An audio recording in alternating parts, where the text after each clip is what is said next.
Jiang Chen, upon graduating, found himself ending a relationship, determined to embark on an entrepreneurial journey. He had just vowed to abstain from romance for 3 years, prioritizing the accumulation of wealth several hundred million. To be precise, when he received an unexpected phone call informing him that the woman of his dreams was pregnant with his child and about to give birth. Upon arriving at the hospital, he was utterly astonished. Not only was the woman in question a renowned and aloof female professor, but his mother was present to support her, the midwife was his cousin, and the attending nurse happened to be his first love. To add to the surrealism, he encountered his ex-girlfriend just as he stepped outside. Meanwhile, his irritable father was hastily making his way to the hospital. Chapter 1. Just broke up, and now facing annihilation together? At Fenglinwen Hotel, within a particular double room, Jiang Chen awoke from a drunken stupor, his head pounding mercilessly. As he surveyed his unfamiliar surroundings, his gaze fell upon a dark red stain on the pristine white sheets, plunging him into deep contemplation. Wasn't it just yesterday that he had broken up with Shinsini? What on earth is going on? Jiang Chen, I simply desire a stable future. A woman's best years are fleeting. I cannot afford to waste them.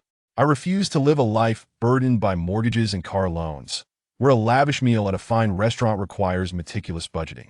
Jiang Chen, it's not that I look down on you, it's just that Kuan Good treats me exceptionally well. On our first meeting, he gifted me a Hermes bag. Amidst the bustling street, Shinsini had summoned Jiang Chen and expressed her sentiments in such a manner. How absurd! If she found him lacking, she could have said so directly. There was no need for such pretense. Having just finished work, Jiang Chen had readily agreed to the breakup. Shinsini was the celebrated campus beauty of Sihai University, the object of many boys' affections. Yet her vanity led her to subtly belittle Jiang Chen. Their relationship had barely lasted a month, ultimately proving incompatible. It was fitting that they parted ways right after graduation. Jiang Chen felt no sorrow. He went out for drinks with friends that very evening. On his way back, slightly intoxicated, he unexpectedly encountered a similarly inebriated beauty. After exchanging a few words that seemed to resonate, they found themselves in a haze of confusion, sharing a room together. As memories of the previous night began to resurface, Jiang Chen scratched his head in disbelief. How had they ended up in bed together? He retained little memory of the woman from last night, though he would recognize her if they crossed paths again, save for her stunning figure and breathtaking beauty. From the fragments of recollection he could muster, she struck him as the type who appeared demure, yet harbored a wild spirit, akin to a little wildcat. Yet, to his astonishment, she had vanished without a trace. Ah well, youth is meant for fleeting romances. He would regard this as a serendipitous encounter, a beautiful dream. As for the future, he resolved to focus on his ambitions and financial goals, perhaps setting a target of not engaging in romantic pursuits for the next 3 years while earning some wealth along the way. With a self-deprecating chuckle, Jiang Chen shook his head, made up his mind, and prepared to rise. Alas, it was time to go to work. On a new day, as a corporate drone awaited him. He hailed from an ordinary family. His mother was a civil servant and a minor leader at her workplace, while his father was a technician at a factory. They were not wealthy, but their home was warm and harmonious.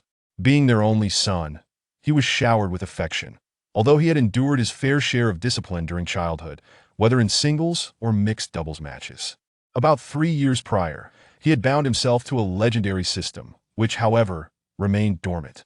Only by diligently signing in each day could he activate it. Having read numerous online novels, he understood the significance of a system, an opportunity for his life to flourish and soar to new heights. With the belief that with the system in hand, the world is mine, Jiang Chen faithfully signed in daily without fail. Yet, to his dismay, nearly 3 years had passed without a single sign of activation from the infernal system. What a nuisance! 9 months later, on the day he received his salary, his companions from the dormitory caught wind of the festivities and flocked to his side, eager for a free meal. They were all good friends, and since they had all remained in Sihai after graduation, they often took turns treating one another. Thus, without hesitation, Jiang Chen chose a fine establishment for their gathering. Wow! Is that Su Qingqing? Truly the first goddess of Sihai University, she is indeed breathtaking. Yet it seems we haven't heard news of her lately. Yes, it's been a year since she reportedly left her position or went abroad as a visiting scholar. These photos appear to be from a year ago. What a pity. I wonder who will eventually win her heart. After a short while, Jiang Chen's dorm mates Lu Wei, Jiang Chen, and Wu Hao exclaimed in excitement as they viewed photos of the goddess from a year prior at a university event. Jiang Chen had heard of Su Qingsheng before she was said to be an exemplary student who had studied abroad for several years before returning to teach at Sihai University, earning her reputation as a goddess among the faculty. However, he had never met her personally. While Su Qingsheng was indeed beautiful, upon closer inspection, she was truly remarkable. Wait, Jiang Chen thought, glancing again at the photograph of Su Qingsheng. Previously, he had merely heard of her beauty and how she captivated many hearts. However, upon closer examination of her every smile and frown, he realized that he had never encountered anyone so stunning in his life. Moreover, something about her seemed vaguely familiar. Suddenly, he recalled the beauty from Fenglinwen Hotel. Could it be that the woman he had shared a night with was none other than the goddess herself? No way. No way. As Lu Wei and the others had said, Su Qingqing had long since left her position or gone abroad. What was he thinking? Beep. Host is daydreaming signing in for 1,000 days has triggered activation conditions. Chapter 2. If my son turns out like this, I will not hesitate to give him a good thrashing. Ding. The system is officially activated. A system?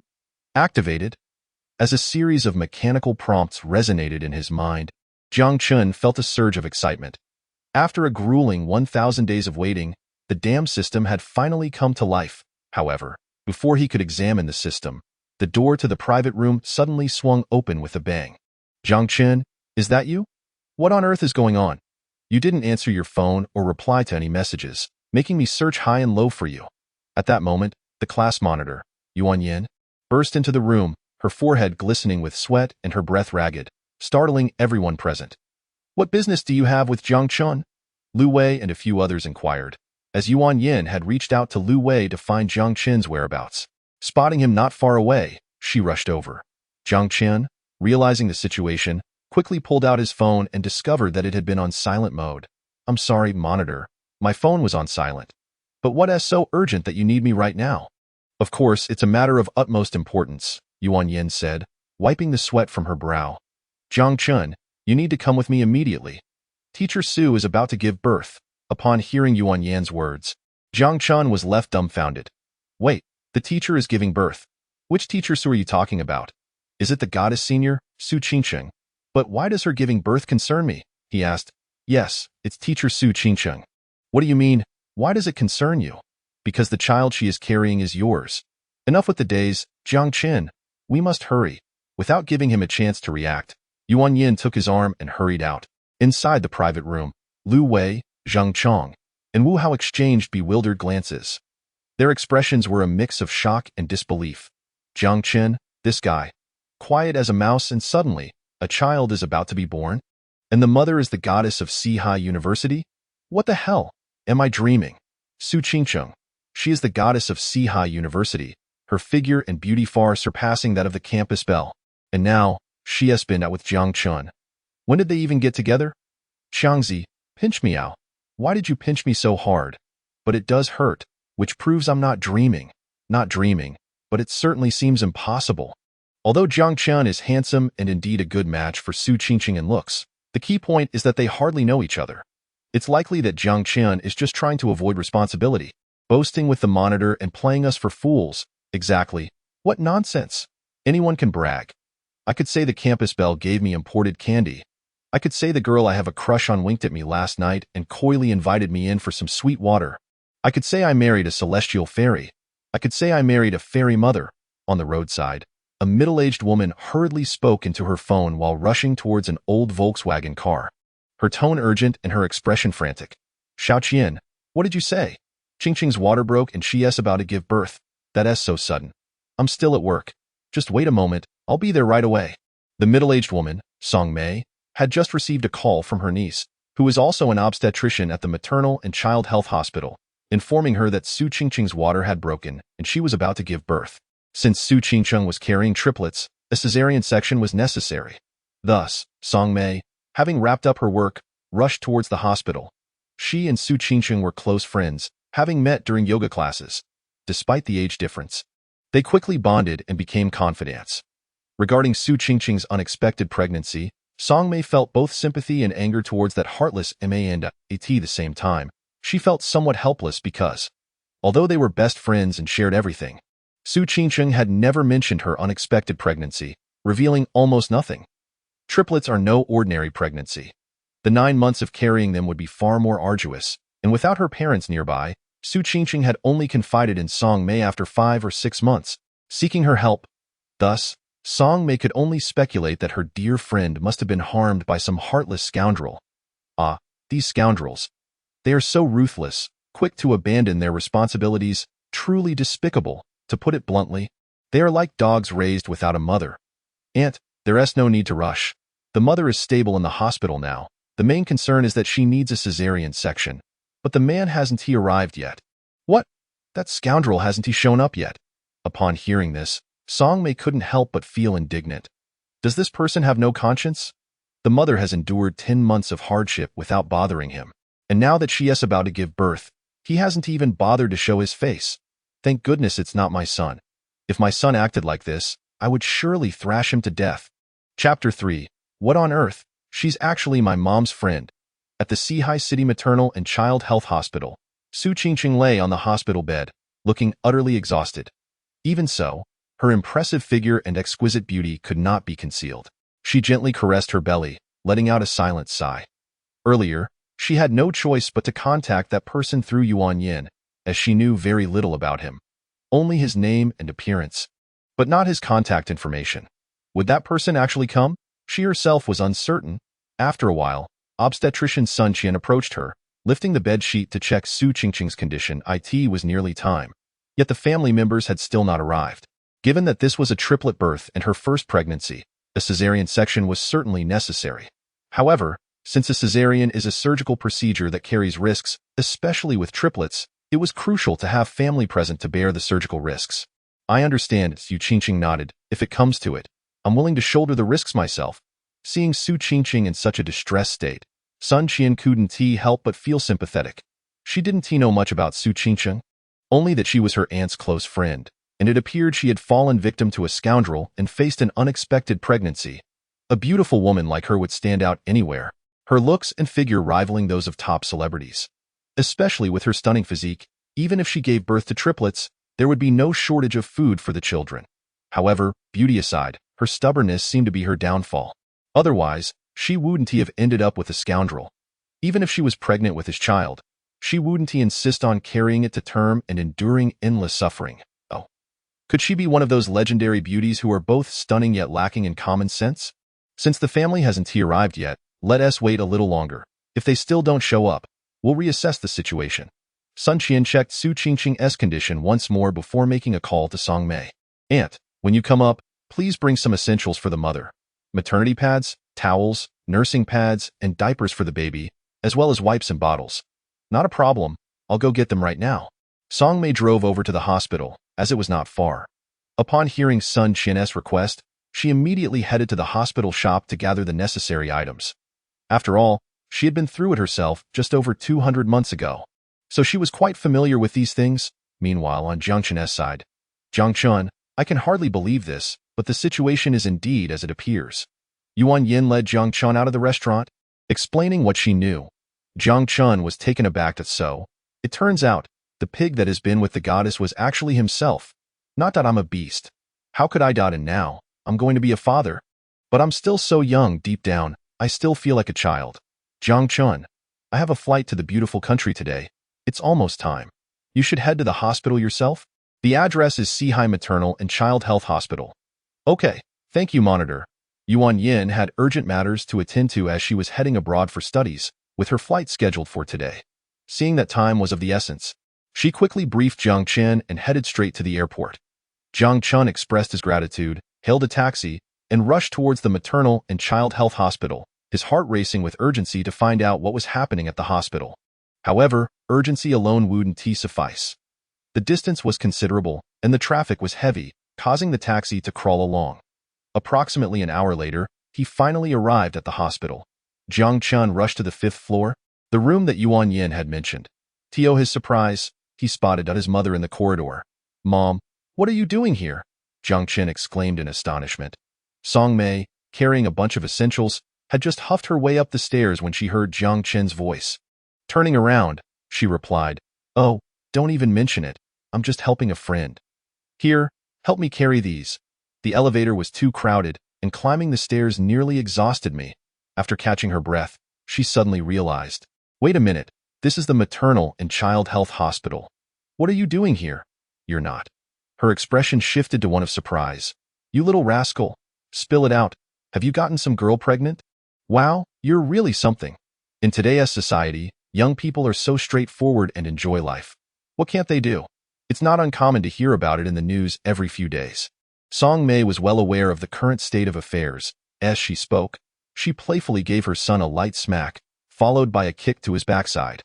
The motions were seamless, a result of years of practice. "Mom," Jiang Chen protested, feeling a mix of helplessness and embarrassment. "How old am I now to still be getting hit?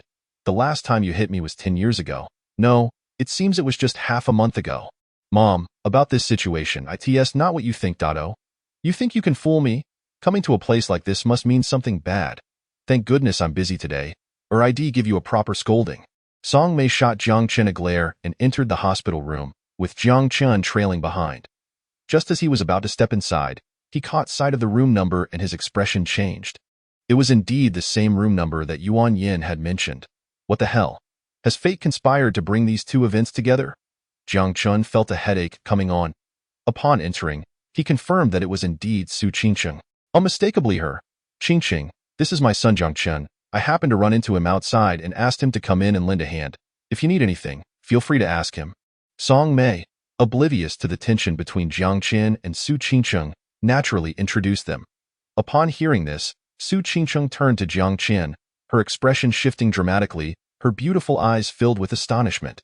Seeing Su Qingcheng and hearing his mother's words, Jiang Chen finally pieced everything together. It turns out that his mother's friend is none other than Su Qingcheng. What the hell? This is outrageous. Chapter 4. Triplets about to be born. Ding. Host status detected. The host has encountered their fated partner and will soon welcome their own flesh and blood. Ding. The host faces the following choices. Choice 1. Consider the child a burden, feeling that they haven't had enough fun yet and would prefer to gallivant freely. Reward. Beginner's gift pack, 1 million yuan in cash. Choice 2.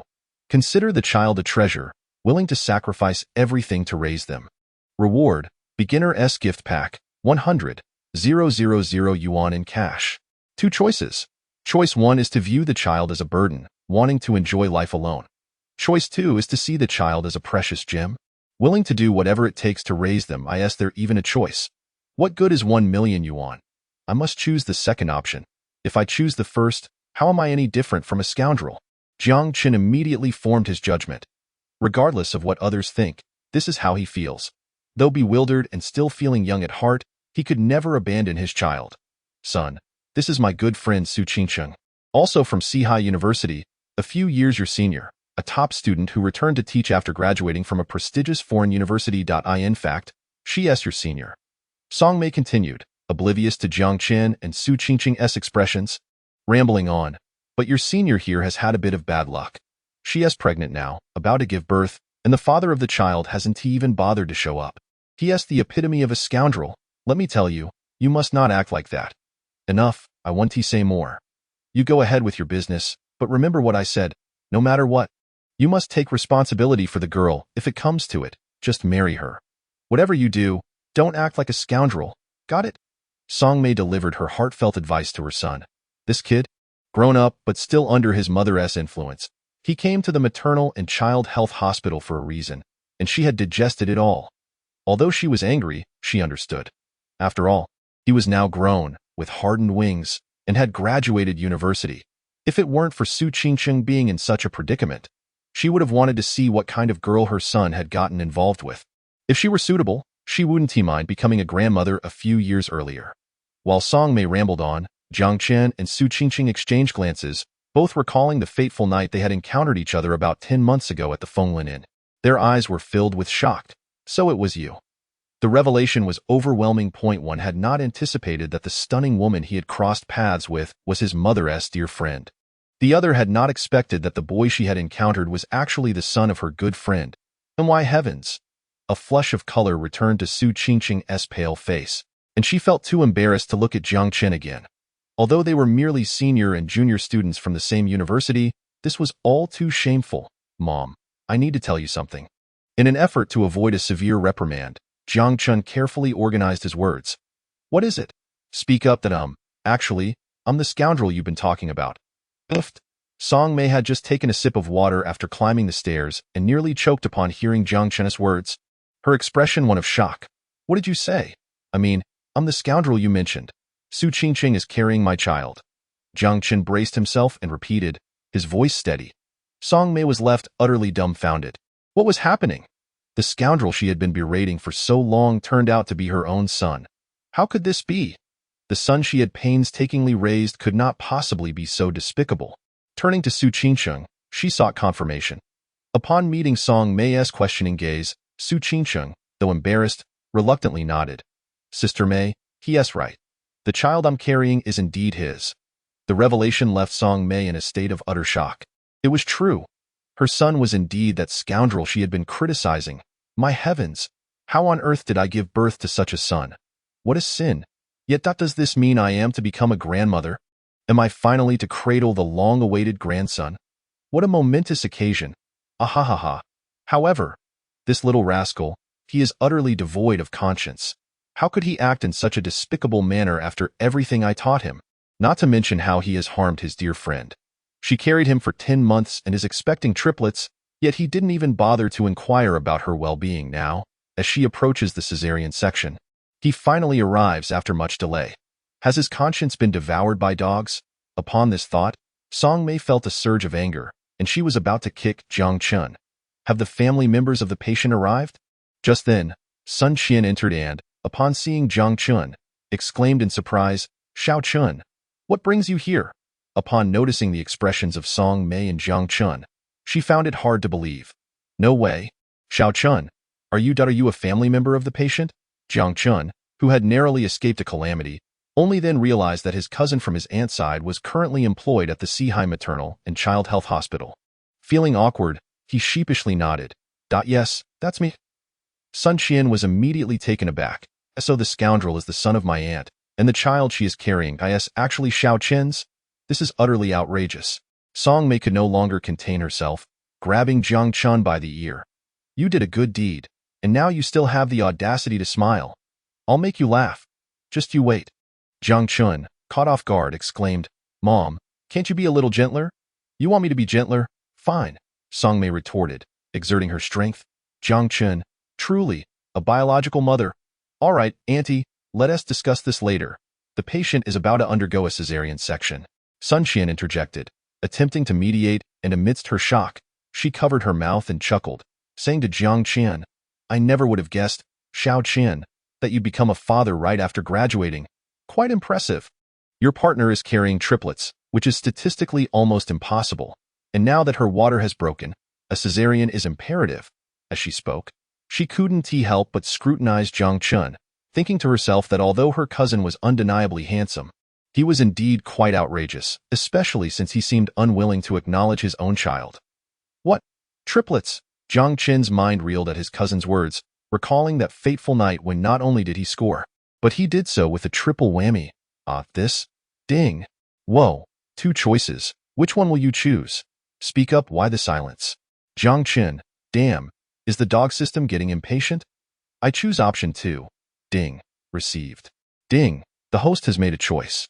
Congratulations on receiving a reward. A beginner's gift pack, containing 100,000 yuan in cash. The reward is legitimate. Please use it with confidence. Ding. Beginner's gift pack distributed. Max level farming technique, 50,000 yuan in cash. Aside from the 100,000 yuan, an additional 50,000 yuan was granted. Not bad, not bad. Chapter 5 You little rascal, don't run. After Jiang Chen arrived, the surgery was about to commence. Song Mei and Jiang Chen escorted Su Qingqing into the operating room. As they watched the door close behind her, the mother and son exchanged bewildered glances. Mom, please let me explain. Jiang Chen hurriedly attempted to smooth things over as he sensed the imminent storm. However, Song Mei was having none of it, pulling Jiang Chen's arm and leading him into the hallway. Come on, you tell me. I want to hear how you, Little rascal, will justify yourself. Fueled by her anger, Song Mei's grip was unyielding. Jiang Chen. Is this truly my biological mother? I must have been a promotional giveaway, sigh. Eventually, though reluctant, Jiang Chen recounted everything he knew to his mother, sharing the details as accurately as he could, omitting what needed to be kept quiet. Whether he expressed himself correctly or not, he babbled on for quite a while Song Mei furrowed her brow, feeling a sense of alarm. She thought to herself, these young people nowadays are far too reckless. How can they engage in such intimate acts without even knowing each other? And after such encounters, they remain oblivious to one another's identities, this little brat. Back in her day, they were far more reserved. For instance, when she first met the boy who would become Jiang Chen's father. Ugh, that boy was no saint either. After only a brief acquaintance and a few drinks, he tried to hold her hand, persistently dragging her towards the woods. So, you mean to say that night, you didn't even know it was Su Qingcheng? Of course not, Mom, I swear. Had I known she was your friend, I wouldn't have dared. But you still dared, didn't you? Jiang Chen found himself at a loss for words, sensing the predatory glare in his mother's eyes, anticipating a severe reprimand. Surrendering, he thought it best to make a run for it. This is my biological mother. He turned to flee, but Song Mei chased after him, furious that the scoundrel she had scolded for months turned out to be her own son. How infuriating! The ungrateful wretch deserves a beating. You little rascal, don't run. Just wait until I catch you. In a fit of rage, she snatched a broom from the cleaning lady and swung it. The cleaning lady, bewildered, exclaimed. Although Song Mei was angry, she didn't truly intend to hit him. After all, he was still her son, and she couldn't risk actually injuring him. It was merely for show. Apologies, she quickly returned the broom. And no harm done? No harm done. The cleaning lady, clearly experienced, calmly accepted the broom. If your son is a scoundrel, he deserves a beating. Otherwise, he might think his family is easy to bully, and your daughter will suffer for it. No, wait, he is my son. Your son? The cleaning lady was astonished. If he is your son, why are you hitting him? 2 to 3 hours later, the operating room doors swung open. A nurse wheeled out a bassinet, calling out, Family of Su Qingcheng, your baby has arrived, Mom. She has given birth. She has already given birth. Jiang Chen quickly reminded his mother, but his mother was quicker, calling out from afar. Hey, coming. I'm the family of Su Qingcheng. Song Mei hurriedly approached the operating room door in a few swift strides. All right, you have triplets, 2 girls and a boy. All healthy. The nurse glanced at the flustered Song Mei and proceeded with the announcement.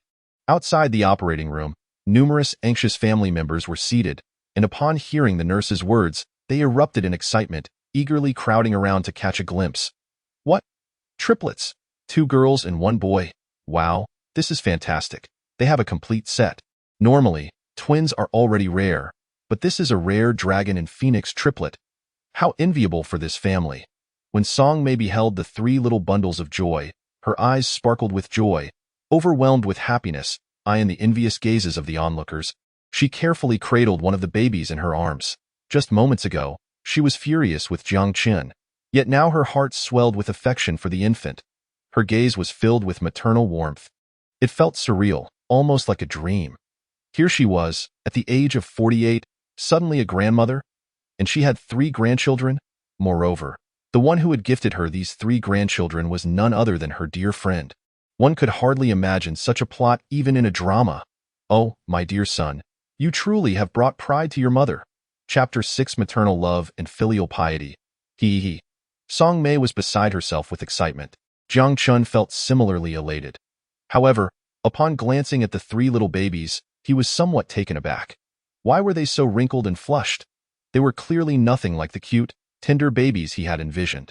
Mom, are the babies all right? Why do they look like this? Jiang Chen inquired. What do you know? They look like this right after birth.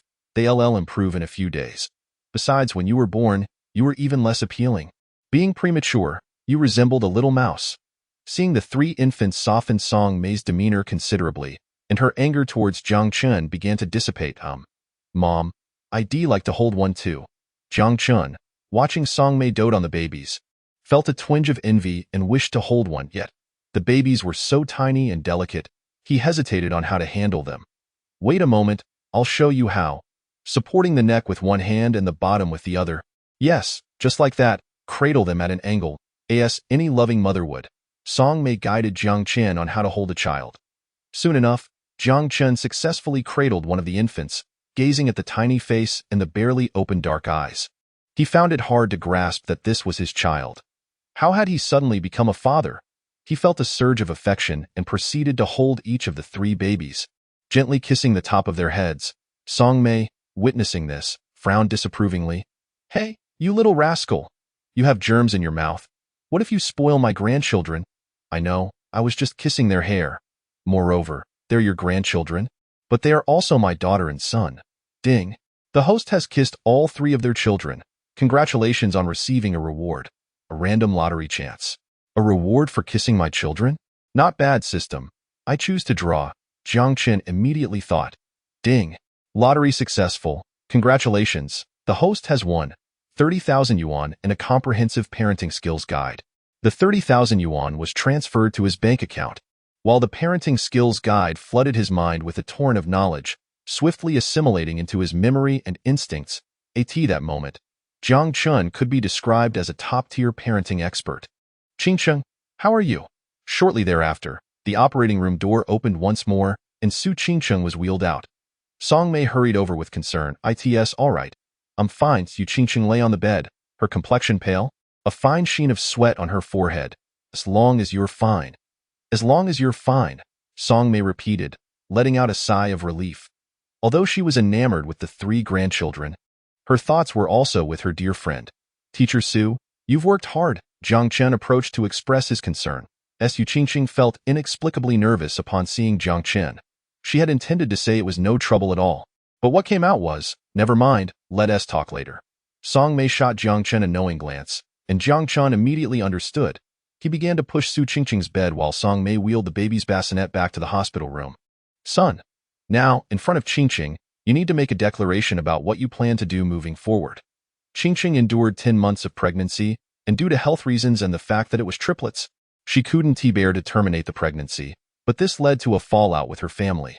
During her pregnancy, she had to face everything alone, cooking and attending checkups by herself, and once, she tripped and fell in the middle of the night. Taking a long time to recover, Song Mei felt for her friend and did her utmost to support her. Yet, she was also filled with rage, thinking, what kind of heartless scoundrel could do this? Little did she know that the heartless scoundrel was her own beloved son. However, her son could not be allowed to behave like a scoundrel. This was a matter of principle, and she was determined to stand up for her good friend. Of course, I will take responsibility, Jiang Chen replied earnestly, facing his mother's interrogation. I genuinely didn't know before. I didn't mean to be a scoundrel. Now that I know, the child has been born. What else is there to do? I'll raise him. After all, he is my child. He glanced at Su Qingcheng without finishing his sentence. What do you mean by what else? Speak up, Song Mei pressed, feeling anxious. What a little brat. How can you leave things half said? But just then, Su Qingcheng interjected, Mei Jia, could you bring the bassinet closer? I want to see the babies. Of course, Song Mei responded, rising to push the bassinet nearer to Su Qingcheng's bed. As Su Qingcheng gradually regained her senses from the anesthesia, she began to feel the pain from her incision. Yet, she propped herself up to gaze at the three little babies, her eyes filled with affection. Jiang Chen watched from the side, utterly captivated. She was indeed breathtaking. Even though she appeared somewhat haggard and pale, her beauty was still enchanting. You little brat, come out. Just as Jiang Chen was lost in admiration, Song Mei suddenly approached him, lowering her voice to say something before pulling him outside. Jiang Chen, is my mother experiencing menopause? Why is her temper so volatile? You little rascal. What do you mean by that? Are you implying that my beautiful, intelligent friend, a university professor, is not worthy of you? You must take responsibility for her. Song Mei dragged Jiang Chen outside, interrogating him. Mom, could you please tone it down a bit? Jiang Chen exclaimed, beads of sweat forming on his forehead. I never said she wasn't worthy of me, nor did I say I wouldn't take responsibility. Then what do you mean? What I meant is that I don't even know Su Qingcheng's feelings yet. This is a mutual matter. I can't be the only one invested. Ah? That is true. Song Mei nodded, finally releasing her grip. Having reasoned with her son, she realized that if Su Qingcheng were to reject him, it wouldn't be a good situation. However, she genuinely believed that having her dear friend as a daughter-in-law would be a splendid choice. After a brief pause, she suddenly pulled out a bank card and handed it to Jiang Chen. Here's 30,000 yuan. Use it to pay the fees and handle Qingqing's hospitalization paperwork. 30,000. But Mom, didn't you say you were out of money? Don't worry, it's not a scam. This is all the subsidy and bonuses I've received this year. It's all I have left. Oh, but Mom, there's really no need. Jiang Chen declined. Having just received 30,000 yuan from the lottery after kissing the babies, he was not short on cash. You think I don't know you? Where would you, fresh out of university, get that kind of money? Just take it. Ding. Current status detected. Host triggering options. Option 1. Mom's efforts are commendable. Firmly refuse her money. Option 2. Maternal love and filial piety. Accept your mother's money. Jiang Chen, there's an option for this. Since the dog system is joining in, what do I have to think about? Of course, I choose option 2. Stop dawdling. Hurry up and take it. All right then. Thank you, Mom. Jiang Chen grinned, accepting the card and relaxing his shoulders. Maternal love and filial piety, indeed.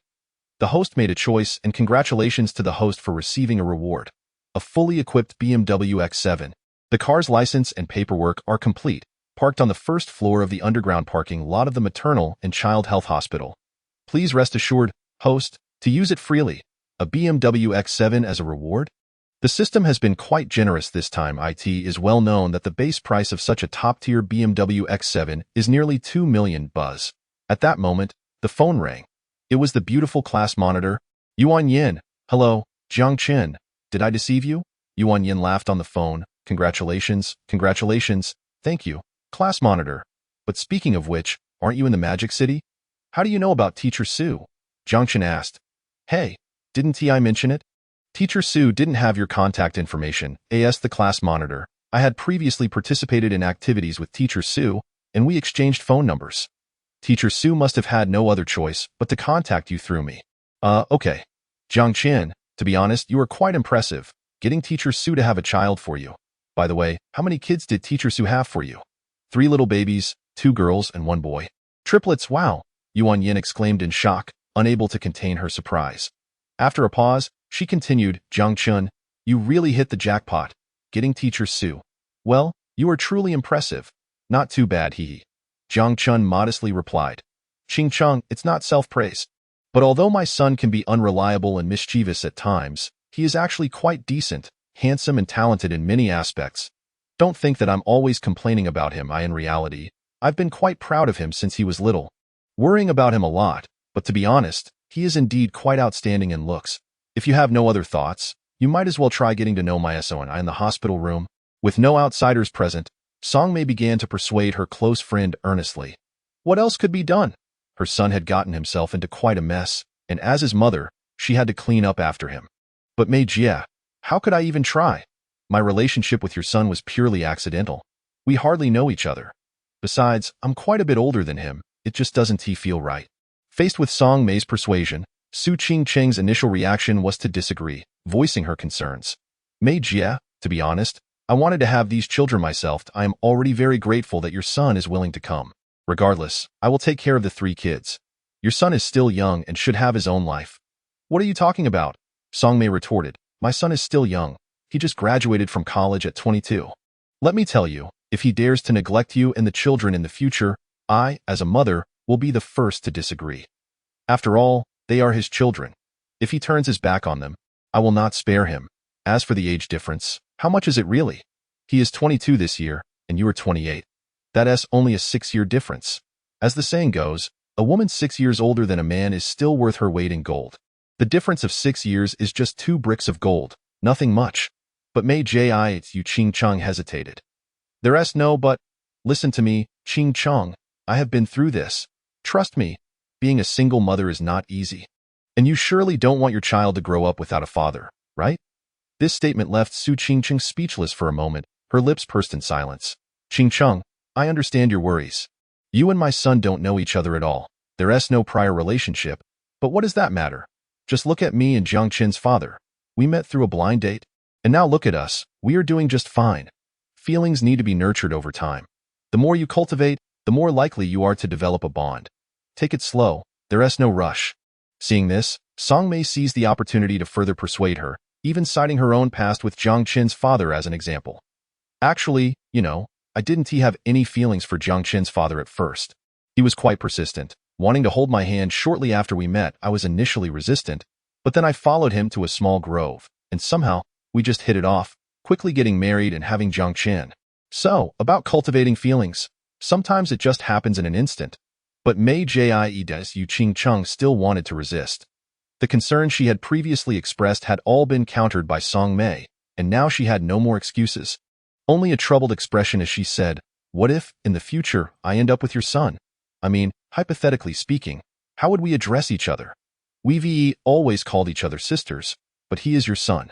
If it comes down to it, he would have to call me auntie, right?" Hearing this, Song Mei burst into laughter. "Oh, finally, I've managed to convince you. It's worth all the effort I've put in as a mother. Worrying for my son, is that really an issue? It's a trivial matter. At worst, we can just keep addressing each other as before. You can still call me Mei Jia, while the brat calls me mom. And he can call you his wife. Isn't that simple?" After a round of persuasion from Su Qing Chung, she was left speechless. At that moment, Jiang Chen's cousin, Sun Qian, arrived at the hospital room. Having just finished her work in the delivery room, she took a moment to come and check on them. "Aunt, how is the mother? Is she feeling well?" Sun Qian asked Song Mei, as she wasn't familiar with Su Qing Chung and didn't know how to address her. From Song Mei's perspective, she should call her aunt, while from Jiang Chen's side, she should call her sister-in-law. Quite ridiculous. So she often asked Song Mei about her. "She is doing well, full of spirit," Song Mei replied, beaming with joy. Having just gained 3 grandchildren, she was naturally thrilled. "That's great." Song Mei nodded with a smile, moving closer to Su Qing Chung to check on her and give her some advice. After a cesarean section, she needed to fast for the first 6 hours, could only drink some water after passing gas, and could eat some light food afterward. "Okay, thank you," Dr. Su Qing Chung replied, "and no need for thanks. We will all be family from now on," Sun Qian hinted with a smile. Su Qing Chung's cheeks flushed at her words. After exchanging a few words with Su Qing Chung, Sun Qian went to the baby carriage. Looking at the 3 little babies, she couldn't help but tease. "Wow, they are so adorable. Do you know who I am? I'm your aunt. And wow, they really do look like your dad." After a moment of playful teasing, she suddenly remembered and turned to Su Qing Chung. "By the way, have you started lactating yet?" "Lactating?" Su Qing Chung felt embarrassed. "Not yet," Song Mei replied, having forgotten about this important matter while conversing with Su Qing Chung. "Not yet. You have to start. The colostrum is rich in nutrients beneficial for newborns, especially lactoferrin and immunoglobulins. The sooner you start, the better it will be for the little ones," Sun Qian said, picking up one of the babies and bringing it closer to Su Qing Chung. "What are you doing?" "I doubt I don't have any milk." Su Qing Chung's face turned red, momentarily forgetting her role as a mother. "It's fine. It's normal not to have any at the beginning. Just let the baby suck, and it will come," Sun Qian said with a smile, unfazed. "All right, okay." Su Qing Chung hesitated for a moment. Seeing that there was no one else in the room, especially with Jiang Chen absent, she began to unbutton her shirt. Sun Qian's eyes widened in surprise. Song Mei's gaze was equally fixed. After years of being good friends, it was her first time witnessing such a sight. Now her 3 grandchildren would truly be in for a treat. Chapter 8. The little couple's affairs. Su Qing Chung cradled one of the babies in her arms. After half an hour of feeding, trying both sides but still producing no milk, the 3 little ones began to wail, clearly hungry. Seeing this, Su Qing Chung felt a twinge of shame. "It should be this way. It's normal not to have milk at first. Many only start producing it 24 hours later." Sun Qian reassured her, "It's fine. Let the baby keep sucking and it will come. Yes, when that brat was born, I didn't start producing milk until the 3rd day." Song Mei shared her own experience, glancing at the 2 babies who were crying. "Are the babies hungry? Grandma will get you some milk formula." "All right." With that, she took out the milk bottles and formula to prepare. "Mom, let me prepare the milk formula." Jiang Chen returned just in time and saw Song Mei getting ready to mix the formula. Su Qing Chung, noticing this, quickly tried to cover herself, but with one baby actively sucking away, it was impossible to hide completely. Jiang Chen caught a glimpse and was momentarily taken aback. "The sun outside is so bright. It's scorching." Su Qing Ching, "Thought you know how to prepare milk formula?" Song Mei asked in surprise, not noticing Jiang Chen's expression. "What? Who doesn't know how to prepare milk formula? It's just mixing it, right?" "Mom, let me do it," Jiang Chen said, taking the bottles and formula to begin preparing. The parenting skills awarded by the system weren't for show. Jiang Chen moved swiftly and skillfully, first sterilizing each bottle, pouring in warm water, and then adding the formula. Before long, he had prepared milk for all 3 babies. Song Mei watched in astonishment. Not bad. I didn't expect you to actually know how to do this, of course. Your son is intelligent. You know that, Jiang Chen replied confidently. Safe, you little rascal, not even a hint of modesty. Song Mei laughed and scolded him, then joined Jiang Chen in feeding the babies. Before long, the little ones were satisfied. The baby who had been sucking on Su Qingcheng initially resisted letting go of her, pulling away for quite a while, causing Su Qingcheng to frown and whimper. However, once the milk bottle was offered, the baby immediately stopped whining and began to drink contentedly, looking quite satisfied. Wow, I didn't expect that Jiang Chen not only knows how to prepare milk formula but also understands how to burp them. He really does have the potential to be a good dad, Sun Qian observed, unable to resist praising him. Not bad, not bad. Song Mei felt proud. Her son was doing well, proving he hadn't been raised in vain. Su Qingcheng also noticed this and, while surprised, found her impression of Jiang Chen shifting. He wasn't as unreliable as she had thought. But, shifted perception? Ugh, Su Qingcheng then recalled the way Jiang Chen had looked at her earlier. He was also a bit of a rogue. Not too bad. I've gathered a little information, Jiang Chen replied casually. Just a little information? Sun Qian was skeptical. Indeed, just a smidge, Jiang Chen maintained his calm demeanor, having mastered the parenting skills, which certainly counted as a bit of knowledge. Ding! The host prepared milk formula for the babies. Congratulations to the host for receiving a reward. Chapter 9. A true mother, ding! Congratulations to the host for receiving a reward. God-level massage skills, along with a free lottery chance. God-level massage skills? A free lottery chance? Hearing the system's notification, Jiang Chen couldn't help but feel frustrated. Thinking to himself, I'm not even that familiar with Goddess Su. Why did I just jump in to help her? What would Goddess Su think of him now? With these thoughts swirling in his mind, Jiang Chen resolutely accepted the reward. After all, God-level massage skills seemed quite useful. Within less than a second, Jiang Chen learned these skills, mastering various massage techniques, each yielding unexpectedly beneficial results. System, lottery. Ding, lottery successful. Ding, congratulations to the host for winning 30,000 yuan. Just 30,000 yuan? Jiang Chen had expected something more substantial, but this was the outcome. Well, fine, you dog of a system. On the other side, Su Qingcheng was still feeling shy. Once her face cooled down, she turned to Jiang Chen, only to feel an inexplicable flutter of anxiety upon seeing him. How to put it? After all, she had been seen in a rather vulnerable state. No, it wasn't just being seen. The sense of embarrassment was far stronger than during that fateful night when they had shared everything. Sun Qian stifled a laugh before returning to normal. After exchanging a few words with Song Mei, she left. Eventually, Su Qingcheng became exhausted and gradually fell asleep. Son, I'm going to prepare a meal for Qingcheng. You keep an eye on her and the kids. As mealtime approached, Song Mei said to Jiang Chen. She had already inquired and learned that there were places nearby offering postpartum meals. Eating outside was questionable in terms of nutrition and hygiene. Got it, Mom, Jiang Chen replied. As Song Mei was about to leave, she glanced at her son and suddenly pulled him aside. Jiang Chen helplessly said, Mom, can't you just speak nicely? I am speaking nicely. You just don't learn, do you? Song Mei looked at the sleeping Su Qingcheng and then instructed Jiang Chen. I just talked to Qingcheng and in the end, she agreed to give you a chance. A chance.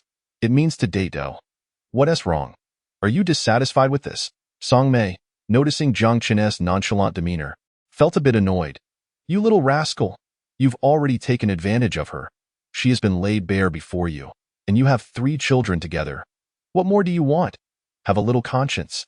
Don't worry, I have a conscience and will take responsibility, Jiang Chen assured, patting his chest. Just as long as you know. Song Mei rolled her eyes at him. You little rascal, I'll make it clear now. Qingcheng is my best friend, like a sister to me. Now she has given me 3 grandchildren. If you dare to be fickle, treat her poorly, or even betray her, watch out. I won't let you off easily. Understood, Mom. I promise to treat her well, Jiang Chen quickly responded. Oh, you think I'm nagging? Otherwise? You. Song Mei was both amused and infuriated, reaching to pinch Jiang Chen's ear, but he deftly dodged. I can't reach my ear? You can't kick my butt either. Song Mei attempted to kick him, but similarly missed. All right, you little rascal, We'll settle this later.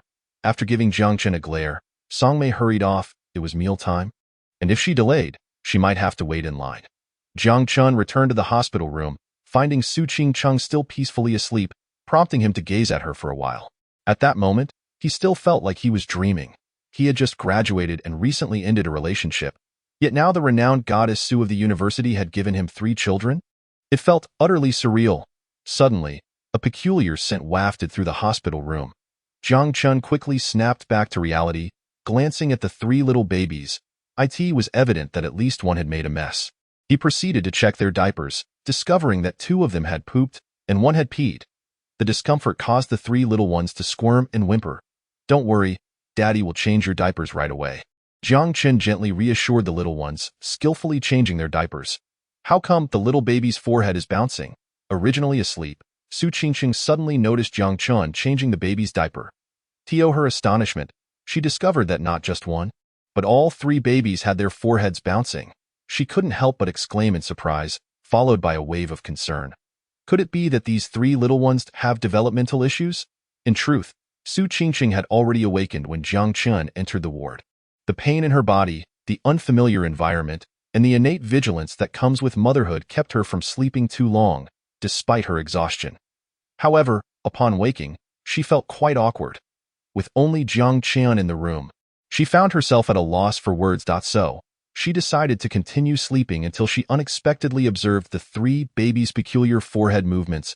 It's nothing to worry about. It's a normal phenomenon. This area on the baby's head is called the fontanelle. After birth, as the skull has not yet fully fused, the fontanelle may exhibit such movements. The anterior fontanelle typically closes between 12 to 18 months, while the posterior fontanelle closes more quickly, usually within about 3 months. Jiang Chen explained as he continued working. "Oh, I see." Su Qingqing nodded, feeling relieved. "You seem quite adept at taking care of children. Well, I've read up on parenting knowledge online, so I understand a bit." The 2 exchanged a few casual remarks. An hour later, after Su Qingqing had passed gas, Song Mei just happened to return with the postpartum meals: Crucian carp soup, brown sugar water, and millet porridge. "Qingqing, are you hungry? Come, it's time to eat," Song Mei said with concern, eagerly placing the food box in front of her. "I'm not sure if it suits your taste, but postpartum meals tend to be light and focus on nutritional balance." "This is just fine, thank you, Meijia," Su Qingqing gently replied, feeling ready to eat since she had passed gas. "Thank me for what? This is what I should do." Song Mei set a small dining table on the bed and opened the several food boxes, pushing them towards Su Qingqing. "Go ahead, Qingqing. Eat while it's hot." As it was mealtime, Jiang Chen's stomach began to growl. Seeing the scene before him, he couldn't help but feel a twinge of discomfort. "Mom, did you forget to bring me food? I haven't eaten yet." "Huh? You haven't eaten either? I was so focused on Qingqing that I forgot about you," Song Mei exclaimed, slapping her forehead. "All this food was prepared for Qingqing. Why don't you go down and eat?" Well, truly a typical mom. She even forgot to feed her own son. Jiang Chen shook his head and had no choice but to head downstairs for a meal. The hospital had a cafeteria located on the basement level of the inpatient building, which he had noticed upon his arrival. However, just as he reached the cafeteria, he hadn't even had the chance to grab food when a familiar voice called out in surprise. "Jiang Chen? Is it really you?" Chapter 10. Awkward encounter with first love. Jiang Chen recognized the voice and turned around, only to find a familiar face, his former middle school classmate. Wang Bingbing. It turned out Wang Bingbing was the class flower back then and also his first love. After graduating from middle school, they hadn't seen each other for 7 or 8 years. Wang Bingbing still resembled his memories. Tall, delicate features, and when she smiled, her little tiger teeth showed. However, over the years, she had matured further and was now clad in a nurse's uniform, clearly working at this women and children's health hospital. "Jiang Chen, I spotted you from afar and couldn't believe it was really you when I got closer. It's been such a long time." Wang Bingbing greeted him with a sweet smile, just like in the past. "Indeed, it has been a while," Jiang Chen replied, feeling a bit awkward. The reason being, their breakup had left him heartbroken, desperately wanting to win her back. He had even written a suicide note, threatening to jump off a building, and once, in the dead of night, he attempted to climb over her wall to elope. Scaring her half to death and causing her to avoid him, he had tried every possible means, yet it all proved futile. For a long time after, he kept reminiscing about their relationship, imagining countless scenarios of their reunion. But now, Jiang Chen finally met again what he had once considered his eternal goddess. Aside from a hint of awkwardness, his heart felt utterly calm. How have you been, Jiang Chen, all these years? I've been well. And you? I'm doing fine too. By the way, what brings you here? This is a women and children's health hospital. Well, my child was born. Your child was born? It can't possibly be yours, right?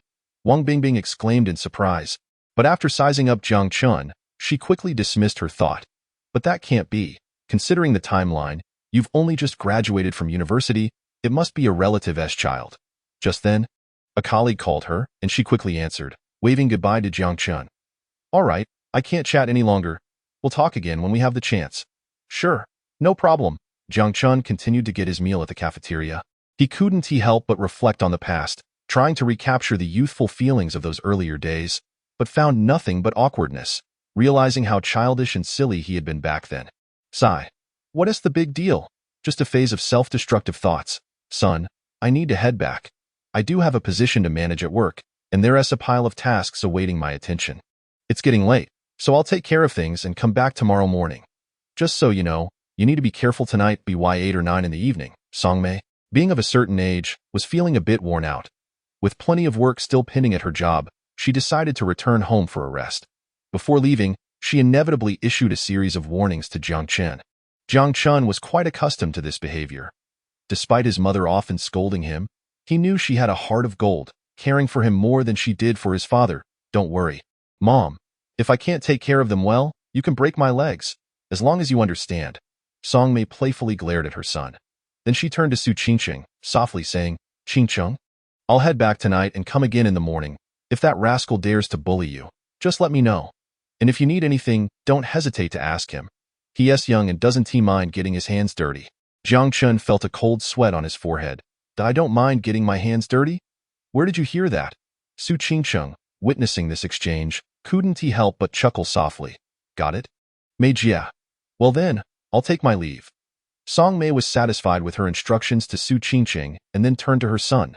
Take good care of my grandchildren.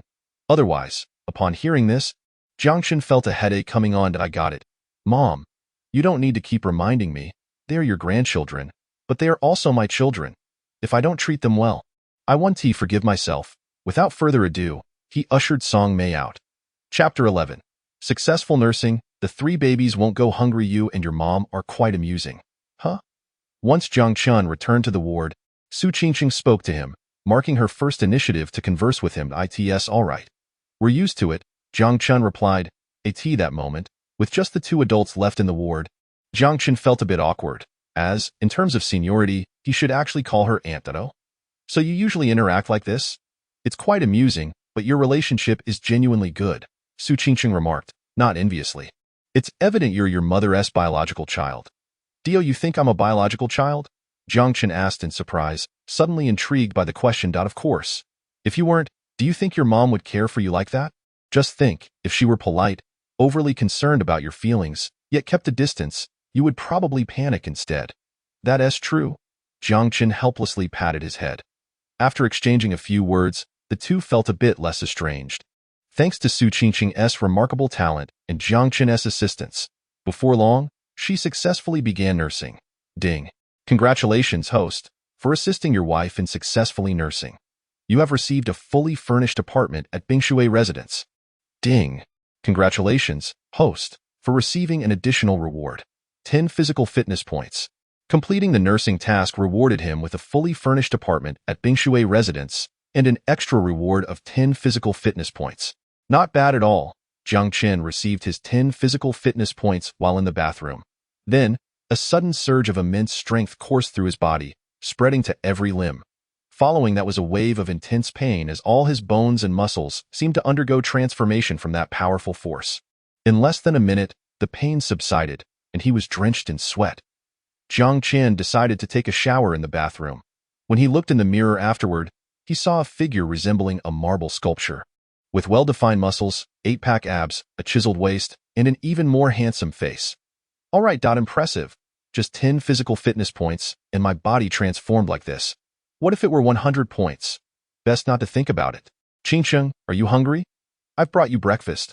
I made this breakfast myself. Come and taste it. The next day, around 6 in the morning, Songmei arrived, brimming with excitement. Why this time?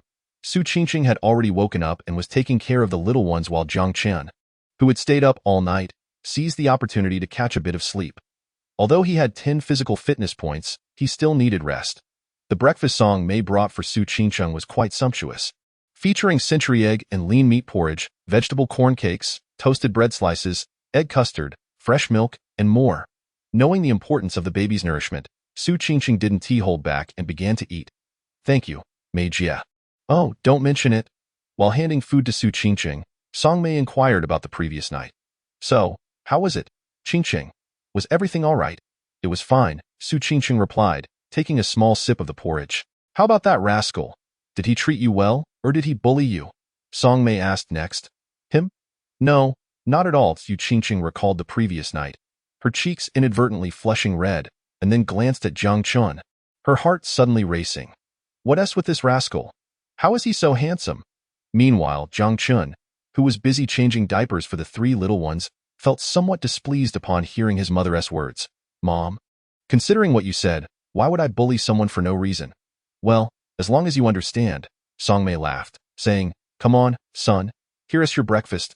Hurry and eat it while it's hot.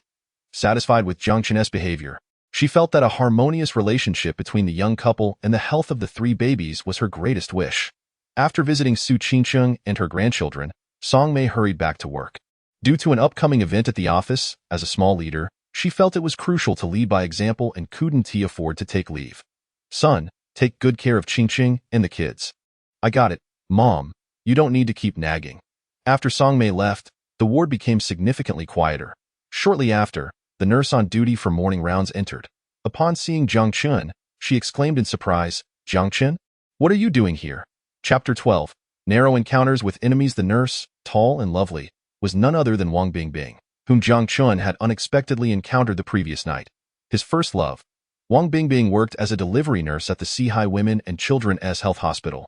It just happened to be her shift change, and she was on duty. In fact, during their dinner the night before, unexpectedly running into Jiang Chen after so many years had left her quite excited, but she had been preoccupied with her own matters and hadn't managed to exchange contact information. Little did she know she would encounter him again the very next day while on duty. What a coincidence. I didn't expect to see you again in the hospital. Wang Bingbing hurried over, her eyes filled with joy as she gazed at Jiang Chen's sun-kissed, handsome face, now more defined than before. To this day, she still remembered how well Jiang Chen treated her back in their youth. During their innocent courtship, the young Jiang Chen would buy her breakfast, books, snacks, and even do her homework, showering her with affection like a doting older brother. Their breakup occurred because they were too young, not fully understanding their feelings. She had merely been following trends and treating it like a game. Ironically, Jiang Chen had taken it seriously. After she proposed the breakup, he had been heartbroken, even contemplating suicide and threatening to jump off buildings. Wang Bingbing was fully aware of this. As for her feelings, they were a mix of gratitude, amusement, and a hint of fear. After all, Jiang Chen had not only been desperate, but had once climbed up to her 3rd-floor window in the middle of the night, asking her with youthful innocence whether their breakup was due to family disapproval. If family disapproval was the case, he could take her away to elope, even if it meant living as drifters, as long as they were together. She had asked him if they would have KFC if they eloped, to which Jiang Chen had replied after a moment of thought that there would be none, as they would be scavenging for food. However, he added that if she truly wanted KFC, he could save up for a week to treat her to McDonald's. Hence, she decisively rejected the idea. While drifting to the ends of the earth sounded adventurous, the lack of KFC made him not her Prince Charming. But now, after 7 or 8 years, Jiang Chen, who had once been immature and naive, had grown into a strikingly handsome and impressive young man. Wang Bingbing felt her heart race inexplicably upon seeing him. It seems, after all this time, I still have a soft spot for this type. Thus, witnessing Jiang Chen now filled her with excitement and joy, thinking that her youthful boy had grown up.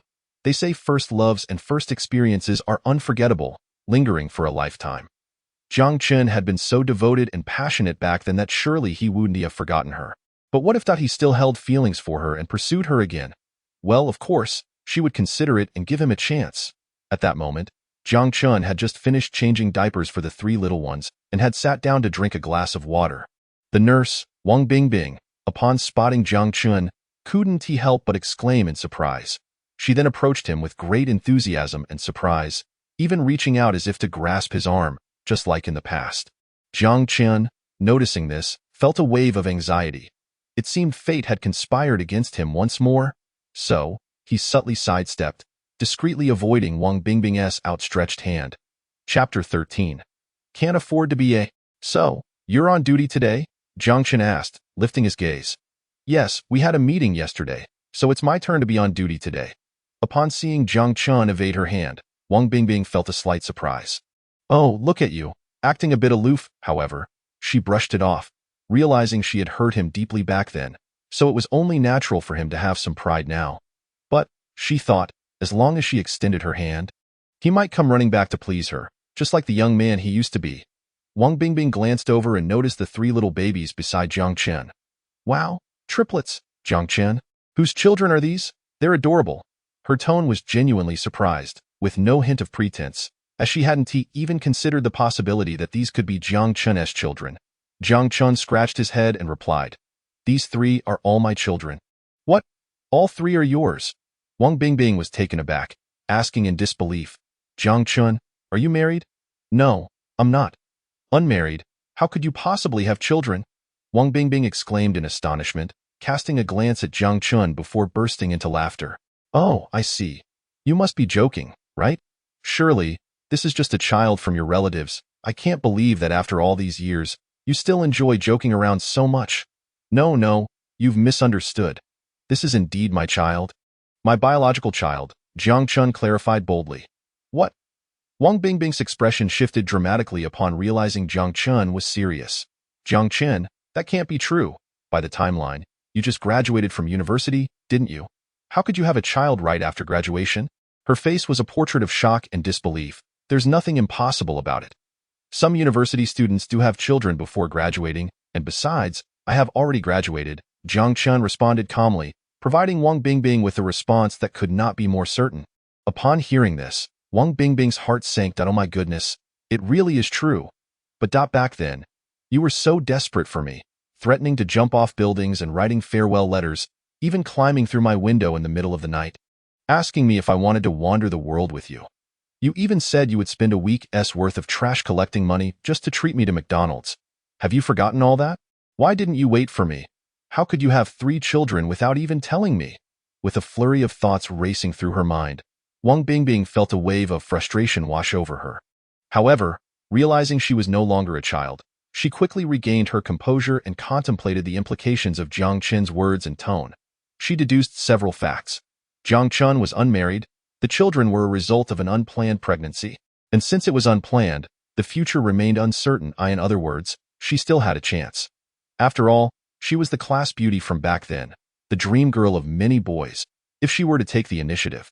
Surely, Jiang Chen could not be indifferent to her.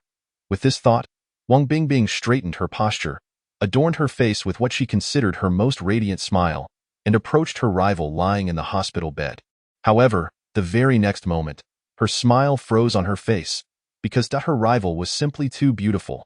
With features that could make fish dive and swans hide, her beauty was breathtaking. Just a glance made even a woman like Wang Bingbing feel her heart flutter. Compared to her, Wang Bingbing felt like a mere country bumpkin. What shocked her even more was the rival's ample bosom. It was simply magnificent. Wang Bingbing glanced down at her own figure, instantly overwhelmed by a sense of inferiority. In comparison, she felt utterly inadequate. Chapter 14. I will make you love me, make you wander the world. Wang Bingbing had initially been brimming with confidence. After all, she was Jiang Chen's first love, the dream girl of countless boys. Moreover, Jiang Chen had once been infatuated with her, showering her with affection and attention. But now, in comparison to Jiang Chen's partner, she felt utterly diminished. Despite being in a weakened state after just giving birth, her rival's beauty, features, and poise were in an entirely different league from Wang Bingbing's. Especially her figure, with that generous bosom, left Wang Bingbing feeling utterly humiliated, reduced to insignificance. Looks, charm, physique. Her rival surpassed her in every conceivable way. Thus, any excitement Wang Bingbing had felt upon seeing Jiang Chen, along with the high and mighty goddess mentality she had harbored, evaporated in an instant. Not only did it vanish, but she felt as if she had consumed a mountain of lemons, her heart sour and aching. She had thought she could rekindle their old flame, only to realize, well, fine, it was just her own delusions. Fortunately, there was no further business to attend to. After inquiring about Su Qingcheng and the baby, Wang Bingbing hastily took her leave. She felt that if she lingered even a second longer, she might just burst from the acidity of her envy. After Wang Bingbing's departure, Jiang Chen let out a sigh of relief. He thought to himself that, thankfully, nothing had gone awry. If his mother had seen this, there would have been hell to pay. Yet, turning back, he found Su Qingcheng nursing the baby and felt a sense of confusion. Hadn't the baby just been fed not long ago? Why is she feeding again? Not long.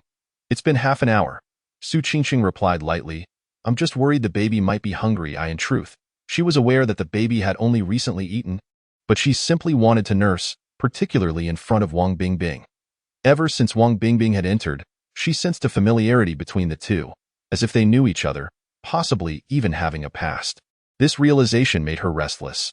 Seizing the opportunity while the two were conversing, she picked up the baby and began to nurse, and surprisingly, even though the little one had just eaten, he eagerly latched on again. The effect on Wang Bingbing's expression was evident. It was absolutely perfect. Worried about the baby being hungry, Jiang Chen, oblivious to Su Qingcheng's ulterior motives, reminded her, just take it easy. If you let the little ones drink too much milk at once, it could lead to indigestion. Yet, as he spoke, his gaze was irresistibly drawn to the sight before him. One had to admit, it was quite astonishing. Indigestion? Su Qingcheng pondered for a moment, then decided to stop feeding. Placing the baby back in the crib, if you're tired, take a nap. I'll keep an eye on the baby. I'm fine. I'm not tired. Jiang Chen had indeed not slept well the previous night, but thanks to his enhanced constitution, he had managed to catch a brief nap and felt relatively awake. In the afternoon, Song Mei hurried to the hospital.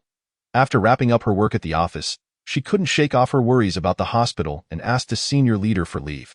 Knowing her usual work ethic, the leader readily approved her request. She carried a large bag filled with various fruits and nourishment for postpartum care. Just as she was about to enter the ward, she heard someone call from behind, Auntie. Song Mei turned to see, to her surprise, Wang Bingbing, clad in a nurse's uniform. She recognized Wang Bingbing, having known her since the days when she was dating Jiang Chen. Wang Bingbing had visited her home several times. Although there had been no major troubles during their relationship, the aftermath had been quite dramatic. Jiang Chen had vehemently opposed the breakup, throwing tantrums, crying, and swearing eternal love, even declaring his desire to wander the world with her. At the time, Song Mei had been infuriated. You little brat, what do you know about love? What do you know about forever? You're not even mature enough to think about wandering the world. Come here, I'll make you understand. Without hesitation, she had given Jiang Chen a good scolding. After enduring a beating, Jiang Chen had stubbornly declared a hunger strike, prompting his father to intervene dramatically. Eventually, Jiang Chen had relented, starved into submission, and managed to recover, eventually enrolling in university. Though he remained somewhat unreliable, he had unknowingly ended up with her best friend. But at least he had given her 3 grandchildren. As a mother, Song Mei felt a sense of satisfaction. Thus, upon unexpectedly seeing Wang Bingbing now, a sense of foreboding gripped her heart. Surely, this little rascal hadn't stirred up more trouble. Chapter 15. Dad's wrath. Song Mei thought this, but maintained a polite demeanor as a senior. Bingbing. Is that you? What brings you to the maternal and child health hospital now? Yes, I'm working here as a nurse, Wang Bingbing replied. Seeing Song Mei's warm attitude, a glimmer of hope sparked within her, and she eagerly asked, Auntie, what are you doing here? Just some errands. My daughter-in-law just gave birth, so I brought her some fruits and supplements, Song Mei said, momentarily showing Wang Bingbing the bag she was carrying. Daughter-in-law? Bringing her fruits and supplements? At these words, Wang Bingbing felt as though she had plunged into an ice pit. The slightest bit of hope she had harbored was ruthlessly extinguished, having been thoroughly overshadowed by Jiang Chen's partner. Feeling inadequate in body and beauty, she had hoped to find some solace with Auntie, but who would have thought that Auntie already regarded Jiang Chen's partner as a daughter-in-law? Wang Bingbing glanced into the open bag, which was filled to the brim with expensive fruits and supplements, and her heart sank further into bitterness. You bought so much? You must really care for your daughter-in-law. Of course. After all, she is my daughter-in-law, and she gave me 3 lovely grandchildren. It's only right to treat her well, Song Mei said with a beaming smile. Wang Bingbing felt as if her heart had turned to ice. She had completely given up hope. After entering the ward to conduct her routine checks and provide some reminders, she hurriedly left. Not even accepting Song Mei's invitation to sit for a drink, she exited as quickly as possible. Once Wang Bingbing had departed, Song Mei turned her gaze toward Jiang Chen, her eyes filled with a fierce intensity. You and that Wang Bingbing, you haven't been up to anything behind my back. Have you? Jiang Chen broke into a cold sweat. Mom, I have children now. What could I possibly be doing behind your back? Let us hope not. Song Mei replied sternly. I warn you, you're no longer a child. If you dare to be indecisive about Qingqing and pull any tricks behind her back, just watch out. Watch out for what? For you to break my legs and skin me alive, right? Jiang Chen completed her thought with a resigned expression. Song Mei chuckled softly. You little rascal, it's good that you understand. After teasing Jiang Chen, she turned to Su Qingqing. Qingqing, if Jiang Chen treats you poorly, don't hesitate to tell me. I'll take care of him. Got it, Mei Jie, Su Qingqing replied with a smile, having witnessed the amusing exchange between the mother and son from her bed. Here, Qingqing, these are fruits and supplements I bought for you. You've worked hard giving birth. Song Mei placed the bag on the bedside, taking out item after item for Su Qingqing. Thank you, Mei Jie. What are you thanking me for? We're family now. Family doesn't need to be so polite. Jiang Chen caught sight of the contents of the bag and noticed his favorite lychees. He tentatively inquired, Mom, can I have some lychees? He couldn't help but feel the shadow of his mother's scolding loom over him. Go ahead. Those lychees are for you. Really? Thank you, Mom. You're truly my real mother. You little rascal, I'm not your real mother. Who else would be your real mother? Mom, actually, there is something important we need to discuss. Postpartum women shouldn't eat too many lychees. After sharing some with Su Qingqing, Jiang Chen decided to place the entire pile of lychees in front of himself, munching away happily while addressing Song Mei. What important matter could there be? Could there be anything more important than Dad? He probably still doesn't know about my situation, right? Your dad? Let us hold off for now. Why? Jiang Chen inquired. Your dad just had an appendectomy and is currently recovering. If he finds out you've gotten your mother's best friend pregnant and she has given birth to triplets, what do you think his reaction will be? What chaos might ensue? Song Mei shot Jiang Chen an admonishing glance, her tone persuasive. That? Jiang Chen sighed, realizing the truth in her words. His father had a fiery temper, and given his impulsive nature, if he learned about Jiang Chen's entanglement with his mother's friend, who knew what might happen?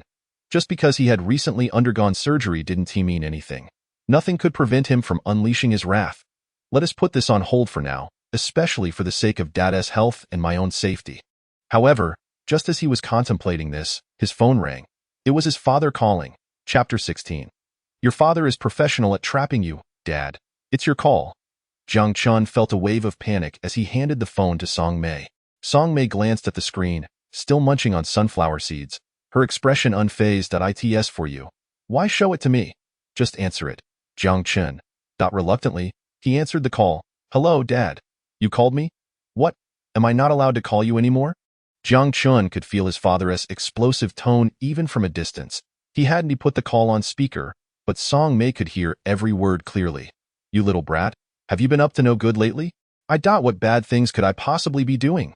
I work hard every day, making money. Where would I find the time to do anything bad? Jiang Chen protested vigorously. Yeah, I doubt you've got that kind of courage. Jiang Depeng continued. It's strange. This morning, your aunt suddenly called me, saying you've gotten your mother's friend pregnant and she has given birth to 3 kids. I thought she was just rambling. I didn't believe it at all. Your father is a principled man. My son is a model student, an excellent graduate. This kind of absurdity is clearly something he wouldn't do. So before she could finish, I hung up on her. It's outrageous to slander my son like that, especially when I'm recovering from surgery and don't need the added stress. As Jiang Chen listened to his father's lengthy rant, he felt increasingly guilty. He recognized from his father's tone that Song Mei was right. Telling his father now was not wise. Dad, you did the right thing by hanging up on Auntie. What she said was absurd and ridiculous. My son is truly outstanding and wouldn't he do such a thing? Jiang Chen assured Jiang Depeng over the phone. Song Mei rolled her eyes at the exchange. Luckily, they were outside the ward, and Su Qingqing wouldn't be able to hear their conversation. Of course I know my son, Jiang Depeng replied, sounding quite pleased. But son, We must be wary of the current societal climate. All sorts of evildoers are out there. You mustn't follow in their footsteps. Like your aunt said, how could you possibly get your mother's friend pregnant? That's downright absurd. You should be calling her auntie. There's a difference in age and standing. You must remember that. Unless you're feeling daring and want to test the waters. Just like his mother, Jiang Depeng ended the call with a threat. Jiang Chen felt a mix of anxiety and amusement. Indeed, his parents had teamed up to raise him. All right, Dad, I understand. Good. I'll hang up. After the call ended, Jiang Chen turned to Song Mei. Mom, what should we do next? What else can we do? Just let it be. Song Mei pondered for a moment before continuing. The die is cast. The rice is cooked. What can your dad do to you now? When you bring those 3 little babies to him, let us see if he hugs them first or decides to give you a beating. With his mother's words, Jiang Chen felt a sudden clarity. Though he had indeed acted recklessly, the key was that he had given his father 3 grandchildren. Just as his mother had suggested, when the time came to present the little ones to his father, there was no way his father would not embrace his grandchildren first. All right then, it's settled. Jiang Chen breathed a sigh of relief. Dealing with his father was indeed a skill his mother had mastered. However, Song Mei glanced at Jiang Chen and suddenly smiled sinisterly. Well, my son, your father will definitely embrace grandchildren without any issues. But I foresee that your father owes you a good beating, and you won't be able to escape that, Jiang Chen. Well, it's no surprise that you and my dad are a couple. You two are professionals at setting traps for your son. Song Mei spent the entire afternoon in the hospital room, watching Jiang Chen attend to Su Qingcheng and care for 3 little babies. Whether it was changing diapers, handling urination, or feeding, he seemed exceptionally adept, perhaps even better than her as a mother. Though she said nothing, she felt a deep satisfaction within. She also noticed that Jiang Chen and Su Qingcheng, through their interactions, were gradually becoming closer, resembling a young couple. This genuinely pleased her. One was her son, and the other was her close friend. Now that both had children, if they were to end up together, it would be something she wholeheartedly desired. By evening, Song Mei prepared a meal for the 2 of them and brought it over before heading back. After all, there was still someone at home. If she didn't cook for him, he would rather starve than cook for himself, and even when he occasionally did, it resembled pig slop. Only he could tolerate it. Your mother's cooking is quite good, Su Qingcheng praised as she enjoyed the dishes on the table. Although it was merely postpartum meals and home-cooked fare, such as stewed pig trotter with yellow beans, stir-fried meat, home-style tofu, clear stewed tilapia, and seaweed egg soup. The flavors were genuinely delightful, rivaling those of the national banquet she had once tasted. Is it delicious? If it is, eat more. Jiang Chen, accustomed to his mother's cooking, felt it was just average, but upon hearing Su Qingcheng's compliment, he immediately served her a piece of fish. Only after serving did he realize it was with his own chopsticks. He quickly explained, I'm sorry, I used my chopsticks to serve you. It's fine. I don't mind, Su Qingcheng replied, and to prove her point, she promptly ate the piece of fish. However, after finishing, her face inexplicably flushed with warmth. After the 2 adults finished their meal, the 3 little ones also reached mealtime. Wah, wah, wah, they cried in unison with resounding voices, expressing their strong desire for food. Little babies, don't rush. Your meals will be ready shortly. Jiang Chen prepared warm water, and after cleaning up, he began feeding the little ones, starting with 2 at a time, before finally attending to the last baby. Su Qingcheng, having experienced this routine multiple times, was no longer surprised. In fact, she had grown somewhat numb to it. Meanwhile, Jiang Chen, having seen it all before, remained exceedingly calm.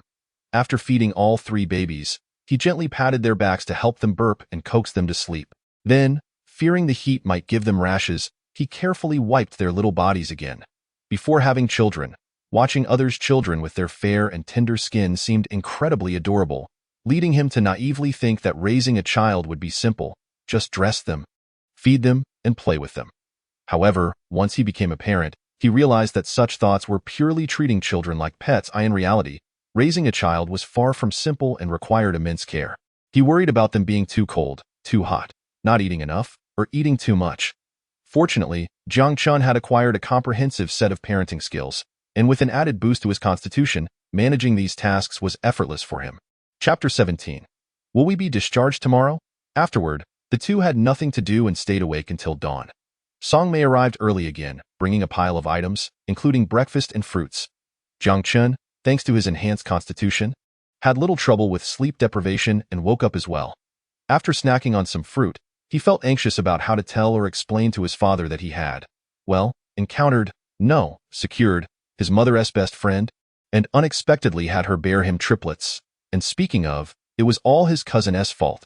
If she hadn't he blabbed to his aunt, how would the aunt know, and subsequently relay the news to his father, directly ruining his meticulously laid plans? He couldn't let this slide. He had to confront her. That morning, Sun Qian finally arrived. After a thorough examination of Su Qingqing, she reported, Auntie, Qingqing's recovery is quite satisfactory. The condition of her wounds, as well as her urination and other aspects, are all within normal limits. If there are no other issues tomorrow, we can proceed with her discharge. Tomorrow we can be discharged? Song Mei was taken aback. With her age and numerous responsibilities at work, she had been running between the office, the hospital, and home, exhausting herself. Yes, Auntie. Qingqing is recovering well in every aspect.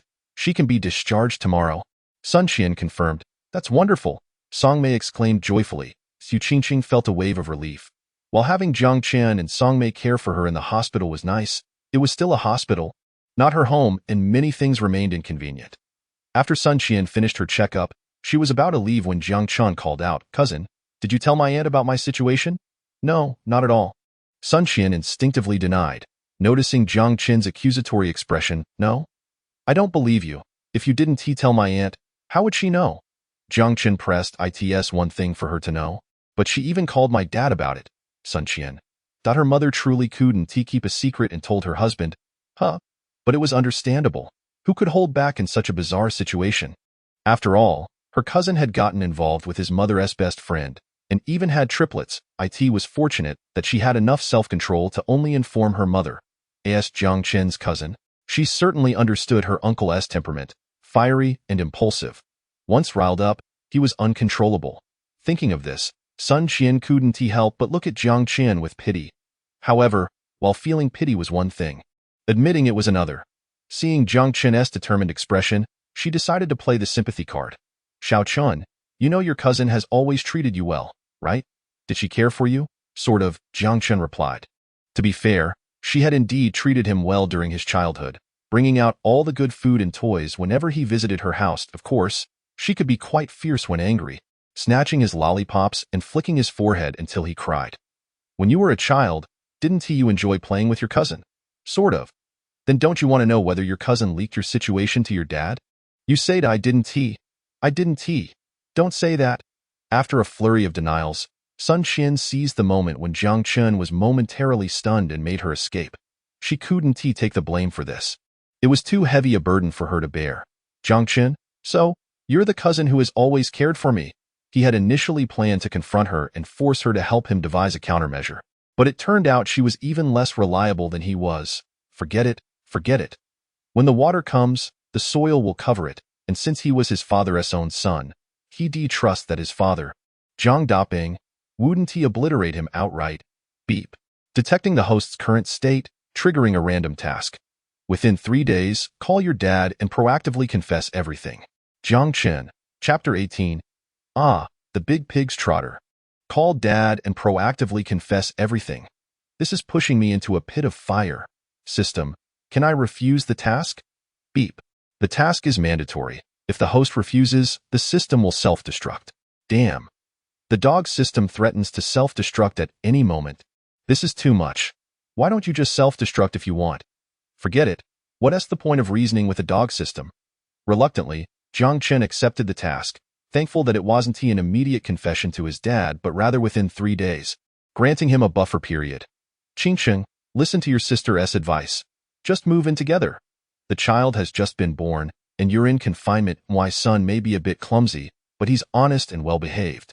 He genuinely cares for both you and the baby. Song Mei suggested to her best friend. Moreover, living together can help cultivate your relationship. All things considered, the benefits outweigh the drawbacks. Since Su Qingqing was set to be discharged tomorrow, Song Mei naturally recommended that her best friend decisively move in with her son. But, sistered, Su Qingqing hesitated. While she recognized the validity of Song Mei's statement, the prospect of living with a man, especially her best friend's son, felt overwhelming. Here it comes again. Song Mei noted Su Qingqing's hesitance and chuckled. Her best friend was perfect in every way, appearance, figure, and demeanor. but a bit too shy for her own good. Qingsheng, you both have children now. Isn't it only natural for you to live together after discharge? If it makes you uneasy, I can visit often after you're discharged. If my son treats you poorly, I'll handle him on the spot. How can I impose on that? Su Qingsheng's face flushed. Why would you feel that way? After all, I am the grandmother of the children. Visiting my grandchildren and handling my son's behavior is perfectly normal. Well, all right then. Seeing Su Qingsheng finally relent, Song Mei's face lit up with joy. Su Qingsheng also felt a sense of relief. She was well aware of the hardships of pregnancy and did not wish to undergo the struggles of raising a child as a single mother again. With her best friend's assurance, she felt considerably more at ease. Moreover, that man. Speaking of which, he wasn't too bad. He was quite handsome and had a good character. After spending a few days together, he had indeed taken good care of both her and the baby. However, as she suddenly recalled, a wave of shyness swept over her, and she glared at Song Mei. Do you really think your son is honest and well-behaved? He is not at all. Although he has been attentive in caring for me and the baby these past few days, he is also. She looked herself up and down, sighing, not a lecher, but certainly a big pig's trotter. Song Mei was too busy celebrating to notice Su Qingsheng's subtle thoughts. Having just convinced her best friend, she eagerly approached Jiang Chen. Son, after Qingsheng is discharged, you two should live together to facilitate care. Lived out together? Yes. Is that not appropriate? To be honest, Jiang Chen was not mentally prepared for this. His mom suggested living together, but in reality, that meant cohabiting with this goddess. Why wouldn't it be suitable? Seeing her son hesitate, Song Mei felt a pang of dissatisfaction. What do you mean by that? I'm asking you to live with my best friend, and you're not pleased? No, I mean, what does Qingsheng think? Does she agree? Of course she agrees. That's why I'm telling you. Oh, well then. Upon hearing this, Song Mei became irked. Hey, you little rascal. What else with that tone? Am I begging you for this? And with that, she began to twist his ear. No, Mom. You misunderstood. I'm willing, very willing, Jiang Chen exclaimed, breaking into a cold sweat as he hurriedly replied. Geez, why do you always resort to violence? No wonder Dad calls you a violent maniac, a tigress. The latter part of his comment was muttered under his breath, but since Song Mei was nearby, she heard him loud and clear. What? Your mother is a violent maniac? A tigress? Song Mei immediately erupted in anger. How dare you? And charged at Jiang Chen. Seeing the storm brewing, Jiang Chen swiftly fled outside. Mom, I'm just stepping out for a moment to buy some fruits. Song Mei couldn't catch up with him and returned to the hospital room, shaking her head in amusement. Su Qingsheng, watching from the hospital bed, covered her mouth, unable to contain her laughter. Song Mei, realizing she might have overstepped, shyly remarked, Do you think I, as a mother, was a bit too strict with my son just now? Su Qingsheng laughed, just a tad. Song Mei awkwardly replied, All right. Jiang Chen went downstairs to buy some fruits. Upon returning to the hospital room, his mom didn't pursue the matter further. After all, she was his own mother, and it wasn't appropriate to discipline her son in front of her best friend and daughter-in-law. However, Song Mei still assigned him a task, moving. Jiang Chen thought it made sense. Since he would be cohabiting with the goddess after discharge, they naturally needed to move in together. He readily agreed. In addition to moving, he also needed to resign from his job. Since graduating, Jiang Chen had found a job with a decent atmosphere and reasonable pay, but it paled in comparison to his mother's decades-long career with state benefits. Thus, she had returned to work a few days ago to handle urgent matters. Jiang Chen had taken a continuous leave of absence until now. This time, he didn't even bother requesting leave. He simply decided to quit. After all, he was now a person with privileges. As long as he lived with his wife and children, various rewards would continue to flow in. Even becoming a billionaire in the future wasn't impossible. Returning to his old job was simply unnecessary. Jiang Chen arrived at the underground parking lot of the maternity and child health hospital. After locating the BMW X7, a reward from the system, he pulled the keys from his pocket, opened the car, and settled into the driver's seat. The co-pilot side was filled with the purchase contract, license plates, paperwork, receipts, and everything else, all perfectly legitimate. It was indeed a top-tier luxury car worth nearly $2 million. It was vastly superior to the old Volkswagen that his mother had driven for the past decade. Adjusting the seat, Jiang Chen started the engine and pressed the accelerator. The car roared to life. Shooting out with power, as he drove out of the hospital, he suddenly felt thirsty and decided to stop by a convenience store for a bottle of water. However, as he exited the store, He spotted a familiar figure ahead, his former class flower, Shunsini. When Shunsini turned around and saw Jiang Chen, she immediately frowned. Jiang Chen, are you stalking me? We broken up, you know? I have a new boyfriend now. And he treats me very well. Your actions only make me dislike you more. Shunsini, upon realizing it was Jiang Chen, immediately expressed her displeasure at that moment. She had transformed from her previous innocent school flower appearance into a heavily made-up figure, clad in a super short skirt, holding a small bag in one hand and linking arms with a portly man on the other. Jiang Chen, what makes you think I'm following you? Seeing Jiang Chen still dressed in his ordinary attire, Shunsini scoffed, her expression filled with disdain. I was blind before, attracted to your looks. But in this society, looks don't pay the bills. Money is what matters. Look at my new boyfriend. He drives a top-tier BMW X5 worth $1 million. On our first day together, he bought me a full set of LV, including this little bag. Just these add up to 50 or 60,000. She tightly linked her arm with the man beside her, wearing a proud expression. Jiang Chen rubbed his forehead, feeling somewhat helpless. He thought to himself, at least we had a relationship. We should part amicably. If you favor wealth and despise poverty, that's human nature. To be honest, I also like rich people, but after our breakup, you slander me and look down on me, then come here to flaunt your new relationship. Do not blame me for being ungracious. After all, it's impossible to be a saint in this lifetime. TSK, for 50 to 60,000 yuan, you've been bought off so cheaply. Speaking of which, you truly are quite inexpensive, but then again, it's still a tad more than the women at the club. Upon hearing this, Shunsini nearly exploded. Jiang Chen, what did you just say? You called me cheap and insulted me by comparing me to a club girl? At the same time, she found it hard to believe that Jiang Chen, who had always been exceptionally kind and accommodating towards her, would utter such words. Someone must be clear on this matter. There's no need for me to repeat it. Jiang Chen then glanced at the portly man. And this is your new boyfriend? Quite impressive. If you hadn't mentioned it, I would have thought he was your father.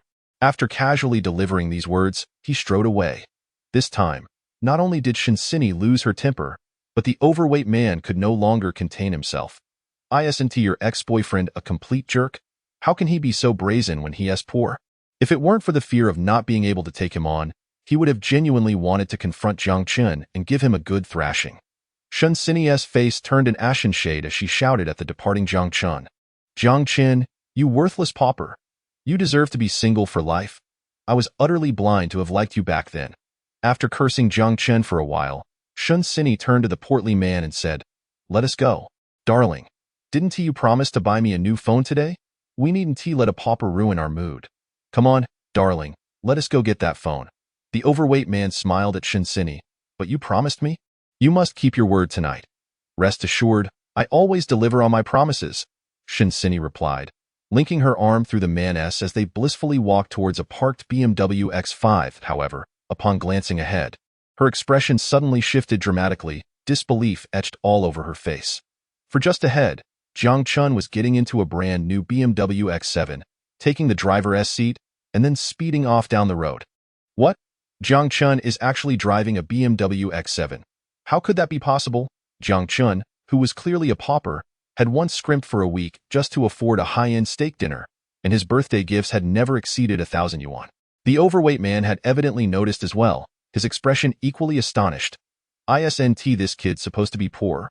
Why is he driving a BMW X7? This is absurd. The X7's top configuration costs nearly 2 million yuan, a tier above my X5, and significantly more expensive. Jiang Chen sped away in the BMW X7, feeling as if he had just swallowed a fly after encountering Shunsini. Thankfully, he had decisively ended that relationship. Otherwise, he would have been nauseated for a lifetime. He then drove to his company, where he had landed his first job after graduation. The atmosphere was pleasant, and although he had only been there a few days and was still in his probationary period, Jiang Chen had developed a good rapport with his colleagues. Upon seeing Jiang Chen return to the office, his co-workers greeted him warmly. Oh, Jiang Chen's here. We thought you were done for after taking a few days off. Ah, Jiang Chen's back. Let me see if you've become more handsome during these days. What do you mean by more handsome? He has always been quite dashing. Thank you very much. Wait, it does seem he is even more charming now. Indeed, he lives up to the title of the company's most handsome guy. Jiang Chen, we have cake and mushroom sandwiches here. Care to indulge? If you do, let me be your girlfriend for a day? Me too. Me too. Listening to the playful banter from his colleagues, Jiang Chen broke into a sweat, but didn't he take it to heart, as the atmosphere at the company was indeed jovial and harmonious. Otherwise, he wouldn't have chosen to join this firm in the first place. However, it must be said that compared to before, his attractiveness had indeed improved somewhat. After all, a 10-point constitution doesn't come without effort. His looks, stamina, and muscle had all seen considerable enhancement. Before long, Jiang Chen arrived at the office of his department. The department head, Sister Yang, was sipping water while discussing work matters with two female colleagues. Upon spotting Jiang Chen, she greeted him with a smile. "Jiang Chen, I thought you weren't coming back." The two women turned to Jiang Chen and approached him eagerly, as they had been hired at the same time and shared a particularly close relationship. "Brother Chen has returned. Welcome back. After a few days, it feels like we haven't seen you in ages. Jiang Chen, your timing is perfect. Our department is in dire straits, completely understaffed, and with the peak season approaching, we don't have a single veteran left to hold the fort," Sister Yang said with a smile. Jiang Chen glanced around and noticed an array of empty desks. He couldn't help but feel puzzled. Where is everyone? Sister Zhang is unexpectedly pregnant. Being an older mother, she has gone home to rest. What about Brotherly? Brotherly's wife just gave birth, so he has taken care of his wife and child. And Sister Sue? She has had her second child. Why isn't she here? Her. I was just thinking about her. She has a predisposition for pregnancy. She said she didn't want any more kids. Yet she is now pregnant with twins. Sister Yang expressed her exasperation. I don't know what's going on in our department lately. It seems like everyone is having babies. Thankfully, we hired you 3 newbies in advance. Otherwise, I wouldn't know what we would do during this busy season. Jiang Chen listened and couldn't help but facepalm. Well, it seems they all decided to have children at the same time. After a brief pause, he mustered the courage to say, Sister Yang, I actually have some news too. Upon hearing this, Sister Yang immediately sputtered water everywhere. Chapter 20. Looking honest, but actually quite devious. What? You also had a baby? Sister Yang was taken aback. The two women, Shunjia and Suna, were equally startled. Jiang Chen realized he had misspoken and quickly clarified. No, it's not me. It's my wife who gave birth. I'm a father now. However, upon hearing this, Sister Yang and the two women were even more shocked. Your wife gave birth? You're a father. This is incredibly fast. Did I hear you correctly, Jiang Chen? You have a wife, and she had a child for you? You're a father now? Sister Yang gasped, her expression as if she had seen a ghost. Great. Another child in the department. This year has truly seen an influx of babies. Yes, that's right. Jiang Chen nodded.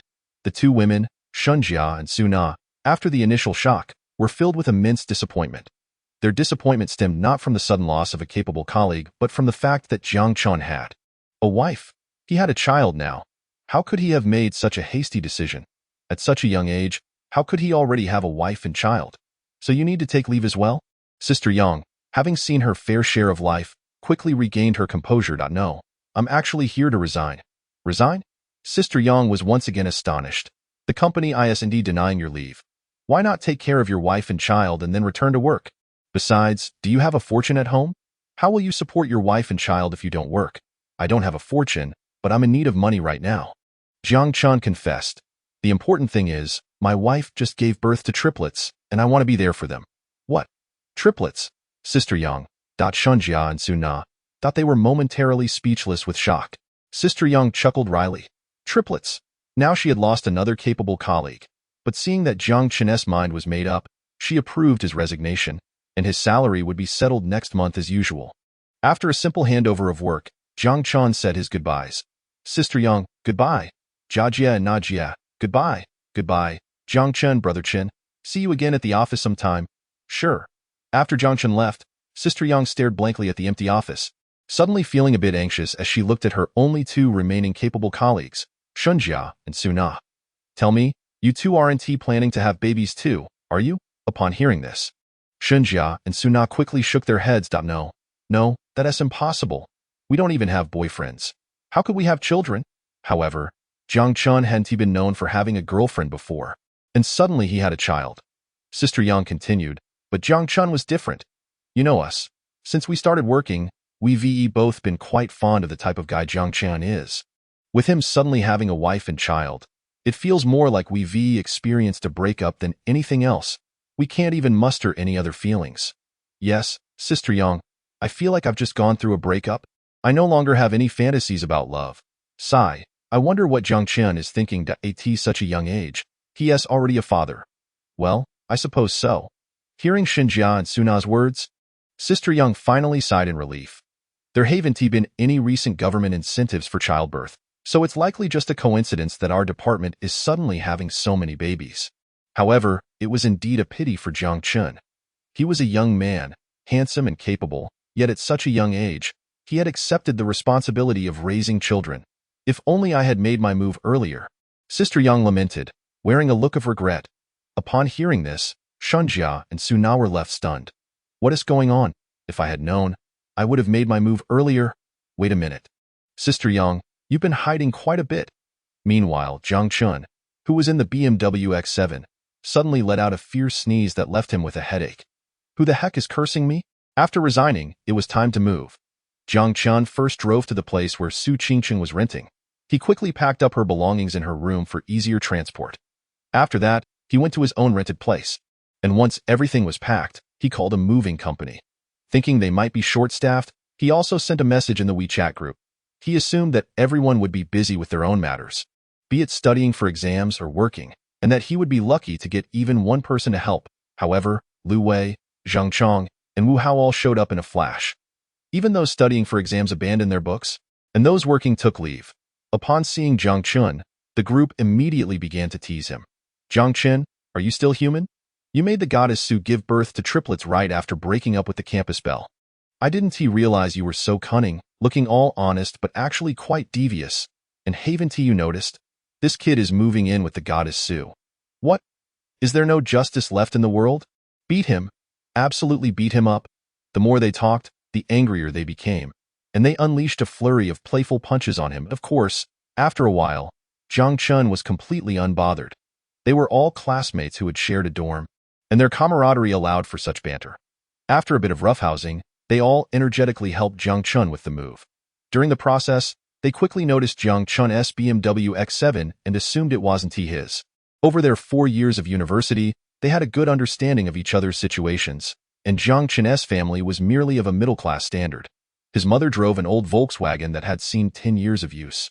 Jiang Chen, you must have rented this BMW X7, right? Wow, to impress the goddess Su, you even rented a BMW X7.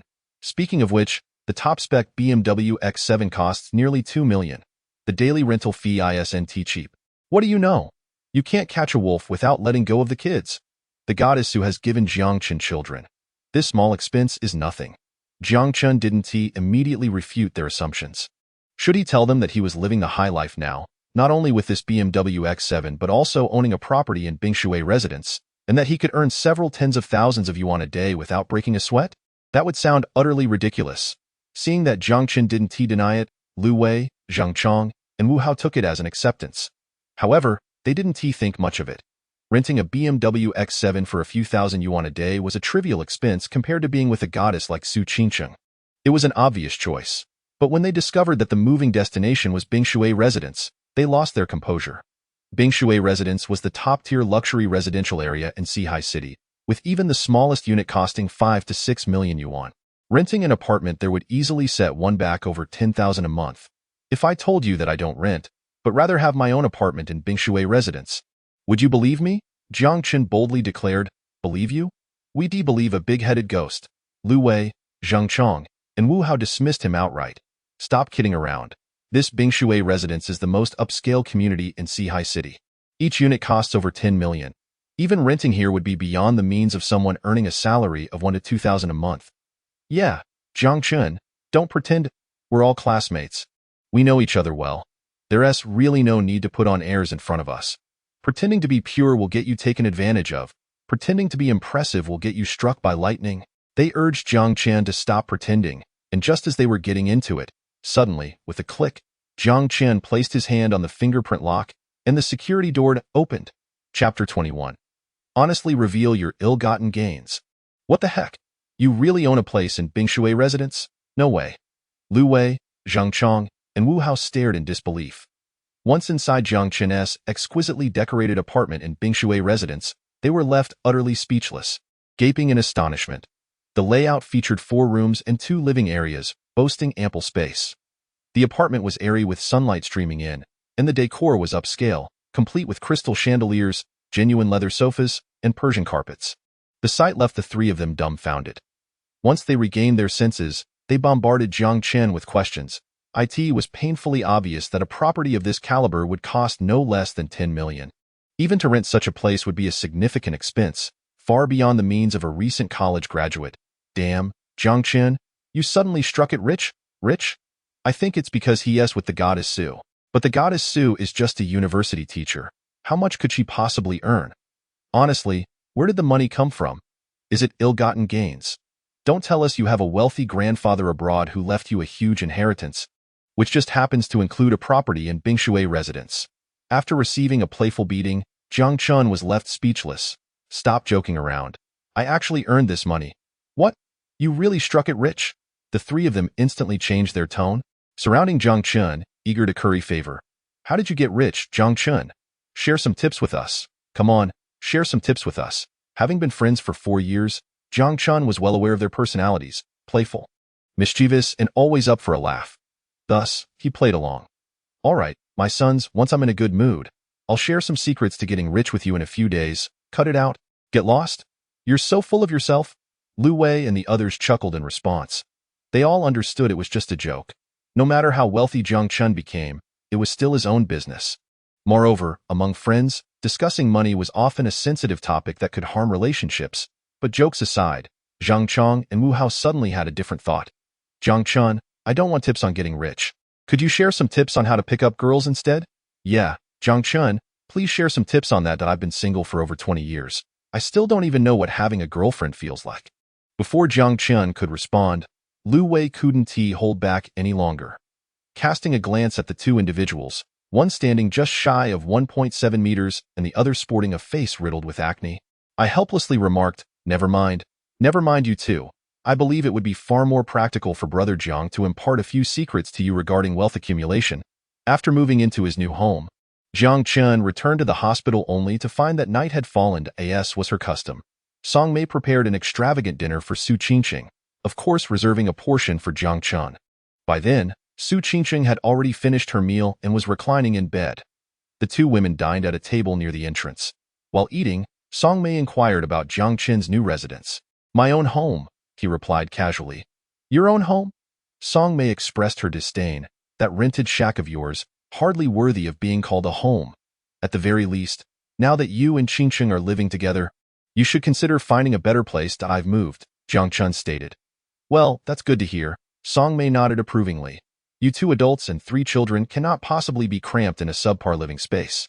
By the way, have you exhausted that 30,000 yuan? Without a moment's hesitation, she pulled out a card from her pocket and handed it to Jiang Chen. Chapter 22. Humph, who is your wife?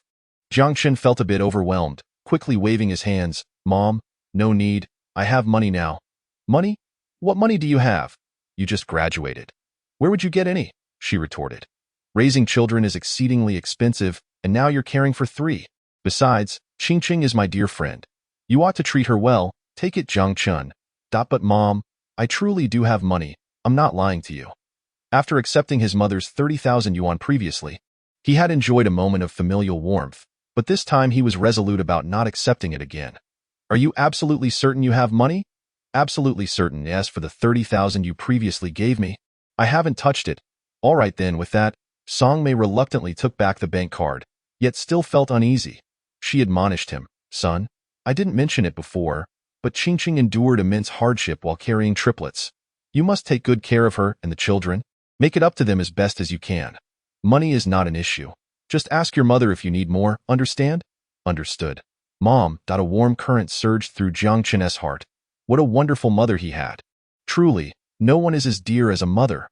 However, he thought, rest assured, dear mother, your son has grown up and will no longer ask you for money. Rather, he will repay you with filial piety and truth. He also wished to confide in his mother about his circumstances, particularly regarding his home and car. Yet knowing his mother's impulsive nature, he feared the moment she learned of his newly acquired property worth over 10 million and a nearly 200,000 BMW X7, her first reaction would be to suspect he was engaged in some illicit activity.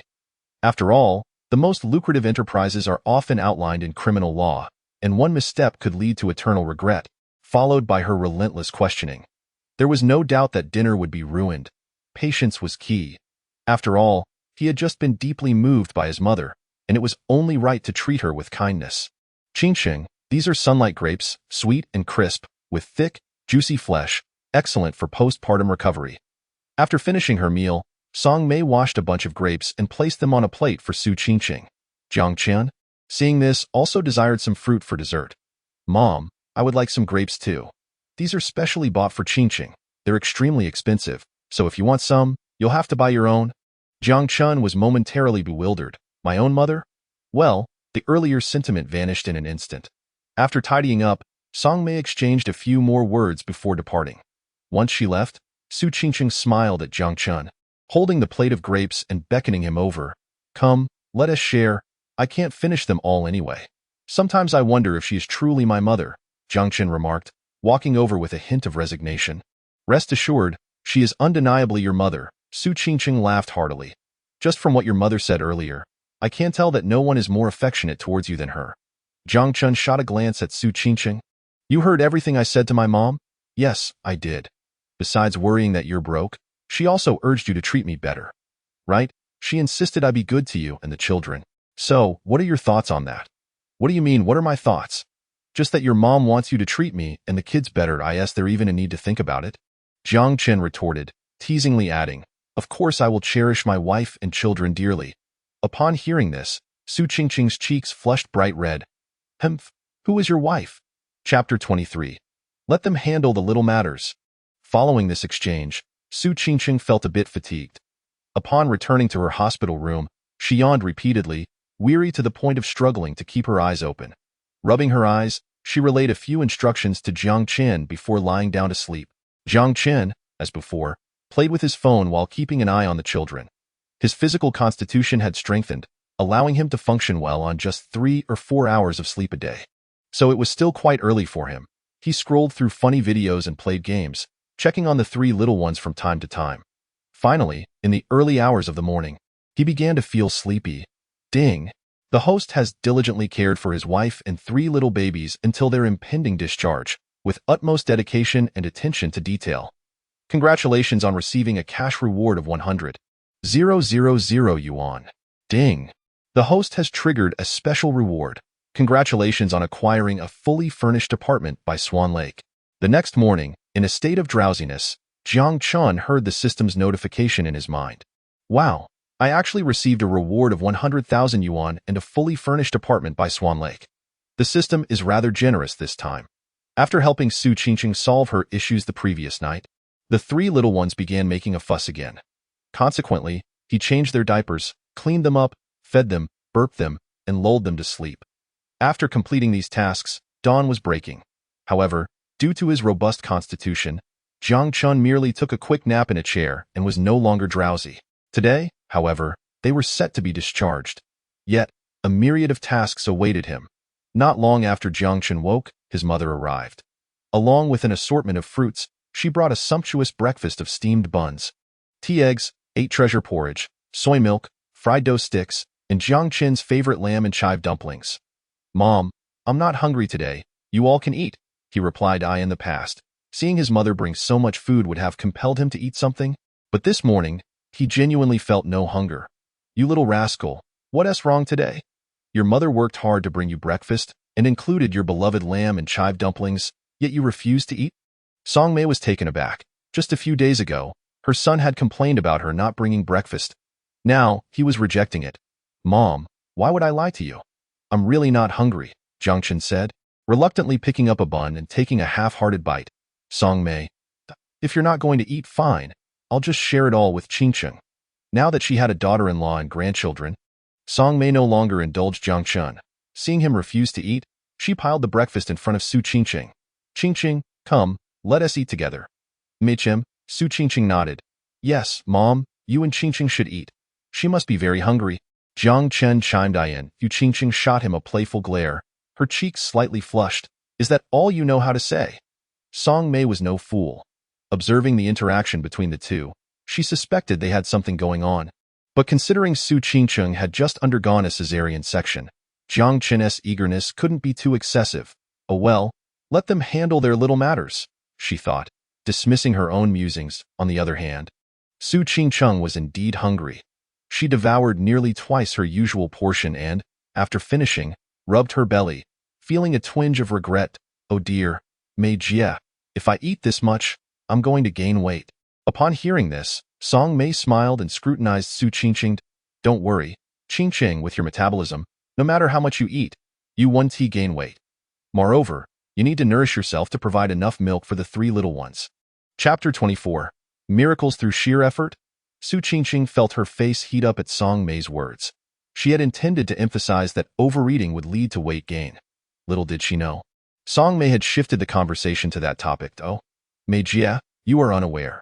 With my current gifts, feeding 3 little ones is absolutely no problem. Su Qingcheng sighed inwardly. Just as breakfast was finishing up, the 3 little ones began to wail, waving their tiny arms and kicking their little legs. In just a few days, the wrinkled, newborn appearance they had at birth had transformed entirely. Their skin was now smooth and fair, irresistibly adorable. One glance at them made one yearn to cuddle them. Oh, are you hungry? No worries, Grandma will feed you right away. As soon as Song Mei saw the 3 little ones, her face lit up with joy, her expression softening as if she had regained 10 years of youth. With a beaming smile, she helped Jiang Chen change their diapers, then cradled them and brought them to Su Qingcheng, who was more than willing to take them and began feeding them one by one. Both Song Mei and Jiang Chen stood by. Song Mei, out of habit, instinctively thought to shoo Jiang Chen away, reasoning that it was inappropriate for him to watch his friend breastfeed. However, she quickly remembered that he was not an outsider but the father of Su Qingcheng's children. If today's examination goes well, you can be discharged. After feeding the babies, Jiang Chen's cousin, Sun Qian, entered with some equipment and several nurses to conduct a comprehensive pre-discharge check on Su Qingcheng. How is it? Xiao Qian? Song Mei, as Su Qingcheng's close friend and prospective mother-in-law, promptly inquired. Sun Qian examined Su Qingcheng's recovery and various test results, nodding. Everything looks good. You can be discharged today. That's wonderful, Song Mei exclaimed joyfully. Su Qingcheng also felt a sense of relief. Although conditions in the hospital were acceptable and Song Mei and Jiang Chen had taken good care of her and the babies, living in a hospital was still quite inconvenient. She couldn't wait to be discharged. After leaving the hospital, pay attention to the healing of your wounds, avoid strenuous activities, refrain from getting them wet, and maintain hygiene. The recovery period after a cesarean section lasts 42 days, after which you should return for a checkup to assess the healing of your uterus. Additionally, during the recovery phase, please exercise restraint and avoid intimate contact as much as possible. And of course, the 42-day mark is just a general guideline. Everyone's situation varies, so it's best to rely on personal feelings. If you experience pain, waiting beyond 42 days is unacceptable, while if there is no pain, you may consider a little experimentation before the 42 days are over. However, miracles through sheer effort are strictly forbidden. Sun Qian meticulously outlined all the post-discharge precautions. Upon hearing the advice regarding intimacy, Su Qingcheng felt her face flush with embarrassment. She had certainly gained some knowledge, albeit of an unusual nature. Who knew it would be 42 days? No rush, she thought. Who's in a hurry? Jiang Chen nearly choked upon hearing this. Is my cousin doing this on purpose? He thought. As a seasoned individual, Song Mei, upon hearing Sun Qian's remarks, glanced at her son and good friend, chuckling without taking it too seriously. They were already a couple, and with 3 children born, any notions or desires they might have were entirely normal. After Sun Qian finished her instructions, she stayed to chat with Su Qingcheng, while Song Mei and Jiang Chen busied themselves with the myriad of tasks associated with discharge, gathering their belongings and completing the paperwork. Suddenly, Song Mei's phone rang. After hanging up, her expression turned grave as she looked at Jiang Chen, whose demeanor seemed off. Jiang Chen, your father called. He said he wants to come see you. What? My dad wants to see me? Didn't he just have an appendectomy? He's supposed to be on an 4 drip for a few days. He is currently on an 4, but he insisted that something felt off. So he removed the needle and hurried over to the maternal and child health hospital. What should we do? Jiang Chen felt a wave of panic wash over him. The mere thought of his father's explosive temper made his scalp prickle. No, son, don't panic just yet. There's something I haven't told you. Mom, what is it? Your father should have already arrived at the hospital. I just sent him the room number. Chapter 25. Watching the excitement without regard for the consequences, Jiang Chen was at a loss for words upon hearing his mother. First, you tell me not to panic. Then you inform me that Dad is already at the hospital and that you sent him the room number. Great. It seems you two are conspiring to set me up. It's not like that, son. You know your father's temperament. If he insists on coming and asks for my location, I certainly couldn't refuse him. Besides, this matter cannot be hidden from him forever. Song Mei, feeling a bit guilty, defended herself. Jiang Chen scratched his head. Meanwhile, Sun Qian and Su Qingcheng were engaged in conversation. Over the past few days, they had grown increasingly familiar with one another. And upon overhearing Jiang Chen and Song Mei's exchange, Sun Qian couldn't help but chuckle. Su Qingcheng nearly burst into laughter as well. Typically reserved, she only laughed when she couldn't hold it in. Her good friend was genuinely amusing, always managing to set up her son in the most creative ways. However, it was deserved. After all, this big oaf had acted rather unrefined earlier. Just then, a loud knock echoed at the door. Dad's here? Jiang Chen jolted upright. Go see. What is the worst that can happen? You're a college graduate now. Is he going to eat you alive or something? Song Mei replied calmly. Easy for you to say. I'm the one who is going to get hit, not you. Wait, would he even dare hit your mother? In front of this fierce tigress, your father, no matter how fiery his temper, is as meek as a kitten. He can only behave like a dragon when it comes to you. Jiang Chen. That you make it sound so easy, but I'm the one who is going to bear the brunt of his wrath. Ding. The system reminds the host that the 3-day deadline for voluntarily confessing to his father is nearing. The host should seize the opportunity to confess, especially now, as timing is crucial. Special reminder, the rewards for this task are linked to the completion of the task. Specifically, the rewards are tied to the severity of the punishment the host receives from his father. What? The rewards are tied to how much I get beaten, Jiang Chen exclaimed. Ding. And no. The more severely the host is beaten, the greater the reward. Jiang Chen? This dog system thrives on chaos, he muttered, shaking his head in resignation as he approached the door. Upon opening it, lo and behold, it was indeed his father. Ahem, Dad. What brings you here? You could have given me a heads up so I could come and get you. Jiang Chen spotted his father and hurriedly greeted him. Jiang Daping, however, wore a sullen expression. He cast a glance at Jiang Chen but remained silent, proceeding directly into the hospital room. Upon noticing his father's silence, Jiang Chen felt an inexplicable sense of panic. Dad, please listen to me. This situation was truly an accident. I had a bit too much to drink and was rather muddled, which led to some mistakes. But rest assured, I will take full responsibility. I promise, I will be a man of integrity, just like you. Jiang Chen anxiously offered explanations, or rather, confessions, yet Jiang Daping continued to keep his silence. Once inside, Jiang Daping glanced around the room and nodded amicably at Su Qingcheng and Sun Qian before making his way to the crib, where Song Mei was entertaining a little one. Jiang Daping, astonished, remarked, So there are indeed 3. What did you expect? Song Mei replied. Well, let me hold one, Jiang Daping said, a flicker of excitement in his eyes as he extended his hands to take the child. After a brief exchange of glances with his wife, Song Mei passed the baby to him. Jiang Daping cradled the infant with utmost care, as if holding a precious gem, and after savoring the moment, he proceeded to hold the other 2 children, one by one. His eyes brimmed with the affection of a grandfather for his grandchildren. This looks rather nice. Why do they say Jiang Chen is in for a beating? Su Qingcheng whispered to Sun Qian. We're only just getting started, Sun Qian explained. You don't understand, my uncle.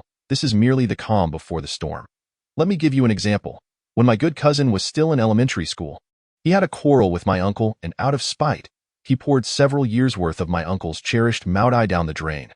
Once the deed was discovered, he fled outside. My uncle searched for him all day before finally bringing him back. Seeing him covered in dirt and starved, my uncle let him bathe and prepared a sumptuous meal.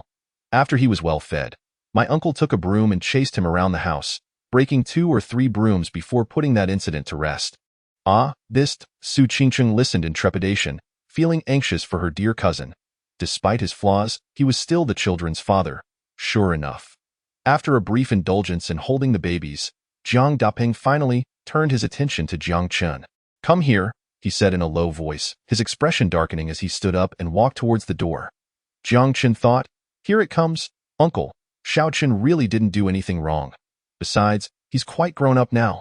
Sun Qian hastily urged Jiang Daping. Song Mei chimed in, Yes, Sun Qian is right. Our son has graduated from university. You should ease up a bit. Well, uncle, Jiang Chen didn't he mean it? He is actually a good kid.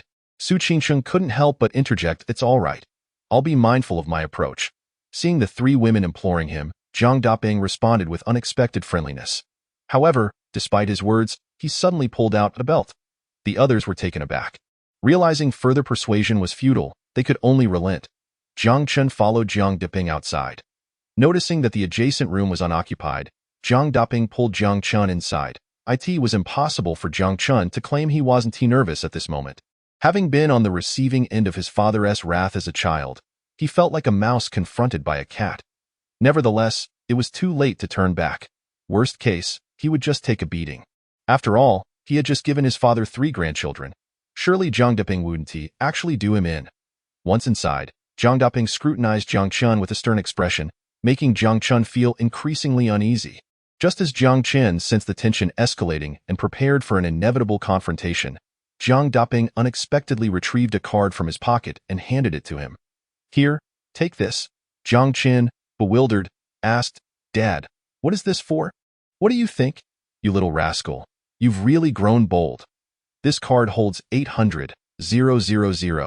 It's the savings from your mother and me over the years. Use it to buy a house. Chapter 26. What? Dad, are you really going to use the belt on me? Jiang Chen had braced himself for a severe beating, yet his father not only refrained from striking him but also handed him an 800,000 yuan bank card for purchasing a home. Had his father undergone a transformation? Jiang Chen was utterly stunned. Dad, what do you mean?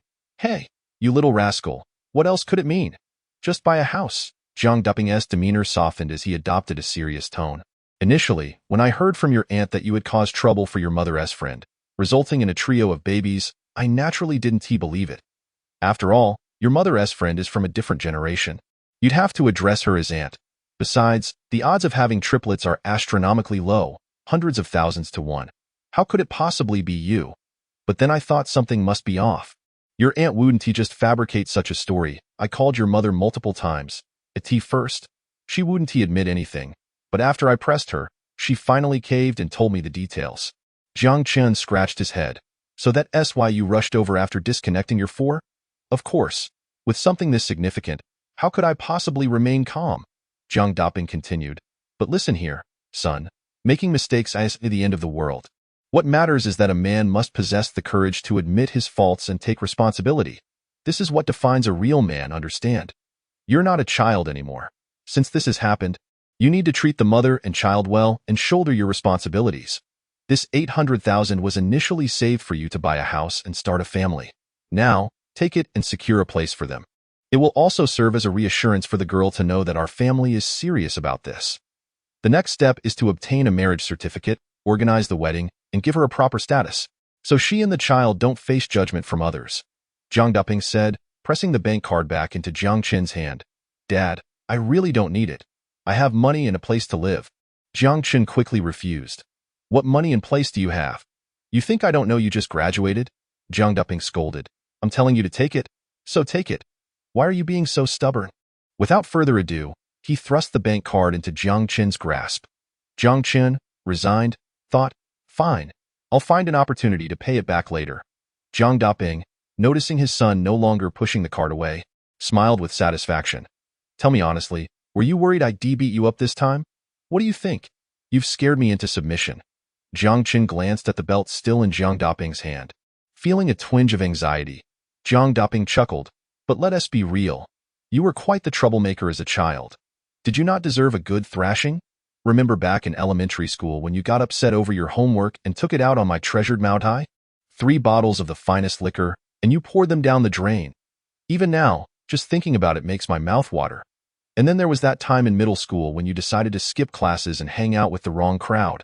Dyeing your hair and staying out all night, I was furious and had to drag you back home that night. And don't get me started on high school, when your first love broke up with you. You were so distraught you wanted to jump off a building. That truly terrified your mother and me. We lost sleep for days, secretly watching you, fearing you might do something reckless. Jiang Daping recounted a barrage of past events. Initially, Jiang Chen felt uncomfortable as his father recounted his youthful misadventures. Indeed, he had been quite the rascal, to the point where he almost wished he could travel back in time and give his younger self a good thrashing. However, the latter part of his father's speech was new to him. It seemed that all these years, his parents had mostly been scaring him rather than genuinely punishing him. Upon reflection, that seemed accurate. The thunderous storms were often followed by calm. After each beating he received, he quickly returned to normal, resuming his daily life without a care. Dad, are you saying that all these years, you've actually been concerned for me and didn't he want to hurt me? Isn't that obvious? You're my only son. What would I do if I accidentally harmed you? Jiang Duping replied, almost matter-of-factly. There were indeed 2 occasions when your mother and I were genuinely terrified. One was when you were in middle school, running with a bad crowd and getting into trouble. The other was during high school when you wanted to commit suicide after a breakup. That had us on edge, observing you closely, fearing you might do something drastic. Fortunately, you pulled through, went to college, and graduated without any major issues. Your mother and I were finally able to breathe a sigh of relief. While you've made some mistakes again this time. Jiang Duping wiped a tear from the corner of his eye and suddenly playfully punched Jiang Chen on the shoulder, laughing, you gave me 3 grandchildren all at once. Honestly, that is something I couldn't have achieved back in my day. Ha ha ha. Not bad. Jiang Chen humbly replied. Yet, his father's heartfelt words moved him deeply. The plight of parents everywhere. He had always thought of his father as a rough man with a short temper who enjoyed throwing punches. But in reality, he had been meticulous in his care, secretly worrying for him all these years. Meanwhile, he noticed that the once tall and imposing figure who seemed capable of anything was now showing signs of aging. His back was slightly hunched, his hair had grayed, and wrinkles had begun to appear on his face, hinting at a transition into old age. Time truly waits for no one. Dad, thank you for everything over the years. Jiang Chen found himself choking up. You little rascal, why thank me? It's my duty as your father. I owe you this in this lifetime. Jiang Duping replied warmly, with a smile that as long as you live well and don't forget your mother and me, we'll be content. Jiang Chen felt overwhelmed with emotion. He hadn't realized how deeply his parents cared for him. He wished he could throw himself into his father's arms and cry like a child once more. Just as Jiang Chen was lost in his feelings of gratitude for his parents' nurturing, he suddenly noticed the belt in Jiang Duping's hand moving. Indeed, it was moving as if it were about to be used on him. Jiang Chen was taken aback. Dad, what are you doing? Are you really going to hit me with that belt? Jiang Duping nodded, grinning. Didn't I warn you? If you misbehave again, I'll use this belt on you. You wouldn't want me to go back on my word, would you? No way, Dad. You're serious. Relax, it's all for show. I want to really hit you. It's just to maintain the family hierarchy. I need your mother to understand that I, as the man of the house, must uphold my authority. Jiang Chen hesitated. Okay, just go easy on me. Don't worry. Crack. Ouch, Dad. You really did hit me with the belt? Huh? Son, are you all right? Of course I'm fine. It's just the chair. Look at it. You've nearly broken it with that. Ding. The host has completed the task of confessing to his father and has been punished with a beating from the belt. Task evaluation. Unmatched excellence. Congratulations to the host for receiving a reward. Chapter 27. The Authority of a Man. Congratulations on receiving a reward of 1 million cash and a chance to draw a lottery. 1 million cash. Incredible. Finally, it's not just a few thousand or tens of thousands. A lottery draw. Jiang Chen thought to himself. Ding. Draw successful. Congratulations to the host for obtaining supreme culinary skills. Jiang Chen is in for it now. Given uncle's explosive temper, he is sure to give him a good thrashing. Hey, Meijia. Jiang Chen really didn't do anything wrong. It was purely an accident. Shouldn't you go talk to uncle and persuade him to calm down and let Jiang Chen off the hook? After Jiang Duping took Jiang Chen away, Sun Qian and Su Qingcheng were filled with concern. Sun Qian felt guilty. If it hadn't been for her mother tipping off Jiang Duping, he wouldn't have rushed over so urgently. Being relatives, she knew Jiang Duping's temper well. Regardless, Jiang Chen was bound to get a beating this time. Su Qingcheng found herself in a somewhat awkward position. However, she was older than Jiang Chen, and given that the incident was an accident, along with her recent interactions with him, she felt compelled to defend him a bit. Although calling Song Mei's sister and Jiang Duping uncle felt quite awkward. Initially, Song Mei was a bit worried, but after listening for a while and hearing no signs of commotion, she understood that there was no intent to punish. After years of marriage, she quickly grasped Jiang Duping's intentions. It's all right. Jiang Duping said he knows how to handle it, so I trust him. You mean Uncle 1T hit Xiao Chun? Sun Qian asked. Su Qingqing turned to Song Mei. Intrigued. No way. Song Mei shook her head firmly. Look at how old Xiao Chun is now. He has graduated from university and is a father of 3. If Zhang Daping were to beat him like he did when he was a child, that would be absurd. Besides, Xiao Chun is no small fry. In a fight, who knows who would win? Ah, that is true. Sun Qian and Su Qingqing exchanged awkward glances. It was indeed a strange notion. How could a son strike his father? However, both women agreed with Song Mei's assessment that Jiang Daping wouldn't punish Jiang Chen. But unexpectedly, the next moment, crack, a sound of a belt striking reverberated from within, followed by Jiang Chen's cry of anguish. Sun Qian and Su Qingqing exchanged glances, stunned. Song Mei was taken aback for a moment, then erupted with anger. That old fool, he really did hit him. She stormed towards the room. Before she could even push the door open, it swung open with a creak, revealing Jiang Daping holding the belt, his face adorned with an air of authority, followed by a visibly chastened Jiang Chen. Upon seeing this, Song Mei was initially stunned, then exclaimed in surprise, Jiang Daping, you really hit our son. What? When my son makes a mistake, shouldn't I, as his father, discipline him? Besides, recognizing one's errors and making amends is what it means to be a man of the Jiang family. Jiang Daping replied confidently. Song Mei turned to Jiang Chen. Son, did your father really hit you? Jiang Chen glanced at Jiang Daping and nodded. Song Mei exclaimed, Son, did it hurt? Could it not hurt? He really used the belt this time to teach me a lesson. Standing at a towering height of 6 feet, the robust Jiang Daping placed one hand on his hip, looking down at Song Mei with an air of superiority. Song Mei, filled with fury, exclaimed, You old fool! How dare you strike your son with a belt? He has grown now. Mistakes are inevitable, but how can you justify this? After all, he has given you 3 grandchildren. How could you inflict such pain? And to strike him so mercilessly with a belt, Jiang Daping. I see you have some nerve. I struck him, and what of it? Jiang Daping retorted defiantly. Disciplining my child is a matter of course. What business is it of yours, you woman? Unyielding, Jiang Daping stood his ground. Woman? Ha! In her rage, Song Mei rose on her toes to grasp Jiang Daping's ear. Anticipating her move, Jiang Daping skillfully evaded her grasp. As she lunged again, he dodged once more, but just as he began to feel triumphant, Song Mei struck again. This time, he was unprepared. With a loud pinch, Song Mei seized Jiang Daping's ear. The once boisterous and imposing Jiang Daping immediately wilted, wincing in pain and pleading, Ouch, wife, what are you doing? Can you ease up a bit? A profound silence fell over the room. Everyone was taken aback.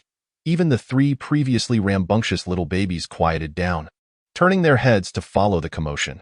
Sun Qian was momentarily taken aback. She had only heard tales of her volatile uncle who enjoyed disciplining Jiang Chen.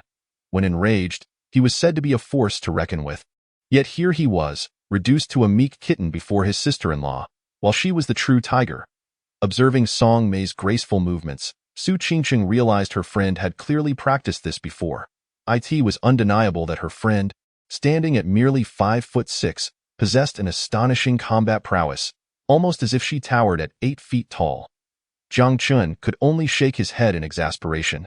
The authority of the patriarch? The fierce aura of masculinity? What was the point? His father had shattered that notion, only to be trampled by his mother in the process. You old fool, striking your son with a belt, and you still think you're something special? After all the effort it took for him to grow up, is it really for you to hit him? If you must discipline, could you not choose a more appropriate method instead of wielding a belt? What gives you such confidence?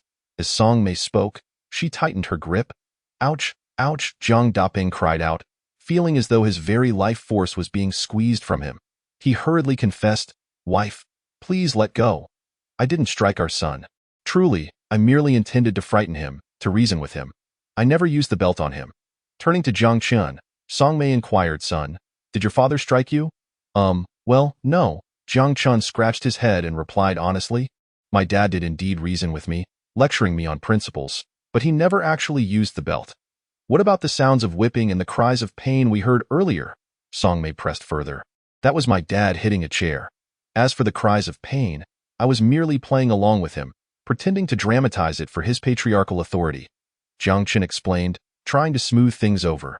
Mom, please just let go. Exactly. We only have one son. You care, and so do I, Jiang Duping chimed in. Are you certain he didn't hit you? Song Mei remained skeptical. Absolutely not. He used the belt on a chair. If you don't believe me, go take a look.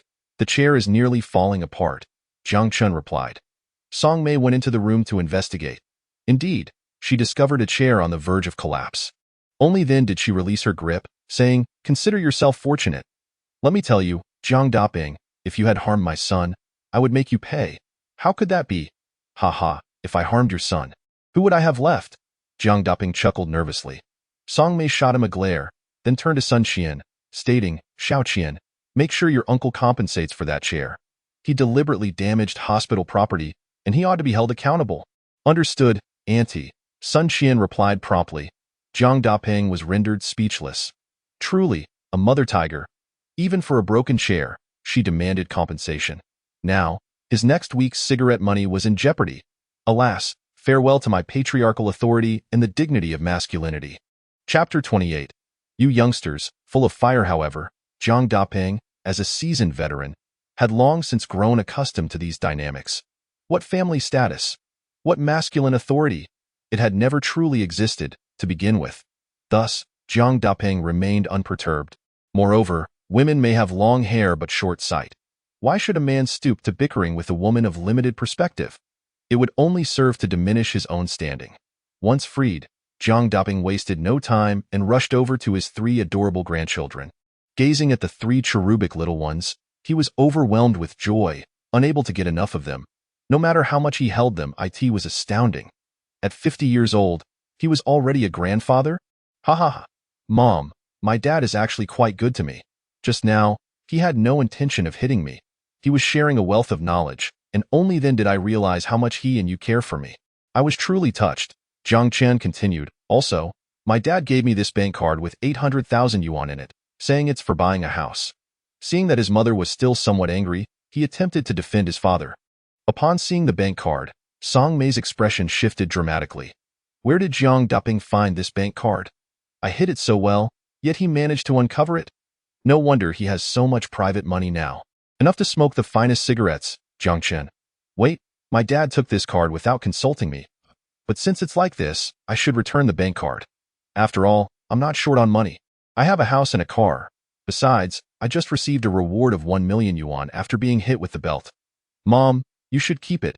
Jiang Chen insisted I shouldn't take it. It's meant for you. The money is for you to buy a house and start a family. Song Mei promptly shoved the card back into Jiang Chen's hands.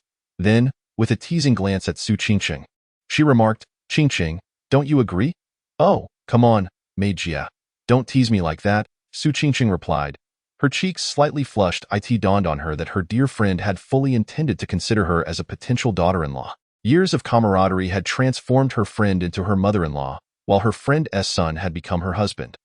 Let us go, Song Mei said, her attention drifting towards the crib.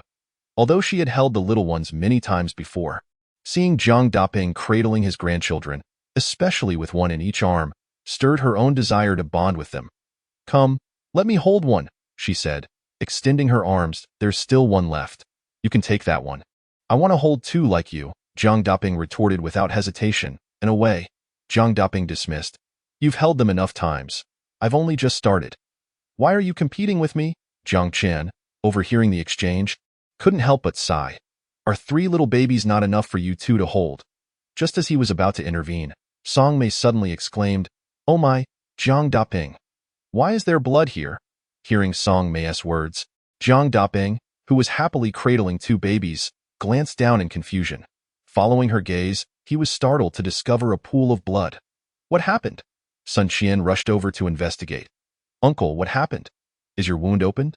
She asked, assessing the situation. It seemed that Jiang Duping had either overexerted himself in excitement or had simply lost track of his condition. The wound from his appendicitis surgery had indeed opened slightly, though it wasn't bleeding profusely. The wound is open? Yes, uncle, but as an obstetrician, I must advise you to consult a surgeon for proper treatment. Sun Qian warned with a serious expression. Jiang Duping glanced at the 4 to 5 centimeter wound and the blood pooling around it.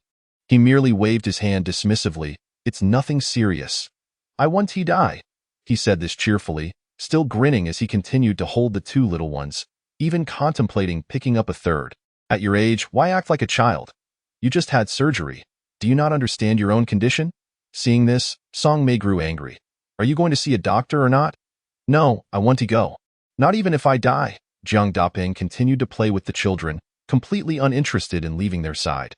You want to die, but I don't want to be a widow, Song Mei exclaimed, rising on her toes to seize Jiang Daping's ear. Ouch, wife. Can you please be gentle? All right, I'll go. Then why didn't you say so earlier? What were you being stubborn for? Song Mei, tugging at Jiang Daping's ear, unceremoniously dragged him away to see a doctor. The others averted their eyes. It's fine. It's fine. We didn't see anything. Jiang Chen shook his head, feeling a twinge of sympathy for his father for a brief moment. My dad is somewhat henpecked, Jiang Chen remarked to Su Qingqing after Jiang Daping and Song Mei left. Yes, it's quite evident, Su Qingqing chuckled. If we end up together, would you want to be henpecked? I'm not sure. But I do prefer to be free and unencumbered. Managing so many affairs seems too cumbersome. With 800,000 in the account, my parents want me to buy a house. However, in Shihai City, that amount might not buy a very good place. What do you think? That's fine. I'm not very demanding. Not very demanding, Jiang Chen teased. What if I lived in a doghouse? Would you come along? Please, Su Qingqing scoffed, rolling her eyes at him. First of all, where you live isn't necessarily where I must live. Secondly, if you really lived in a doghouse, I absolutely wouldn't join you. Adults can endure some hardship, but we can't impose suffering on children. That's true, Jiang Chen laughed. But rest assured, no matter what, I will never let you or the children live in a doghouse. Nearby, Sun Qian, who had yet to leave as she checked on the baby's jaundice, overheard their conversation and felt a pang of envy. Are they flirting again? She mused. They do make a lovely couple. All right, you're being discharged today. Let us tidy up and handle the paperwork. There's quite a bit to manage. By the way, Xiao Chen, do you remember the post-delivery care instructions? Of course. Avoid strenuous activity, maintain hygiene, and prevent the wound from getting wet. And what? Ah, right. Regarding intimacy, there's a recovery period of 42 days, and any close contact should be approached with the woman's comfort in mind, ensuring she doesn't feel pain or discomfort. Jiang Chen, understood, cousin. You've already explained it, and I hope you're not being too intentional about it. How could that be? Sun Qian vehemently denied. Her eyes wide. I'm an obstetrician. This is merely medical advice. Furthermore, I'm just concerned that you young folks are full of fire and might struggle to restrain yourselves. Chapter 29. 3 seconds? No, 3 minutes. Husband. As Jiang Chen began to gather his belongings and complete the discharge paperwork, his mother called, informing him that his father's condition had worsened slightly. After cleaning the wound, he would need 4 drip. Essentially, if he wanted to leave in the morning, he would have to manage everything himself. Of course, during the call, Song Mei expressed her frustration. I can't help. I'm just causing more trouble. Jiang Daping could only smile in agreement. Fortunately, there wasn't much to pack, and after a short while, Jiang Chen had almost everything ready and the paperwork sorted. Just then, Sun Qian returned, bringing with her a cash gift and a stroller specifically designed for triplets. Xiao Chen, Qingqing, this is a little something for me. Please don't refuse. When Jiang Chen saw that the cash gift was 5,000 yuan and the stroller looked quite valuable, he couldn't help but be impressed. Wow, cousin, you're quite generous. Su Qingqing also felt the gift was substantial. Cousin, isn't this a bit too much? This is just the beginning. Sun Qian laughed. Next time, I'll bring an even bigger gift. Next time? Su Qingqing questioned, puzzled. Of course. Are you and Xiao Chen going to have a baby and not get married? You can't just get on the bus without buying a ticket. Come on. Let us just accept it, Jiang Chen said cheerfully. The money is great, and this stroller is exactly what we need. It's only right to accept this thoughtful gesture from our cousin. After all, this was a heartfelt gift from his cousin, and to refuse would be ungrateful. Besides, given her affluent nature, this amount was likely just a small token for her. Sun Qian. What do you mean? Affluent? My monthly salary is barely over 10,000, including bonuses. This is merely my intention as your cousin. I've treated you well since childhood. Thank you, cousin. Su Qingqing replied, we're family. There's no need for formality. Sun Qian laughed. You know how to flatter. Due to work commitments, Sun Qian had to leave for a bit, promising to return to see Jiang Chen off. Meanwhile, Su Qingqing was now able to stand and walk a short distance. Together with Jiang Chen, they placed the 3 little ones into the stroller, played with them for a while, and made sure they were well fed before preparing to depart. Just then, an unexpected visitor arrived. Wang Bingbing, who had come to deliver her own gift. Jiang Chen, having a baby is a significant life event. As an old classmate, I couldn't let this opportunity pass without congratulating you. She presented 1,000 yuan in cash, a fruit gift box, and several sets of baby clothes. Previously overshadowed by Su Qingqing's stunning presence and having been neglected by Jiang Chen, Wang Bingbing felt disheartened. After all, Jiang Chen had once been devoted to her, willing to do anything for her, and now, with Su Qingqing recognized as the true daughter-in-law by Song Mei, Wang Bingbing had given up hope of rekindling anything with Jiang Chen. However, feeling the need to maintain appearances, she couldn't simply ignore Jiang Chen's new chapter. Hence, upon hearing that he was being discharged, she felt compelled to visit. Yet, she held no ulterior motives. After all, Jiang Chen had once treated her with unfathomable kindness, even if some of his actions had seemed foolish or laughable. His genuine heart had always shone through in those years. She lacked understanding and appreciation. After all this time, amidst the many young men she has encountered, she still finds herself drawn to someone like Jiang Chen, with his sunny disposition and striking good looks. How foolish she was to let him slip through her fingers back then. Although she cannot compare to Su Qingqing's vast generosity, she believes that everyone has their own preferences. Perhaps Jiang Chen, too, might be fond of someone like her. Hope is something that should never be extinguished. Who knows what might come to fruition? After all, she was his first love, and he had once been so devoted to her. It is this lingering thought, this final desperate hope, coupled with her regret for past negligence, that drives Wang Bingbing to seize the opportunity to meet Jiang Chen once more, under the pretense of delivering a gift from an old classmate. However, upon her arrival, the atmosphere in the room instantly grew heavy. Jiang Chen rubbed his forehead, feeling a bit awkward and unsure of how to handle the situation. Refusing the gift would seem rude, given that it was a kind gesture from an old classmate, but accepting it could lead to trouble with Su Qingqing. Despite her seemingly magnanimous demeanor, she could be quite possessive. It is indeed true that the best exes often seem as if they have passed away. And he certainly couldn't even claim to be an ex. He had merely been a devoted admirer, and one who ended up with nothing in the end. Darling, since it's a kind gesture from your old classmate, just accept it, Su Qingqing interjected as Jiang Chen hesitated. Her calm tone caught him off guard. Did she just call him darling? How delightful that sounded. Thank you. Old classmate, I will accept the gift. Jiang Chen quickly responded to Wang Bingbing.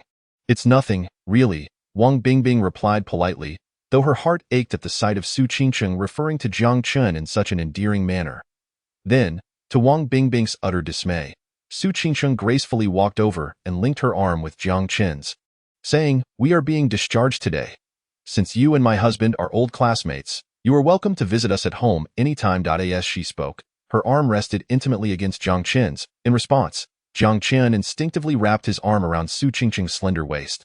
Witnessing this scene, Wang Bingbing felt as though she might bleed from the heart, so they would be cohabiting after their discharge. The way they were intertwined, one clinging to the other's arm while the other embraced a delicate waist, was nothing short of a public display of affection. Moreover, it was evident that men are indeed visual creatures, drawn to the voluptuous. Wang Bingbing's heart felt as if 1,000 needles were piercing it. She realized she had come here to seek torment. How foolish she had been. I should not have been here. I should have been under the car. All right, thank you that I have matters to attend to, so I'll take my leave now. After exchanging a few polite words, Wang Bingbing hurriedly fled, fearing that if she lingered a moment longer, she would burst into tears. You just called me darling? After Wang Bingbing departed, Jiang Chen turned to Su Qingqing, a smile playing on his lips. How lovely that sounded. Perhaps he should be addressed that way from now on. Dream on. Su Qingqing's cheeks flushed slightly as she playfully pushed away Jiang Chen's arm from her waist. I only let you be my husband for a few minutes. Don't get ahead of yourself. So I was only your husband for a few minutes? May I ask how many minutes exactly? Jiang Chen inquired with a teasing tone. Su Qingqing, momentarily caught off guard, responded jokingly, let me calculate from the moment your old classmate arrived until she left. It was probably around 3 minutes. Oh, just 3 minutes? Not bad. At least it wasn't 3 seconds. Jiang Chen's implication was not lost on Su Qingqing, whose face instantly turned crimson. Get lost? She shot him a glare, her expression a mix of embarrassment and annoyance. You have a filthy mind. I won't speak to you anymore. Jiang Chen erupted into laughter, and after calming down, he found himself pondering how to handle the gift from Wang Bingbing. He glanced at Su Qingqing, Seeking her opinion, Su Qingqing quickly grasped Jiang Chen's intention. Since they had accepted the gift, they might as well keep it. After all, it was a thoughtful gesture from an old classmate. 1,000 yuan can buy quite a bit, and this fruit gift box shouldn't go to waste, she advised, regaining her composure. Very well, then we shall keep it all, Jiang Chen agreed. With Su Qingqing's endorsement, he felt reassured. The children's clothing set Wang Bing being gifted looked exquisite and would surely suit their 3 little ones beautifully. Jiang Chen intended to put the clothing set aside, alongside Su Qingqing's belongings, but was interrupted by Su Qingqing's objection. As for the children's clothes, let's not. Our little ones should wear clothes that we buy for them. Your old classmate's gift may be of good quality, but let's use it as diapers for the 3 babies. Jiang Chen could only sigh. Indeed, while she may seem generous, she can be rather petty. Then came the time for discharge. Sun Qian, having completed her tasks, arrived to assist with the 3-infant stroller. Although Su Qingqing was able to walk, she couldn't do so for long. Jiang Chen found a wheelchair for her to sit in as they descended. Once downstairs, he picked her up and carried her to the hospital entrance. Sun Qian couldn't help but chuckle at the sight. Su Qingqing, however, felt an unwelcome discomfort once more, which could only be attributed to Jiang Chen's phone nestled in his pocket. But moments later, when Su Qingqing unexpectedly noticed Jiang Chen holding his phone in his hand instead of keeping it in his pocket, she panicked. "Ah!" Su Qingqing exclaimed, her face flushing crimson as she attempted to extricate herself from Jiang Chen's embrace. "What's wrong?" Jiang Chen asked. "Nothing, just encountered a rogue." Encountered a rogue? Jiang Chen was puzzled. How could she encounter a rogue while he was holding her? As he pressed for clarification, Su Qingqing remained adamant about not disclosing anything and insisted on walking on her own, albeit at a slow pace. Jiang Chen, seeing her determination, conceded and set her down. Afterwards, as she walked slowly, she inadvertently glanced at Jiang Chen and felt a sudden shock, her cheeks warming at the sight. Ding! Host is holding his wife. Congratulations to the host for receiving a reward, 80,000 yuan. Holding a wife comes with rewards. This system is quite generous. Hey, Xiao Chun, how is everything with your uncle? My dad is getting in 4, and my mom is with him, but judging by the time, it should be wrapping up soon. Have you asked how serious it is? I asked, and my dad keeps saying the same thing. He won't die. Jiang Chen chuckled helplessly. Upon hearing this, Sun Qian laughed as well. Just like her brother-in-law. Just as she was about to ask Jiang Chen how they planned to get home, the sound of tires screeching caught their attention. It was Zhang Daping and Song Mei returning in their 10-year-old Volkswagen. Son, come on, I'll give you a ride. Jiang Daping exclaimed enthusiastically from the driver's seat. It turned out that Jiang Daping had reopened his wound and went to see a doctor. Although the maternity and child health hospital had a surgery department that could treat adult men, Song Mei, seeing the long lines, had taken Jiang Daping to another hospital. Upon their arrival, the doctor scolded Jiang Daping for being careless. Given that he had just undergone surgery, Jiang Daping, unfazed, merely shrugged it off, insisting he wouldn't die, which left the doctor both amused and exasperated. At Song Mei's insistence, Jiang Daping reluctantly agreed to have the wound treated and receive another 4. Even after that, Jiang Daping insisted on driving himself, wanting to personally pick up his 3 grandchildren. The doctor assured him it was fine to drive. Son, don't look down on your old man's car. Although it's a bit old, your mom is driving it now. But you know, this car has served our family well over the years, Jiang Daping said cheerfully to Jiang Chen, who was beaming with pride at becoming a grandfather of 3. Dad, that's unnecessary. I have my own car. What? You have a car? Jiang Chen nodded and walked toward a BMW X7 parked not far away. He pressed the key fob, and the lights flashed in response. A BMW X7? Wow!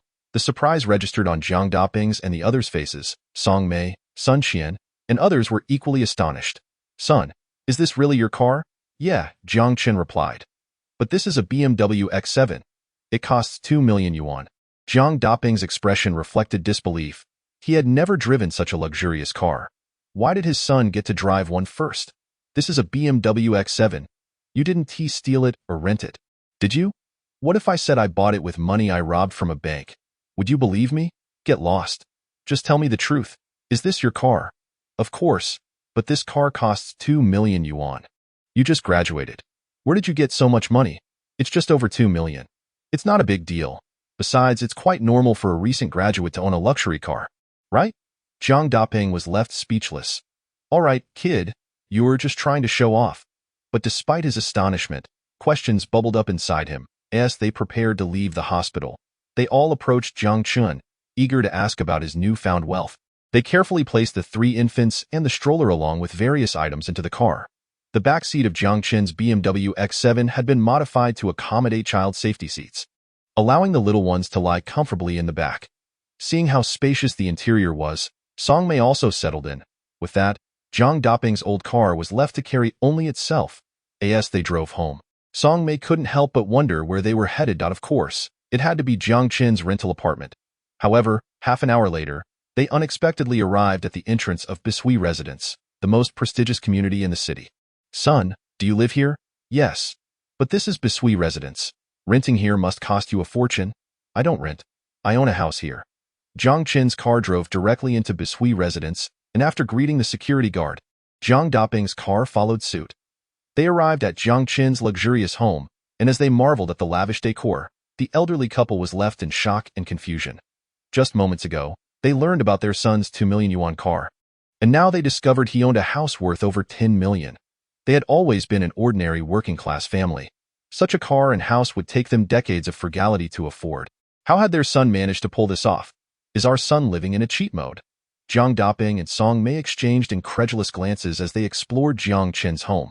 After a moment of silence, they pulled Jiang Chen aside, their expressions turning serious. Son, be honest. Have you gotten involved with some rich lady? Otherwise, how could you have so much money?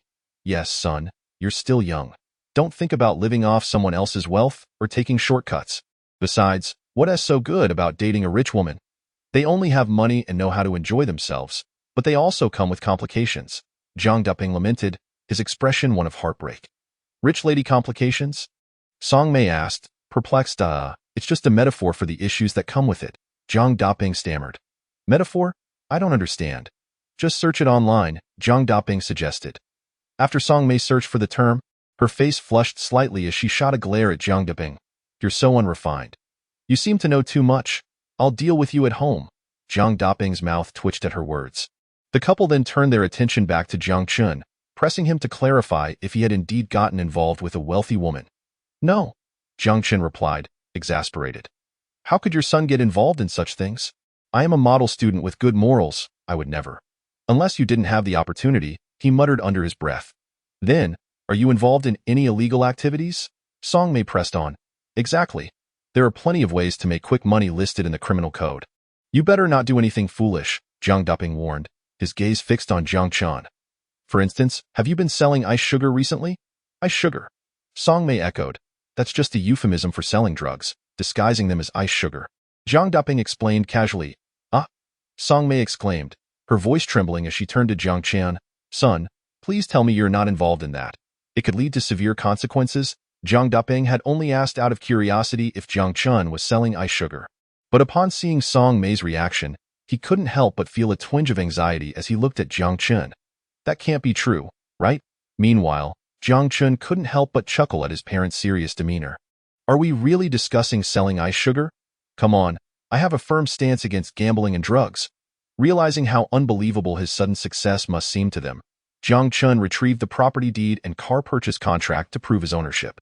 He also showed them his bank account and phone, demonstrating that all his rewards were legitimate and came from stock trading and cryptocurrency investments. After reviewing his records, Jiang Daping and Song Mei, both educated individuals, were reassured to find that all of Jiang Chen's income was legal and had clear sources, rather than any illicit dealings or payments from a wealthy woman. Wow! I had no idea our son was so capable. Indeed, you've surpassed us in every way. Their faces lit up with pride.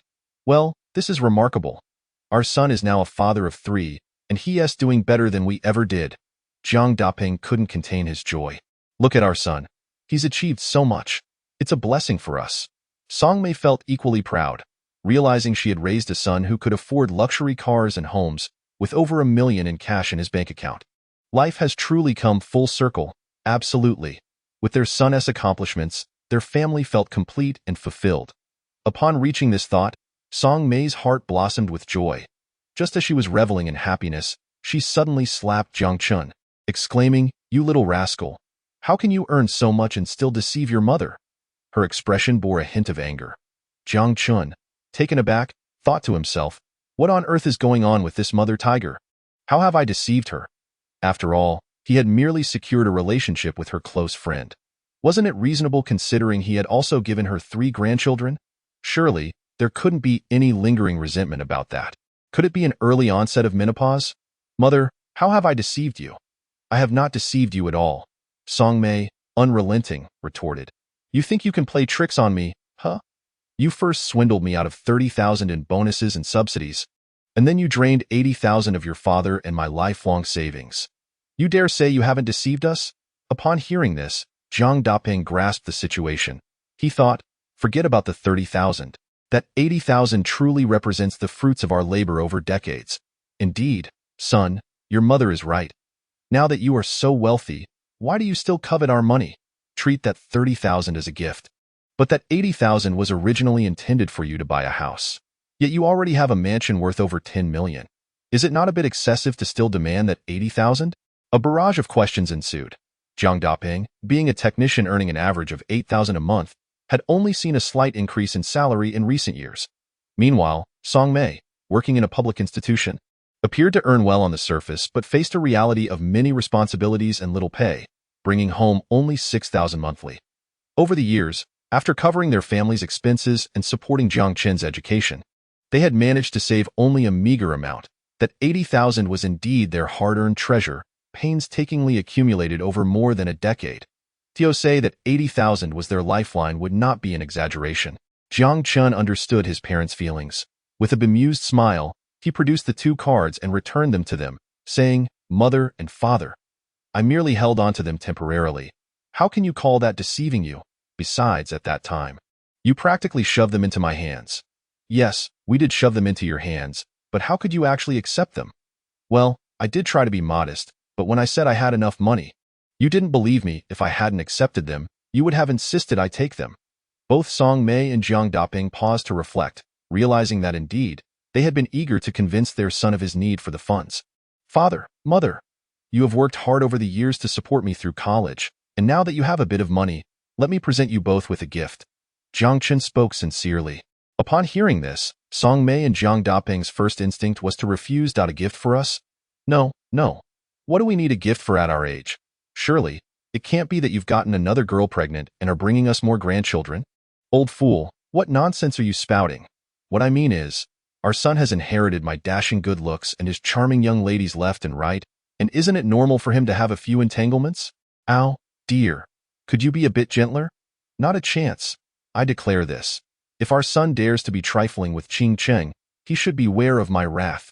Indeed, if he dares, I'll break his legs. As Jiang Chen witnessed his parents bickering back and forth, he couldn't help but facepalm, thinking, when did my father become such a goof? Whatever happened to the hot-tempered, dominating man he used to be? After a moment of sympathy for his father, he allowed himself to laugh heartily. Mom and Dad, please don't misunderstand. The gift I am bestowing upon you is a house. Jiang Chen produced the property deed and keys, presenting them to his parents with utmost seriousness. What? A house for us? Song Mei and Jiang Daping exclaimed in astonishment, only to immediately voice their objections. You silly boy. Even if you have money, why give us a house? Have we nowhere to live? We were just planning to buy you a house. With that 80,000, it wouldn't even suffice for the down payment on a place. There are plenty of affordable neighborhoods, and we could easily buy a smaller unit outright. Even a modest luxury community like Swan Lake would be within reach. Yes, son, we appreciate your filial piety, but please keep the house for yourself. By the way, which neighborhood did you purchase for us? Swan Lake. What? Swan Lake. While not as prestigious as by Shueju, a full payment for a unit there would still cost 2 to 3 million. Why on earth would you buy us such an expensive gift? Exactly, what a waste of money. You just started your career. Don't develop a habit of spending recklessly. As Song Mei and Jiang Daping scolded Jiang Chen for his lavish spending, Jiang Daping's disapproval was particularly pronounced. Yet, despite his firm words, he discreetly took the property deed and keys into his hands. After all, his son was only trying to express his affection. It would be unkind to reject him outright. Jiang Chen, witnessing this, felt a swell of happiness in his heart. After all, his parents had dedicated their lives to him. They had toiled and saved meticulously, and it was only right for him to allow them some comfort and joy. Providing them with a house was merely a small token of gratitude. Is this truly your house? Jiang Chen had just settled his parents' concerns when he unexpectedly encountered Su Qingcheng wandering about the room. The three little ones were sleeping soundly, providing her with a perfect opportunity to see the new home they were about to move into. Regarding Jiang Chen, she didn't know much, based on her understanding of her good friend Song Mei. His family was of average means with no notable lineage or background. Jiang Chen himself was merely a recent graduate, yet he had first acquired a BMW X7 and then a property in by Shueju.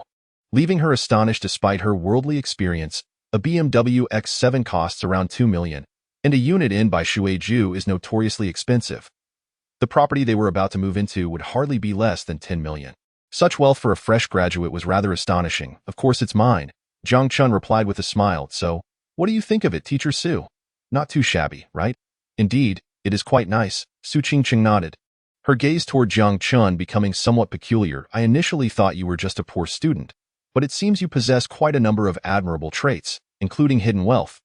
Then it seems, Teacher Su, you may have your hands full that I am brimming with virtues, just waiting for you to discover them. Ha! Who would bother to discover them? Su Qingcheng rolled her eyes, feeling her cheeks flush at his insinuation. Regaining her composure, she added, by the way, may I make a request? What request? Speak up. Could you refrain from calling me Teacher Su in the future? Ah? How should I address you then? As wife? Darling? Absolutely not. How about mother of your child? Get lost? Then how should I address you? Calling you by your name feels disrespectful. What if I call you Auntie? Why would you do that?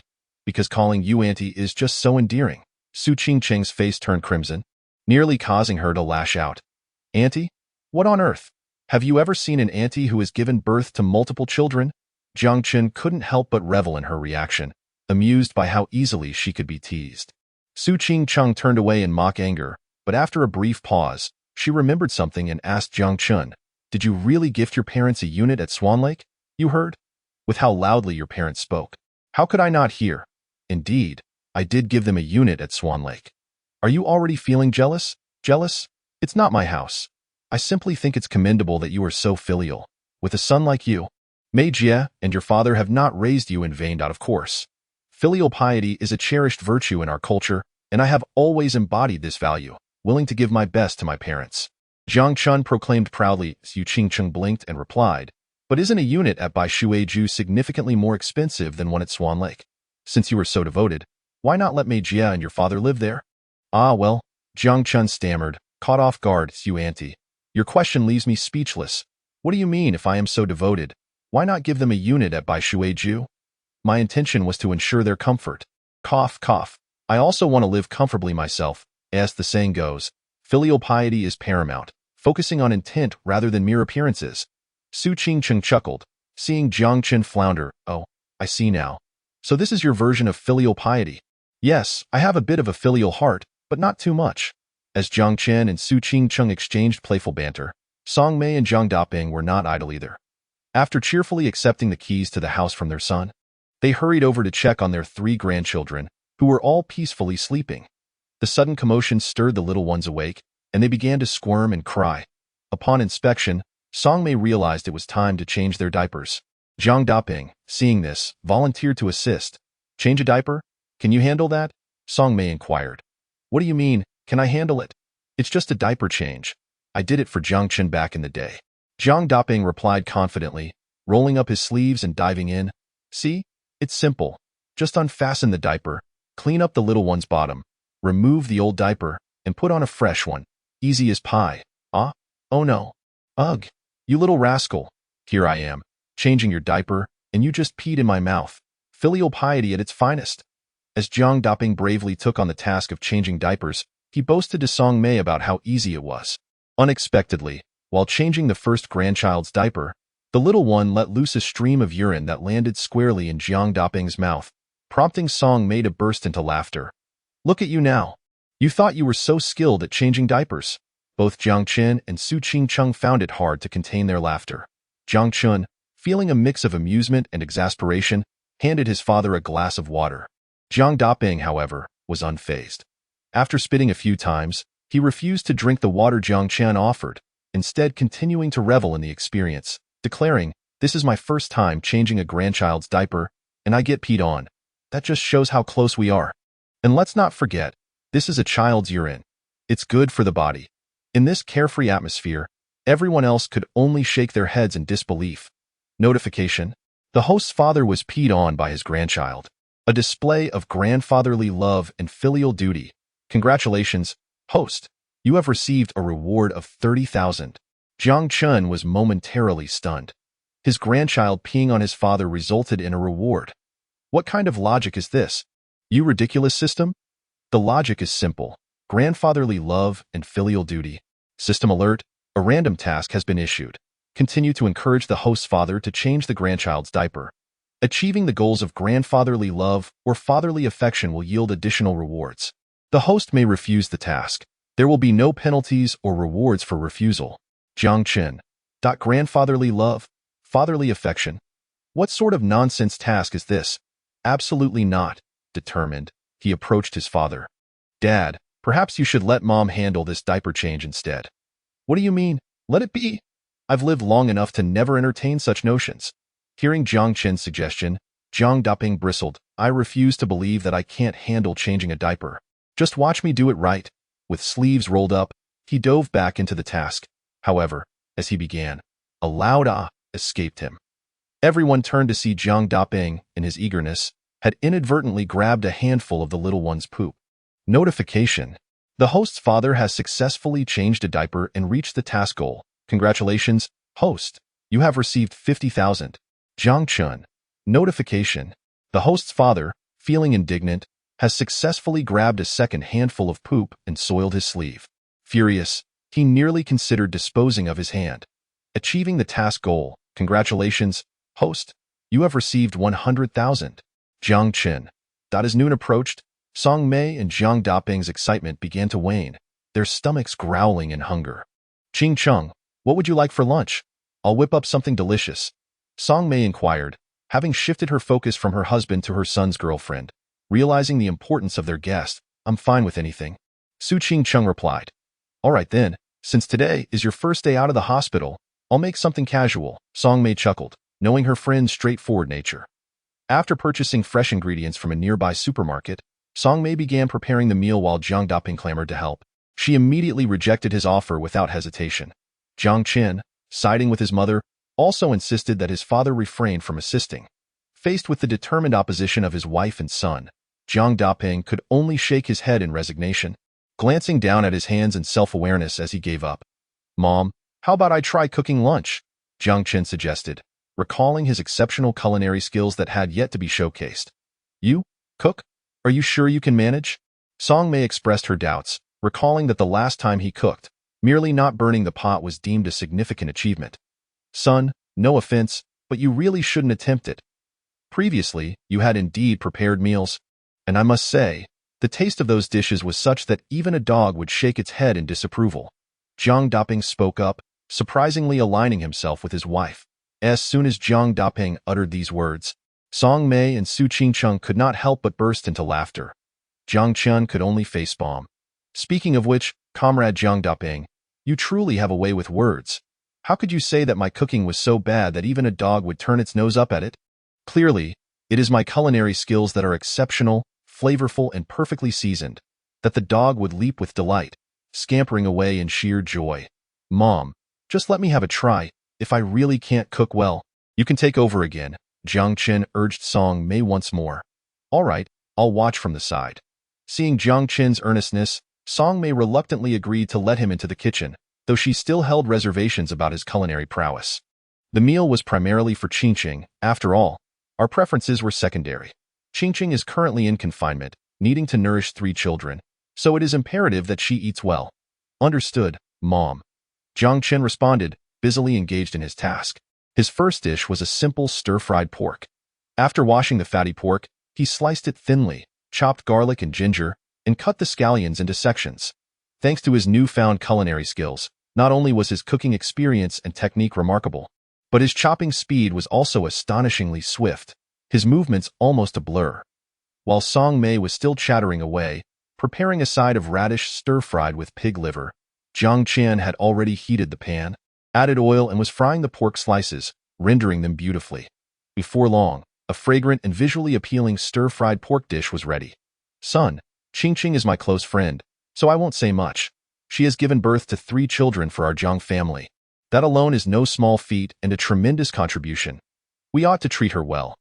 Otherwise, we would be truly ungrateful. As Song Mei chattered away, she placed the prepared ingredients next to Jiang Chen. But upon looking up, she noticed that Jiang Chen's stir-fried pork was already complete, and he had even quickly prepared a cucumber salad. You finished that so quickly? Song Mei exclaimed in surprise. Indeed, Mom. Give it a taste. Jiang Chen offered her a pair of chopsticks. Song Mei accepted the chopsticks and took a bite of the stir-fried pork. As soon as it touched her palate, she found it hard to believe the flavor. It was so incredibly delicious that it was beyond description. In her words, she had never tasted such scrumptious stir-fried pork in her entire life. After sampling the cucumber salad, she found its flavor equally astonishing. A dish as simple as cucumber salad somehow evoked a heavenly taste sensation. How did this little rascal manage to do this? Mom, how is it? Tasty. Jiang Chen noticed his mother savoring the dish yet remaining silent, momentarily doubting his culinary skills. Song Mei quickly grabbed another piece of cucumber salad, relishing it before mumbling, delicious, truly exceptional. Son, how did your cooking become so remarkable? Oh, I've recently been self-taught. Self-taught? Oh please, you little rascal, you are just boasting. Song Mei joked, son, your dishes are quite impressive. I'll take this cucumber salad over to let your dad try. All right. Jiang Chen continued to cook, preparing radish stir-fried with pig liver, steamed perch, tomato beef brisket, and boiled shrimp. One delectable dish after another came to fruition. Just as he was getting into the groove of cooking, Song Mei rushed over. Son, could you prepare another cucumber salad? Your dad has already snatched up the first one before we even officially began the meal. Ah, this? Jiang Chen chuckled. Comrade Jiang Daping is truly becoming more carefree as he ages. If I had done this as a child, I would have surely faced his wrath. I'll whip up another one. By the way, Mom, what did Dad think of my dishes after trying them? Jiang Chen inquired again. Your dad said, the dishes you made previously were such that even dogs would shake their heads. But now, they are so good that even cows would be stunned for 3 seconds. Chapter 34. Steamed perch, tomato beef brisket. With the arrival of the newborns, Qingqing was discharged from the hospital, and they moved into a new home, a double celebration indeed. Under Song Mei's assistance, or rather, her watchful eye, Jiang Chen prepared an impressive spread of dishes. There were stir-fried pork, radish stir-fried with pig liver, steamed perch, tomato beef brisket, boiled shrimp, braised pork trotters with yellow beans, scrambled eggs with black fungus, stir-fried spinach, seaweed egg soup, and 2 servings of cucumber salad. Jiang Daping's eyes sparkled at the sight. Had it not been for Song Mei's watchful gaze, he would have already dived into the feast. Qingqing, today marks our family's first meal together. Song Mei beamed at Su Qingqing. This entire spread is prepared by Xiao Chun. Do give it a try. I guarantee you will want more. Earlier, while Jiang Chen was cooking, Su Qingqing had taken a brief rest in the bedroom. Upon emerging and seeing the lavish spread, she turned to Jiang Chen. Astonished, wow? You made all of this? Each dish looked vibrant and appetizing. Come on, try it. Jiang Chen encouraged. All right, Su Qingqing nodded, picking up her chopsticks to sample the spinach. The moment it touched her lips, she was met with an explosion of flavor, her mouth watering instantly. She could not resist trying the radish stir-fried with pig liver, steamed perch, and tomato beef brisket. Each dish was bursting with flavor, setting her taste buds ablaze. Delicious, she exclaimed. This is truly exceptional. Though not typically one to overindulge, she found herself inexplicably drawn to Jiang Chen's cooking, devouring several bites in quick succession, unable to put her chopsticks down. Jiang Chen, I had no idea your cooking was this remarkable. It's quite impressive, Su Qingqing praised. Jiang Chen, unabashedly confident, replied, I've always said, I have no flaws, only an abundance of virtues. Qingqing, if you find it delicious, do eat more. We are all family, no need to be polite. Indeed, Qingqing. It's rare to find you enjoying the dishes made by this little rascal, so eat as much as you like. To be honest, the dishes he made before were truly unpalatable, but now, they are so good they would astonish even a cow. Come, try this shrimp. Though boiled simply, its flavor was extraordinary. Seeing Su Qingqing relish the food, Song Mei and Jiang Daping were visibly delighted, eagerly serving her more dishes until her plate was overflowing. Thank you. I appreciate it. If you keep adding, I won't be able to finish. Su Qingqing struggled to keep up with the mountain of delectable food before her. In the past, she would have found this overwhelming. But now that she estimated she could not only finish it all, but perhaps even ask for more. Meanwhile, despite Song Mei and Jiang Daping fervently serving Su Qingsheng, they were thoroughly enjoying their own meals as well. Jiang Daping even commandeered 2 plates of cucumber salad, indulging to his heart's content. There was no way around it. This was the best cucumber salad he had ever tasted. It felt as if the previous decades had been somewhat of a waste. As the cook, Jiang Chen felt a profound sense of accomplishment watching his family savor his creations. Naturally, he was not neglecting his own appetite. Having worked tirelessly in the kitchen, he decided to sample a piece of the steamed perch. Not bad at all. My own cooking is simply delightful.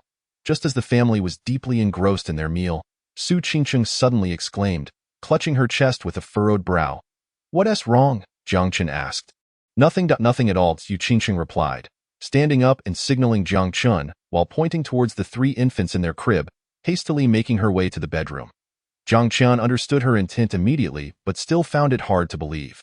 Surely, this talent was astonishing. Jiang Daping, engrossed in his meal, noticed Su Qingsheng's sudden call and her rush to the bedroom, followed by Jiang Chen moving the crib inside, leaving him utterly perplexed. What on earth is going on with Qingsheng? He wondered. But before he could finish his thought, Song Mei interrupted. "Focus on your meal. This is none of your concern." "Oh," Jiang Daping acknowledged, realizing that this was indeed not his business, and resumed his meal. Chapter 35. I consider you a close friend, yet you wish to be my mother. Half an hour later, Jiang Chen and Su Qingsheng emerged from the bedroom with the 3 infants, all of whom were peacefully asleep after a hearty meal. Lying side by side in their crib, their adorable poses were a sight to behold, instantly captivating Song Mei, who adored them immensely. This also confirmed her suspicions that Su Qingsheng had indeed gone to tend to the babies. "Qingsheng, come back and continue eating. The food is still warm," Song Mei warmly invited, having kept most of the dishes for Su Qingsheng while only allowing Jiang Daping to indulge in a couple of plates of cucumber salad during their absence. She had even taken the liberty of reheating the remaining dishes in the microwave. Su Qingsheng felt a slight flush as she nodded and took her seat. To her surprise, after the events in the bedroom, she found herself genuinely hungry, the delicious aroma of Jiang Chen's cooking proving irresistible. Thus, she sat down without hesitation and began to eat heartily. Meanwhile, Jiang Daping, finally granted permission by his wife, eagerly dove into the dishes aside from the cucumber salad.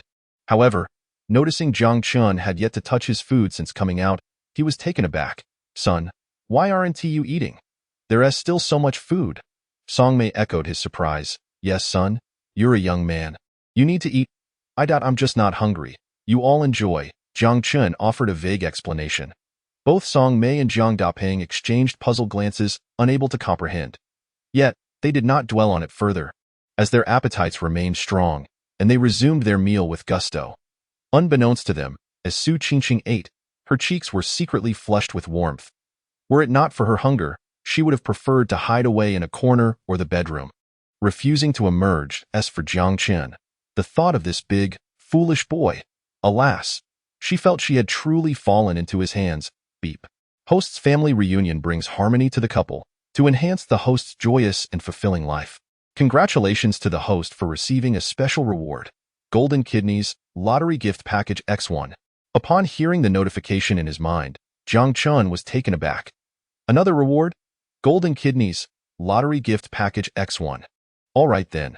With such a remarkably talented wife, how could he, as her husband, not step up? Jiang Chen thought to himself as he promptly claimed his reward of golden kidneys. Instantly, he felt a surge of tremendous power coursing through him. Then, fine. The system is truly impressive. Time for the lottery. Beep. Lottery successful. Congratulations to the host for receiving 3 bottles of Mount I liquor and a business message. 3 bottles of Mount I liquor. A business message? Jiang Chen pondered. Was this a sign to start laying the groundwork for his future business empire? By the way, son, have you thought of names for Qingqing and the 3 grandchildren? While the family was enjoying their meal, Jiang Daping suddenly inquired, piquing Song Mei's interest as well. Not yet. We haven't found suitable names and have set it aside for the time being, Jiang Chen replied. But it's not urgent. We can finalize the names within a month. How can that not be urgent? Naming a child is a significant matter. After all, they will carry it for a lifetime, Jiang Daping exclaimed, slapping his forehead. How about this? I want to concern myself with the formal names. But I can help you come up with their nicknames. Just you? Song Mei immediately opposed. What kind of ridiculous names could you possibly come up with? Well, what's wrong with that? I am, after all, an intellectual, Jiang Daping retorted sheepishly. Yet, since his wife had preemptively shot down his suggestion, he had to think of something else. For the eldest, how about we call him Sure too? It signifies strength. He'll grow up to be robust. For the second and third, both being girls, your grandmother and I have long wished for a daughter besides Xiao Chen. Now that we have 2 granddaughters, it's finally come true. How about we name the second one Xin Xin and the third one Yin Yin? Jiang Daping set down his chopsticks, earnestly proposing his ideas. So, the eldest's nickname would be Sure too, and the second and third would be Xin Xin and Yin Yin. I think that sounds good, Song Mei considered thoughtfully. Xiao Chen and Qingqing, what do you think? Not bad at all, Jiang Chen nodded. Yes, the nicknames are indeed lovely.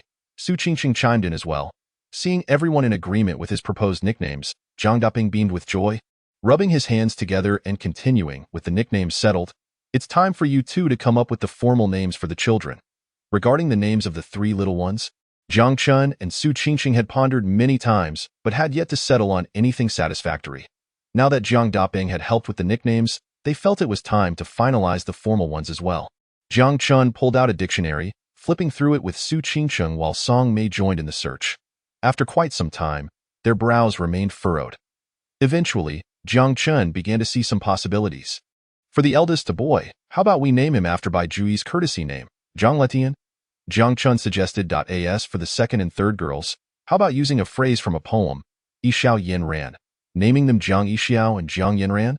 As soon as Jiang Chen finished, Su Qingqing, who had been deep in thought, echoed, the eldest would be Jiang Letian, the second, Jiang Yixiao, and the third, Jiang Yin Ran. Perfect, Song Mei exclaimed, slapping her thigh in approval. With her enthusiasm, Jiang Daping joined in the applause, agreeing that these 3 names were indeed wonderful. Once the family reached a consensus, the names for the 3 little ones were finally set. Son, do we have any liquor? With so many joyous occasions at home today, we must celebrate, Jiang Daping said, excitement bubbling within him.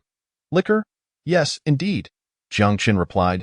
Didn't he the system just reward me with 3 bottles of Maotai?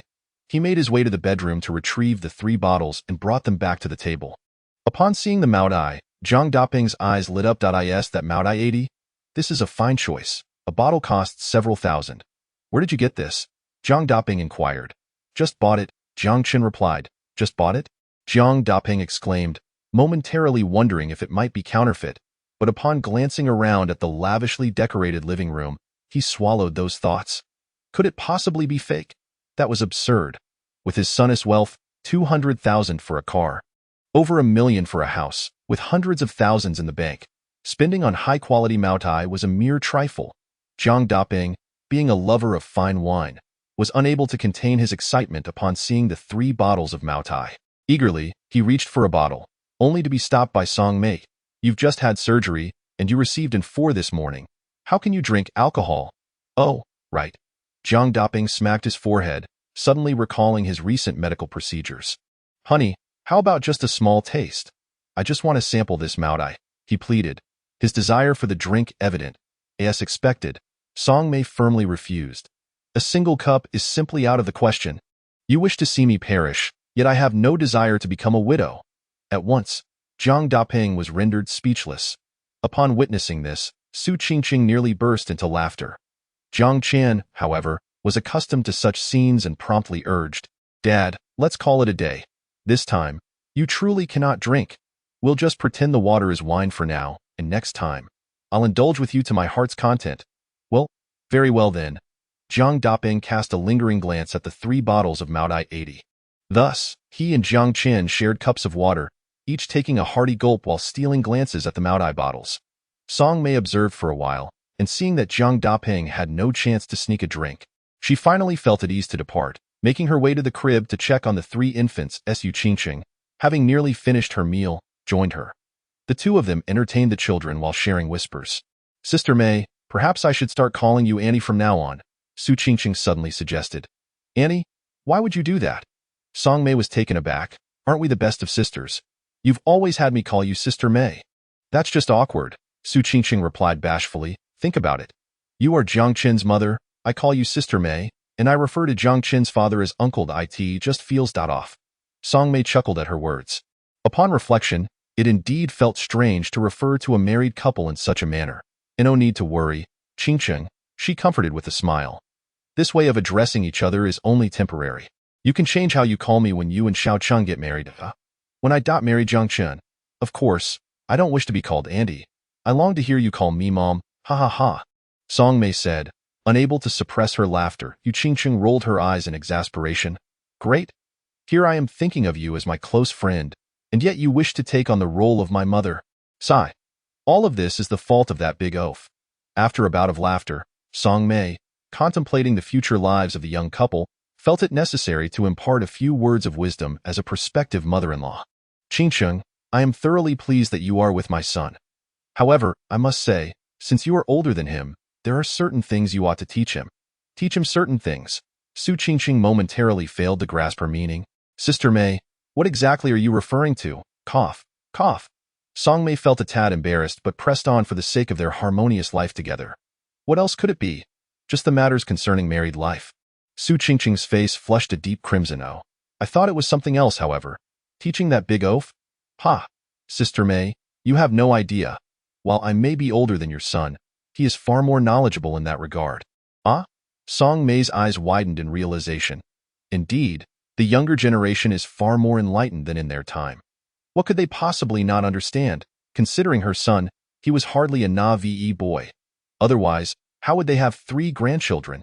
Forget it, let them be, Song Mei sighed, feeling a twinge of regret for worrying unnecessarily, as she gazed at Su Qingcheng. A wave of guilt washed over her. What a lucky girl you are, my son. In a previous life, did you save the galaxy or something? This life has blessed you with such a wonderful wife. After the meal, the family chatted for a while before Song Mei and Jiang Daping prepared to leave. After all, Jiang Daping had been reluctant to part with his grandchildren, even after having had a drink, and only when Song Mei called for them to go did he reluctantly comply. Why leave so soon? I haven't had my fill of the grandchildren yet, Jiang Daping exclaimed. What do you mean? Are you planning to linger here like a third wheel? Song Mei shot back, if you want to see them. Just come back another time. Third wheel? Jiang Daping looked puzzled, glancing at Jiang Chen and Su Qingcheng, who instantly comprehended the implication. Ah, I see. This young couple needs their space. Jiang Daping realized and began to tidy up, momentarily forgetting the meaning of third wheel, despite being aware that he indeed had a mother tiger for a wife. Son, when I get back, I don't have much to take with me, so make sure to pack those 3 bottles of Maodai for me. After all, you owe me 3 bottles from back in the day. Jiang Daping instructed Jiang Chen. Sure, no problem, Jiang Chen replied with a grin. But Dad, after all these years, do you still remember when I dumped those 3 bottles of Maodai down the drain? How could I forget? That incident is etched in my memory forever, and I still regret it every time I think about it. Regret? Regret what? Jiang Chen inquired. Surely you don't mean for not hitting me hard enough. Impossible. If I had hit you harder, I would have genuinely feared breaking you. My regret lies in wondering why I didn't just drink those 3 bottles of Maodai sooner. Jiang Chen packaged the 3 bottles of Maodai, handing them over. Naturally, it was Jiang Daping's wife, Song Mei, who received them.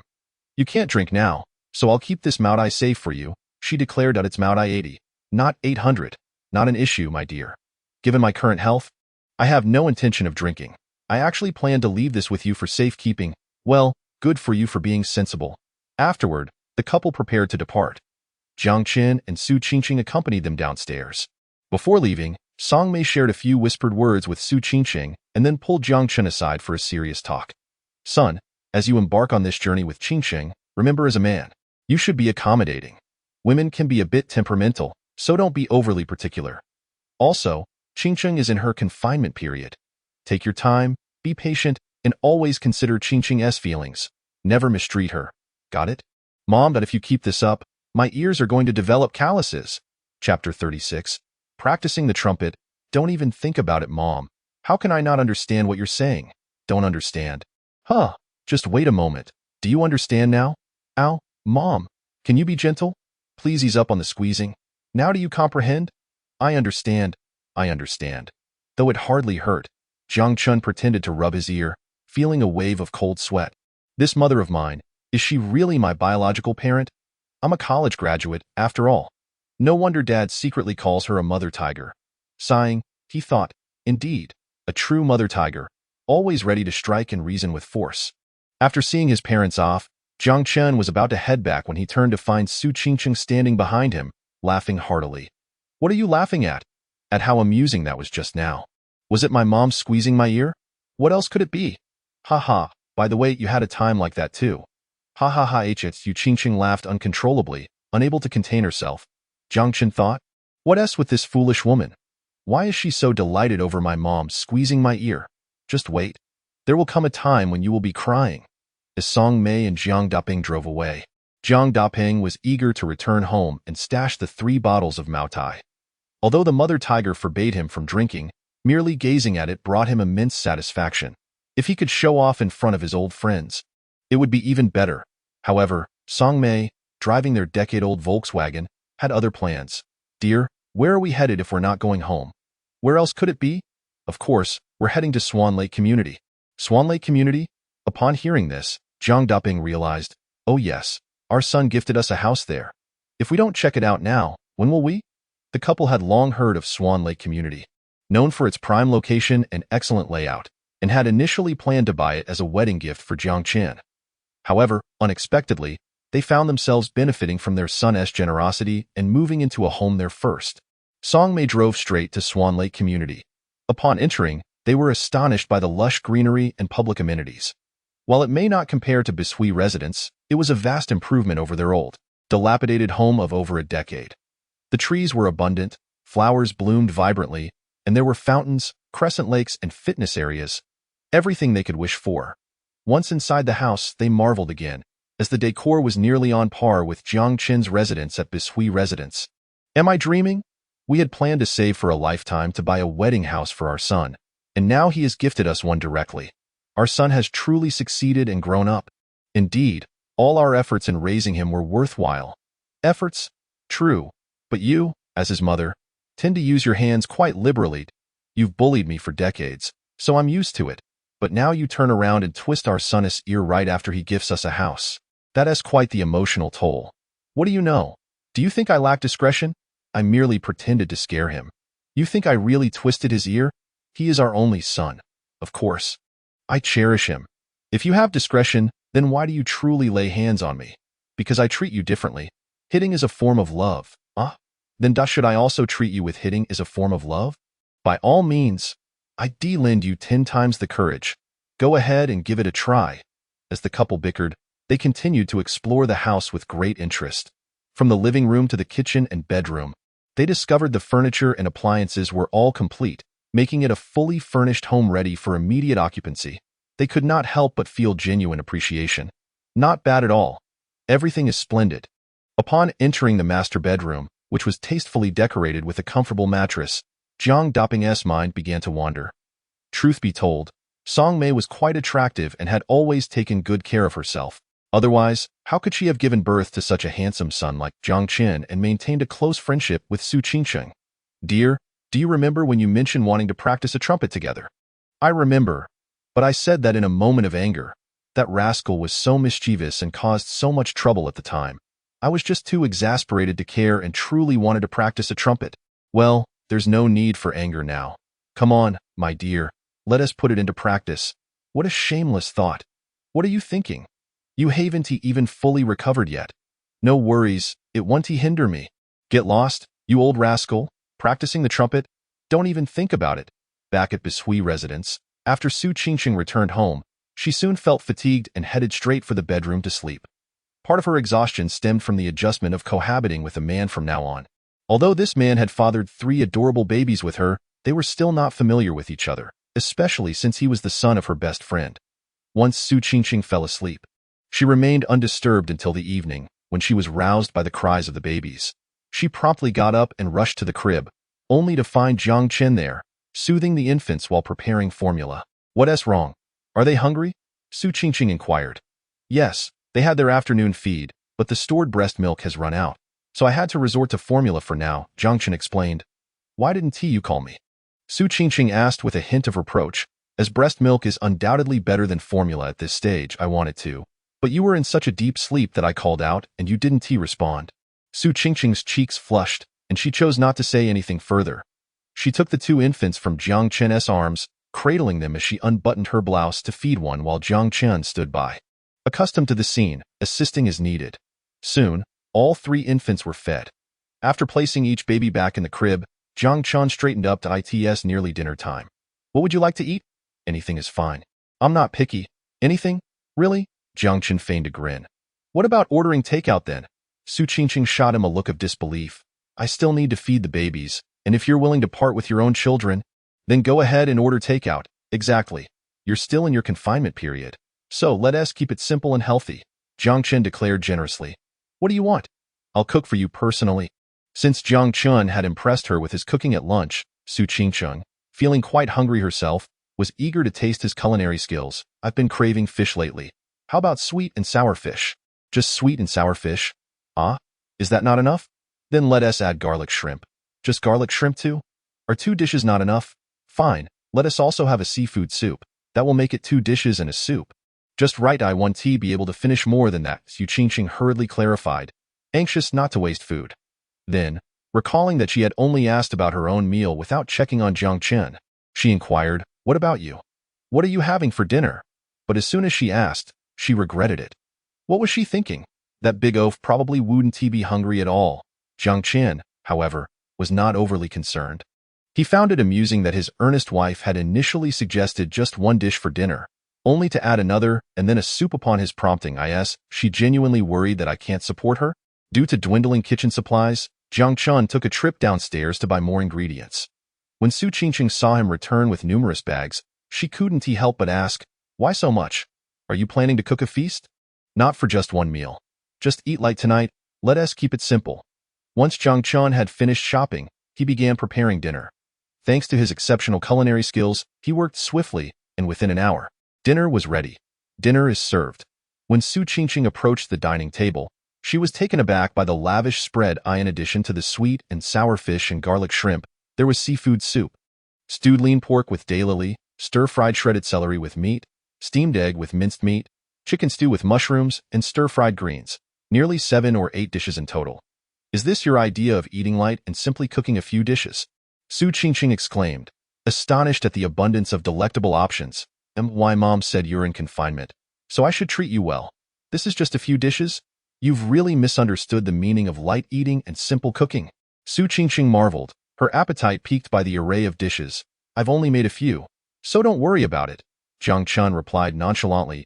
As Su Qingqing gazed at the table laden with dishes, each one appealing to her, her appetite surged, and she wasted no time in picking up her chopsticks and diving into the meal. However, after a few bites, she suddenly recalled something important. Aren't you eating? I will. I'm just going to grab 2 cups of honey coconut juice. Oh. All right, Su Qingqing finally let out a heavy sigh of relief, as she had genuinely thought that this person might skip dinner again, leaving her stomach. Oh dear. After Su Qingqing and Jiang Chen finished their meal, it was once again time for the 3 little ones to eat. Infants are generally like this. They eat when they're full and sleep when they're tired, with only a minimal amount of awake time each day. As they gradually grow older, their waking hours for play will slowly increase. For the 3 little babies, it seemed that whenever one started to cry, the other 2 would follow suit, as if they had all agreed upon it in no time. The loud wails filled the air. Many people are indifferent to the cries of infants. Some even find it irritating and exasperating. However, for Jiang Chen and Su Qingqing, the cries of the little ones at mealtimes sounded like a symphony.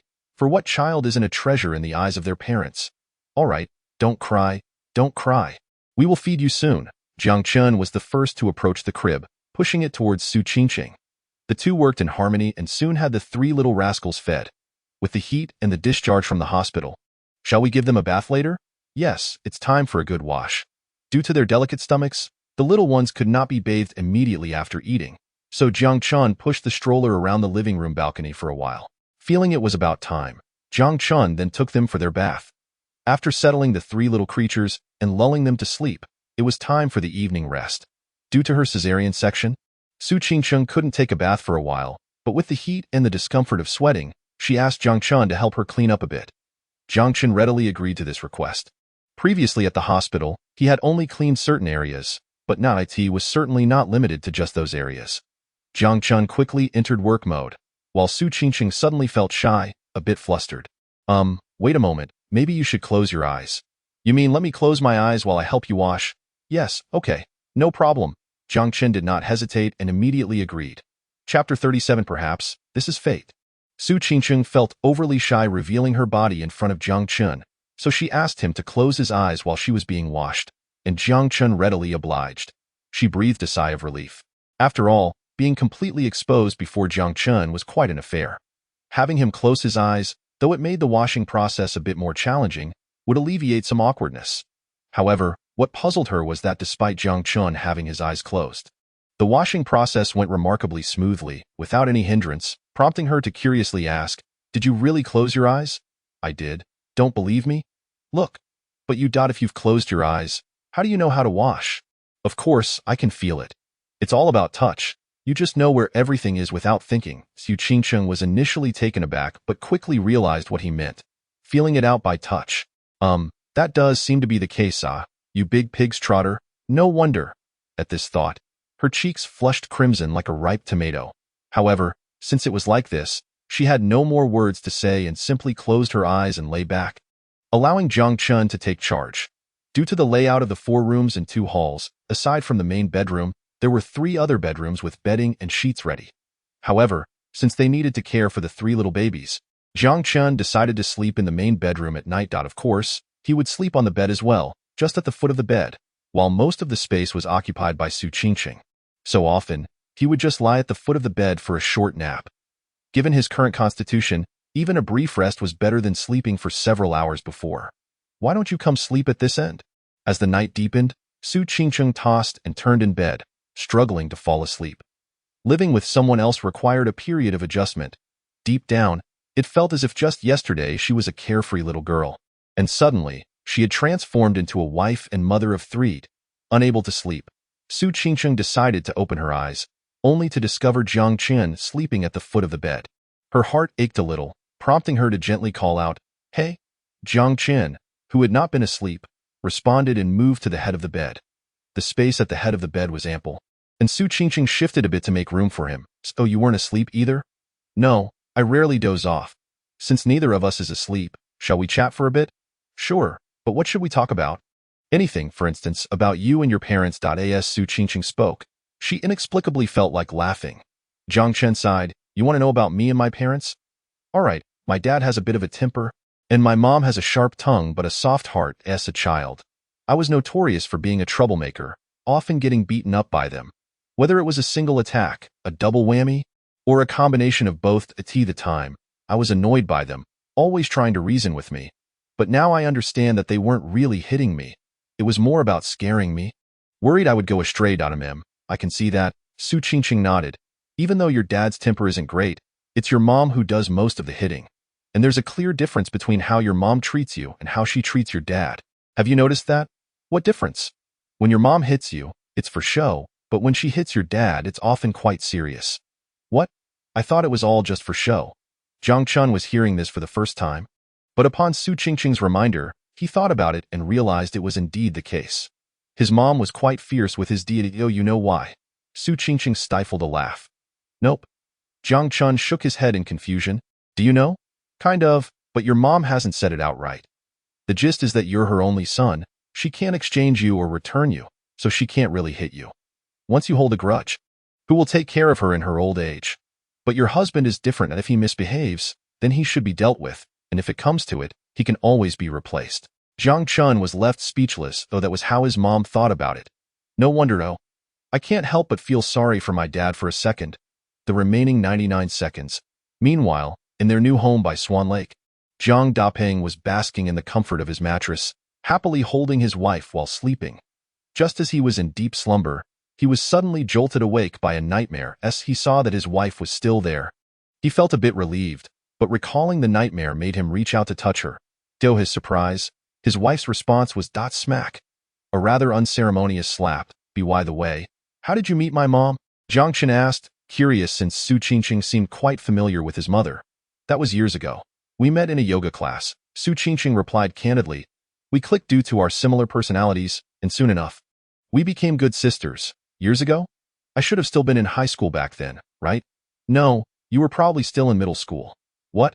So I was just a little kid back then.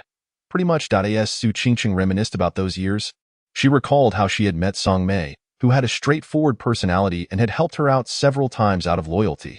She had been grateful to have made such a good friend. Little did she expect that years later, she would find herself entangled with the son of her good sister, planting seeds that would blossom into a family of her own.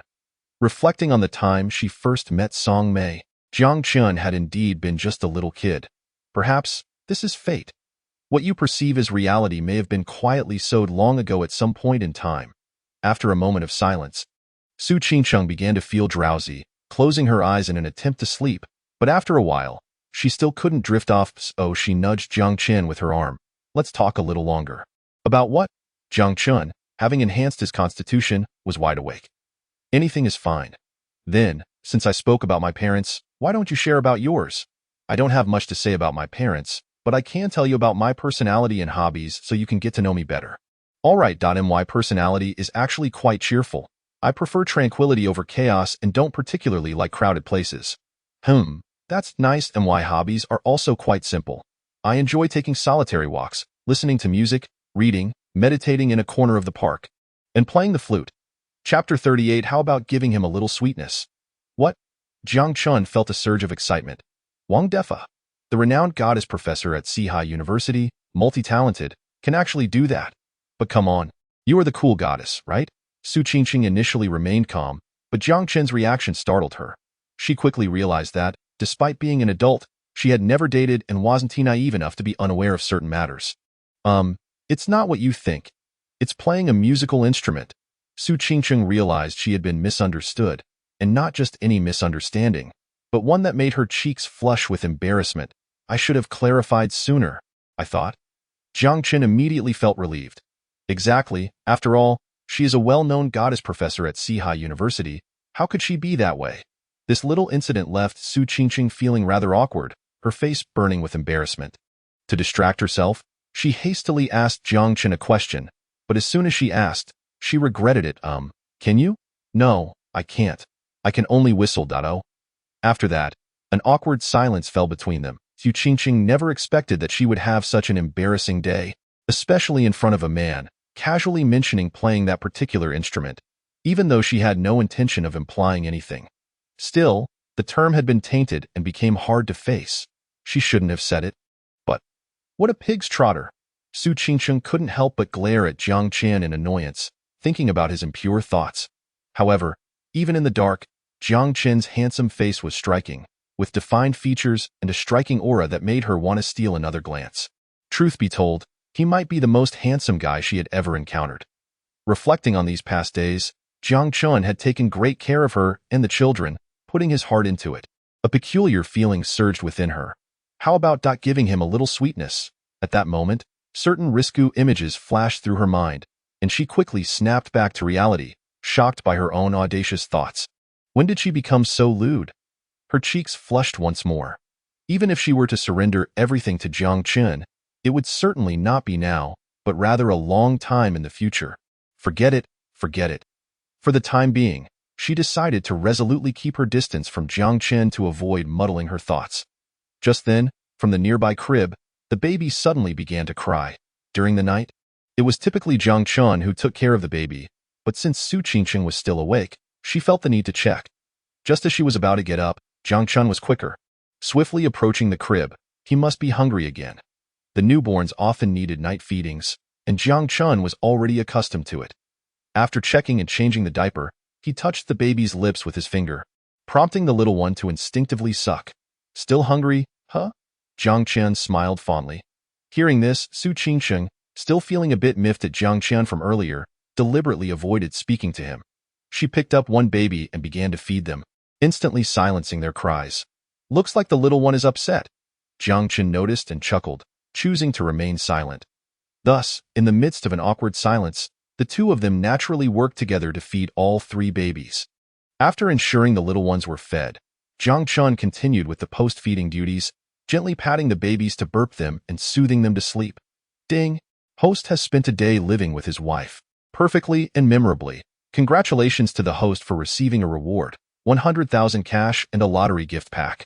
Early the next morning, Jiang Chen was awakened by the sound of the system. Since he had stayed up late into the night, even with his enhanced physique, he still woke up a bit later than usual. After hearing the system's notification, he couldn't help but grumble. Perfect, that's only for a wedding night. As for unforgettable, it truly is unforgettable. Lottery, ding. Lottery successful. Congratulations to the host for receiving a luck card. A luck card? What a good item afterward. Jiang Chen got out of bed, checked on the three little ones, and went to wash up and prepare breakfast. After all, the children's mother was still in confinement, so it was only right that he took the initiative to care for them. With his godly culinary skills, preparing breakfast was exceedingly simple. It's time to eat, he called as he entered the bedroom. Mem. God, it's you, Qingqing replied, just waking up. Given what had transpired the previous night, she couldn't possibly feel sleepy. After yawning, she prepared to wash up, and at that moment, her stomach was indeed hungry. Since tasting Jiang Chen's cooking yesterday, she was filled with anticipation for breakfast. However, she felt a bit reluctant to face Jiang Chen.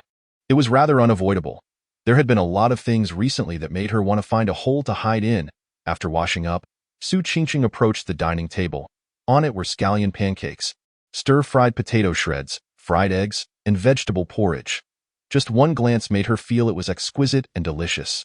Just as she was about to dig in, she suddenly realized the portion was quite small, seemingly prepared just for her.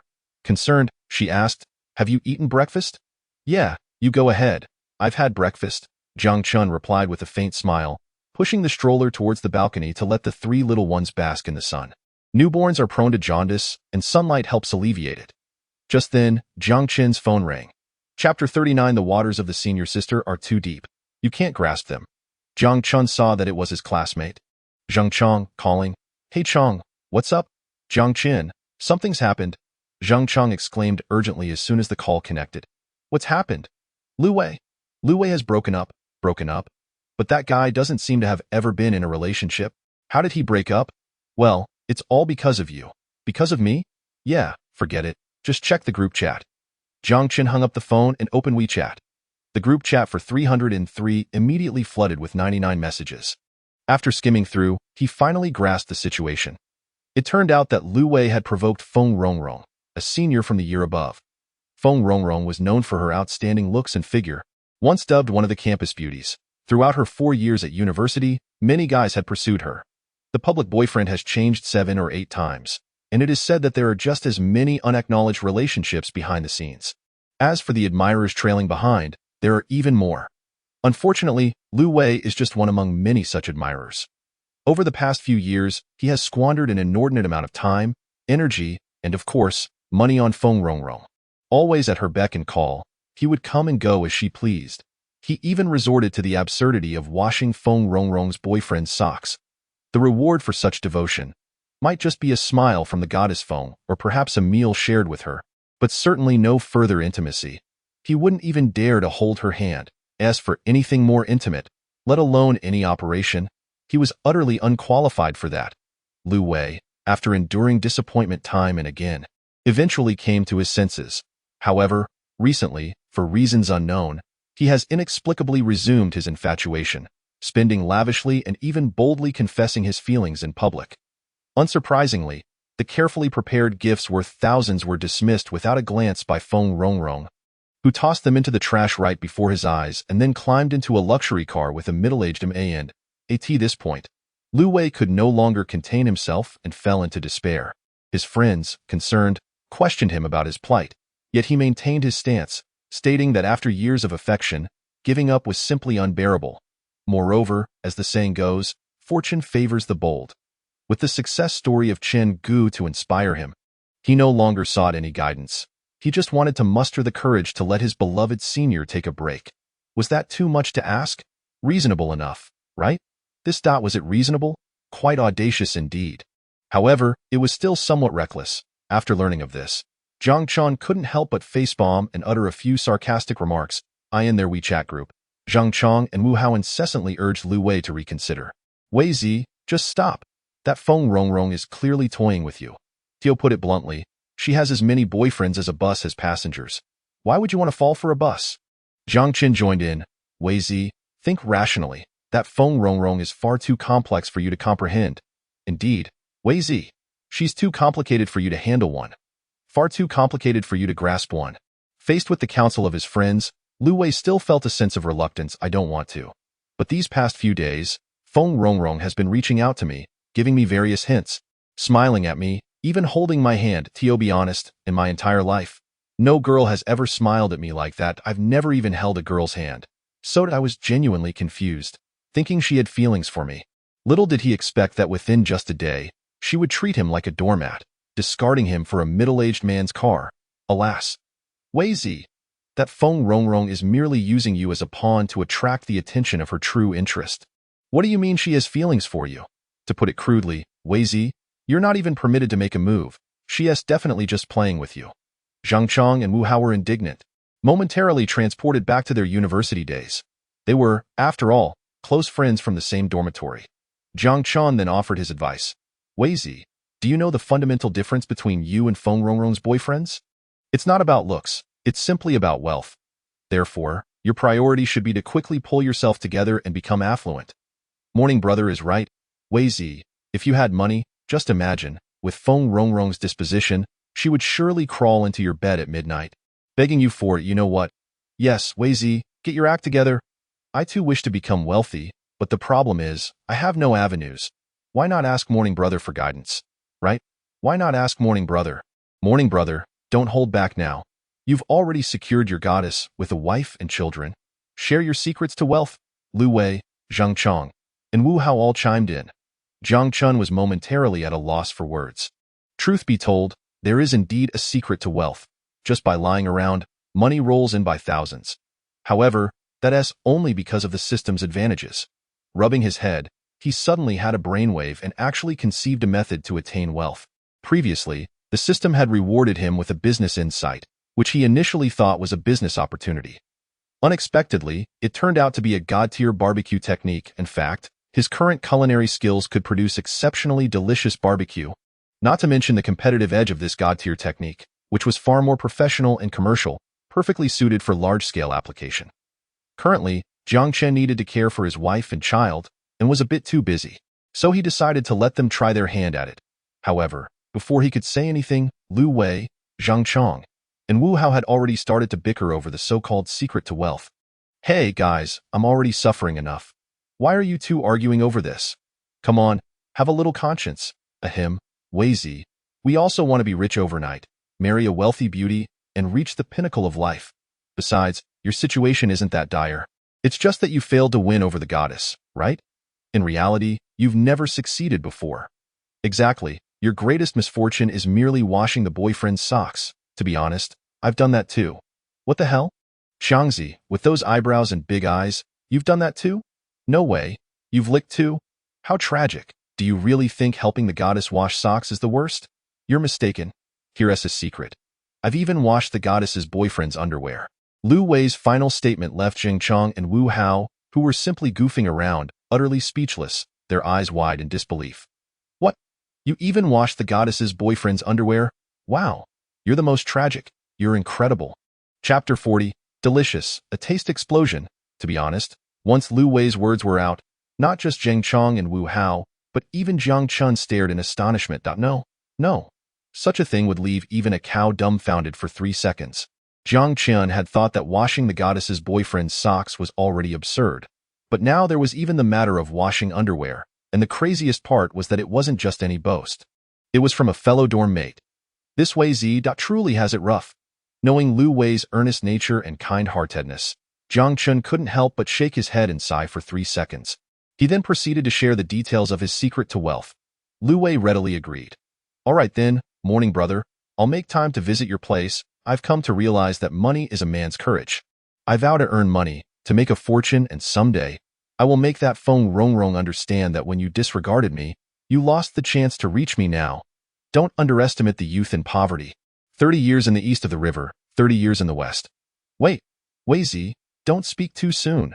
Jiang Chen quickly advised, come over first and see if you want to do it. After agreeing with Lu Wei, Jiang Chen prepared to start some barbecuing. While downstairs buying groceries, he also procured barbecue ingredients and seasonings. Fortunately, the kitchen was equipped with barbecue facilities, saving him a step. Since this god-tier barbecue technique emphasized commercial application, Speed and mass production were crucial, and there was no need for the meticulous pursuit of ultimate flavor. Of course, the taste and flavor produced were equally unparalleled. The secret lay entirely in the specially crafted barbecue dipping sauce. "Oh, are you making barbecue?" Su Qingqing, who was in the living room taking care of the baby, had caught a whiff of the aroma from the kitchen. After passing the kitchen door several times, she could no longer contain herself when the rich fragrance of the barbecue wafted through the air. Like a kitten drawn to the scent of fish, she felt an irresistible urge to indulge. "Come, try this. It's my first attempt at barbecue. Let us see how it turns out," Jiang Chen said as he noticed Su Qingqing's arrival, immediately handing her a freshly grilled skewer. Su Qingqing accepted it without hesitation. Not caring about the heat, she took a small bite. Upon tasting it, she was momentarily stunned, her mind swirling in disbelief, because it was simply too delicious. It was extraordinarily flavorful. This was a taste explosion. Su Qingqing could swear that she had never tasted such delicious barbecue since she was born. Consequently, she quickly devoured the substantial skewer. Can I have a few more?" Su Qingqing felt a bit embarrassed about her earlier enthusiastic eating, worried that it might seem as though she was starving, despite having eaten quite a bit that morning. "Sure, eat as much as you like." Jiang Chen, having just prepared a large batch, fully understood Su Qingqing's current cravings. Therefore, he extended his hand, offering her the entire bunch of freshly grilled skewers, totaling over 10. "Let us eat in the living room.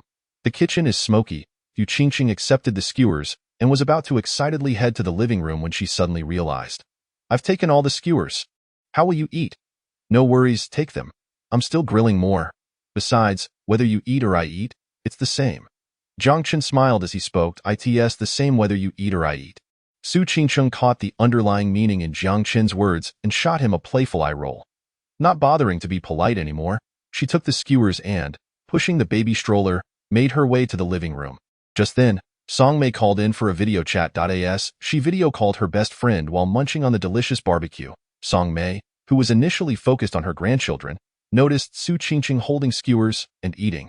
She was a bit surprised, knowing that Su Qingqing was not particularly a foodie and generally had no particular taste. Furthermore, the skewers looked incredibly enticing, freshly grilled with a golden hue, sizzling with oil. Just looking at them on the video made her swallow in anticipation. "Qingqing is eating barbecue? That looks delicious." "Yes, my son made it. Would you like to try some?" "Your son made it? That sounds wonderful. I'll come over to taste it sometime, no problem." After a bit of small talk and some playful banter between the two, Song Mei shifted the conversation, inquiring about Su Qingqing's recent day and night experience. "So, how was it, Qingqing? Did my son behave himself? Did he bully you?" "He was okay," Su Qingqing replied. However, she thought back to the previous day and night, recalling that the big oaf seemed to have behaved quite well, though he occasionally overindulged in food. "Just okay? That is good," Song Mei exclaimed, relieved. "I was genuinely worried that the little rascal might be inconsiderate. Suddenly living with you might be overwhelming. By the way, Qingqing, how is your recovery going?" Song Mei asked next.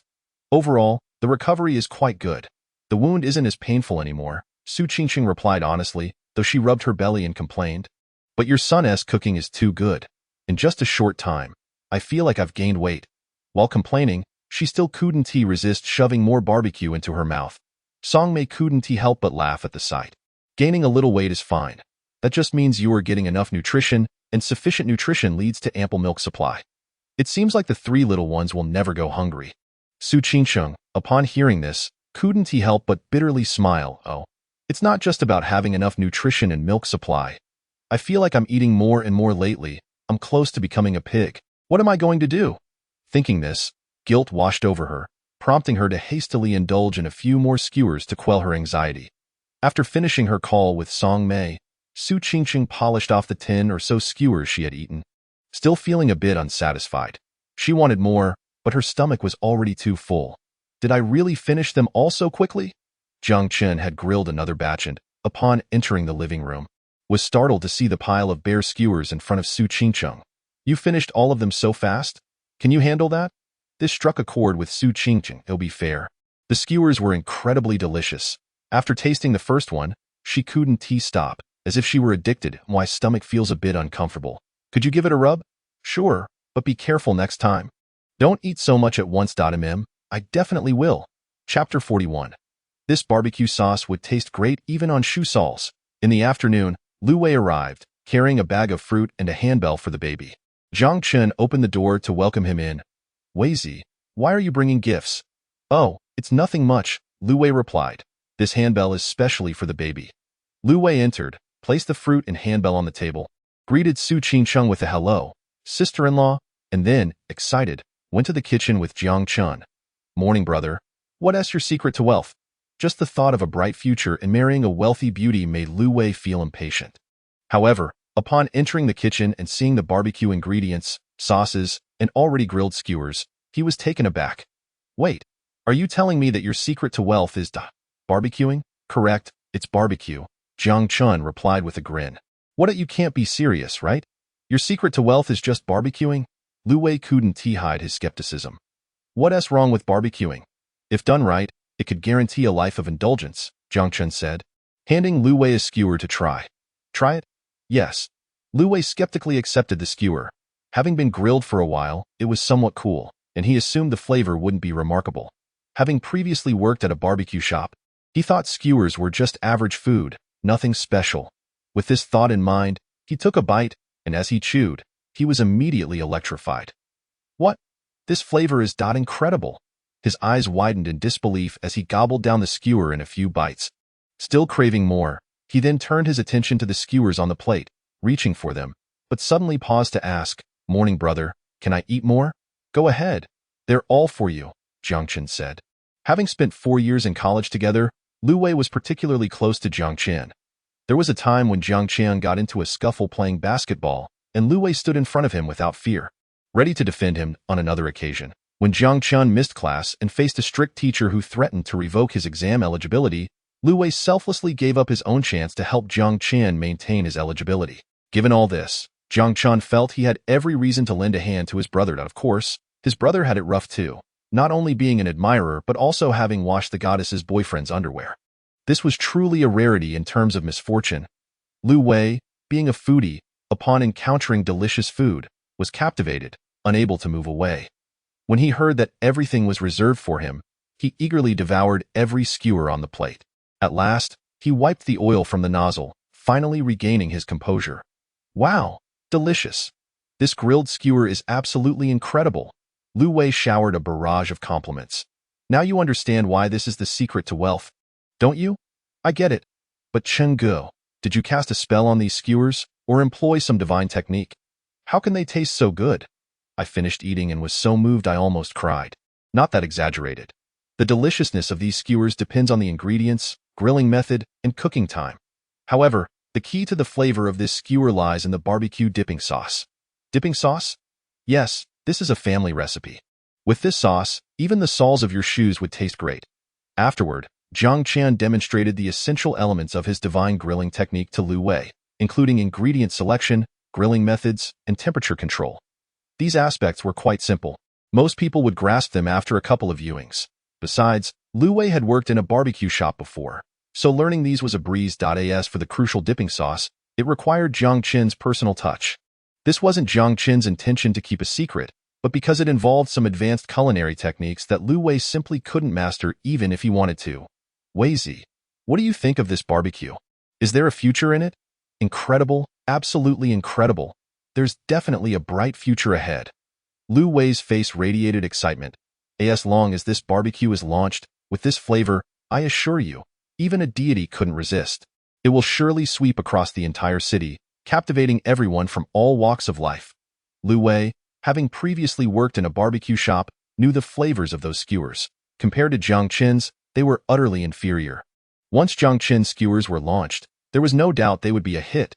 Just considering lamb skewers at 4 yuan each, selling 1,000 a day would yield 4,000 yuan, and over 1 million a year. If he sold 10,000 a day, that would be 40,000 a day, and over 10 million a year. The thought of earning such a fortune in the future sent Lu Wei into a frenzy of excitement. Damn. Once I have money, the first thing I'll do is throw it in Feng Rongrong's face, scold her, and make her kneel down crying in regret, preferably for 3 days and nights, before I even consider forgiving her. Thanks, Chen Ge. That woman Feng Rongrong played me like a fool, and now I'm feeling down. I even lost my job, and lately, I've been feeling like there's no way out in life. Weizi, what are you thanking me for? We're classmates and good buddies. You're being too formal. Besides, we still don't know how things will turn out. Just focus on getting the barbecue stall up and running. Sure. Jiang Chen saw Lu Wei off. When he returned, he found the children still sound asleep, and with nothing pressing to do, he headed to the kitchen to whip up some delectable dishes. Spicy crayfish, stir-fried clams, foil-wrapped grilled fish, garlic-baked oysters, and more. This time, it wasn't for experimental purposes. He simply craved a feast. And to be honest, the food he prepared was simply divine. While Jiang Chen was busy in the kitchen, Su Qingcheng was drawn in by the aroma. Naturally, she sampled a bit of everything, and unsurprisingly, she ended up stuffed. Why do you eat so much every time? You get stuffed, and then I have to rub your belly. Can't you control yourself? Jiang Chen sighed. This is all your fault. You keep making all this delicious food. Why not try something different? First, it was skewers, and now it's crayfish, oysters, and clams. You're making it impossible not to indulge. Is it a crime to make delicious food? Fine. Next time I'll cook haphazardly. No. I was just joking. Just keep it up as you normally would. After some banter, Su Qingcheng suddenly looked bashful. Her face flushed as she gazed intently at Jiang Chen, making him feel uneasy. Noticing this, Jiang Chen couldn't help but wonder. What's wrong? Did I overdo it and make you uncomfortable? Not exactly. Then why are you looking at me like that? Is it possible that I'm staring at you because you were massaging the wrong spot for so long? Jiang Chen looked down and realized it was indeed true. I was just used to it. Don't take it to heart. I'll switch it up now. In chapter 42, Lu Wei returned home from Jiang Chen's place and immediately commenced his quest for wealth. He procured a set of second-hand barbecue equipment and a second-hand tricycle. After trying out Jiang Chen's barbecue dipping sauce, he felt the taste was remarkably close to perfection, so he began contemplating setting up a stall. He lacked the funds to open a shop, so a barbecue stall was his only option. Meanwhile, Jiang Chen and Wu Hao were curious about this so-called secret to wealth. Eventually, they discovered Lu Wei setting up a barbecue stall by the roadside, and they were utterly astonished. What the hell? Am I seeing things?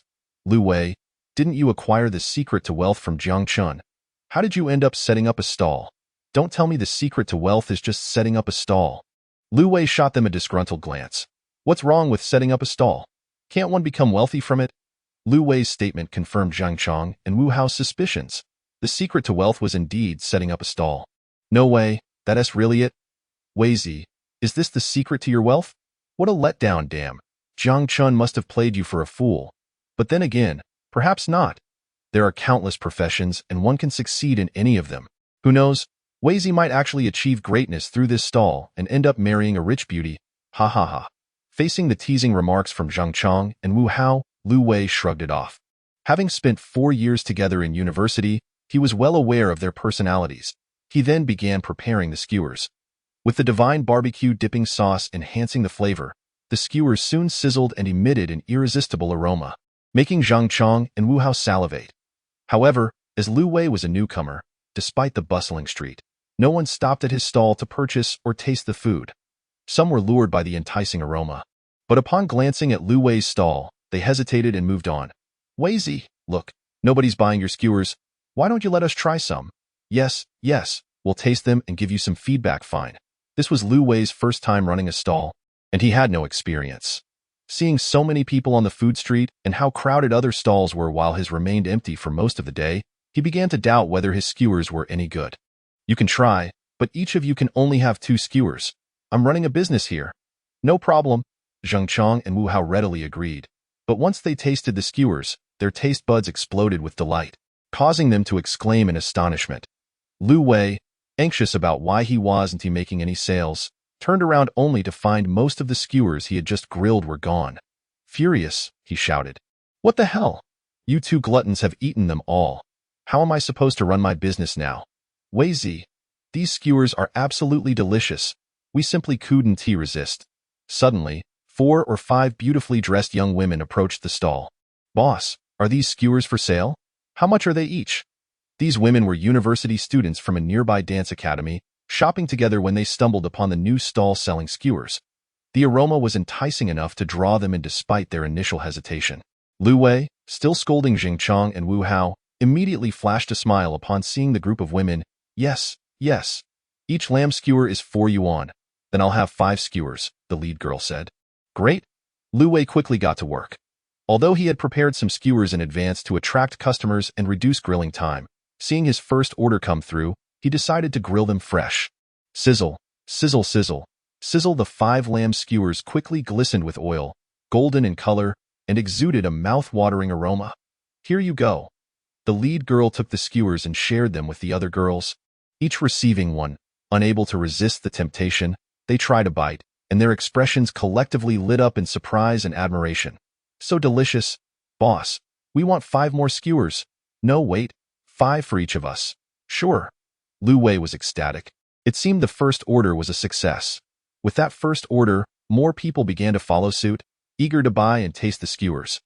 Everyone who sampled the skewers wore astonished expressions, praising the flavors. Lu Wei soon found himself overwhelmed with orders. Jiang Chen and Wu Hao instinctively lent a hand, and in just 2 to 3 hours, Lu Wei managed to sell every single skewer he had prepared, and after deducting costs, he netted over 800 yuan. Wow, over 800 yuan in just a couple of hours. That's way better than working for someone else. Jiang Chen and Wu Hao were astonished, and Lu Wei was overjoyed. Damn, I'm one step closer to throwing money in Feng Rongrong's face. He quickly called Jiang Chen to report, Changgu. Today was a resounding success. I sold out all the skewers in less than 3 hours and made over 800. I'll transfer half of that to you. Not bad, not bad, Jiang Chen replied over the phone. But you can keep the money. You've just started. This is hard-earned money. Besides, do you think I care about a few hundred yuan? Lu Wei thought about it and realized Jiang Chen was right. With a car worth nearly 2 million, a few hundred yuan was indeed insignificant. All right, Chenggu, I'll keep track of this money for now. When the time comes, we can discuss a profit-sharing ratio. It wouldn't be fair for you to take a loss. At Bai Shui's home, Jiang Chen and Su Qingcheng were sitting in the living room watching TV. Su Qingcheng had overheard Lu Wei's phone call and remarked, your classmate seems capable. Relying on your recipe to sell skewers and knowing to share profits with you, that's so. Are you planning to venture into the restaurant industry? Pretty much, Jiang Chen replied. Really? What scale are you aiming for? Su Qingcheng's eyes brightened at the thought. She admired Jiang Chen's ability to earn money, considering it quite rare for someone fresh out of school to achieve such success. Maybe several trillion. What? Several trillion? Are you joking? Su Qingcheng was incredulous. In truth, Jiang Chen was merely speaking off the cuff. He didn't genuinely believe it. Regarding barbecue, his current plan was simply to help his good friends while testing the market to see how it went. If he decided to continue, he would certainly need to put in more effort. With his exceptional barbecue skills and the support of his system, opening thousands or even tens of thousands of popular barbecue shops should be quite feasible. However, for now, he was just entertaining thoughts. Currently, he was content making delicious food and caring for his wife and children while enjoying a comfortable life with ample income. The idea of exhausting himself with a startup venture didn't appeal to him at all. In Chapter 43, as the weather forecast predicted rain for the evening, a sudden flash of lightning illuminated the night sky, followed by a deafening thunderclap. Soon, the rain began to pour. After days of sweltering heat, the rain was a welcome change. After coaxing the 3 little ones to sleep, Jiang Chen sat back leisurely, scrolling through videos. Su Qingcheng was also awake, engrossed in a book. Suddenly, she coughed, feeling an itch in her throat, followed by a fit of violent coughing that took her a while to recover from. Why are you coughing so hard? Is it a sign of heatiness? Jiang Chen asked. Perhaps, Su Qingcheng replied, taking a sip of water to soothe her throat. Earlier, she had only coughed a little, but now it seemed to have worsened, with her throat feeling itchy and slightly painful. Open your mouth, Jiang Chen instructed as he approached her. What are you doing? Su Qingcheng was puzzled by Jiang Chen's sudden request, suspecting it might have ulterior motives. I'm checking your throat to see if it's really heatiness, Jiang Chen said, amused by her wariness. You should have said so earlier. Though Su Qingcheng hesitated, she eventually opened her mouth wider, inadvertently revealing her pink tongue. Jiang Chen used a small flashlight to take a look, and after a brief inspection, he set it down. It's definitely heatiness. Your throat is inflamed, but thankfully, it's not too serious. I'll make you some special honey pear water. I guarantee it will stop your cough. Jiang Chen had the skill to care for infants, which could also come in handy for addressing everyday health issues. Of course, if Su Qingcheng's cough became more severe, she would need to see a doctor. I didn't expect you to know so much. Su Qingcheng complimented Jiang Chen, noticing his confidence. Of course, I'm quite talented, Jiang Chen replied without modesty. He then added, by the way, heatiness often results from the foods you eat. You've been indulging in everything lately? And that's probably why you're experiencing this. You need to be careful. Heatiness can be passed on to the children through breastfeeding. I know. Su Qingqing blushed, thinking how this big oaf seemed knowledgeable despite his youthful appearance. That's good, Jiang Chen smiled, preparing to head to the kitchen to make the honey pear water. However, just as he was about to leave, he heard coughing coming from the baby crib. Cough, cough. Jiang Chen went over to check and found all three little ones coughing, clearly exhibiting the same symptoms as Su Qingqing, also suffering from heatiness. See? It's just as I suspected, Jiang Chen said to Su Qingqing. Suddenly, Su Qingqing's face flushed. She realized something more critical and blurted out, "Wait, it seems like you eat more than the three kids combined. Why aren't you coughing?" After asking, she felt her face heat up, regretting her question. Jiang Chen was taken aback by her inquiry. "What do you mean I eat more than the kids? I'm an upright person. Don't tarnish my reputation. The reason is simple. I'm an adult."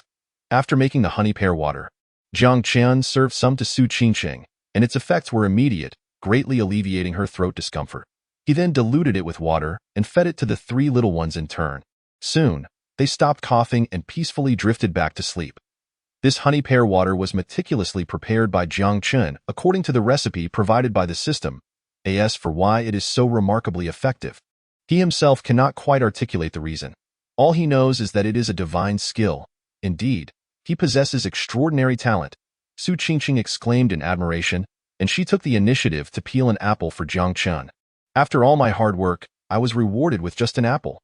What else would you like as a reward? At the very least, something more substantial." Jiang Chen chuckled, lightly tapping his cheek with his finger. Su Qingqing's cheeks flushed, and she retorted, "How about you just dream about it? In your dreams, anything is possible." Suddenly, a buzzing sound interrupted them.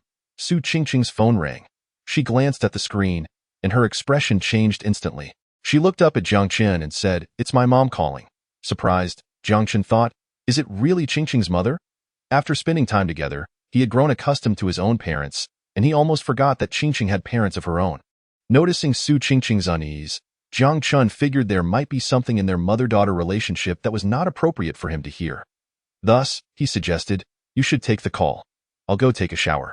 "It's fine, you can listen in," Su Qingqing insisted, pulling him back into his seat before pressing the answer button. "Mom," on the other end of the line, a middle-aged woman's voice filled with concern spoke. "Qingqing, how have you and the baby been lately? Are you both doing well? Is the money sufficient for you?" "Mom, both the baby and I are doing fine, and we have enough money," Su Qingqing replied. "That's good to hear. But you know that her mother sighed. Both you and your father are so stubborn, neither of you willing to give in. Now your father is sulking at home, sighing all day. He clearly cares about you but refuses to admit it. And you, out there with the baby, must be feeling wronged. If it weren't for your father's poor health and the many issues at the company, I would have gone straight to see you. Mom, you don't need to come out if Dad finds out. He'll definitely be upset. Besides, I'm doing just fine, so there's no need to worry." Though she said that, what daughter wouldn't he worry her mother when having a baby alone? "By the way, how's that guy treating you? Does his family look down on you?" "Not at all. He and his family have been very kind to me." Su Qingqing glanced at Jiang Chen. "That's good to hear." "All right then, Qingqing, I won't keep you on the phone any longer. If anything comes up, just message me on WeChat. I'm secretly calling you behind your father's back. Once I get through to him, we can go to Sihai together to see you and the baby." "Okay, thanks, Mom," Su Qingqing said as she ended the call. She looked over at Jiang Chen, wanting to say something but hesitating, ultimately deciding against it. Jiang Chen had many questions, such as what exactly was going on between her and her parents. However, since she was unwilling to share for now, he did not press her. Before they knew it, the clock struck midnight. Yu Qingqing lay in bed, tossing and turning, unable to sleep as her mind wandered. In the darkness, she called out softly to Jiang Chen, "Jiang Chen." Not expecting a response, she was surprised when he replied immediately, You're not asleep." "Neither are you. I can't sleep because of that call earlier, and you?" "I can't sleep because I feel sorry for you." "Feel sorry for me? Why?" "Yes, I feel sorry for you. So that's why I can't sleep." Hearing this, Su Qingqing let out a soft laugh. "Oh, come on, stop it." She playfully punched Jiang Chen, feigning annoyance, but inwardly she felt a warmth in her heart. "Well, at least you're considerate. So how do you plan to show that consideration? How about I let you sleep in my arms?" "What? You want me to sleep in your arms?" Jiang Chen was taken aback, thinking, when did this girl become so bold? Meanwhile, Su Qingqing's face burned with embarrassment. Truthfully, this was her first time being so forward, and after speaking, she felt an overwhelming urge to hide. Thankfully, the darkness concealed her expression, or else she would have been quite mortified. "Let me hold you while you sleep?" "No problem," Jiang Chen said, seizing the opportunity without hesitation and pulling Su Qingqing into his embrace. Su Qingqing's body stiffened momentarily, as if frozen, unable to move. After a while, she gradually relaxed.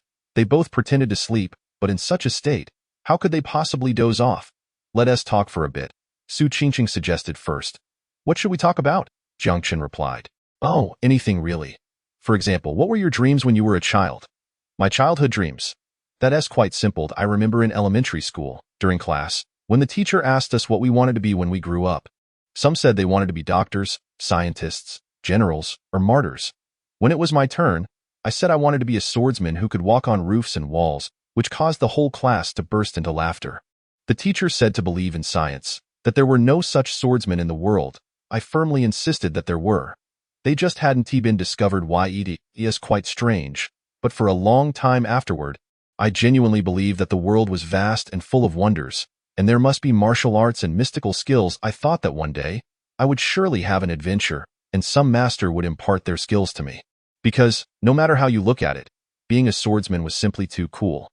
What about traveling the world with a sword, or picking flowers and leaves to kill, or killing someone within 10 steps and leaving no trace 1,000 miles away?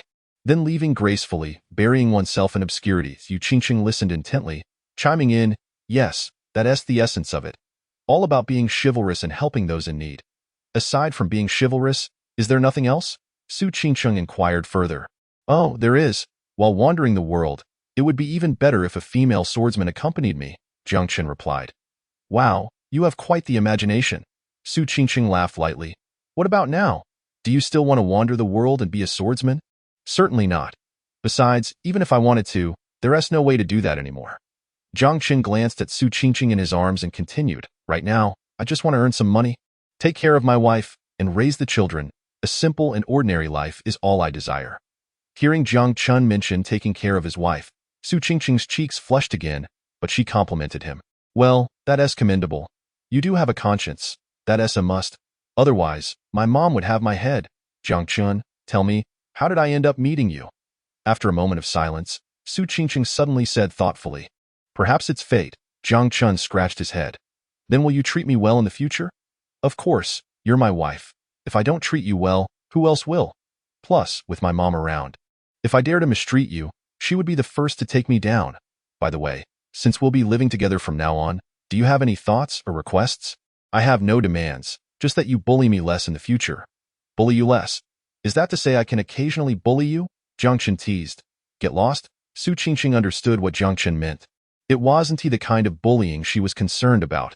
Besides, in her current state, could he even bully her? As she spoke, she shot him a resentful glance. That look in her eyes, resembling that of a little wife, made Jiang Chen unable to resist. It was simply too captivating. "Well then, if I don't bully you, a kiss is still acceptable, right?" This time, Su Qingqing didn't respond but instead blushed and quietly closed her eyes. The room fell into a hushed silence. For a moment, it felt as if they could hear each other's heartbeats. Su Qingqing waited with her eyes closed, but after a while, noticing Jiang Chen hadn't moved, she felt a twinge of frustration and disappointment. "This idiot. Why is he so dense?" Closing my eyes and saying nothing means I'm giving my consent.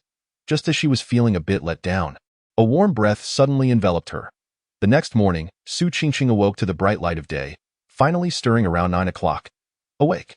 Go wash up and have breakfast." Jiang Chen, who was playing with the baby, looked over and smiled at Su Qingqing. Su Qingqing nodded, preparing to get up and freshen up, but was met with a puzzled look from Jiang Chen, who asked, "Why is your mouth swollen after a good sleep?" When Su Qingqing glanced in the mirror, she indeed found her lips swollen. After a moment's thought, she rolled her eyes at him. "What do you think? My swollen lips are all thanks to being kissed by a dog." Realizing the implication, Jiang Chen responded, "Well, okay, I admit, I might have been a bit impulsive back then, but I must say, one cannot place all the blame on me." Just as they finished breakfast, Song Mei's video call came through. However, before she could see her grandchildren, she was immediately drawn to Su Qingqing's appearance. "Qingqing, What happened to your mouth? It looks like you have two little sausages hanging there. This, my lips are swollen because I was bitten by a dog. Su Qingcheng replied nonchalantly. Song Mei was taken aback. What? Bitten by a dog? But the brat doesn't even have a dog at home. Suddenly, a light bulb went off in her mind, and her expression lit up with realization. Could it be the brat? Oh dear. Song Mei sighed inwardly, thinking, why is he so impatient? What if she hasn't even completed her confinement yet and ends up pregnant again? What kind of situation is that? Qingcheng, did that brat bully you yesterday? No, he has been quite good to me. Really?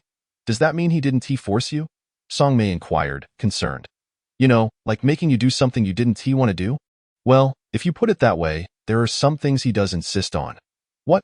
Really? Song Mei perked up, thinking, this brat is not taking my words seriously.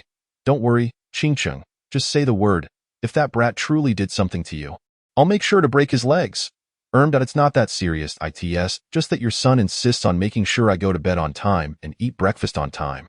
What? Is that all? Song Mei was momentarily confused. Why does it feel like I'm unexpectedly being fed a mouthful of dog food? I thought I was helping you out as your future mother-in-law, but now it seems like you two are in cahoots. Qingcheng willing, too. As Song Mei thought about this, she felt a sense of dread. With her son being so handsome and charming, it wouldn't be surprising if they fell for each other over time. So she gently advised, Qingcheng, I know you young people are full of energy, but you just had a cesarean section. You should exercise some restraint. You can't just play around with your body for a moment of pleasure. That kind of pleasure is fleeting, but the consequences can be quite severe. For instance, it could lead to inflammation or pelvic issues, which would greatly affect your recovery. Plus, if you want to have a second or third child later, it won't be easy. Song Mei spoke earnestly, genuinely hoping her dear friend would understand her good intentions. However, Su Qingcheng was left utterly perplexed. What are you talking about, Rose? What inflammation and risk of miscarriage? I don't understand at all that don't understand. Now Song Mei was a bit annoyed. Come on, we've been best friends for years, sharing everything. How come now that I'm being sincere, you're acting clueless? Are you closer to my son or to me? Just as she was about to continue, Su Qingcheng finally caught on. Oh, I see. Rose, do you think that something has happened between me and your son? But that's impossible. I've been very careful. I hardly know him well, and we've only just kissed. Wait, so you and my son haven't? Song Mei couldn't believe it. Absolutely not. Su Qingcheng replied firmly. So far, we're still in the stage of getting to know each other. Last night, it was just a kiss, okay? Both of us were inexperienced, which is why my lips are swollen this morning. It's not what you think, and besides, how could kissing lead to pregnancy? That's just absurd. Song Mei face-bombed. You should have said that earlier. I thought, okay, fine. This time it's my fault, I misunderstood you too. After the video call with Song Mei, Su Qingcheng was initially in the living room, but as the conversation became increasingly ridiculous, she felt embarrassed for Jiang Chen to hear, so she moved to the balcony. What did my mom say that was so secretive? Jiang Chen asked when Su Qingcheng returned from the balcony. Oh, nothing much, just some girl talk, Su Qingcheng replied, not revealing that Rose had mistakenly thought she and Jiang Chen had taken their relationship to the next level, even speculating that she might be pregnant before finishing her confinement. Girl talk? All right then, Jiang Chen didn't press further, knowing that such matters were only shared when one was willing to open up. Don't you want to know what we talked about? Well, that depends on you if you don't want to say it. Asking one help. After considering for a moment, Su Qingcheng decided to share a little. Your mom just mentioned something about having a second or third child. What? Jiang Chen was taken aback. Why mom is in such a hurry? We just had 3 grandchildren, and she's already thinking about more. Who knows, maybe she still has the old-fashioned mindset of more children. More blessings. Su Qingcheng replied. But if I really have a second or third child, how do you feel about that? What else can I do? Just raise them, Jiang Chen shrugged. But I do have a hope. Since we had 3 for the first one, I hope we have 4 for the second and 5 for the third. What? 4 for the second and 5 for the third. Am I going to become a sow? Don't worry. If you do become a sow, I won't mind. Get lost. Su Qingcheng playfully glared at Jiang Chen. If I'm a sow, then what are you? After the rain, the air was fresh and the weather was pleasantly cool. Su Qingcheng, feeling cooped up at home for days while recovering from childbirth, longed to go out for a walk and let the baby breathe some fresh air and connect with nature. Seeing that Su Qingcheng was recovering well, Jiang Chen agreed to her request. 2 individuals agreed to take a leisurely stroll around a sculpture park near Bishuiju. This sculpture park is a newly established trendy destination in Sihai City, renowned not only for its diverse range of sculptures, but also for its elegant surroundings filled with lush greenery, often referred to as a natural oxygen bar. Consequently, it attracts a multitude of visitors eager to check in and explore. Neither Jiang Chen nor his companion had previously visited, making it the perfect opportunity to take the children for a casual outing. After ensuring the kids were well protected, the family of 5 set off and soon arrived at the sculpture park. The pleasant weather meant it was bustling with visitors. Upon noticing Jiang Chen pushing a stroller with triplets, many onlookers expressed their astonishment and admiration. Wow, triplet babies! I've never seen that before, such beautiful little ones. My wife gave birth to twins, and I felt like our ancestors were smiling down on us. This guy, however, has a set of dragon and phoenix triplets. Impressive. Now that's what you call hitting the jackpot. But having triplets is all well and good. Raising 3 at once must impose quite the financial burden. Aren't you thinking too small? 2 of the triplets are girls and 1 is a boy. It's like having 1 construction bank and 2 China merchants' banks. They won't need to worry about finances. Indeed, if I had such 3 children, I'd probably wake up laughing in my dreams. Listening to the praise from passers-by, Jiang Chen felt a surge of pride. What father wouldn't relish the compliments directed at his children? Turning to glance at Su Qingqing beside him, he felt even more elated. Truly, she was a goddess among women. Since she was still in her confinement period, she dressed warmly in long sleeves, a hat, and a mask to shield herself from the wind. Yet, even so, her slender figure and alluring curves were unmistakable, revealing her as a delicate beauty, as the saying goes. Beauty lies in the bones, and that couldn't be truer. Jiang Chen, shall we try that? After enjoying the various sculptures for a while, Su Qingqing, brimming with enthusiasm, naturally linked her arm with Jiang Chen's and suddenly pointed to something in the distance. Are you sure you want to play? Jiang Chen glanced over, surprised. Chapter 46. An Unexpected Encounter. Hello, counselor.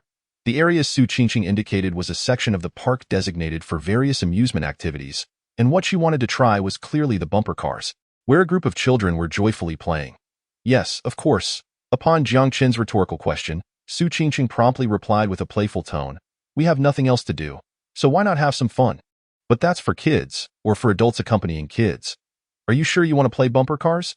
Jiang Chen looked at Su Qingqing and added, "In your current state, you probably can't play, can you?" "Who said I want to play bumper cars? I'm suggesting you should." Su Qingqing blinked innocently. "What, me play? Then what will you do?" "I'll just watch you," she replied. "Are you certain?"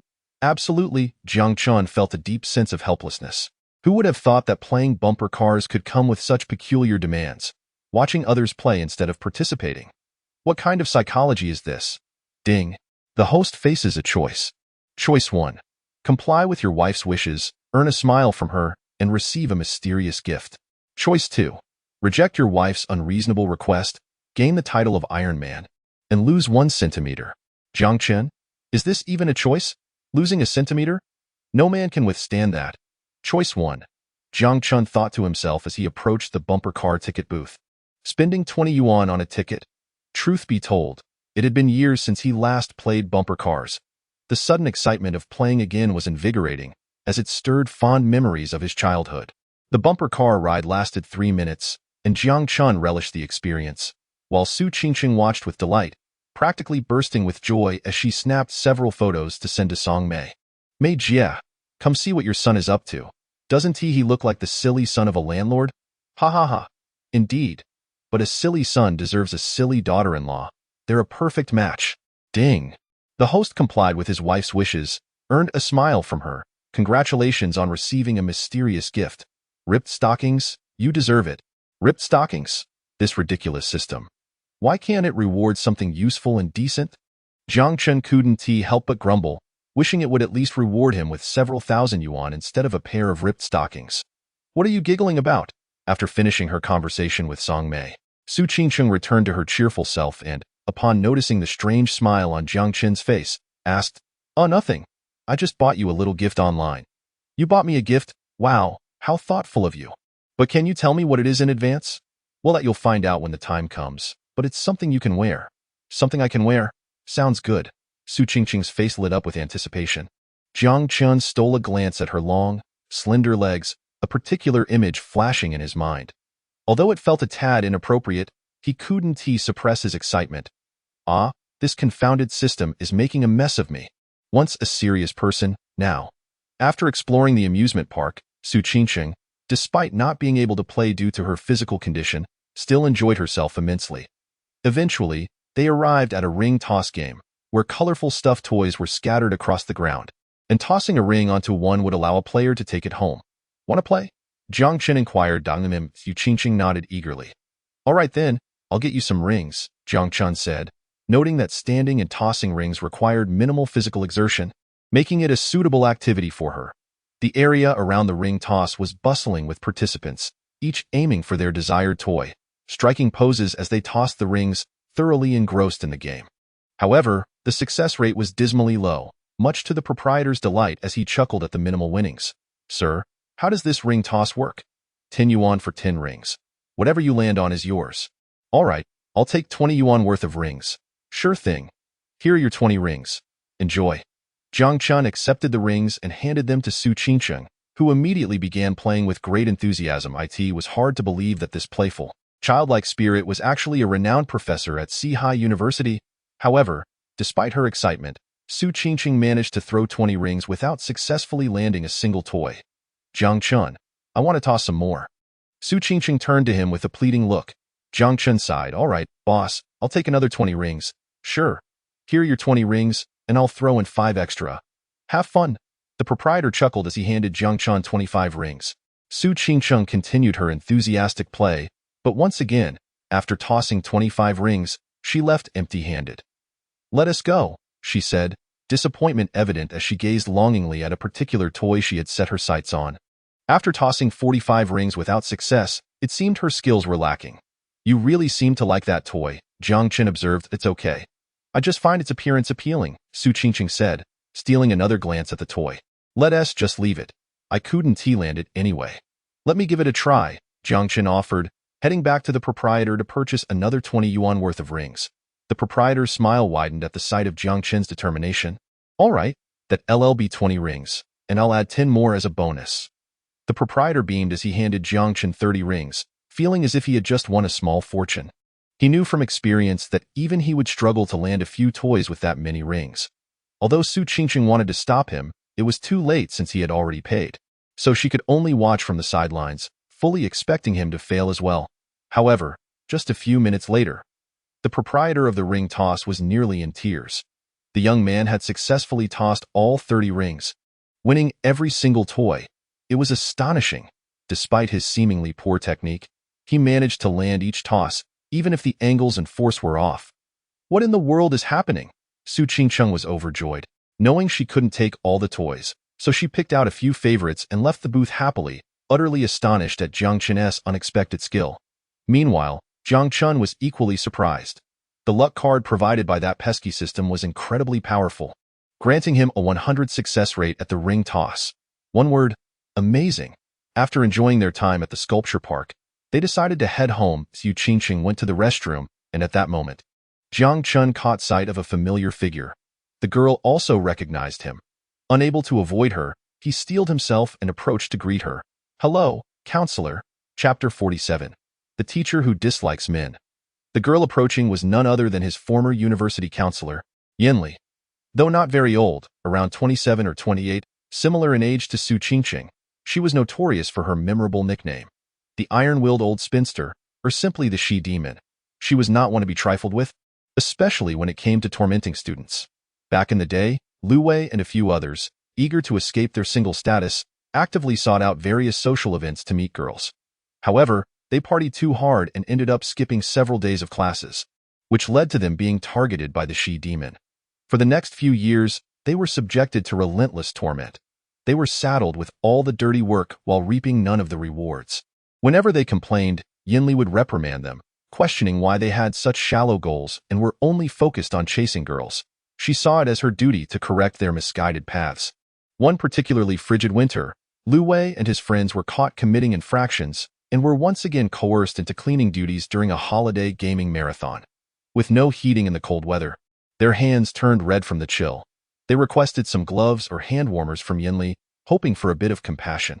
However, she merely patted Lu Wei on the shoulder with a smile, saying, "No problem. I believe in you all. You can finish on time without gloves. Good luck. The guys nearly cried at her response. Good luck? You must be kidding. This is the she-demon, the female version of Yama. From that day on, Lu Wei and the others stopped referring to her as the she-demon, instead opting for the more disparaging title of old spinster, in contrast to Lu Wei's ill fate. Jiang Chen had managed to avoid any trouble during his time at university, as he had not engaged in any mischief. In fact, as the campus heartthrob, he seemed to receive preferential treatment. Nevertheless, seeing Yinli in the park now still made Jiang Chen feel somewhat uneasy, considering she was his counselor and the infamous she-demon. Jiang Chen? The approaching Yinli quickly recognized him, her surprise evident. You're here at the sculpture park too? What a coincidence. After greeting him, she soon noticed the stroller beside him. Wow! 3 little babies, my goodness, triplets. They are all so adorable. Yinli bent down to coo at the 3 little ones, turning to Jiang Chen and saying, Jiang Chen, whose children are these? They are simply precious. May I pinch their little cheeks? I'd rather you didn't. Jiang Chen replied. The children's facial nerves are still developing, so pinching isn't advisable, but gentle touches are fine. All right then, I'll just give them a gentle poke. Wow, they're so white and tender, like porcelain dolls. Yinli gazed at the 3 little ones in the stroller, her eyes sparkling with delight as she gently poked each little face, behaving more like a playful young girl than the tormenting she-demon he remembered. After playing with them for a while, she stood up, clearly satisfied. Very nice, Jiang Chen. Which relative do these children belong to? They're simply too cute. Just looking at them makes my heart melt. Which relative? Well, Jiang Chen sighed, pausing momentarily before saying, Teacher Yin, would you believe me if I told you they are my children? What? These are your kids? Yinli gasped, her disbelief evident as she scrutinized Jiang Chen. Jiang Chen? I remember you as not one to boast. How can you say you have 3 children when you've just graduated? I'm not lying, they really are my children. Why don't you believe me?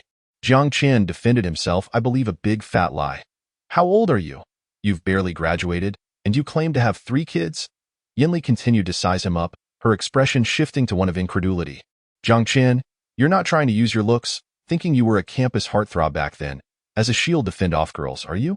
If it were someone else, maybe it could work. But you can rest easy. I dislike men. Jiang Chen nearly broke into a sweat at her words, pondering whether this counselor was truly speaking like a teacher. No wonder they call you the she-demon and the iron-willed old spinster. With remarks like that, who would want you? It's no surprise you spent all those years tormenting students without a single man pursuing you. Well, if you don't believe me, there's nothing I can do. Jiang Chen sighed, realizing he simply couldn't connect with this she-demon. Just as he was contemplating how to excuse himself from the conversation, Su Qingcheng returned from the restroom, walking toward Jiang Chen while still bundled up in her hat and masked to shield against the wind during her confinement period. With her attire, onlookers could only vaguely discern her beauty, but for those familiar with her, even with her disguise, her stunning figure and graceful demeanor were unmistakable. Jiang Chen spotted her immediately, and Yinli, being Su Qingcheng's colleague, recognized her too. Qingcheng, Yinli exclaimed, approaching her with enthusiasm. It's been ages since we last met. What a coincidence to see you here today. She warmly grasped Su Qingcheng's hand.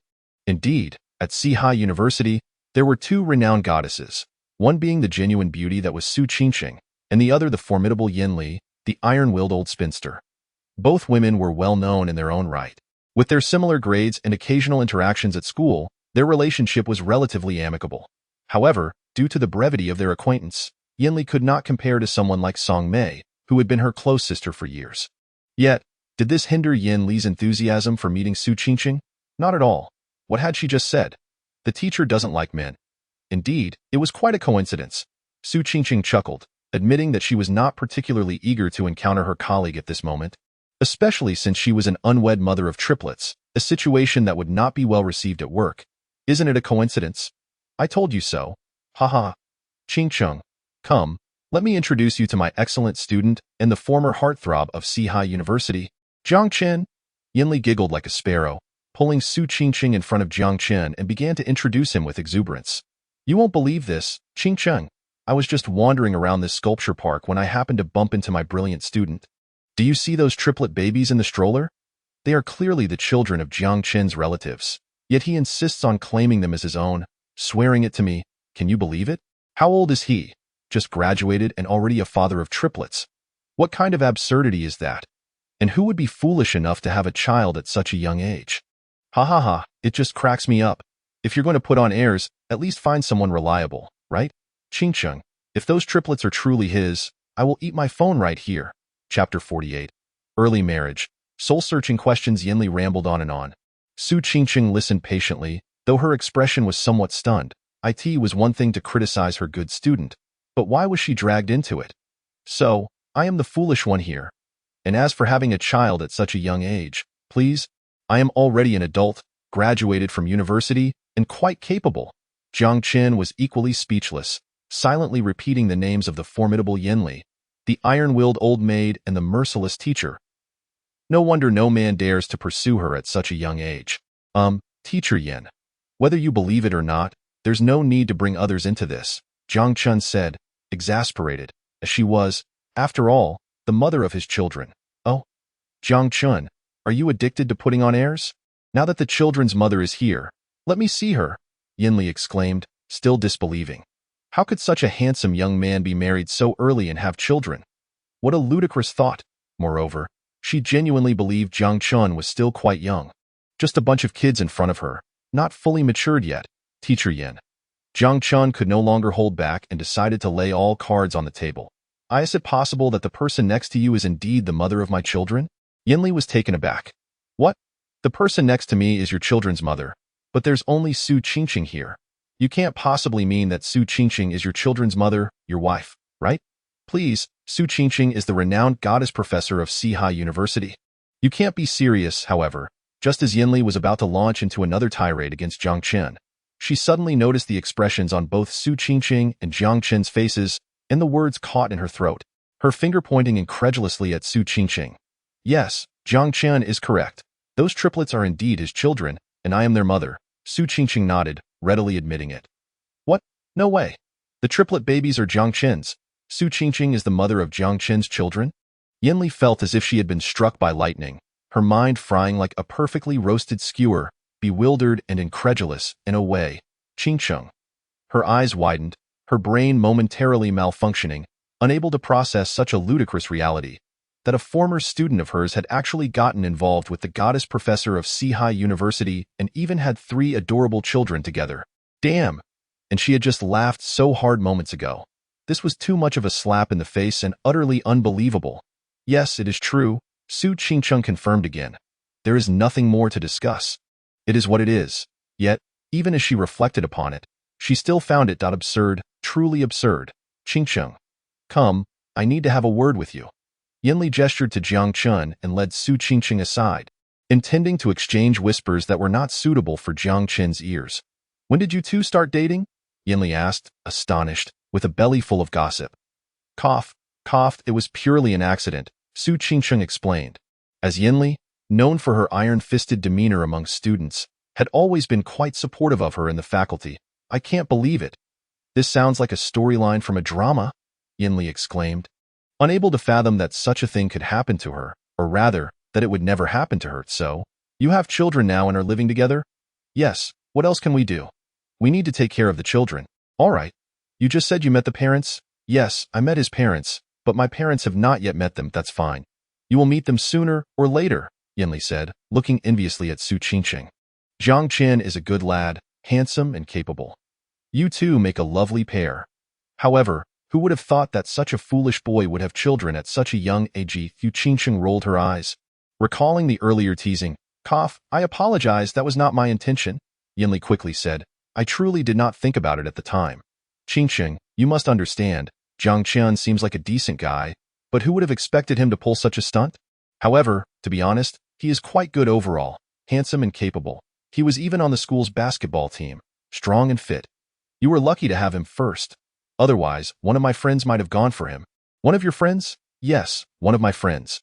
After chatting extensively with Su Qingqing, Yinli's insatiable curiosity was finally satisfied.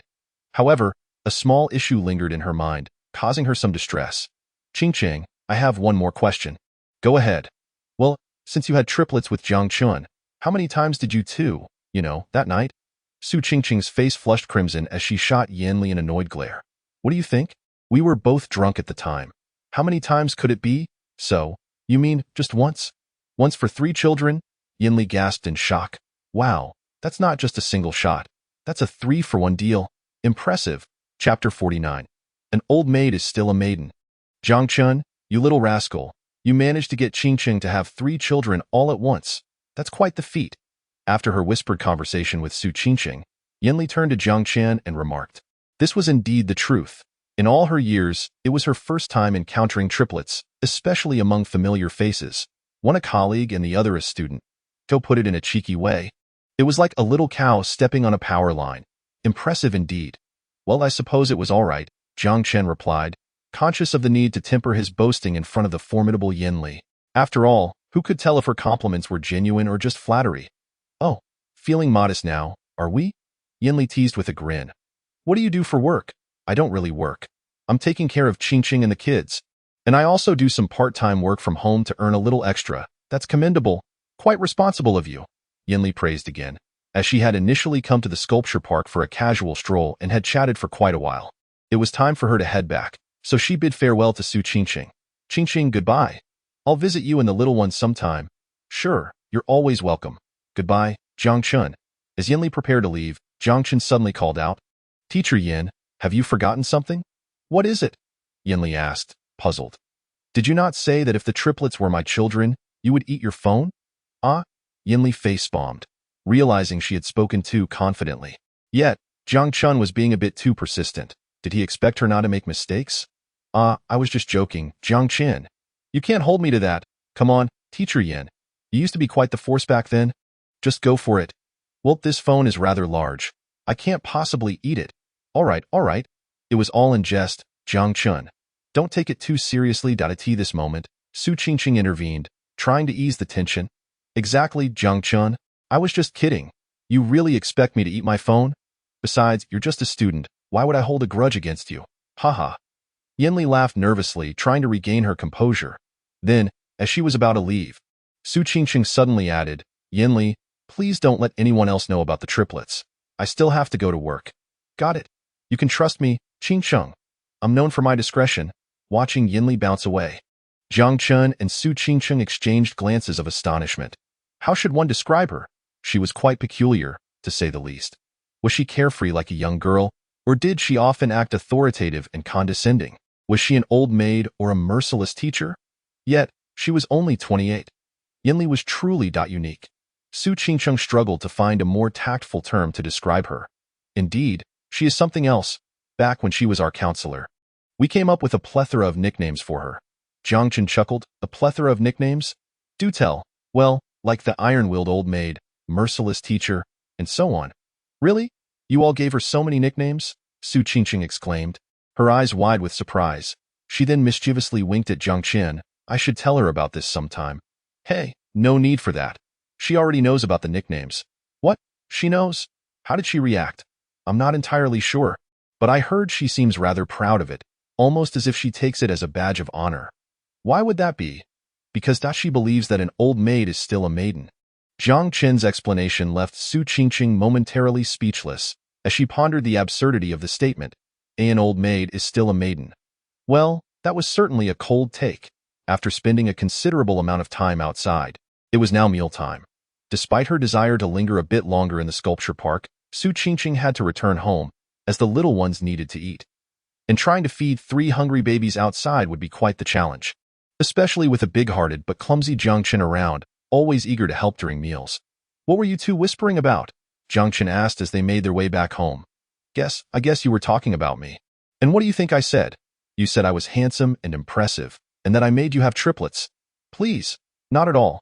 Su Qingqing rolled her eyes, though she was slightly taken aback by Jiang Chen's accurate guess. However, when it came to the topic of who was impressive, she held a different opinion. Scientific research suggests that when it comes to having multiples, the female plays a decisive role. In other words, it wasn't Jiang Chen's prowess, but rather her own. Of course, Jiang Chen was impressive in many ways, otherwise, she wouldn't have chosen him. As the 3 little ones were quite hungry, upon arriving home, Su Qingqing rushed to feed them without even taking a moment to rest. Of course, Jiang Chen was there to help as per usual. As the evening wore on, Jiang Chen's phone buzzed. It was a call from Lu Wei. Hey Wei, how did the stall go today? Jiang Chen asked over the phone. Extremely well, Brother Chen. You wouldn't believe how popular your skewers are. We made over 1,000 yuan in just one afternoon. I'm exhausted, Lu Wei exclaimed excitedly. He proceeded to give Jiang Chen a rundown of the day's events. Essentially, the skewers were delicious, the business was booming, and he and his friends were running around like madmen, drenched in sweat but raking in the cash. The only downside was the sporadic visits from the urban management officials. Whenever they showed up, they would have to flee.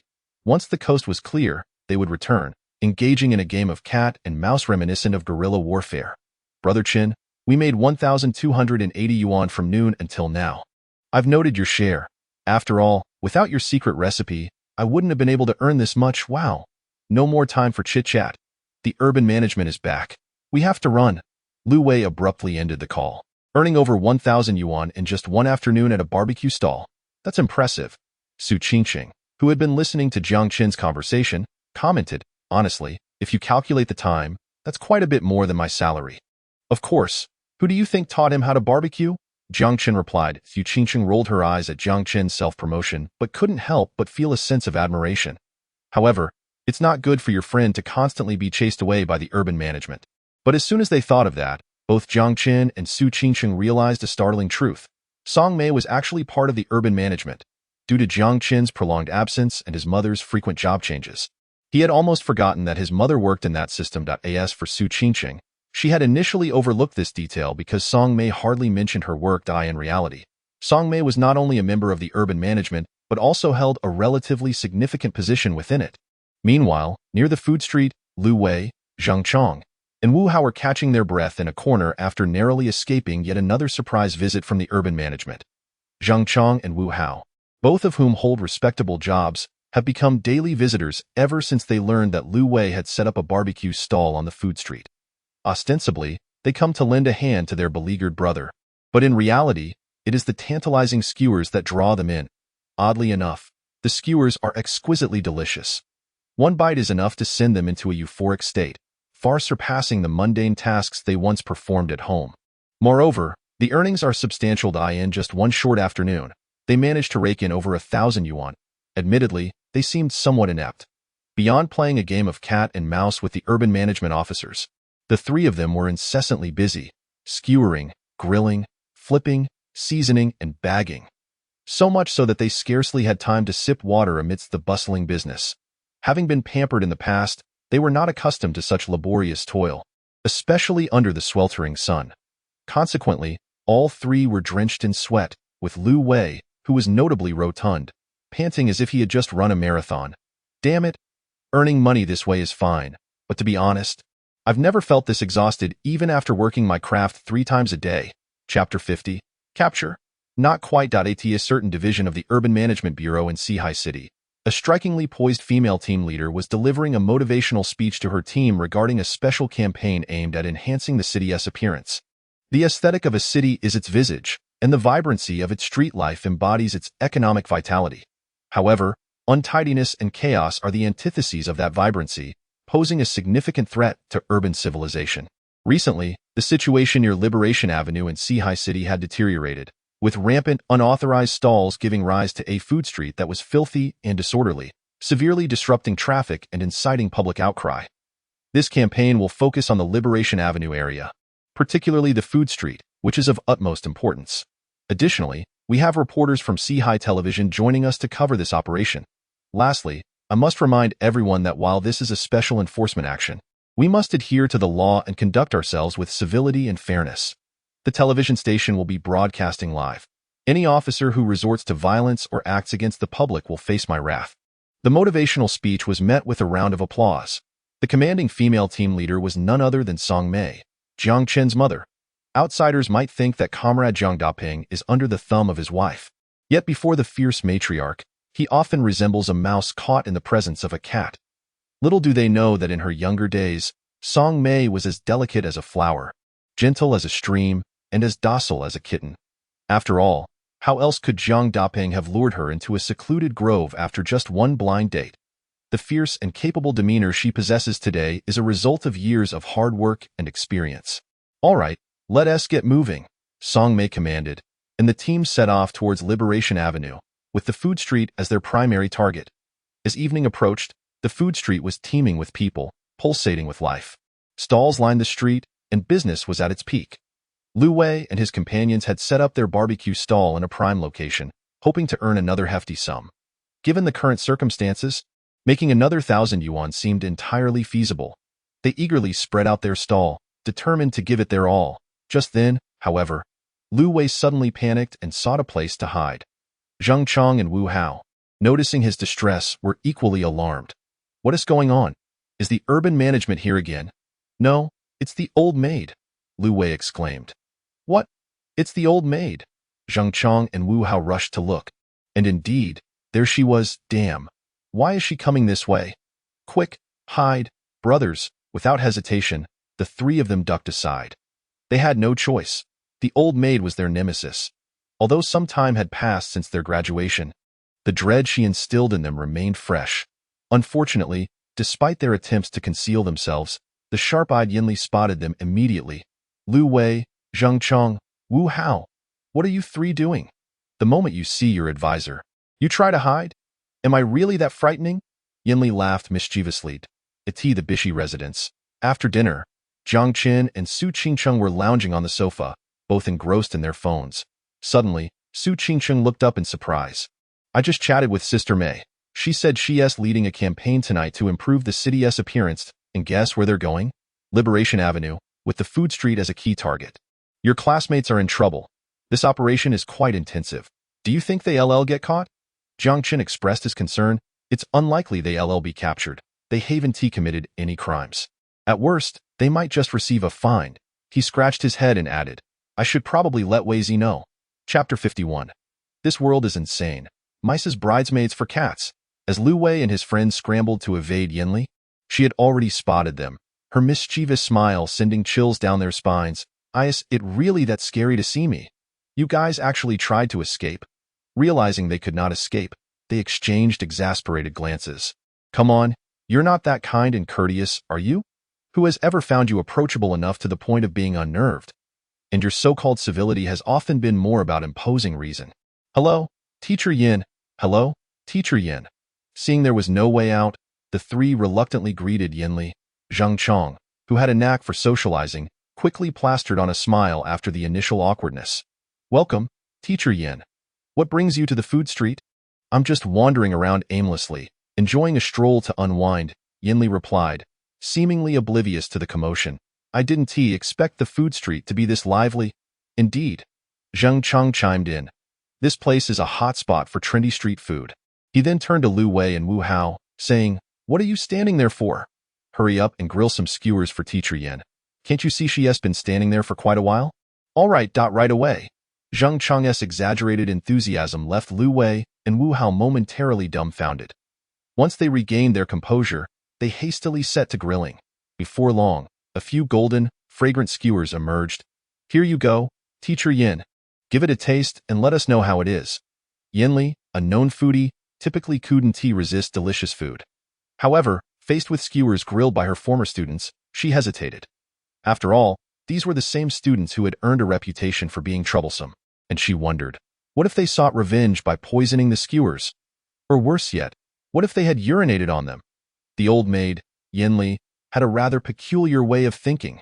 Despite her paranoia about poisoning or contamination, she never doubted that the skewers themselves would be delicious, for they looked utterly appetizing, golden in color and reeking of tantalizing aroma. After a moment's hesitation, Yinli finally made her decision and accepted the skewers. All right, in light of your enthusiasm, I will reluctantly accept your offering. With a single bite, she was left speechless. Wow! She had expected the skewers to be good, but she never imagined they would be this extraordinary. Just one taste made her want to cry tears of joy. It felt as if she had transcended to another realm, far surpassing any previous experiences she had had. Not bad. I can't believe the skewers you three are grilling are this delicious, Yinli exclaimed, praising them as she devoured the first skewer. She quickly moved on to the next, fearful that if she ate slowly, she wouldn't do justice to such exquisite flavors. Delicious, Teacher Yin. Have some more, Jiang Chen urged. Weizi, how's what are you two dawdling for? Hurry up and grill more skewers for Teacher Yin. Seeing Yinli nearly finished with her first skewer, Jiang Chen hurriedly beckoned. Oh, right? Lu Wei and Wu Hao, momentarily entranced by Yin Li's enjoyment, snapped back to reality and quickly resumed grilling. The skewers are ready, teacher. Ah, I can't possibly accept this. It's nothing. Please enjoy. It's a small token of our appreciation. Having you eat our skewers is an honor, Jiang Chen insisted, fawning over her. All right then. Yin Li, feeling no hesitation, dug in heartily. So, you three are running this stall and not attending classes. Of course, Wu Hao and I are attending classes. Lu Wei is running the stall, and we're here to help. I see. Lu Wei, are you making good money from this?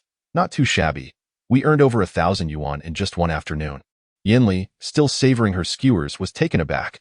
Earning over 1,000 yuan in an afternoon is just not too shabby. I toil away for an entire week and don't even make that much. Hearing Lu Wei's words nearly made her lose her appetite for the skewers. All right, I've eaten my fill, and it's time for me to head back. Despite her petite stature, Yin Li had quite the appetite, managing to consume 20 skewers in a short span. After finishing, she contentedly patted her stomach and pulled out her phone to pay it. No need. Teacher Yin, this is on us. Jiang Chen, Lu Wei, and Wu Hao quickly protested, feeling a sense of nostalgia for their former advisor. It's all right. I just want to make a token gesture. A mere 10 or 8 yuan, Yin Li said. Jiang Chen and the others were incredulous. A token gesture? Just 10 or 8 yuan? You're too generous. All right, I'll take my leave now. Bye-bye. Yin Li scanned her payment and waved goodbye to the three, strolling away leisurely. Teacher Yin, take care. Goodbye. Teacher Yin. The trio waved her off like a harbinger of doom. Once Yin Li was out of sight, Jiang Chen, who had been fawning over her moments before, suddenly changed his demeanor and let out a frustrated, "That old maid. She hasn't changed a bit." Indeed, Wu Hao chimed in. Only Lu Wei remained fixated on the payment notifications, somewhat dazed, as the old maid had not merely paid a mere 10 or 8 yuan as she claimed. In reality, she had paid 100. Jiang Chen and Wu Hao soon caught on. What the heck? Is the sun rising in the west? The old maid is acting strangely, do you think? Lu Wei pondered aloud. That our teacher Yin has always been this way, and we just never realized. His comment was met with immediate dissent from the other two. Cut it out. Who was it that made our lives miserable back then? And you, Weizi, remember how she made you feel like a dog? And now you're saying you want to date her? Wake up. You need to remember the two women who tormented you the most in life. One is Feng Rongrong, and the other is the old maid. You must stand your ground. Don't waver just because of 100 yuan. However, Lu Wei seemed unfazed by Jiang Chen and Wu Hao's words, scratching his head as he mused. Honestly, teacher Yin isn't bad-looking. Her voice is pleasant, and she has a certain charm. If I had a girlfriend like her, it might not be so bad. What? A girlfriend like the old maid? Jiang Chen and Wu Hao nearly fell over in disbelief. Chapter 52. If I lose, I'll let you kiss me. What did you say, Weizi? You want a girlfriend like the old maid? Jiang Chen exclaimed, his eyes wide with shocked. Be clear. What on earth do you mean? Wu Hao questioned, thinking Lu Wei must have misspoken. To their astonishment, Lu Wei appeared completely earnest. What I mean is to pursue her, to date her, to have a romantic relationship with teacher Yin. Jiang Chen and Wu Hao were at a loss for words, utterly flabbergasted. What? We're witnessing history. Who would have thought we'd see the day when Weizi wants to date the old maid? He is actually considering having her as a girlfriend. Weizi, you want to date the old maid? Have you lost your mind? She made your life a living hell back in the day. Did you suffer from PTSD or something? The old maid once made you feel like a dog, and now you want to woo her. Are you out of your mind? Besides, as the saying goes, only the bold can gain the rewards. Jiang Chen can, but you? With your intellect, you'd be eaten alive by her without even realizing it. While Jiang Chen has the luxury of a 3-month break, you'd be lucky to last a single night. Jiang Chen and Wu Hao pleaded with Lu Wei, pouring out their heartfelt advice. Lu Wei, touched by their concern, began to reconsider his earlier outlandish thoughts. I was just joking around. How could I possibly pursue the old maid after all she put me through? Glad to hear it. Jiang Chen and Wu Hao sighed in relief, feeling that the familiar Lu Wei had returned. They believed their intervention had been worthwhile. However, Lu Wei's next words plunged them back into shock. But speaking of it, teacher Yin really does have a certain allure. Her voice is lovely, and she is quite easy on the eyes. If she were a C-cup or larger, I would definitely pursue her. Jiang Chen and Wu Hao. Wait, you notice that she is only a B-cup? You're completely obsessed. But the trio didn't dwell too long on the absurdity of the situation. as a crowd of eager customers had gathered at their barbecue stall, eagerly awaiting their turn to taste the delectable offerings. After all, one mustn't neglect the pursuit of profit. Together, they set to work. Here are your 10 skewers. Please enjoy, boss. I'll take 20 more. Sure thing, boss. I'll have 30 skewers. Absolutely. Just a moment. Business was booming, and Lu Wei, exhausted yet elated, was all smiles as he collected payments. Working alongside Cheng Gu truly holds promise. If I keep this up, I'll soon have enough money to woo Feng Rongrong. No, to pursue Teacher Yin. Suddenly, a commotion erupted in the crowd. The city management officers had arrived. It was said that this time they meant business. This was a special rectification operation aimed at the appearance of the city, with a particular focus on the food street. Everyone should quickly retreat. Oh no, is it really a special rectification operation? Let us get out of here. The surrounding vendors were thrown into a panic. Although they had grown accustomed to outsmarting and evading the city management, the seriousness of this special rectification activity sent many fleeing in fear. Lu Wei and his companions were equally flustered. While they did not fully understand the specifics of the city appearance rectification, just the mere implication of the term, coupled with the sight of numerous vendors hastily retreating, indicated that the situation was dire and more precarious than before. Hence, they too contemplated escape. Suddenly, Lu Wei's eyes lit up. Look over there. Isn't that Chen Gu's mother? He pointed in that direction.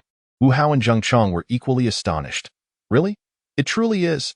Chen Jiang had mentioned that his mother was the captain of the city management team, and now that she was leading the charge. Could it mean perhaps they would be granted leniency? The trio glanced around and noticed that several vendors were still operating their stalls. Suddenly, their minds began to race. After all, the barbecue stall was at its peak profitability. It would be hard to let go.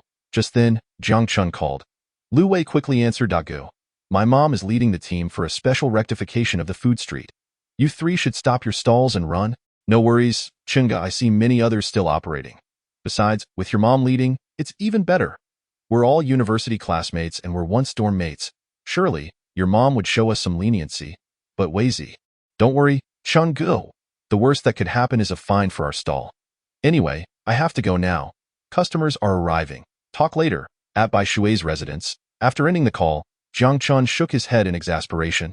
This way Zid he had warned him, yet he remained so obstinate. Sigh. It seems he has become addicted to street vending. What? Your classmate isn't listening? Su Qingqing inquired. Jiang Chen nodded. Su Qingqing chuckled, clearly entertained by the unfolding drama. Looks like there's going to be some fun to watch now. Your classmate's refusal to heed advice might lead to some trouble. Seeing the girl's delight, Jiang Chen couldn't help but feel a mischievous thought arise. How about we make a bet? We wager on whether they will face consequences. How do we bet? Su Qingqing asked. I bet they won't face any issues. If I win, you must let me kiss you. Jiang Chen proposed. While it was highly probable that Wei Zi and the others would encounter trouble, there was still a chance that, since his mother was so fond of him, she might let them off the hook due to their connection as classmates. Moreover, it was just a bet. He wouldn't be at a loss. Su Qingqing's face flushed. After a moment's hesitation, she asked, and what if you lose? Jiang Chen glanced at her and replied. Then I will let you kiss me. Hemph, that's the same thing. What? Same? Then how about if I lose, I let you sleep with me tonight? Get lost. Chapter 53. Lacking perception. Watching Su Qingqing feign annoyance, Jiang Chen felt a wave of amusement. She was becoming increasingly entertaining. However, regarding the bet with Su Qingqing, he initially approached it with a joking mindset. Yet, upon further reflection, he realized he wasn't entirely without a chance of winning. He understood his mother quite well.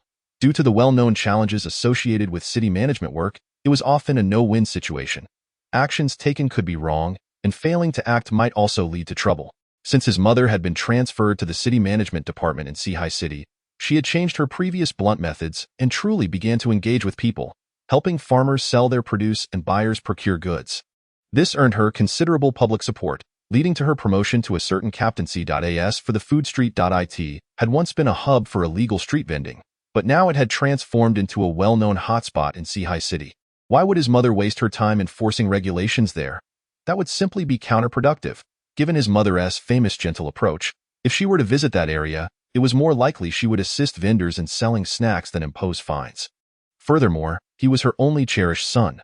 Though she might feign discontent, she truly cared for him deeply. Recent events had only confirmed this. Thus, it was illogical for her to assist others while deliberately making things difficult for his friends. However, to return to the matter, Lu Wei and the others had been warned in advance. If they did suffer consequences and faced fines or confiscation of their stalls, it would be their own fault. So, are we betting or not? Jiang Chen asked with a grin. Not betting, Su Qingqing firmly refused, because winning or losing only benefits you, while Jiang Chen sighed. The way you frame it, if I win, I get a kiss. And if I lose, I give a kiss. It's perfectly fair. How is that benefiting me? Su Qingqing rolled her eyes at Jiang Chen's blatant nonsense. Humph. Who would want to sleep with you? Just then, Jiang Chen's phone rang. Lu Wei was calling. Hey, Chenggu. I've really messed up this time. We thought we could take a chance since so many stalls were still open, thinking that the timid would starve and the bold would thrive. Who knew the officials were serious this time? We were caught red-handed. And it was your mom's team that apprehended us. I thought your mom might not recognize me, so I mentioned your name. The moment I did, well, it was bad news. Instead of just a warning, she fined us 500 and confiscated the barbecue stall, claiming we were illegally occupying the road. Jiang Chen listened, somewhat unsurprised. He had anticipated this outcome. However, he wondered why his mother, who usually doted on him, would escalate the situation just because Wei Zi mentioned his name. After offering some consolation to Lu Wei, he ended the call.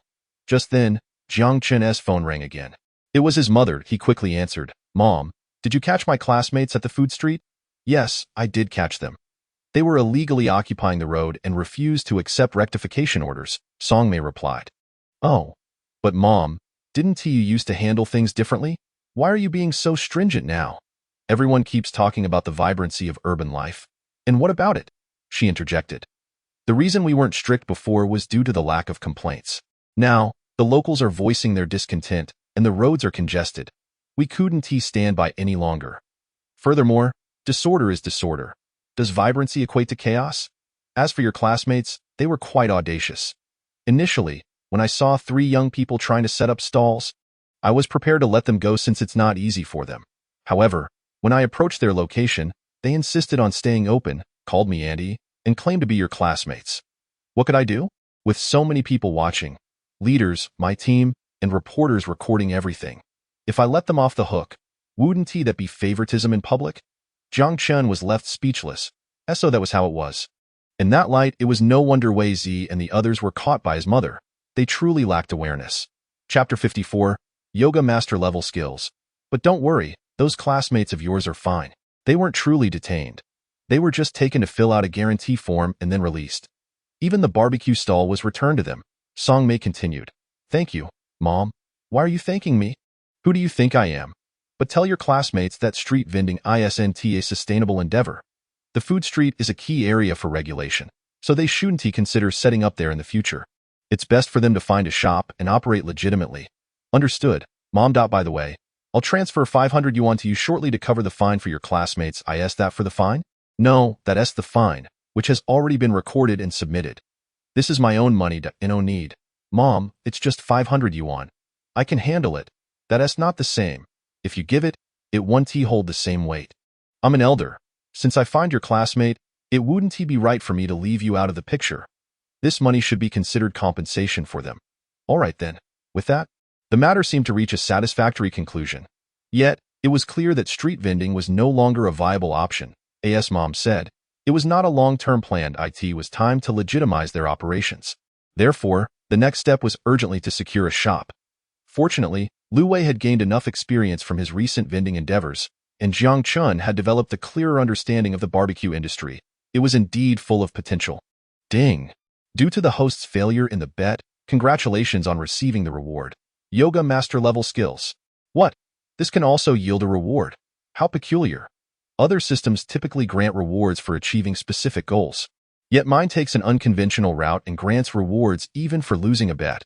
System, you've been quite cheeky lately. Ding.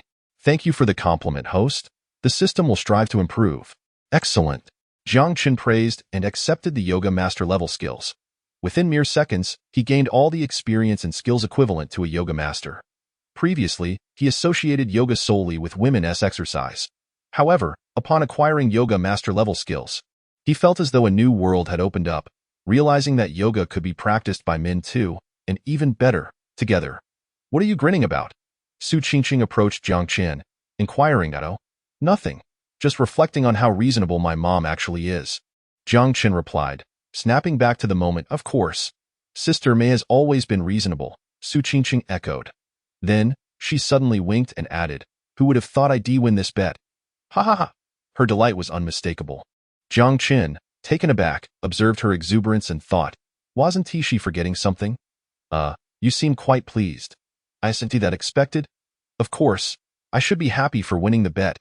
Indeed, but according to the terms we agreed upon, if you win, I owe you a kiss, right?" "What?" Su Qingqing blushed immediately. "I don't want to kiss you even if I won. Forget it. I'm going to practice yoga now." With that, she hurriedly walked away. Chapter 55. What if a beastly urge strikes? Su Qingqing had previously practiced yoga. She met Song Mei during a yoga class. Currently, she wished to engage in some gentle movements to shed some of the excess weight gained during her postpartum recovery.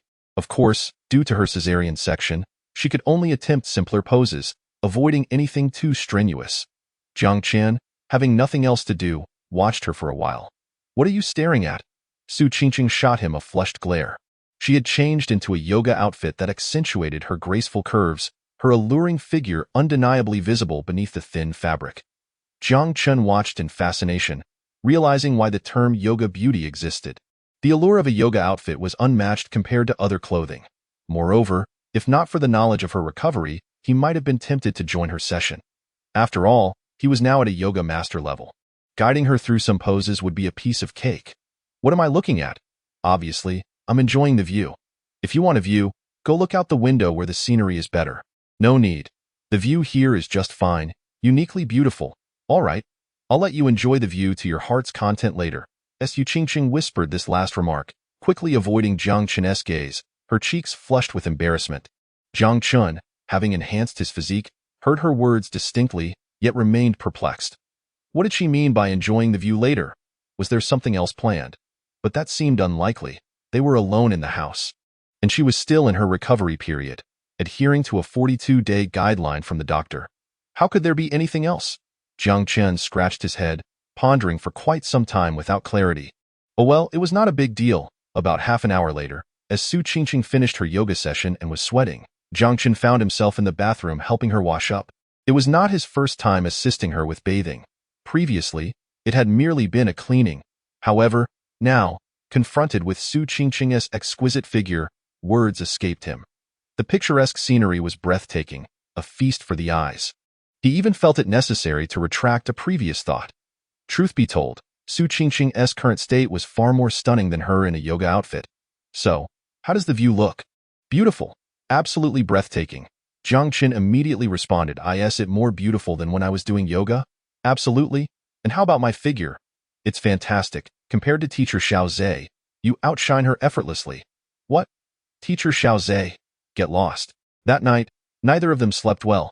Jiang Chen kept dreaming of the stunning scenery, filled with bizarre visions. Su Qingqing experienced similarly odd dreams, tossing and turning restlessly. During the night, she considered reaching out to Jiang Chen for a chat to pass the time. But the thought of the earlier teasing held her back. After all, she had just suggested he enjoy the view. Calling him over now might lead to misunderstandings, and what if he got carried away? Forget it. If she couldn't sleep, counting sheep was a better option. Ding. The host and wife shared an unforgettable night, deepening their bond. The host should strive to secure a better future for his wife and child. Ding. The system has issued a new task. Secure a shop to prepare for the upcoming barbecue venture.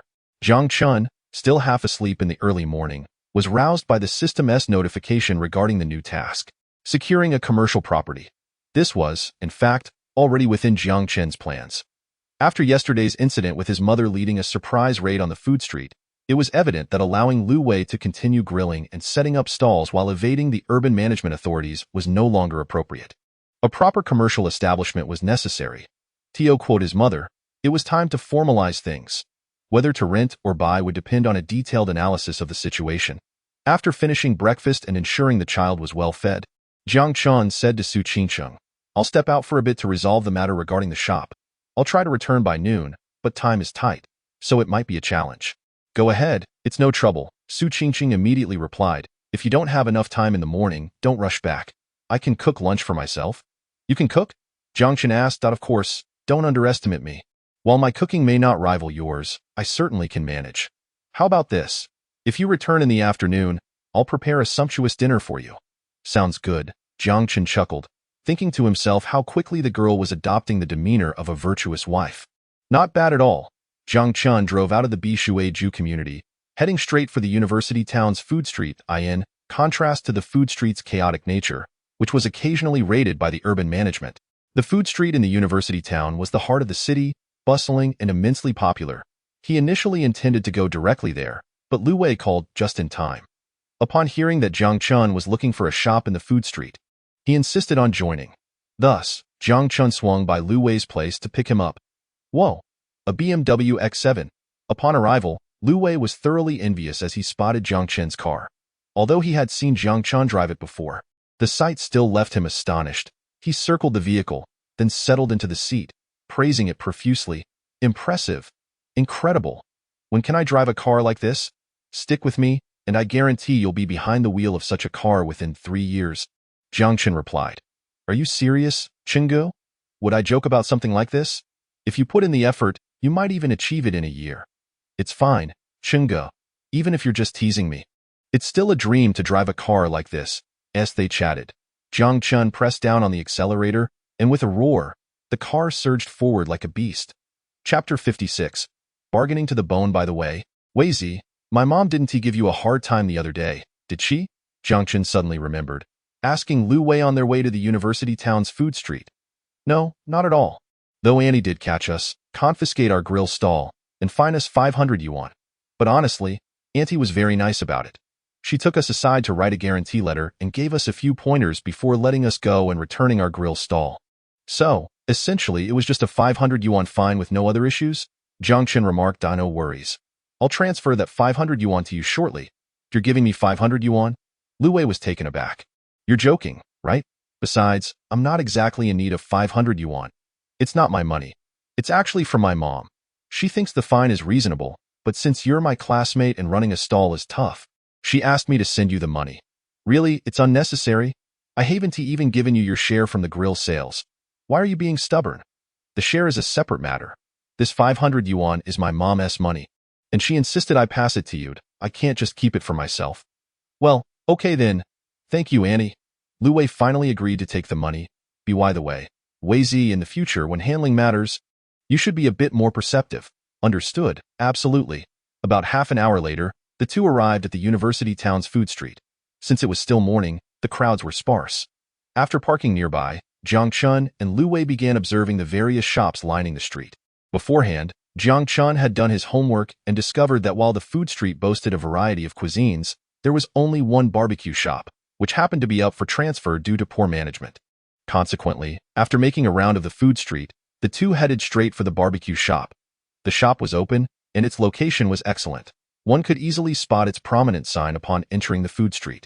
However, upon stepping inside, both Jiang Chen and Lu Wei felt somewhat disappointed. The interior was rather mediocre, with a few tables that appeared somewhat dirty and disorganized, clearly lacking proper maintenance. This reflected the owner's indifferent attitude, likely stemming from the shop's poor performance. Hello, we only open for barbecue in the afternoon, the shop owner, who was having breakfast, pickled vegetables, plain porridge, and a few buns, said as he noticed customers entering. We're not here for food. Jiang Chen replied, gesturing towards the transfer notice on the door. I see your barbecue shop is up for transfer. If it suits us, we'd like to take it over. You want to take over my barbecue shop? The owner was taken aback, quickly putting down his bowl and chopsticks, his demeanor transforming to one of enthusiasm. Great, welcome. We are indeed looking to transfer the shop. To be honest, this shop is our pride and joy. Currently, it's steadily profitable, raking in over 100,000 each year with ease. We have to transfer it urgently due to personal matters. Yes, if it weren't for urgent matters back home, we wouldn't be in such a rush to transfer it. The owner's wife chimed in. What's the transfer fee? Jiang Chen asked directly. 30 million for the transfer, the owner stated decisively. 30 million for the transfer?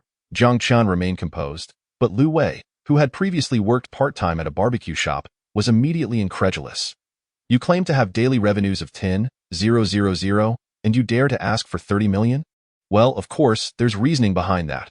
With daily revenue of 10,000, 3,000. After deducting utilities and labor costs, we net 3,000. For such a thriving barbecue shop, asking for this transfer fee is reasonable.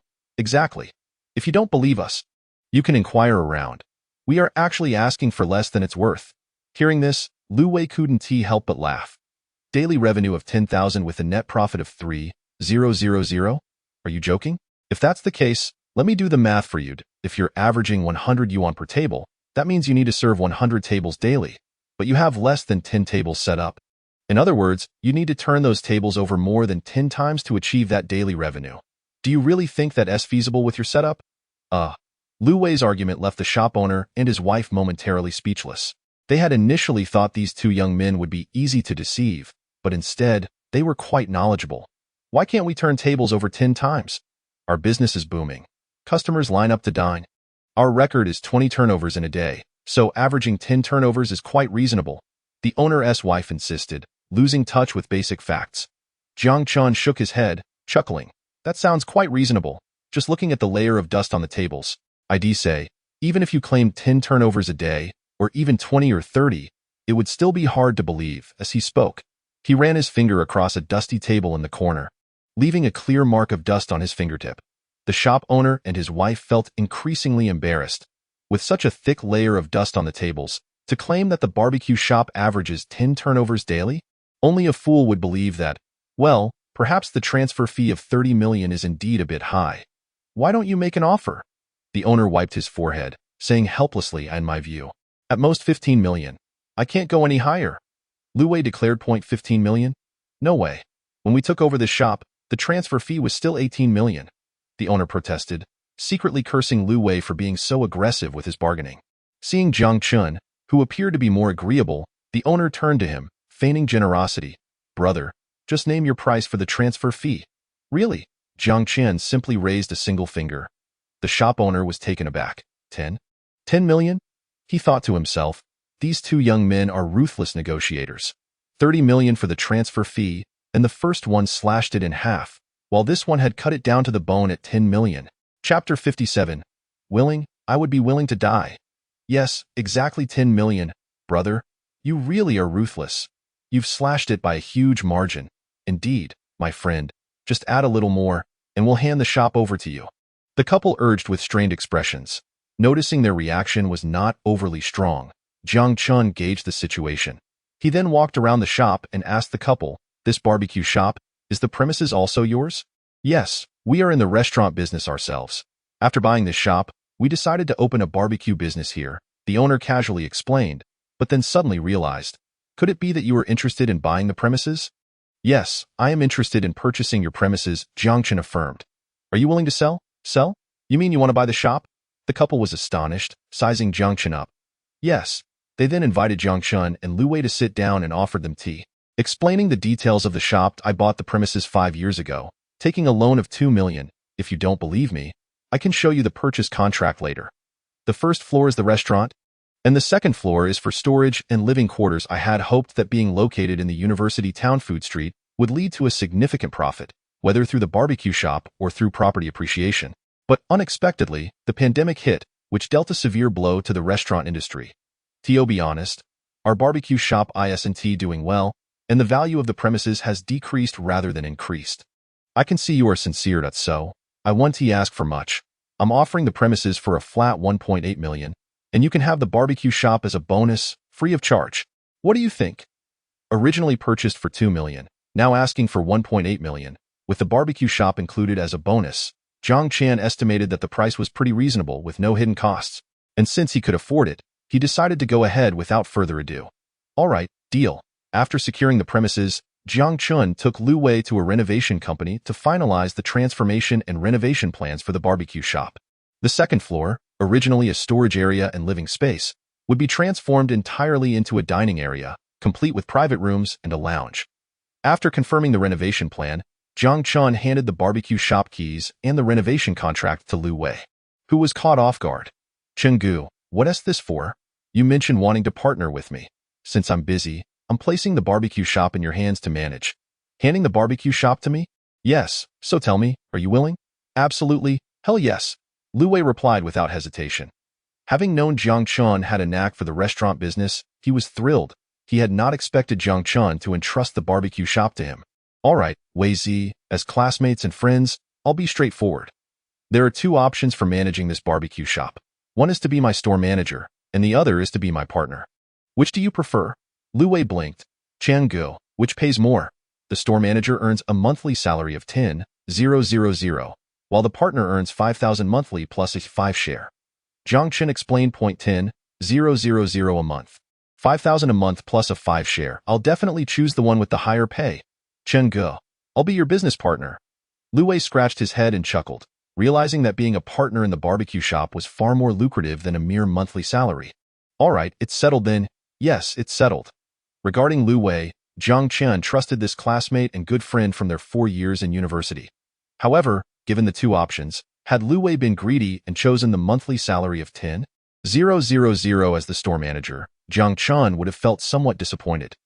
Thankfully, Lu Wei proved worthy of his trust and made the choice Jiang Chen hoped for. After finishing their business, just as they were about to head back, Lu Wei's phone rang. Glancing at the caller ID, he mysteriously slipped away to answer. Upon returning, he wore a cheeky grin and said to Jiang Chen, "Chenggu, can I borrow your BMW X7 for a while to show off?" "What for?" Jiang Chen inquired. "Oh, I've just arranged a date with a girl, and she agreed to hang out with me." "What?" Jiang Chen exclaimed, shocked. Wei Zi, this perennial simp has finally wised up and managed to score a date. Impressive. Wei Zi, which girl? Well, it is a date. As for who she is, Chenggu, let us just say it's best not to ask. Lu Wei grinned. Upon hearing Lu Wei's cryptic response, Jiang Chen's first thought was of that formidable woman, the counselor Yinli. But could it be? Had this fool suddenly learned to apply his newfound knowledge so quickly? Chapter 58. Miraculous Scar Removal Potion. Lu Wei's interest in the female tyrant surfaced after he let it slip one day, prompting Zhang Chong and Wu Hao to immediately inform Jiang Chen. There was no way they could keep quiet about such explosive news. It was akin to a mouse serving as a bridesmaid for a cat. Just how crazy was that? Upon hearing it, Jiang Chen was equally stunned. Was Wei Zi really courting disaster? After all, he had been the one most tormented by Yinli. During the harsh winter months, while engrossed in gaming, he had been forced by her to do cleaning duties, leaving his hands red and his body shivering. He had nearly cried from the humiliation. Now, months after graduation, he had forgotten the pain and was actually asking out the very woman who had tormented him. This was utterly absurd. Knowing Yinli's methods, Jiang Chen couldn't shake off the worry for Lu Wei. "Wei Zi, are you sure about this? That instructor is no ordinary person. Be cautious, or you may find yourself thoroughly taken advantage of. You were previously so infatuated with Feng Rongrong, and now you've switched targets?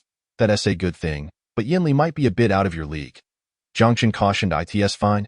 Chenggu, I'm aware of what I'm doing. Besides, being taken advantage of can go both ways." Lu Wei brushed off Jiang Chen's concern, driving Jiang Chen back to his residence in Bishuiju. Once Jiang Chen got out of the car, Lu Wei added, "Chenggu, I'll return the car to you tomorrow morning. Are you planning to stay out overnight?" Jiang Chen asked in surprise. His current need for a vehicle is minimal. Returning it the next day poses no issue. However, it seems Lu Wei and the female tyrant plan to spend the night out. Goodness, those two are making rapid progress indeed. Lu Wei expressed his excitement. We agreed to visit the seaside together and enjoy the ocean. In that instant, Jiang Chen felt an ominous sensation in his heart. Yet, seeing Lu Wei so exhilarated, he refrained from voicing his concerns. Perhaps it's just the fate of this young man. Shaking his head, Jiang Chen made his way home, stopping by the fresh produce market downstairs to purchase some fruits before returning. Ding! The host has successfully completed the task of managing a store today. Task evaluation. Excellent. Congratulations to the host for receiving a reward, 1.8 million cash and a lottery gift package. What the heck? A reward of 1.8 million. I could buy a shop for that amount, and now I've been directly compensated? This system is incredible. Thank you for your praise, host. The system will strive for excellence. System, let us proceed with the lottery. At your command. Ding. The host has successfully drawn a prize. Congratulations to the host for winning a bottle of Divine Scar Removing Potion. The Divine Scar Removing Potion can target any scar. With just a single application overnight, the wound can fully heal, leaving the skin smooth and flawless. Special reminder, as this potion is classified as divine, it may yield unexpected effects. Please use it with caution. To think I've drawn a bottle of divine scar-removing potion, Jiang Chen immediately thought of the scar left on Su Qingqing's abdomen from her cesarean section. After all, she is the mother of my child. It would be quite suitable for her to use this divine potion. As for the unexpected effects, Jiang Chen dismissed the thought. It's merely a scar-removing potion. What unexpected effects could there possibly be? It's not like it could turn into a genetic serum. Back so soon? Jiang Chen returned home to find Su Qingqing awaiting him. I was worried you might go hungry at noon, so I returned early, he replied with a smile. As if I would starve while cooking at home. Su Qingqing retorted. Even if you were to starve, I wouldn't let that happen, so? I take it your lunch was quite satisfactory then? Of course, I made braised chicken, braised pig's trotters, and a bowl of seafood soup. The taste was exquisite. I wanted more after just one serving. Su Qingqing boasted. So, it seems there's a hidden culinary expert in my household. Jiang Chen laughed. What do you think? Su Qingqing replied proudly, but her smile abruptly faltered.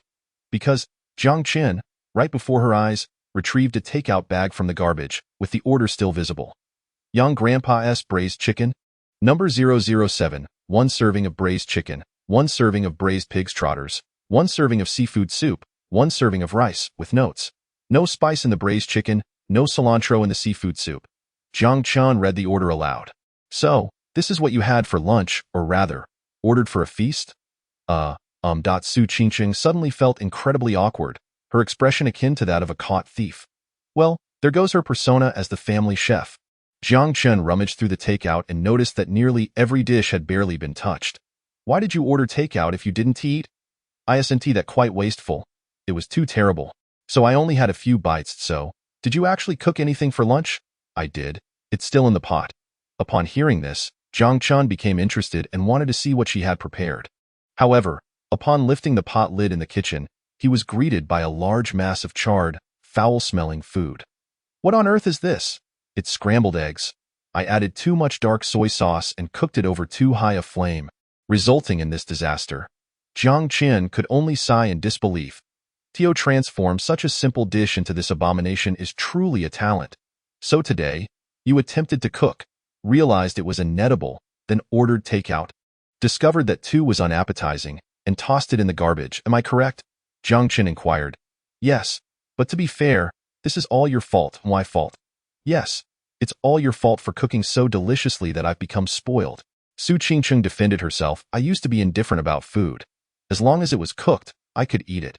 But now, after getting used to your cooking, I can't stomach my own, and even my favorite takeout makes me want to vomit after just one bite. You can't blame me for being a good cook. Jiang Chen face-bombed. I was actually looking forward to the lavish dinner you mentioned this morning, but now it seems never mind. I'll take care of it. What do you want to eat? Just name it. Great. I want braised chicken, braised pig's trotters, seafood soup, boiled shrimp, bok choy, king oyster mushrooms, steamed base, sweet and sour beef tenderloin. Su Qingqing chirped with excitement, listing her desired dishes in one breath. That's quite a lot. Do you think you can finish it all? Jiang Chen was astonished. Absolutely. I guarantee I can finish it. Su Qingqing assured him, thumping her chest. Jiang Chen broke into a sweat, thinking to himself, this girl must be famished after a day of hunger. Chapter 59. The 3 little babies are still hungry. Jiang Chen headed to the kitchen. An hour later, he had prepared a feast according to Su Qingqing's requests. She was indeed famished, diving in without regard for her image and devouring the food. Jiang Chen watched with a smile, unable to contain his amusement. I see, from now on, you can only be my wife. Why is that? Su Qingqing asked while continuing to shove beef tenderloin into her mouth. Well, I just went out for less than a day, and you've become this starved. If you were to leave me, how would you survive? But if you were my wife, I'd ensure you never go hungry, guaranteeing you're well-fed every day. Su Qingqing shot him a glance, which seemed to imply something awkward. Why does that sound so strange? What do you mean by well-fed? Please, I'm not a child. Yet, deep down, she secretly agreed. A certain female author once said that to capture a man's heart, one must first capture his stomach. And to win a woman's heart, one must seize her. Well, whatever that is. Her whatever had already been captured by that big pig trotter, and they even have 3 children together. Currently, her stomach is firmly in his grasp. It seems she is destined to be unable to escape this lifetime. Forget it. Why overthink it? First, let us fill our bellies. After eating for a while, With her stomach somewhat satisfied, Su Qingcheng slowed her pace and inquired about Jiang Chen's day. So, did you manage everything? Yes, just wait to become the boss lady, he replied. Are you really planning to start a business? What else? If I don't start a business, how will I support you and the kids? Su Qingcheng thought to mention that she and the children didn't need him to support them, as her own funds were sufficient. However, the words caught in her throat, and she changed the subject. By the way, Mei Jie called this morning, reminding me that your father's birthday is coming up. She suggested we take the kids over to their house for a gathering in a few days. Sounds good? Jiang Chen replied. Should we prepare a gift for your father? Su Qingcheng asked. Su Qingcheng's question momentarily stumped Jiang Chen. For, truth be told, he had always received birthday gifts from his parents since childhood and had never prepared gifts for them. Yes, of course, we should prepare something, Jiang Chen stated. After all, he has graduated from university and is now a father himself. Not preparing a gift for his father's birthday would be utterly inappropriate. What should we prepare? Su Qingcheng pressed. Jiang Chen was at a loss. Having never given a gift before, he genuinely had no idea what to buy. Let us just eat first. We still have a few days to think about it, he suggested. Okay. Subsequently, the two enjoyed a quiet meal together. Although Jiang Chen had prepared the food for Su Qingcheng, he was also hungry by now, so he joined her in eating it wouldn't he do to let her eat alone? As she certainly wouldn't he finish it all.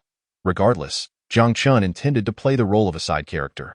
Yet, as they ate, Su Qingcheng suddenly began urging Jiang Chen to eat more, even directly picking food and placing it in his bowl. Come on, eat. You must eat more. It's best if you're full. Jiang Chen was somewhat bewildered. Why are you insisting I eat so much? Because Su Qingcheng's face flushed slightly, and after a moment of hesitation, she tried to articulate her thoughts delicately. The little babies have grown quite a bit. Their appetites have increased significantly. They've been eating more and more lately, and I'm running out of food. Jiang Chen instantly understood. Wait, why is it my responsibility if you're running out of food for them? After dinner, it was nearly evening. The two relaxed in the living room. Jiang Chen naturally agreed to Su Qingcheng's request regarding her meals and promised not to interfere. After resting for a while, Su Qingcheng proceeded to do her yoga routine, which consisted of a few very simple yoga poses. This time, having eaten excessively, she felt she wouldn't sleep soundly without some exercise. Jiang Chen played games on his phone for a while when he suddenly remembered something. The divine scar-removing potion. Hey, how's your cesarean scar healing? Jiang Chen approached Su Qingcheng, who was performing some simple yoga movements. Her face flushed slightly as she replied, Didn't you see it the other day? It's almost healed. The day she referred to was, of course, the day Jiang Chen helped her bathe. The scar is almost healed. But the mark remains. I have a bottle of scar-removing potion. Do you want to give it a try? Jiang Chen offered, pulling out the bottle of divine scar-removing potion. It was a small vial of green liquid. Upon hearing this, Su Qingcheng felt a surge of curiosity. As her body gradually healed and her figure returned to its former shape, the ugly and somewhat grotesque scar from her cesarean remained. This potion can remove scars? Where did you get it? Su Qingcheng inquired, taking the green vial. This was given to me by an old man. Jiang Chen casually fabricated, as he certainly couldn't reveal the system. Huh, an old man gave it to you. Please don't tell me it's from some fortune teller. Those are all scams. Su Qingcheng immediately took a defensive stance. Ahem, I was just teasing you. All right, I'll be honest. This is a high-tech product I purchased online at a great price. The scar removal effect is exceptional, Jiang Chen earnestly explained. Now that sounds more convincing. Su Qingcheng relaxed her expression upon hearing this. Then, Jiang Chen carefully applied the scar-removing potion to Su Qingcheng's scar, repeating the application multiple times out of concern for its efficacy. He then wrapped it with a piece of gauze. Is this scar-removing potion safe? I hope it doesn't end up making it worse. Su Qingcheng voiced her worries. Rest assured, the effect is guaranteed. Jiang Chen replied confidently. Products from the system are always of the highest quality, and this scar-removing potion is no exception. However, due to Jiang Chen's eagerness for effective results, he applied nearly the entire bottle of the potion to the scar, causing some of the liquid to seep out during the wrapping process. Su Qingcheng's expression shifted. Chapter 60. Unexpected effects. Is there anything wrong with this scar-removing potion? Su Qingcheng asked. No problem at all. Jiang Chen replied instinctively, though his answer felt somewhat hollow, as this divine scar-removing potion certainly had the ability to eliminate scars and stretch marks. However, there was a crucial reminder that accompanied the system's description. The potion's divine classification meant that it could produce unexpected effects. As the potion seeped downwards, Judging by Su Qingqing's expression, it was clear that some unforeseen effects were about to occur. However, Jiang Chen was uncertain what those effects might be. "Are you sure there are no issues?" Su Qingqing pressed. "Of course, there are no issues," Jiang Chen insisted, his tone unwavering. But scratching his head, he felt a twinge of uncertainty. Recently, after praising the system, he hoped this divine scar-removing potion wouldn't cause any trouble. That night, there was nothing out of the ordinary. Jiang Chen and Su Qingqing took care of the 3 little babies, helping them with their baths, meals, and putting them to sleep before they too quietly retired for the night. Aside from Su Qingqing getting up a few times during the night to use the restroom, everything was normal. However, there was one unusual aspect. Jiang Chen didn't get to enjoy his usual late-night snack. Yet, that was of little consequence. The 3 little ones were growing rapidly, their appetites increasing, and even someone as talented as Su Qingqing was beginning to struggle to keep up with their demands. In such circumstances, it would be unreasonable for him to steal food from them. The next morning, Su Qingqing suddenly exclaimed with delight. Upon waking, she felt something unusual on her abdomen and, upon removing the gauze, discovered the miraculous effects of the scar-removing potion. "Oh my goodness! That long scar has actually vanished. And the stretch marks are gone too.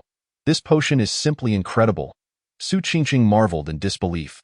Upon approaching her, Jiang Chen confirmed that indeed, the scar and stretch marks had completely disappeared, leaving her skin smooth and flawless. The divine scar-removing potion was undeniably remarkable. However, Jiang Chen did not forget about the potential unexpected effects, so he tentatively asked, "By the way, do you feel any different?" Upon hearing this, Su Qingqing's face instantly flushed, and she shot Jiang Chen a glare. "No." Her abrupt response left Jiang Chen thoroughly confused.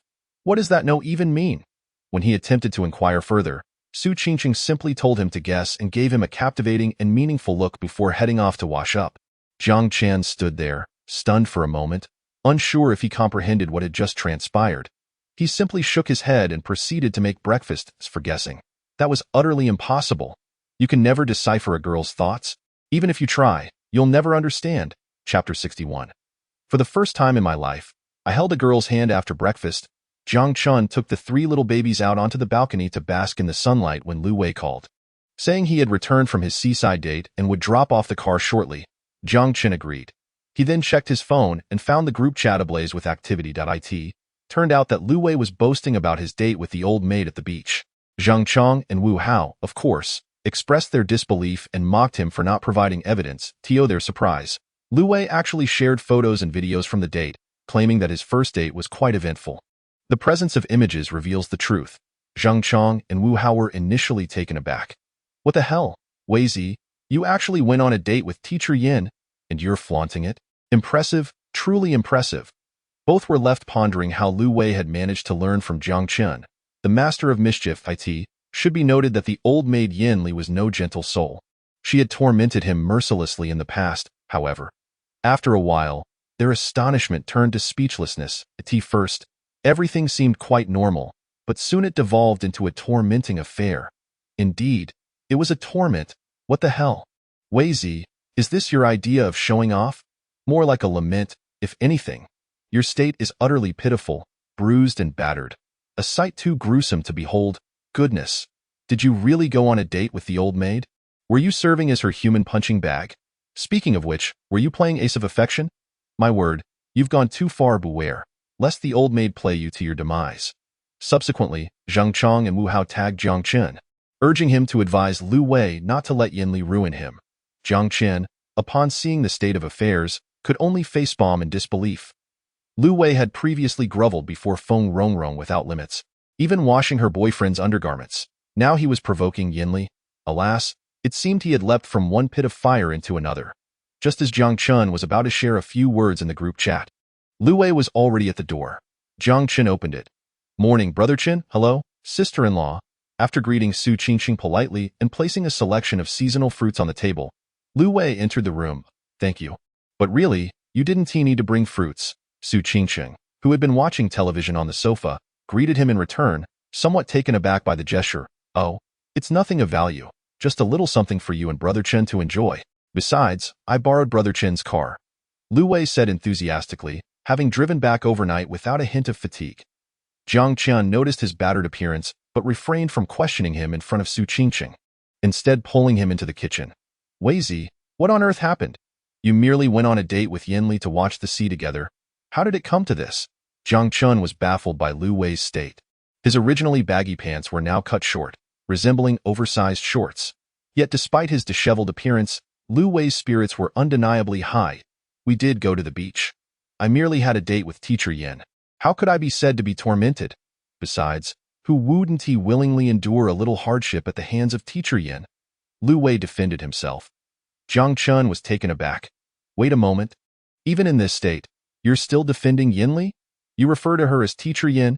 It's worth remembering that once, everyone despised her. She was a tyrant, an old maid notorious for her cruelty. If she hasn't tormented you, then what are those injuries on your body? Jiang Chen pressed at. Oh, they're just minor injuries from the date.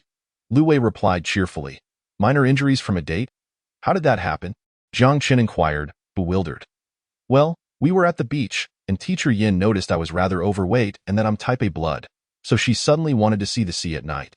The bumps all over me. Those are merely mosquito bites from the seaside. And your face? How did it end up bruised? While watching the sea at night, Teacher Yin suddenly wanted to practice some taekwondo. So I ended up being her sparring partner for a bit.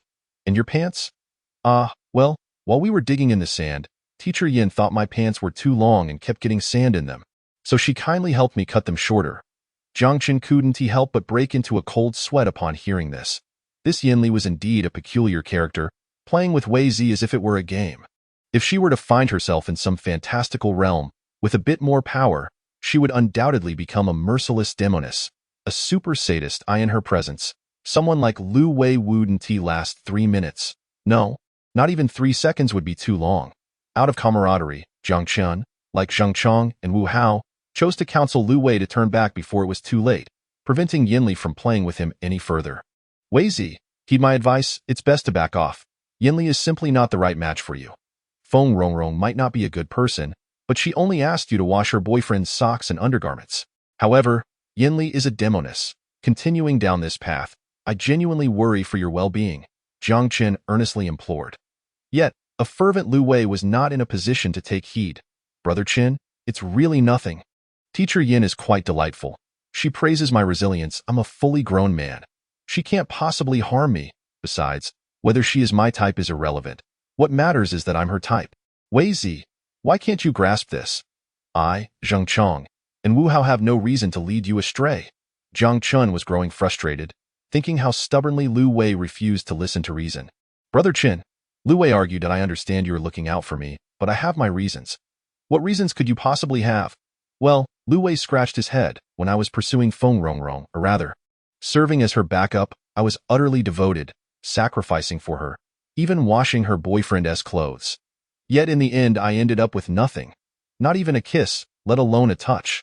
But with Teacher Yin, it's different. Our date at the beach was delightful, and she was considerate of my feelings. Especially since I've been single for over 20 years, this was my first time holding a girl's hand. Jiang Chen was taken aback. You held Yinli's hand? Yes, while watching the sea at night. Somehow, I touched Teacher Yin's hand, and then we held hands. In fact, it wasn't just holding hands. I also. Lu Wei began reminiscing, but suddenly fell silent. This left Jiang Chen in shock and, inexplicably, a bit curious and eager. Wait, Wei, you held hands and then what happened? Chapter 62. Su Qingcheng was momentarily stunned. Upon hearing Jiang Chen's question, Lu Wei sheepishly scratched his head, cleared his throat, and continued. Well, there's not much to it. We were just watching the sea together, sitting close on the beach, so close that I could smell the fragrance of Teacher Yin's hair. Jiang Chen was incredulous. That's it? Yes, and nothing more. Of course not. It was only our first date. What else were you expecting? Lu Wei replied, as if it were the most natural thing in the world. Compared to Feng Rongrong, Teacher Yin is like a celestial being descending from the heavens to rescue me. Reflecting on his past antics with Feng Rongrong, he felt a strong urge to tell his former self. A devoted admirer shall not find a home, Brother Chen. You see how well Teacher Yin treats me. I simply cannot give up. Plus, those reasons I mentioned, are they not valid? Lu Wei asked with newfound confidence. Jiang Chen rubbed his forehead and glanced again at the battered and bruised Lu Wei, realizing that perhaps he wasn't as unfortunate as he appeared. Well, it's ultimately up to you. Only you know if the shoes fit. What others say are merely suggestions. Exactly. Upon hearing Jiang Chen's concession, Lu Wei immediately perked up. Brother Chen, I washed your car, filled it with gas, and parked it in your usual spot. Here's the key. Brother Chen, goodbye. Sister-in-law, goodbye. After returning the car keys to Jiang Chen and exchanging a few more words, Lu Wei dashed out with great enthusiasm. Jiang Chen and Su Qingqing exchanged glances, momentarily taken aback. Your classmate is in such a state, yet he seems rather cheerful, Su Qingqing remarked, puzzled. He really is quite happy. After being single for over 20 years, he finally held a girl's hand. How could he not be happy? But it seems Weizi has truly fallen for Yinli this time, like an old house engulfed in flames, utterly beyond salvation. What? Su Qingqing exclaimed in surprise. What is going on? Jiang Chen then sat beside Su Qingqing and recounted the events involving Lu Wei and Yinli. After hearing the story, Su Qingqing couldn't help but express her astonishment. It's remarkable that your classmate, despite being so battered by Yinli, still maintains such enthusiasm. Truly rare. Indeed, it is rare, Jiang Chen replied, adding, what's more, he once washed his goddess' boyfriend's underwear. That's an even greater rarity. To be honest, I wouldn't be surprised if, in the end, Yinli and your classmate actually end up together, Su Qingqing mused. Why do you say that? Because opposites attract. One thing counters another. While the analogy of opposites attracting is understandable, the notion of one thing countering another seems misplaced. Yinli does not dominate Lu Wei. Rather, it is Lu Wei who submits to Yinli. What? Lu Wei submits to Yinli? Jiang Chen chuckled. Your reasoning is rather unique. As he spoke, he unconsciously wrapped an arm around Su Qingqing's slender waist. Indeed, she was exceptional, though she had just given birth. Her waist felt delicate and inviting, on the other hand. Jiang Chen's sudden gesture startled Su Qingqing, causing her to stiffen momentarily. She attempted to push him away but found it futile, ultimately relinquishing the struggle. Internally flustered, she scolded him for being so brazen during the day, considering he had already taken advantage of her at night. However, outwardly, she maintained a facade of indifference. This is a peculiar thought. It's merely a form of reverse reasoning, Su Qingqing continued earnestly. But in all honesty, I only have a gut feeling. Whether Lu Wei and Yinli can truly become a couple depends on their fate.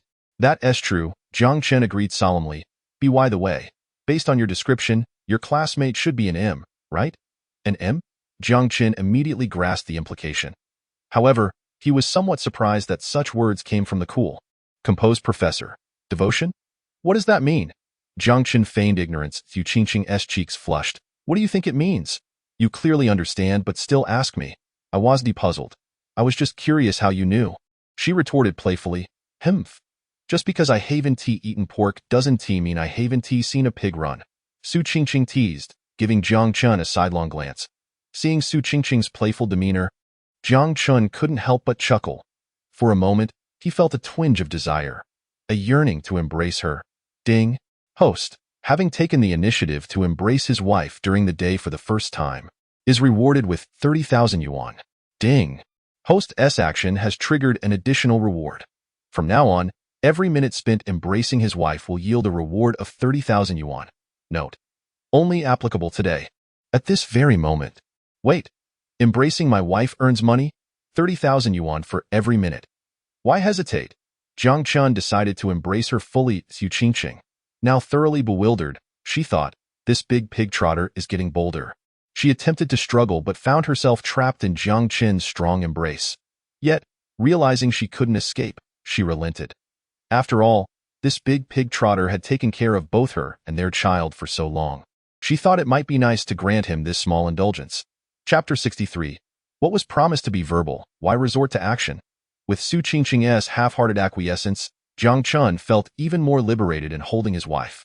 Outside, the sun shone brightly, and unknown birds chirped melodiously. Inside, the atmosphere was harmonious and warm. He lay on the sofa, feet propped up, watching television, with his beloved nestled in his arms, while three adorable, chubby babies slept soundly nearby. Indeed, there's nothing quite like embracing one's wife during the day. Su Qingqing seemed to relax into the moment, resting her head on Jiang Chen's shoulder, feeling an inexplicable sense of security. She remained silent, though not asleep. After all, in such a situation, she wouldn't dare to doze off, lest the big pig trotter's primal instincts take over. By the way, What's Yin Li's reputation among your colleagues? Jiang Chen thought of Lu Wei's earlier state, having been so thoroughly bested by the old maid, yet still seemingly infatuated, akin to an old house engulfed in flames, with no hope of rescue. It was crucial for his friend to remain intact. After all, they would soon be opening a barbecue restaurant together, and if Yin Li played him to his demise, it would be a grave loss. Moreover, once Su Qingqing returned to work, she could be influenced by that old maid. She's all right, Su Qingqing pondered thoughtfully. Before hearing your account, I honestly hadn't realized Yin Li had such a reputation among the students. However, among our colleagues, she is quite well liked. I haven't heard of her causing any conflicts or doing anything outrageous. She is genuinely lively and cheerful, always willing to help. So, her eccentricities are primarily directed at the students? Jiang Chen inquired. That seems to be the case. After all, she is just a counselor at the school, and everyone is her colleague. Who would she bully? Perhaps she simply finds amusement in teasing you young folks. Perceiving you as easy targets, Yu Qingqing naturally draped her arm around Jiang Chen's neck, analyzing the situation with a thoughtful demeanor. As she spoke, her half-closed eyes gave off a dreamy quality. Observing her, Jiang Chen felt momentarily entranced. An ancient saying goes, "A spring night is too short, rise late, and the emperor no longer attends morning court." It describes a king who, enamored with the beauty, neglects his duties. Jiang Chen mused that if he were in such a position, he could easily forego attending morning court for not just 3 months, but perhaps 3 years. After wandering in thought for a moment, Jiang Chen steadied himself and returned to the topic at hand, recognizing the importance of the matter. That seems accurate. Regarding Su Qingqing's recent assessment of Yin Li, Jiang Chen nodded in agreement. To be frank, he felt a twinge of surprise. It was unexpected that this old maid could be rather reliable among her colleagues. Thus, even if Weizi were to fall into her hands, it likely wouldn't be too disastrous. However, on the other hand, he still harbored some reluctance for the young girl to have too much interaction with the old maid. What if the young girl learned some bad habits from her?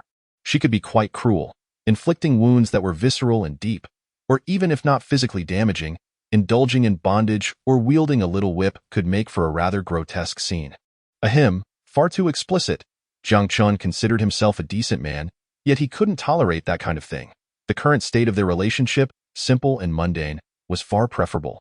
What was your relationship like with Yin Li back in school? Did you interact much? Not really, just colleagues, Su Qingqing replied truthfully. We only had contact during classes or events, sometimes going a whole week without speaking a word. Why do you suddenly ask this?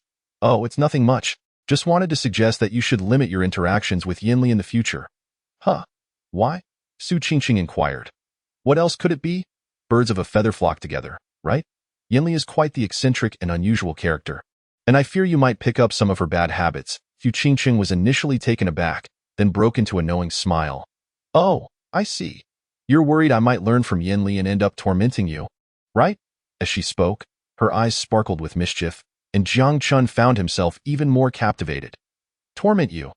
Ha! With that little frame of yours, I could easily subdue you 10 times over. That's debatable. Brute force is everything. Sometimes, wisdom is required.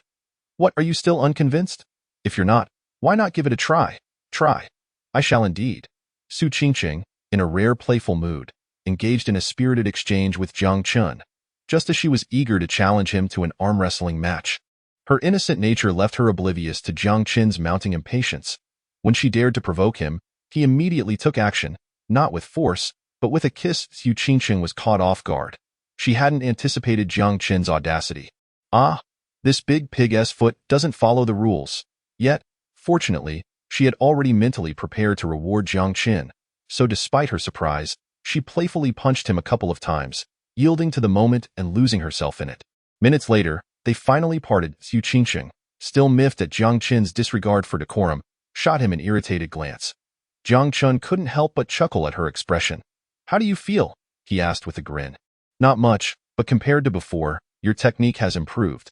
You didn't bite as wildly as last time. And what of you? Aren't you the same? I'm different. Different how? Want to try again? Try? I shall indeed. Su Qingqing did not hesitate. Ha! The little girl dares to challenge me. What are we waiting for? Let us do it again. And so, Jiang Chen wasted no time. A few minutes later, they parted once more. This time, Su Qingqing's face was flushed. And as they separated, She shot Jiang Chen a dramatic eye roll and spat. Pfft. No more skinship. Jiang Chen was momentarily at a loss. I didn't do anything too outrageous, did I? Why the sudden outburst? You didn't do anything?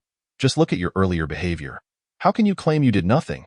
Su Qingqing's cheeks were flushed, and she gave Jiang Chen another glare. We agreed on words only. Why did you resort to actions? Your hands were far too restless. Jiang Chen was momentarily speechless. I assure you, I was completely innocent. I didn't even think in that direction. Those actions were purely instinctive. Yes, instinctive. As the scene unfolded, Su Qingqing, having regained her composure, rose and remarked, Jiang Chen, what are you doing here? Jiang Chen, feeling a mix of innocence and helplessness, sighed, I didn't intend for this to happen.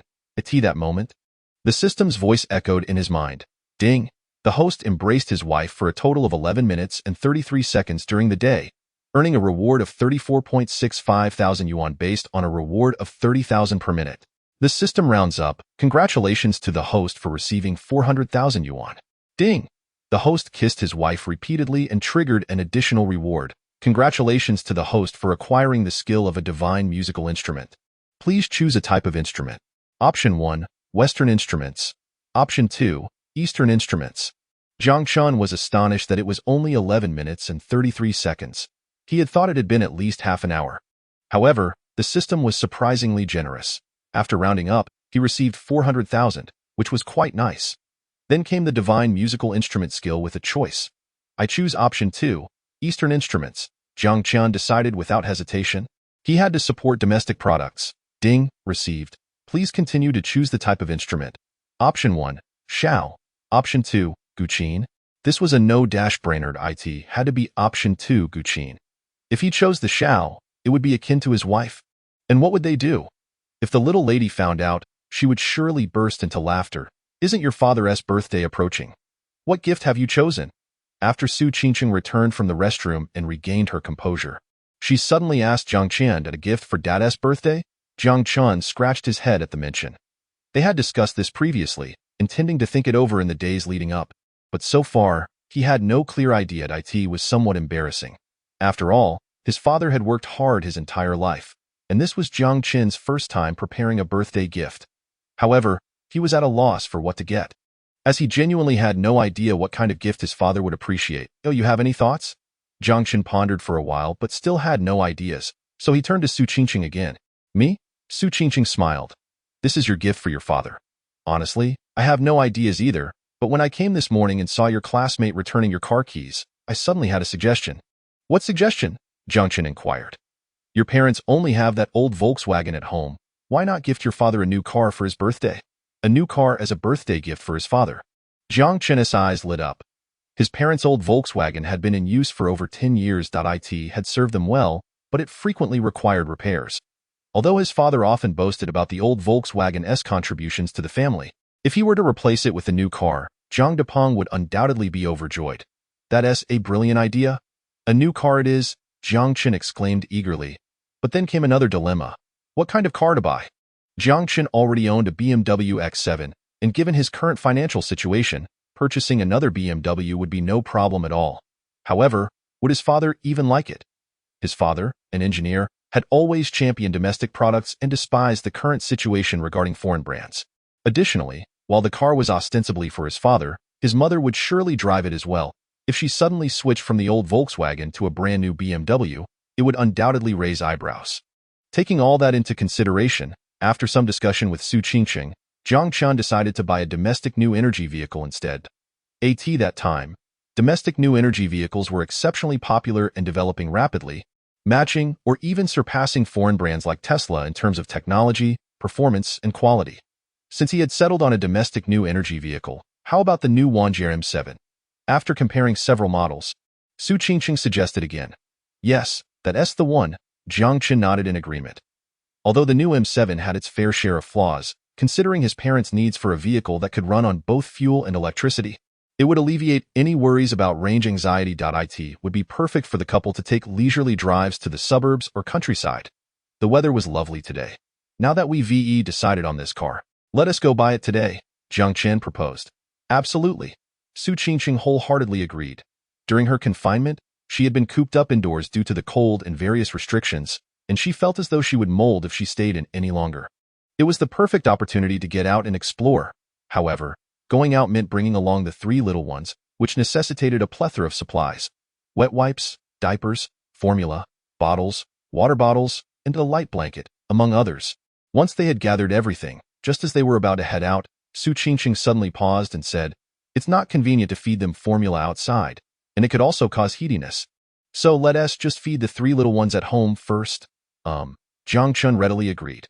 After about 10 minutes, Su Qingqing had fed the three little ones, and the five of them finally set out. Jiang Chen drove straight to the auto city. Having pre-selected the brand and model, they saved a lot of hassle and parked directly outside the Wanjie dealership. The moment they stepped out of the car, they drew the attention of many onlookers.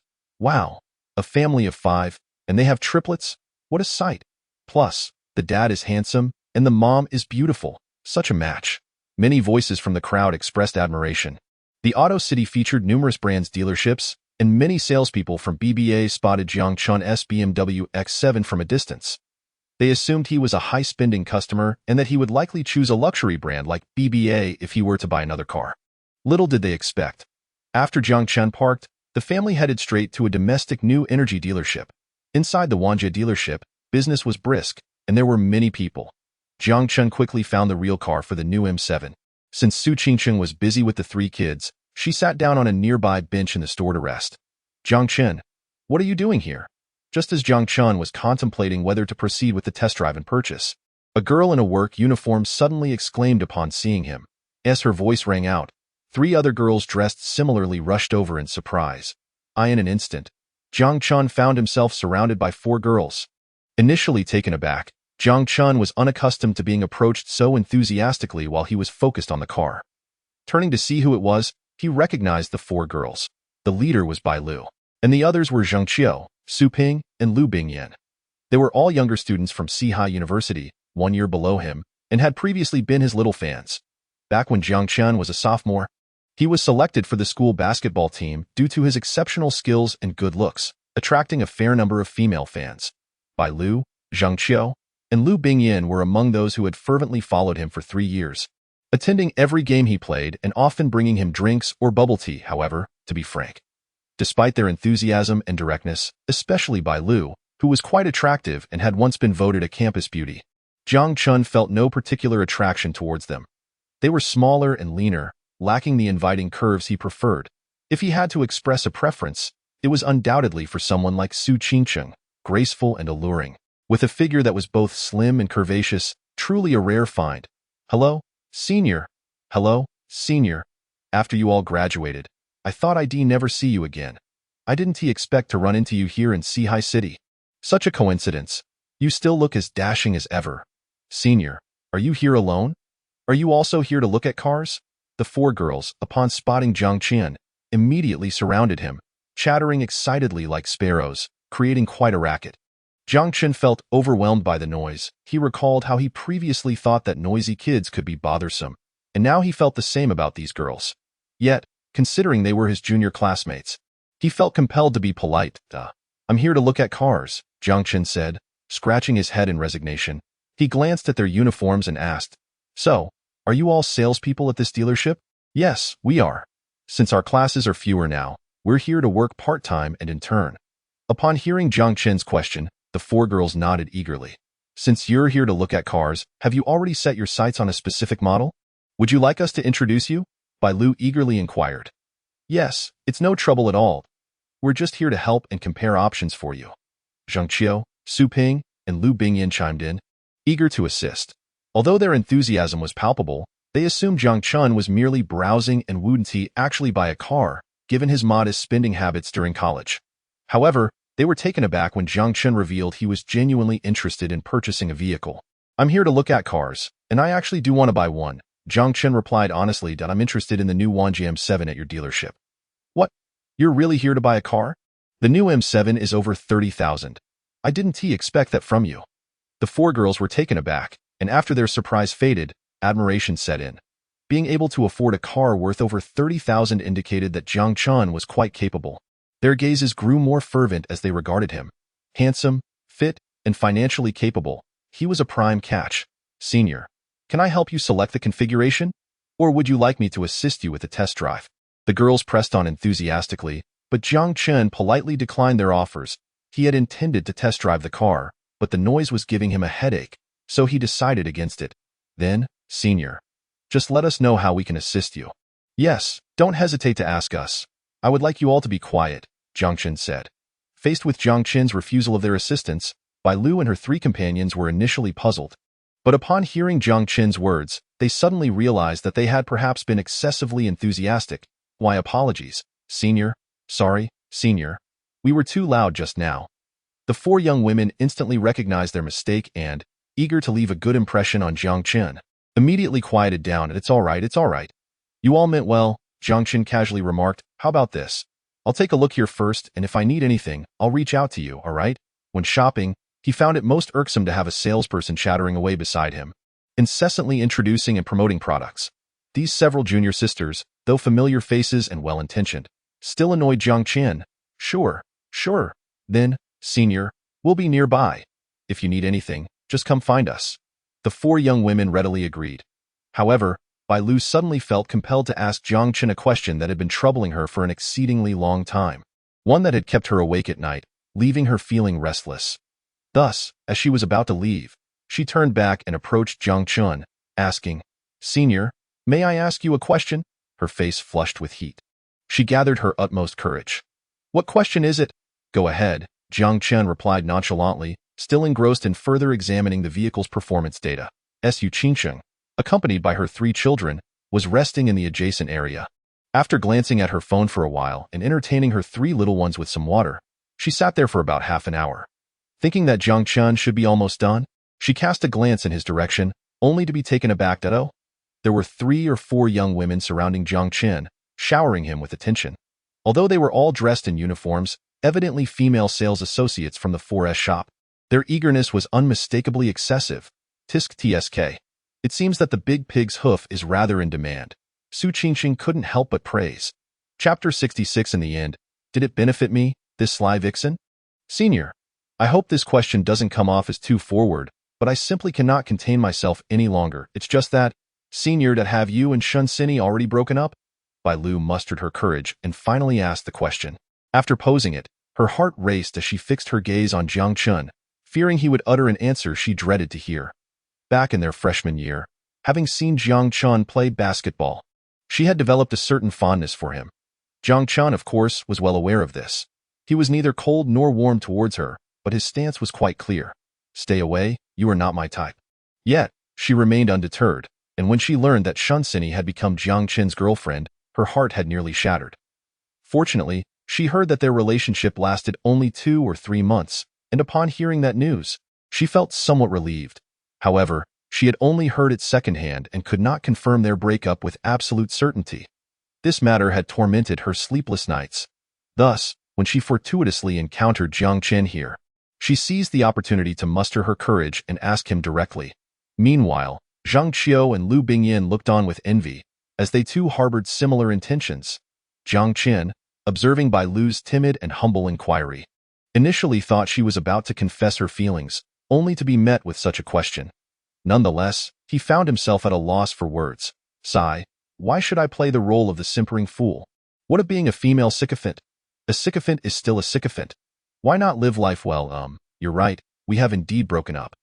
Jiang Chen subtly shook his head and said. After a pause, he intended to elaborate further, but before he could, he saw that Bai Lu had only heard the first part of his statement and was immediately filled with joy. Oh, you have broken up? Thank you, Senior. Thank you for answering my question. This is precisely the answer I sought. She spoke. She hurriedly rushed towards Zhang Qiu and Lu Bingyan, unable to contain her overflowing joy. Jiang Chen, witnessing this, could only shake his head in speechless disbelief, lacking the time to deal with him further. Instead, he returned to examining the new Winjam 7 vehicle. Although he had already settled on this model at home, he had unexpectedly discovered a plethora of negative reviews online about it, suggested by numerous handsome peers. What if he bought it only to find a multitude of problems? Originally intended as a birthday gift for his father to bring him joy, his father was not pleased with it. After all, it wasn't quite the right fit. Therefore, Jiang Chen decided to proceed with caution. intending to further ponder and compare the Wenjiam 7. After all, there was still time. If worst came to worst, he could always switch to another vehicle. What splendid news!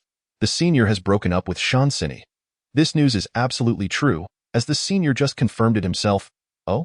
Does that mean, you sly vixen, that an opportunity has arisen for you? Get lost. How dare you call me that, you two vixens? Hee hee. Indeed. That Shansini is fickle and shallow, particularly materialistic. She is utterly unworthy of the senior. Unlike us, who would willingly endure hardships, going 3 years without meat, just to be with the senior.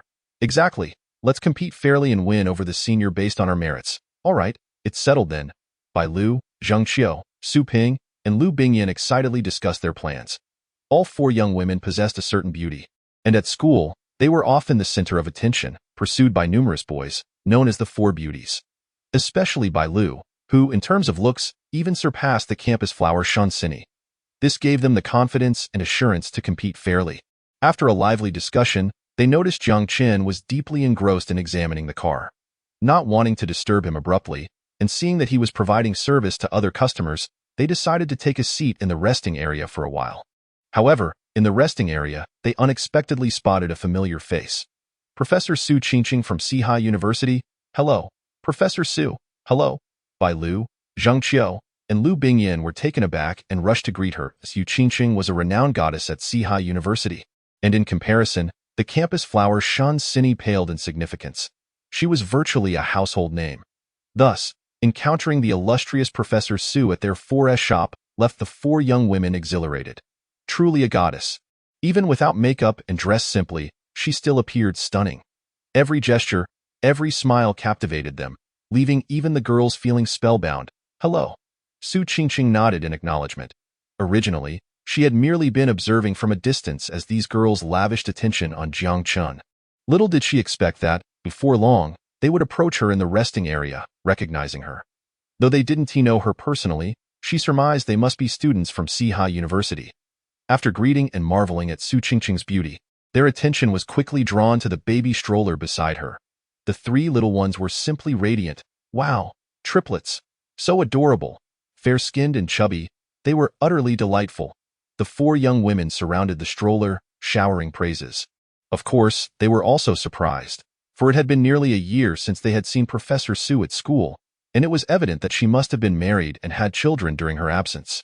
Professor Su, your husband must be incredibly handsome. Otherwise, how could you have such adorable babies? Indeed, they say that daughters take after their fathers and sons after their mothers. The father's looks must be exceptional. Just look at how beautiful the 2 girls are, with those dark, sparkling eyes. Wow! If they cast me a glance, my heart would melt away.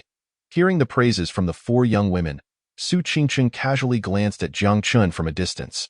He is not bad. I suppose, a bit handsome. How enviable, Professor Su. Your husband is handsome, and your babies are adorable.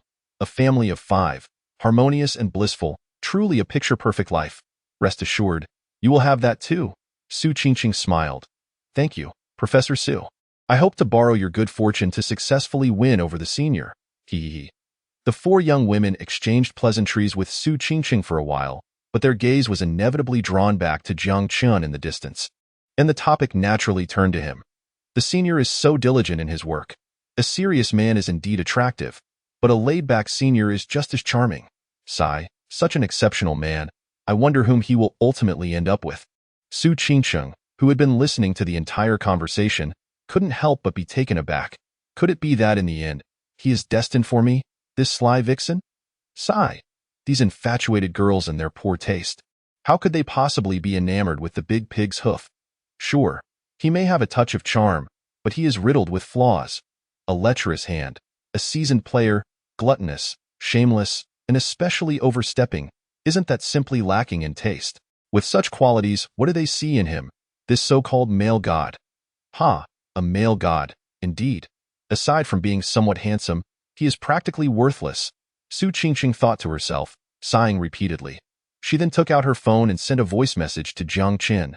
Darling, why don't you come over? Chapter 67 Su Qingqing takes action, darling. Upon hearing Su Qingqing's voice message, Bai Lu and the other 3 young women couldn't help but light up with excitement. Could it be that Professor Su is about to call her husband over? Regardless of her compatibility or the extraordinary looks of her three adorable babies, it was evident that Professor Su's husband must be exceptionally handsome. Moreover, the affectionate tone in her message indicated that their relationship was truly wonderful. Thus, the four young women were filled with anticipation, eager to learn about the man who had captured the heart of the goddess of Sihai University.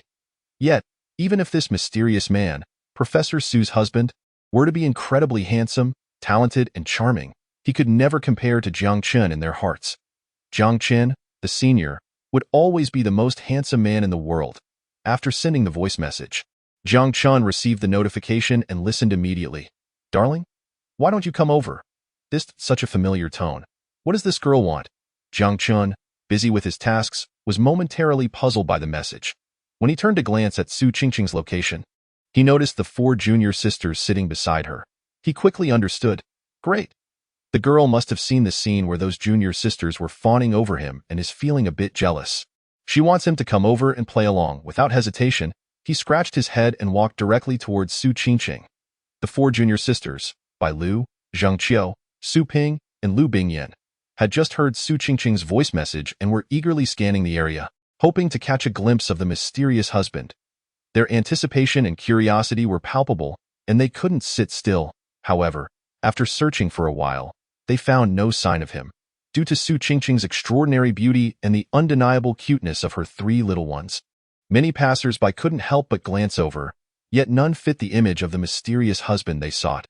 Finally, they spotted a familiar figure.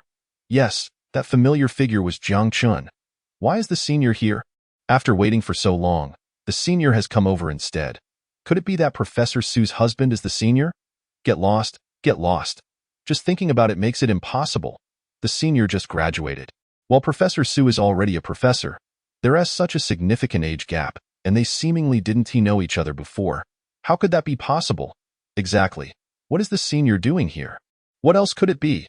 He must be tired from looking at cars and wants to come over and take a break. Besides, the senior might want to take this opportunity to chat with us. The four beauties, to get to know us better and build a connection. Bai Lu and the others chattered away, dismissing the possibility of Jiang Chen being Professor Su's husband without a second thought. As they put it, it was obvious that it could never be. After exchanging a few words, they all eagerly rushed over with enthusiasm. Senior, you must be tired from looking at the cars, right? Come, take a break here. Let me get you a glass of water. By the way, Senior, do you prefer it at room temperature or chilled? Senior, let me tell you, there is a renowned figure from Sihai University here, none other than our beautiful professor, the goddess, Professor Su Qingqing. Professor Su has been missing for nearly a year. Who knew she had been married and had children? Come and see, Senior. This is the legendary goddess, Professor Su, along with her three adorable triplets. Just look at those three little ones, each one fair and beautiful, like porcelain dolls, simply too cute. The four young women welcomed Jiang Chen with various acts of kindness, pouring tea and making small talk, even introducing him to Professor Su and her triplets, Jiang Chen. He felt a mix of amusement and deep exasperation. How could they not realize that he was already well acquainted with his wife and children? Didn't they think he knew how beautiful his wife was or how adorable his children were?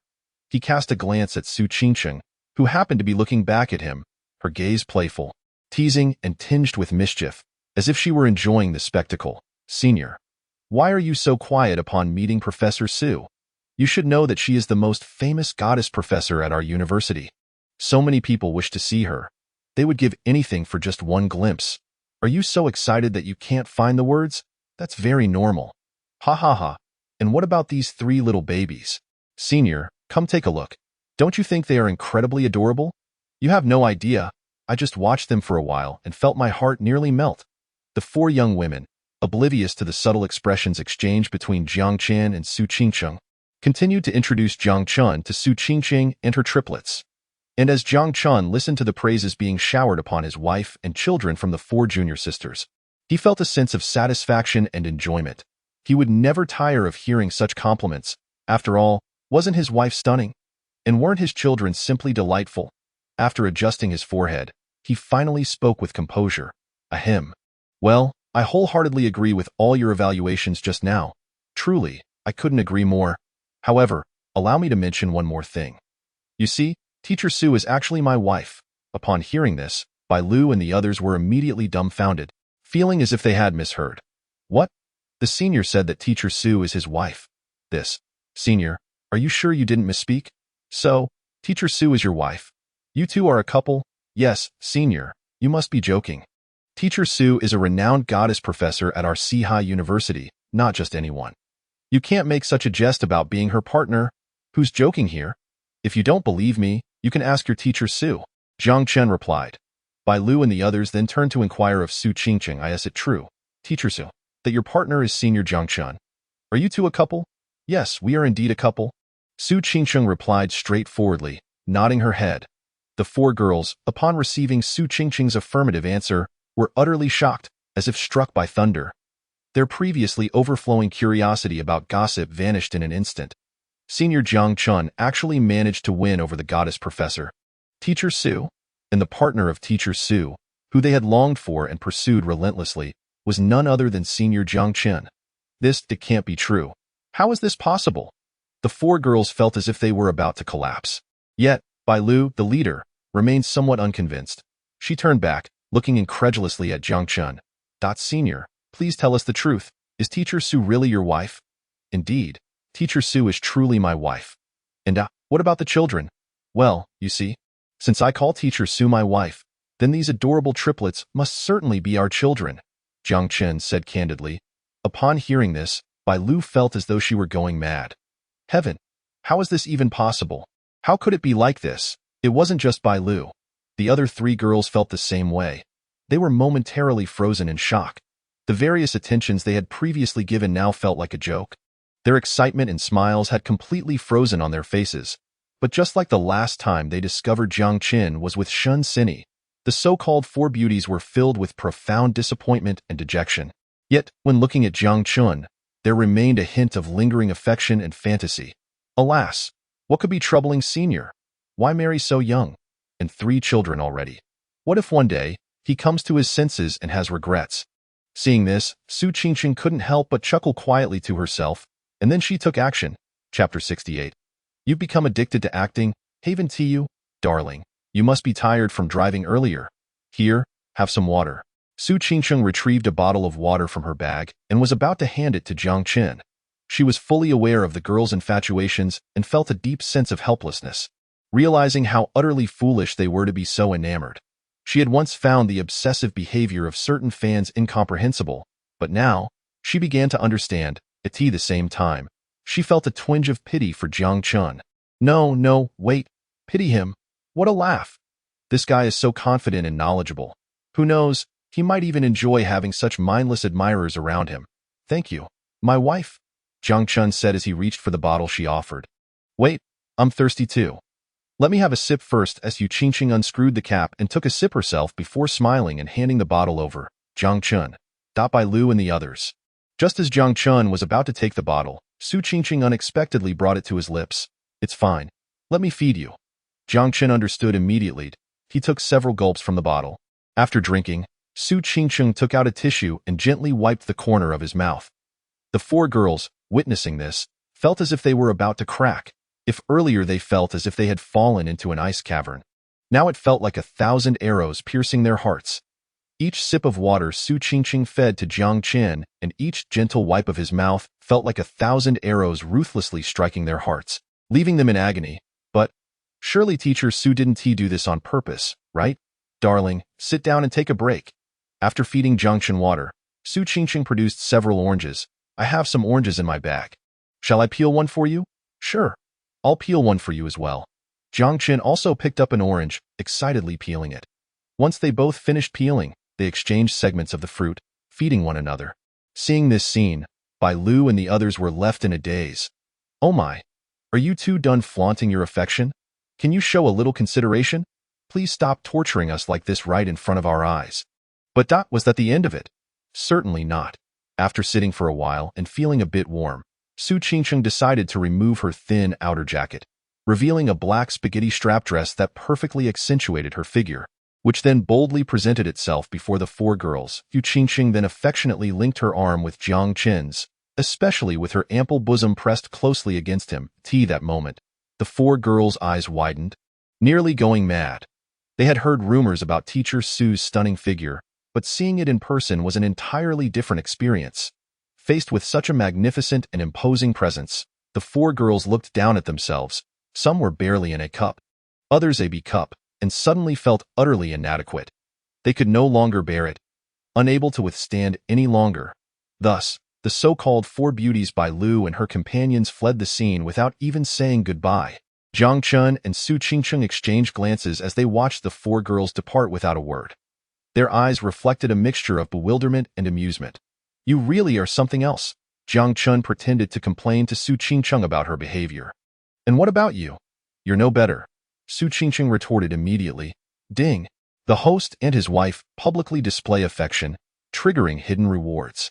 Congratulations to the host for receiving one-click optimization, a cash reward of 100,000 yuan. To think he had received hidden rewards. One was a one-click optimization dot, and the other was 100,000 yuan in cash.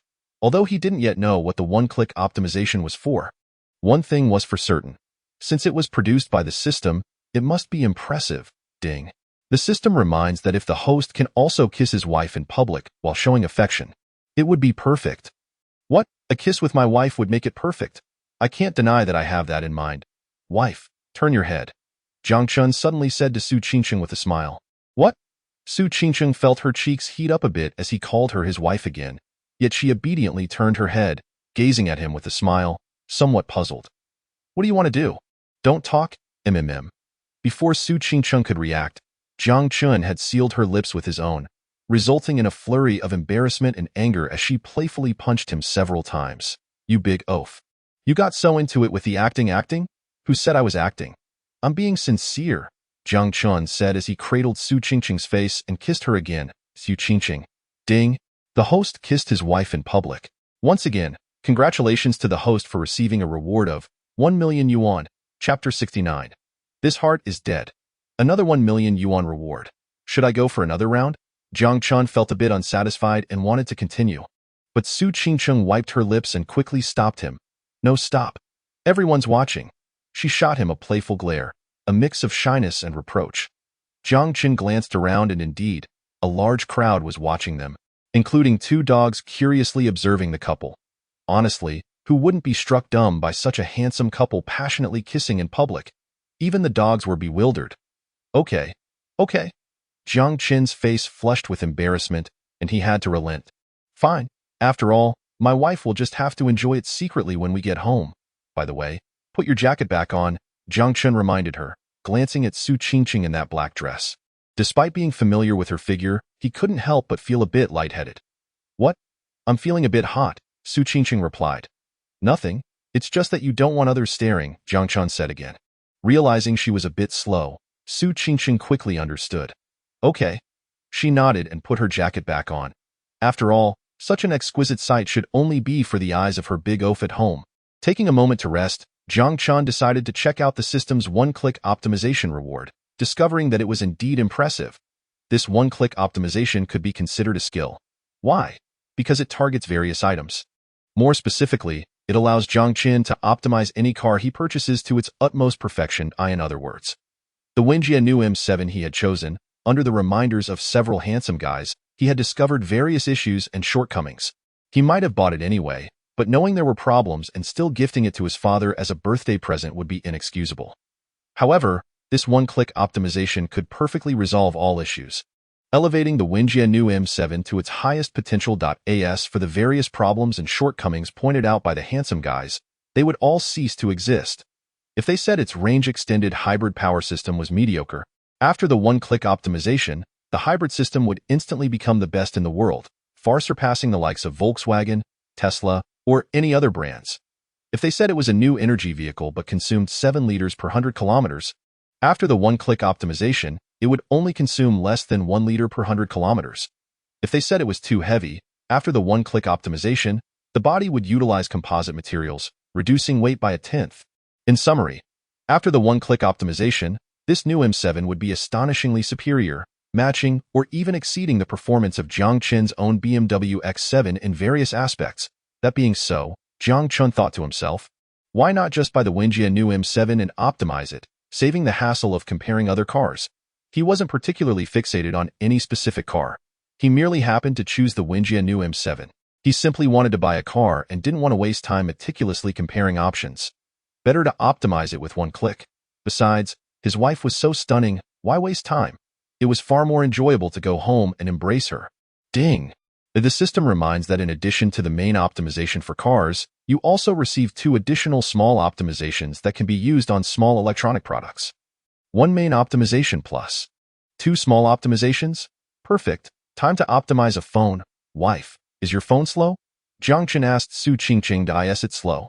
I suppose it is a bit laggy after using it for over a year. Can you help me optimize it? Su Qingqing handed her phone over. Jiang Chen couldn't help but chuckle inwardly, thinking how endearingly contradictory she was. Without hesitation, he took her phone and placed it alongside his own, performing the one-click optimization. In less than 3 seconds, both phones were optimized to the highest level, with their hardware and software receiving comprehensive upgrades. Their speed was now as swift as lightning. Meanwhile, Bai Lu and her companions, having fled earlier, were now hiding in a corner, nursing their wounds. However, the previous experience had been too traumatic and painful. They wished they could dig a hole and bury themselves, even wishing to find a tofu block to hit their heads against. Desperate to escape this world for even a second. Oh no, they should never have. Sigh. At that moment, the 4 girls longed to collapse into their mother's embrace and weep. My heart aches so much. It hurts unbearably. As for Jiang Chen, the 4 girls dared not even glance in his direction. Just looking at him would inflict immense emotional damage, given that after they left, he openly embraced and kissed Teacher Su in front of everyone. Completely shameless. Nevertheless, life must go on. They still had to earn their wages. Bai Lu and the others were interning and working part-time at the dealership, and it was crucial for them to perform well. Soon after, Bai Lu, the leader of the 4 beauties, forced herself to step out and help Jiang Chen with a series of car purchasing formalities. Senior, how do you plan to purchase the car? Do you need a loan? Full payment? Full payment? Senior, have you considered installment payments? We can waive the handling fees. Thank you, but that's not necessary. Senior, all the paperwork has been completed for today. However, the car on display is not in stock. The actual vehicle will arrive tomorrow, and it will take some time to register the plates. How about we deliver the car to your home once the registration is done tomorrow? That works. May I have your address? Bisui Residence. Building 1, Bisui Residence. Bai Lu exclaimed in shock, feeling as if she had been stabbed again. Knowing that he was living so well was more painful than death. For context, Bisui Residence was the most luxurious community in Sihai City, with each unit starting at over 10 million yuan. How is Senior returning home? Would you like us to call a cab for you? Bai Lu steadied her emotions and asked again. No need. I have a car. Jiang Chen replied, leading Su Qingqing and their 3 little babies, a family of 5, toward a BMW X7 worth 2 million yuan parked outside the dealership. Upon seeing this, Bai Lu felt as though she had been stabbed twice more. Not only did Senior buy the car outright, but he also lived in a mansion worth over 10 million yuan and drove a 2 million yuan BMW X7? Well, her heart was already in tatters. At this point, she couldn't care less about such brutal blows. No. This heart is dead. Chapter 70. Are you a dog? Why do you bite people? Goodbye, Senior. Goodbye, Teacher Su. Bai Lu and her 3 companions, out of courtesy, approached the entrance of the store together to bid farewell to Jiang Chen and Su Qingqing's family. After watching Jiang Chen's BMW X7 gradually disappear from view, the so-called 4 beauties were left with vacant expressions and melancholic faces, each feeling a profound sense of loss and despair. The disappointment stemmed from the reality that their senior was now thriving, yet they felt utterly disconnected from him. The despair arose from the overwhelming prowess of Teacher Su. Her combat skills were simply suffocating. In the face of her formidable presence, they felt they had no chance of victory. Even when combined, the sum of their strengths could not compare to hers. Noticing the disappointment of Bai Lu and her companions, Su Qingqing observed them keenly. While waiting at a long traffic light, she suddenly turned her gaze playfully towards Jiang Chen and said, "Come clean. How many ex-girlfriends do you have? Why are you asking this all of a sudden?" Jiang Chen responded, slightly taken aback, for this was a notorious question that could lead to trouble. "I'm just curious." "Is that not permissible?" Su Qingqing replied with a teasing smile. "All right, fine." Jiang Chen scratched his head and said, "Shun Sini, you should know her, right? Shun Sini? The campus belle from Sihai University? I've heard of her." Su Qingqing remarked. "Who else?" "There's no one else. She is the only ex I have." "That can't be true." Su Qingcheng was incredulous. Did you not see how infatuated your 4 junior sisters were just now? One can only imagine your popularity during your university days. She continued, and you? Such a suave fellow with so much knowledge. Are telling me you only had one ex? You're pulling my leg. Well, Jiang Chen scratched his head again, feeling a bit of sweat form. You see, it's a bit superficial to judge someone based on appearances and hold biases. Who says that just because someone is handsome, they must have a plethora of girlfriends? And just because one is knowledgeable, it doesn't automatically lead to bad relationships. By the way, dear wife, please don't laugh at me. I genuinely only had Shinsini as an ex, and that was back in our senior year. I initially planned not to date during university, believing that a man should prioritize his career and making money. With wealth and success, what girl would be out of reach? As for being knowledgeable, I can't really be blamed for that. In today's society, there are so many learning resources available, both domestic and from certain island nations. It's not surprising if I picked up a thing or two. Learning resources? Don't tell me you mean adult films? Su Qingqing asked, feigning seriousness, though surprised inside. Huh. Jiang Chen was taken aback. You mean you knew about that? So, you must have seen quite a few then, of course. Su Qingqing retorted, her face losing its seriousness. You just mentioned that thing. Upon hearing this, Su Qingqing's previously composed expression faltered. This big oaf. Was he doing this on purpose? Just a moment ago, he was calling her wife. And now he was referring to her as Teacher Su. It seemed, humph. He truly knew how to navigate these waters. Is everything you said true? Su Qingqing inquired, a hint of menace in her eyes. Every word is true, Jiang Chen declared, thumping his chest. Are you certain? Absolutely, more genuine than pearls. All right then, extend your arm. For what? Oh, just extend your arm. Fine. Jiang Chen, feeling helpless, extended his arm. Su Qingqing took it in both hands and exclaimed, Wow, such long and beautiful arms. Tisk tsk. It would be a pity not to leave a mark of love on such lovely arms. With that, she bit down hard on his arm. Ouch, why are you biting me? And so hard too. Jiang Chen winced in pain, and in truth, Su Qingqing's bite was merely playful and didn't hurt much. However, having endured countless battles in the past, Jiang Chen had developed an extraordinary ability to react dramatically to any form of pain. Thus, although Su Qingqing had only given a light bite, Jiang Chen's expressions and reactions suggested otherwise, leading her to believe she had bitten down too hard. She hurriedly checked for any signs of injury. Are you all right? Did I hurt you? No, I'm fine. Jiang Chen waved his hand dismissively. But I'm just curious. Why do you bite people? Are you a dog or something? Upon seeing that Jiang Chen was unscathed, Su Qingqing's cheeks flushed with embarrassment, and she retorted, You're the one who is a dog. How dare you say that? Haven't you bitten me before? More than once, mind you. Jiang Chen was left speechless, for the girl had indeed spoken the truth, and not just once. All right, by the way, it's nearly dinner time. How shall we handle our evening meal? Jiang Chen's face turned red, eager to shift the topic. The sudden mention of this matter had caught him off guard. Let us eat at home.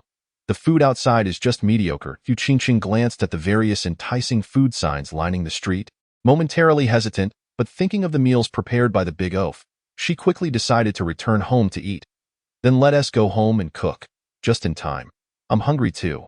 Jiang Chen nodded, casting a glance at Su Qingqing. Little did he know that this glance would lead to further trouble. Su Qingqing, noticing his gaze, suddenly flustered, exclaimed, What are you looking at me for? Her tone was fierce, tinged with embarrassment. Jiang Chen was taken aback. What was this all about? Hey there, handsome fellows, could you please help me out here? Did I say something? Did I express any hidden intentions? I merely glanced at her. This girl, one moment she was biting him, and the next she was inexplicably angry. Sigh. Life was becoming increasingly complicated. Jiang Chen shook his head with a sigh, just as the traffic light turned green. With a roar, he quickly drove the car towards home. Chapter 71. Eating giant shouting, seeing little people dance? Chenggu. My relatives in Yun province sent me some giant shouting. I've been terrified after reading the news, fearing I'd see little people, so I haven't dared to eat it. Aren't you quite the chef? Why don't you take all this giant shouting? Jiang Chen drove back home with Su Qingqing and the 3 little ones, when suddenly, Lu Wei called, saying he had some giant shouting sent over from his relatives in Yun province. He was too scared to eat it, worried about seeing little people, so he thought it would be best to give it to Jiang Chen. Jiang Chen was well aware of the recent news surrounding Jianzhoqing.it refers to a type of mushroom, known for turning blue when touched, making it a delicacy. Fresh giant shaoqing is tender, crisp, and delicious, even more satisfying than meat. However, due to the risk of hallucinations and poisoning, many people hesitate to try it. Some internet celebrities, seeking attention or thrills, deliberately eat it, hoping to find a balance between the effects of hallucination and poisoning, but often end up in the hospital due to improper cooking. For Jiang Chen, blessed with exceptional culinary skills, the allure of giant shaoqing was merely a rare culinary delight. Are you sure you don't want any of the giant shaoqing? What do I want that for? I'm terrified. I don't want to take any chances with poisoning or seeing little people. All right, send it over, but just a little will do. No need for much. Jiang Chen agreed, wanting to try it himself. Besides, giant shaoqing is quite expensive, costing at least a couple hundred per pound, with better quality going for 400 or 500. If he could get some from Lu Wei, he could have a taste, and if it was good, he could always buy more later. Sure thing. Lu Wei instantly agreed. It's really not much, just a little. 10 minutes later, Lu Wei arrived, excitedly exclaiming, "Chen Gu, I brought you the giant shaoqing." He entered, carrying 2 large bags of giant shaoqing. Jiang Chen was taken aback. Wow, that is a lot of giant shaoqing, probably over 10 pounds. Hey, my relatives have it growing everywhere on the mountain. For them, this is just a little, Lu Wei replied. But this is way too much. I can't just take it for free. This stuff costs a fortune, Jiang Chen protested. Although he and Lu Wei were close, 2 bags of giant shaoqing amounted to thousands of yuan. Accepting it for free didn't sit right with him. Lu Wei panicked at Jiang Chen's insistence to pay, quickly stopping him. No, Chen Gu, if you pay. It feels like you're looking down on me. I've made quite a bit from the barbecue stand. I didn't even share that with you. I plan to work alongside you at the barbecue stall to make big money. So this little bit of giant shaoqing is nothing, he continued. Besides, my relatives have plenty of this stuff. When there's too much, they even feed it to the cows. All right, Chen Gu, I have things to do, so I'll be leaving now. After Lu Wei finished, he dropped off the 2 bags of giant shaoqing and hurried off. Jiang Chen shook his head in bemusement. He had wanted to gossip a bit and ask Lu Wei about his ongoing relationship with the old maid, especially after that disastrous beach date. Remarkably, he was still vibrant and lively. However, considering Lu Wei's haste, could it be that he was rushing off to meet the old maid? If that were the case, this kid would be quite the character. As for Lu Wei's claim about having an abundance of giant shaoqing to the point of feeding it to cows, that seemed a bit exaggerated. Even in Yun province, giant shaoqing is quite pricey and not something one would casually feed to livestock. What are these 2 big bags? Are they mushrooms? Su Qingqing emerged from the restroom and asked, noticing the 2 bags of giant shaoqing on the floor. She had gone straight to the bathroom upon returning home and had just taken a shower, so she was unaware of Lu Wei's delivery. Yes, they are a type of mushroom from Yun province. They are incredibly delicious, Jiang Chen said with a smile. He intentionally created suspense, but to his surprise, Su Qingqing guessed right away it wouldn't be the kind of mushroom that makes you see little people dancing. Would it? Huh? Jiang Chen exclaimed, surprised. How did you know? It's no secret. It's been all over the news recently, hasn't it? When you mentioned it came from Yun province and is delicious, coupled with your mischievous grin, I immediately guessed it must be that. Jiang Chen scratched his head and smiled. So, how about we have some giant shaoqing for dinner tonight? Not interested. Why not? Because I'm afraid of seeing little people. You know my cooking skills are top-notch. I assure you, you won't see any little people after eating my cooking. That still doesn't work. What if something goes wrong? Su Qingqing shook her head vigorously. Her attitude firm. And no matter how well you cook the giant shaoqing, I won't touch it. Are you sure? Absolutely.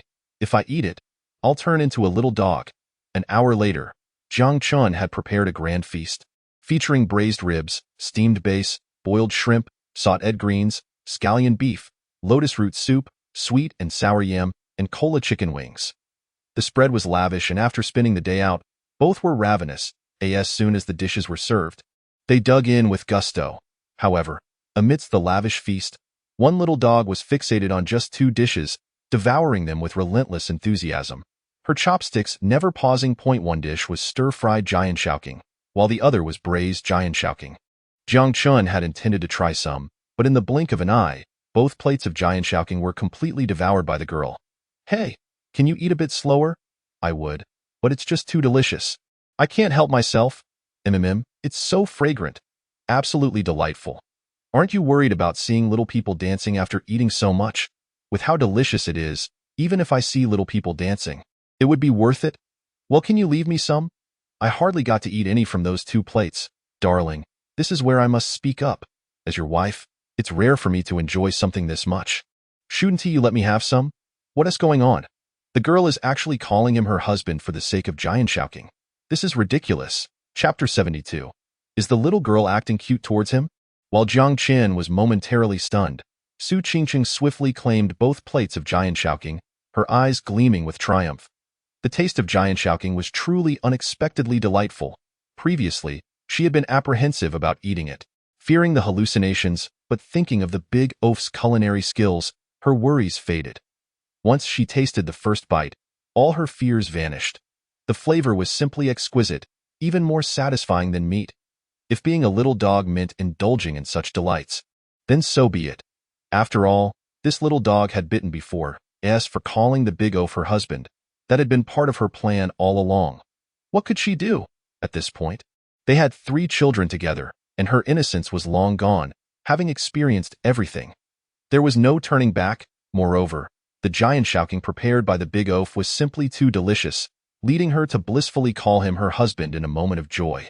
To be honest, it felt quite exhilarating. Ding! The host's wife has affectionately called the host husband for the first time. Congratulations to the host for receiving a reward of 100,000 yuan. What? Calling him husband also earns a reward. A 100,000 yuan reward. Not bad at all. The system is doing great. The 2 plates of Jiang Chen were quickly devoured by Su Qingqing, leaving Jiang Chen with hardly any opportunity to partake. After finishing, she still felt unsatisfied. With a quick glance, she focused on the 2 large bags of Jiang Chen. Darling, what should I do if I want more Jiang Chen? Why don't you cook some more? The taste is just too amazing. And I want more. Those 2 plates were simply not enough. Su Qingqing playfully licked her lips, her tone slightly flirtatious. Jiang Chen was momentarily dazed, thinking, is this the goddess senior from Sihai University, the cool and aloof professor? Unprecedentedly, not only did she call him her husband, but she even playfully flicked her tongue. She was also acting coy. This is simply, even a man would find it hard to resist. Overwhelmed with emotion, I momentarily entertained the thought of retrieving the tattered stockings rewarded by the dog system and eagerly assisting the young lady in putting them on. What are you doing? Why have you suddenly stopped speaking? Su Qingqing noticed Jiang Chen's peculiar expression and felt somewhat puzzled. She wondered if she had perhaps overstepped the bounds. Was it too deliberate? If she truly managed to provoke the boorish fellow, in a moment of passion, her petite frame might not be able to bear the consequences. After all, she was still in confinement. Cough, cough. It's nothing. Just a thought crossed my mind. Jiang Chen quickly masked his reaction. Although the vegetables were delicious, one mustn't indulge excessively. Overindulgence is undoubtedly detrimental to health. Besides, there is still a plethora of dishes on the table, all prepared specifically for you. It would be a shame to waste them. Jiang Chen urged. Yet she still wanted to eat more. Just make me a little more, won't you? Su Qingqing pleaded, employing her skills and charm. She was aware she might be playing with fire, and if she lost control, it could lead to her own downfall. However, there was no other option. For the sake of a delicious meal, she had to resort to this. Jiang Chen sighed, exasperated. All right, you've scared me. I'll make another dish. Another dish? 1 dish won't suffice. If you're cooking, you might as well make more. How much do you suggest I make? Why not prepare both packets of the vegetables? What, are you a bottomless pit? Those 2 packets weigh over 10 pounds. Even a pig couldn't eat that much. Beep. Host scolds wife for being a glutton. The couple engages in playful banter. Congratulations to the host for receiving a reward, 50,000 yuan and a pair of silly underwear. Jiang Chen, is this how you earn rewards? But silly underwear? Just hearing the name feels rather inappropriate. Yet upon reflection, I have previously received rewards for such shameless items as tattered stockings. So perhaps this silly underwear isn't so surprising after all. Sigh. System classmate, even if you reward me with tens of thousands of yuan, why do you only give me these indecent items? I'm a serious man. I truly do not need. No. You need it. Jiang Chen. Son. Father's birthday is approaching. You, Qingqing, and the 3 little ones must come together. After finishing their meal, Jiang Chen received a call from his mother regarding his father's birthday. Mom, since I said I would go, I definitely will. Jiang Chen assured. All right, I'll let your father know. By the way, have you prepared a gift for him? If you haven't prepared anything, it's fine. After all, your father has never received a gift from you before. But if you do prepare something, he will surely be delighted. Song Mei added, don't worry, Mom. I have prepared a gift for Dad. He will definitely like it. Good, then I can rest easy. After finishing the call with his mother, Jiang Chen suddenly thought of a question and asked Su Qingqing, Wife, did you prepare a gift for my dad? Immediately regretting it, he realized it was somewhat inappropriate to ask since she hadn't officially entered the family yet. However, Su Qingqing was unfazed. She had successfully finished another plate of vegetables and was now content, taking a moment to rest while performing some simple yoga poses to aid digestion. Yes, I prepared it when you bought your dad the car. Oh? What gift? Jiang Chen couldn't help but inquire again that it's a secret for now. You'll find out later, Su Qingqing replied with a mysterious smile. Rest assured, I will not embarrass you. All right then. Jiang Chen didn't dwell on it further. Since his wife assured him she wouldn't embarrass him, he believed her. Glancing at Su Qingqing's yoga moves, he suddenly thought of another important matter. Hey, aren't I a yoga master now? Are you practicing yoga again? Yes. Why not join me? Join? Yes, you must have heard of couples yoga before, right? I've been researching some online. Shall we give it a try? How do we try? Simple. Just follow my lead. Whatever I do, you do now. Let's start with a simple couples yoga pose. Chapter 73. Darling, I've seen little people. After using the miraculous scar removal serum, not only had Su Qingqing's external scars vanished, but the layers of wounds from her cesarean section had also completely healed. Additionally, there was an unexpected effect. As for what that effect was. At present, perhaps only Su Qingqing could truly understand it. Ah? You look so skilled. When did you learn yoga? With Jiang Chen joining her, Su Qingqing's yoga practice took on a new level of difficulty, and under Jiang Chen's guidance, they delved into couples yoga. The poses grew increasingly challenging. Su Qingqing was astonished. After practicing yoga for many years and having met Song Mei through it, she had a solid foundation. Yet in front of Jiang Chen, her skills felt like those of a novice. Clumsy and often making mistakes, Jiang Chen seemed to be even more proficient than her former yoga teacher, moving with the grace of a true yoga master. Despite her surprise, she thoroughly enjoyed it. She loved yoga, and with Jiang Chen's hands-on corrections and guidance, her progress was rapid, allowing her to attempt high-difficulty poses she had previously shied away from, most of which she succeeded in on the first try. If I told you I just started learning yoga recently, would you believe me? Jiang Chen chuckled. This was indeed the truth. He had only become a yoga master within the past few days. I believe it.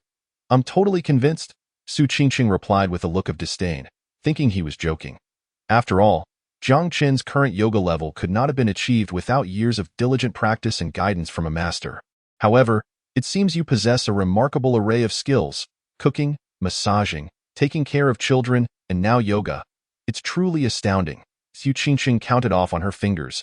This is just the beginning, Jiang Chen boasted, unabashedly. Your husband is exceptionally talented. Just take your time to appreciate it. Su Qingqing's cheeks flushed slightly, feeling a mix of disdain and amusement. Talented? Take your time to appreciate it? How shameless. This self-praise is nothing more than flaunting one's capabilities. What? You seem skeptical, Jiang Chen laughed, half serious and half joking, in front of his wife. He simply had to maintain his thick skin. I believe you. Is that enough? So tell me, do I resemble the legendary treasure boy? Pfft.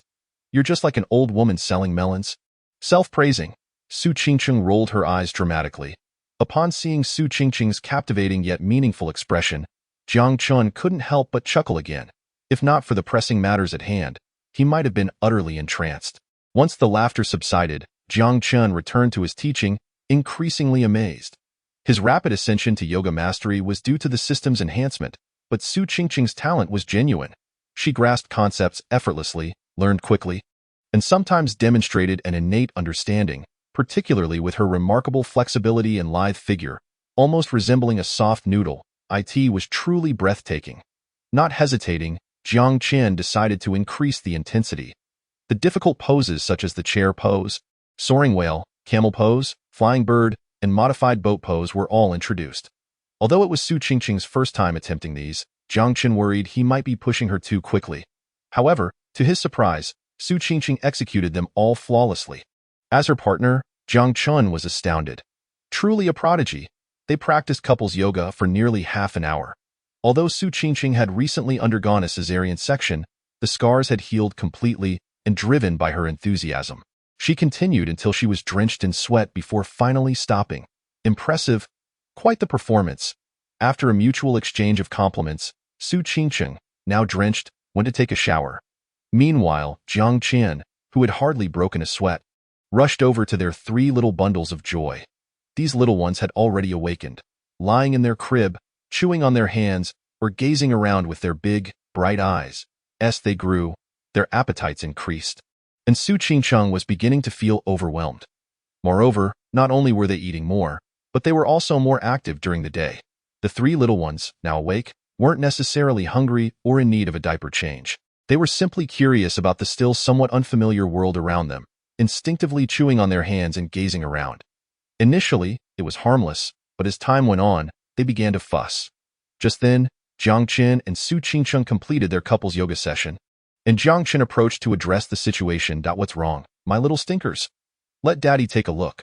Are you hungry or in need of a change? Jiang Chen deftly checked each baby's condition, changing their diapers. Since Su Qingqing was still in the shower, he prepared bottles of formula for each of them. As Su Qingqing would soon return to work, it was time to transition their diet from breast milk to formula. In no time, all 3 little ones were satisfied. Jiang Chen then retrieved a few hanging toys that made sounds for them to play with. The babies, having developed some vision, instinctively reached for the toys. And soon enough, they were happily engaged. However, while Jiang Chen watched the 3 little ones play, embodying the pride of a father, suddenly, Su Qingqing screamed from the bathroom, "Ah, darling, it's over. I've seen little people." Jiang Chen? Chapter 74. One pregnancy makes one dull for 3 years? Jiang Chen, who had been entertaining the 3 little ones, was startled when Su Qingqing suddenly screamed and rushed out of the bathroom. Panicked and desperately clinging to her belly, exclaiming she had seen little people, he was taken aback, utterly bewildered. "What is going on? You saw little people in the bathroom. Don't panic. Take your time," Jiang Chen reassured her. As soon as Su Qingqing mentioned it, he thought of the vegetables. He was perplexed. Why wife saw little people? Could it be that after consuming nearly 3 plates of those vegetables, the effects are finally kicking in? Is she beginning to hallucinate little people? But how is that possible?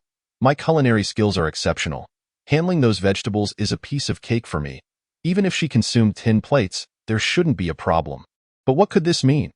Although he was puzzled, there was an element of unexpected surprise. Su Qingqing, in her state of panic, had rushed out of the bathroom, and naturally, she was devoid of any clothing. The scene before him was quite revealing. "Yes, I definitely saw little people. I suspect it was because I ate too many vegetables, combined with the yoga, which was too strenuous, and then the little people syndrome erupted." Su Qingqing babbled. "So tell me, where exactly did you see these little people?" "Just now, in the bathroom." "In the bathroom?" Jiang Chen questioned, then asked, "And what about now? Do you see the little people?" "And no, not anymore." Su Qingqing glanced around and shook her head. "Not anymore?" Jiang Chen was at a loss for words. He could conclude that whatever Su Qingqing saw was certainly not the result of consuming those vegetables. If one were to hallucinate little people due to vegetable poisoning, the delusion would persist. It was impossible for little people to appear in the bathroom and not outside of it. "Don't be afraid. I'll go check the bathroom." Jiang Chen reassured her. "Okay, be careful." Su Qingqing nodded, momentarily forgetting to ask Jiang Chen if he was experiencing little people syndrome. If he wasn't, then entering the bathroom wouldn't reveal any little people either. Jiang Chen stepped into the bathroom. Upon entering, the first thing that caught his eye was the array of clothes and tiny garments Su Qingqing had hung up. He took a casual glance, surprised to notice that the size seemed larger. All right, Jiang Chen steadied himself, searching for these little people. Soon, he found what Su Qingqing had described in a corner. Upon seeing it, he couldn't help but chuckle and called Su Qingqing over. "Come here, take a look at this thing." "I don't want to. I'm scared." "What are you afraid of?" "These little people are so tiny, you could squash a bunch of them with a single step." "Ah?" Su Qingqing hesitated but eventually stepped in. Upon seeing the so-called little people, she felt both embarrassed and amused. It turned out to be a swarm of tiny flying insects that looked like mosquitoes. They were hardly little people at all. "I supposed I was just too nervous. Seeing so many of them crawling around, I panicked. My mind must have played tricks on me," Su Qingqing said, embarrassed as she rubbed her forehead. Jiang Chen thought he felt a mix of helplessness and incredulity. Is this what they mean by one pregnancy making one dull for 3 years? You see a few little flying insects and mistake them for little people. Sigh. How silly can one be? However, Su Qingqing's reaction indicated that deep down, she was still quite apprehensive about the effects of consuming those vegetables, especially since she had eaten quite a bit. 3 large plates, nearly all to herself. Although Jiang Chen had cooked them and they were safe to eat, she likely still harbored an unconscious fear. Thus, upon sensing any disturbance, she became overly alert and panicked, mistaking the shadows in the dimly lit bathroom for little people. The phenomenon of seeing shadows in the cup was precisely what was happening here. So, what should we do now?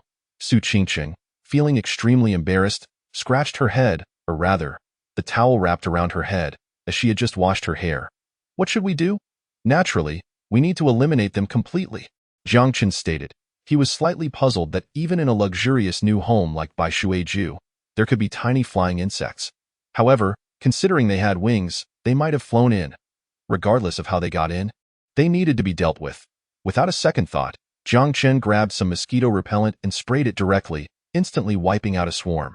Seeing the immediate effectiveness of the mosquito repellent, Su Qingqing was eager to help. Let me have a go at it too. Sure, no problem. Jiang Chen gazed at the fair-skinned Su Qingqing and, feigning nonchalance, remarked, however, if you wish to take matters into your own hands, there is a preliminary task you must undertake. What task? She inquired. Hurry and put on some clothes. Otherwise, your current state, swaying before my eyes, is quite exhausting. Ding. Host has eliminated arrival for the wife, triggering a hidden reward. Congratulations, host, you have received 100,000 yuan. Days swiftly passed. And on the day of Jiang Chen's father's birthday, he and Su Qingqing had already communicated with Song Mei, ensuring they would definitely visit. Jiang Chen's gift was prepared. The 4S dealership had brought over the new Wanjia M7, all paperwork completed. Jiang Chen had also utilized a one-click optimization, upgrading the new M7 to its peak performance, sturdy and reliable. A guaranteed delight for his father. Su Qingqing was equally meticulous, having risen early to prepare for their visit to Jiang Chen's parents. After applying a light touch of makeup, she repeatedly tried on various outfits, seeking something both beautiful and appropriate. Each time she modeled an outfit, she sought Jiang Chen's opinion, to which he consistently affirmed her choices. Although he spoke the truth, his wife was a stunning beauty, captivating even in a sack. Su Qingqing remained dissatisfied, believing Jiang Chen was merely being dismissive. After trying on more than 10 outfits without arriving at a decision regarding which to wear to her future mother-in-law's house, she sighed. What do you think? After trying on so many outfits, which do you think looks best? Which one do you like the most? Reluctantly, Su Qingqing requested Jiang Chen's assistance once more. Jiang Chen glanced at her and could not help but chuckle. Do you want me to speak the truth or tell a white lie? Of course the truth, she replied. Otherwise, why would I ask you? Very well, I shall speak candidly. I prefer you without any clothes. Ah? Su Qingqing, initially filled with anticipation, was taken aback, her face flushing with embarrassment as she playfully glared at Jiang Chen. She had not expected such a response, exclaiming, I knew it. You, pig's hoof, are incapable of uttering anything refined. She continued, haven't you seen enough of me in that state? Chapter 75. Fortunately, at least I didn't turn into Ultraman after eating in an old residential area on the western outskirts of Sihai City. In the former home of Jiang Daping and Song Mei, Jiang Daping rose early that morning and frequently peered out from the balcony, hoping to catch sight of Jiang Chen and Su Qingqing's arrival. Song Mei looked on with disdain. If our son said he would come, he will certainly come. Look at you, so anxious. It's barely 8 a.m. They have probably just finished breakfast, she continued. Besides, you never seem to care much about our son. When he was home during university breaks, you were practically shooing him away. What do you know? Jiang Daping chuckled. I simply don't want that stinky kid to interrupt our couple's time, he added. That brat really is something. He's all grown up, yet still runs home during breaks, utterly clueless. Bah, how shameless, Song Mei retorted, her face flushing as she scolded Jiang Daping. That's our son. You know, do you think a father should be so callous? Who says I'm not concerned about our son? This very morning, who was it that kept running to the balcony, longing to see if our son had arrived? Jiang Daping argued. Fatherly love is steadfast. You wouldn't understand. You claim to be watching for your son? I suspect you're more eager to see your grandchildren. Song Mei shot back, her words sharp. Jiang Daping was momentarily taken aback, feeling a bit embarrassed. He awkwardly chuckled. Can't I look out for my son and my grandchildren at the same time? There's a saying about the bond between grandparents and grandchildren. It's perfectly normal for me to dote on them. Besides, where do you think those grandchildren come from? They are born of our son. He concluded, therefore, my affection for our grandchildren is essentially an extension of my love for our son. All right, you win this round. Song Mei feigned annoyance before instructing Jiang Daping. Let's tidy up the house. It's been a while since anyone has lived here, and it's Su Qingqing's first visit.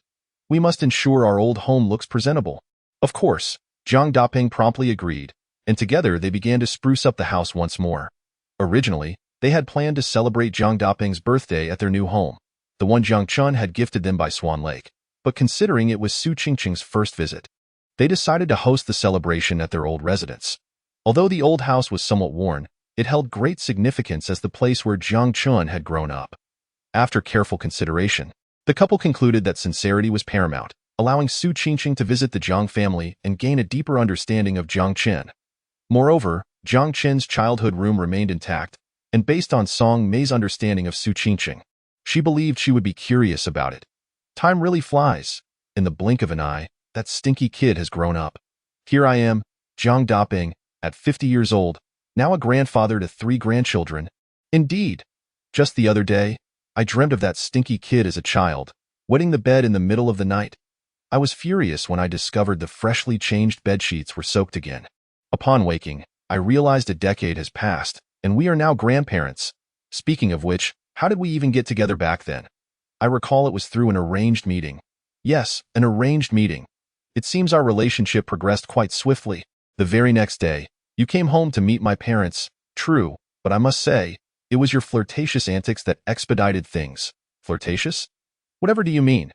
We had only just met, and you were already trying to hold my hand and coaxing me to drink, completely unaware of your own age, dragging me into the woods. What? Was it really that inappropriate? Jiang Daping covered his face, feeling a wave of embarrassment. Was it that scandalous? Ahem. I suppose part of it was because I am quite handsome and charming. Otherwise, you wouldn't have let me hold your hand and agree to go into the woods with me. Let us change the topic, shall we? By the way, I wonder if that stinky kid will prepare a birthday gift for me this time. Ever since he was little, he always expected gifts from me, and if they weren't satisfactory, he would throw a tantrum. Now that I'm getting older, he has graduated from university, has a wife and kids. I wonder if he'll prepare a gift for me. But if he doesn't, it's no matter. After all, I'm his father, and I've owed him this for a lifetime. What nonsense! Do you think our son is that inconsiderate? Song Mei interjected, rolling her eyes at Jiang Dong. Go be honest. As soon as our son heard your birthday was approaching, he started preparing a gift for you. Really? Jiang Daping exclaimed, his spirits soaring. What gift is he giving me? I don't know. He didn't say, but he mentioned that once you see it, you will surely like it. That's wonderful. That's wonderful. Jiang Daping rubbed his hands together, brimming with excitement. Meanwhile, as Song Mei and Jiang Daping eagerly anticipated their son's arrival, Jiang Chen and Su Qingqing were tidying up, preparing to set off with their 3 little ones. Jiang Chen had arranged for a chauffeur to drive the new Wanjiam 7 he was gifting his father. Su Qingqing ultimately chose a light blue dress, elegant and fresh, paired with a small handbag. Jiang Chen admired her appearance, silently praising her for her impeccable taste. However, he couldn't help but wonder, didn't you say you prepared a gift for my dad? Where is it? You didn't forget, did you? I have it, Su Qingqing replied with a smile, patting her small bag. The gift is right here, in your bag. Yes, since his wife claimed to have prepared something.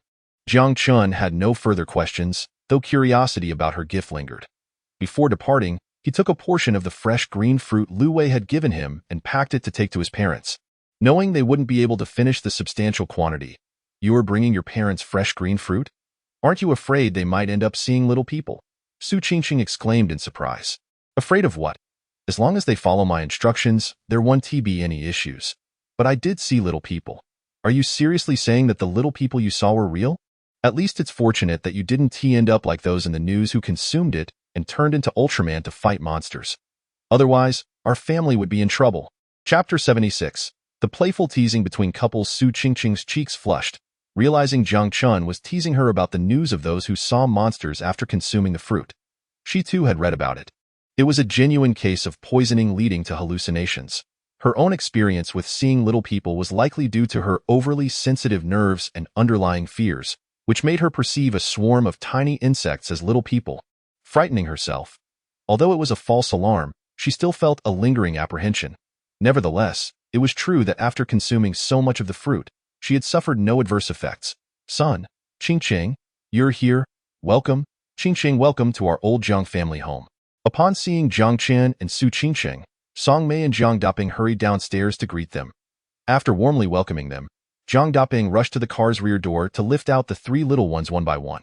"Oh, my little treasures, how I've missed you. You've gotten even more adorable in these few days," he exclaimed, beaming with joy at the sight of his grandchildren, their chubby faces bringing him immense happiness. "Come, once we're at Grandpa's house, I'll treat you all well." With that, Jiang Daping carefully placed the second and third children in the stroller before attending to the eldest. Upon seeing the eldest, he couldn't contain his delight. "Oh, here is our eldest. I remember you. The last time I changed your diaper, you managed to spray me. Now that you're at Grandpa's house, let us see if you have the guts to do it again." "Dad, what's with that statement? Do you really want my son to spray you again?" Jiang Chen interjected, unable to suppress a chuckle. "Why would I mind?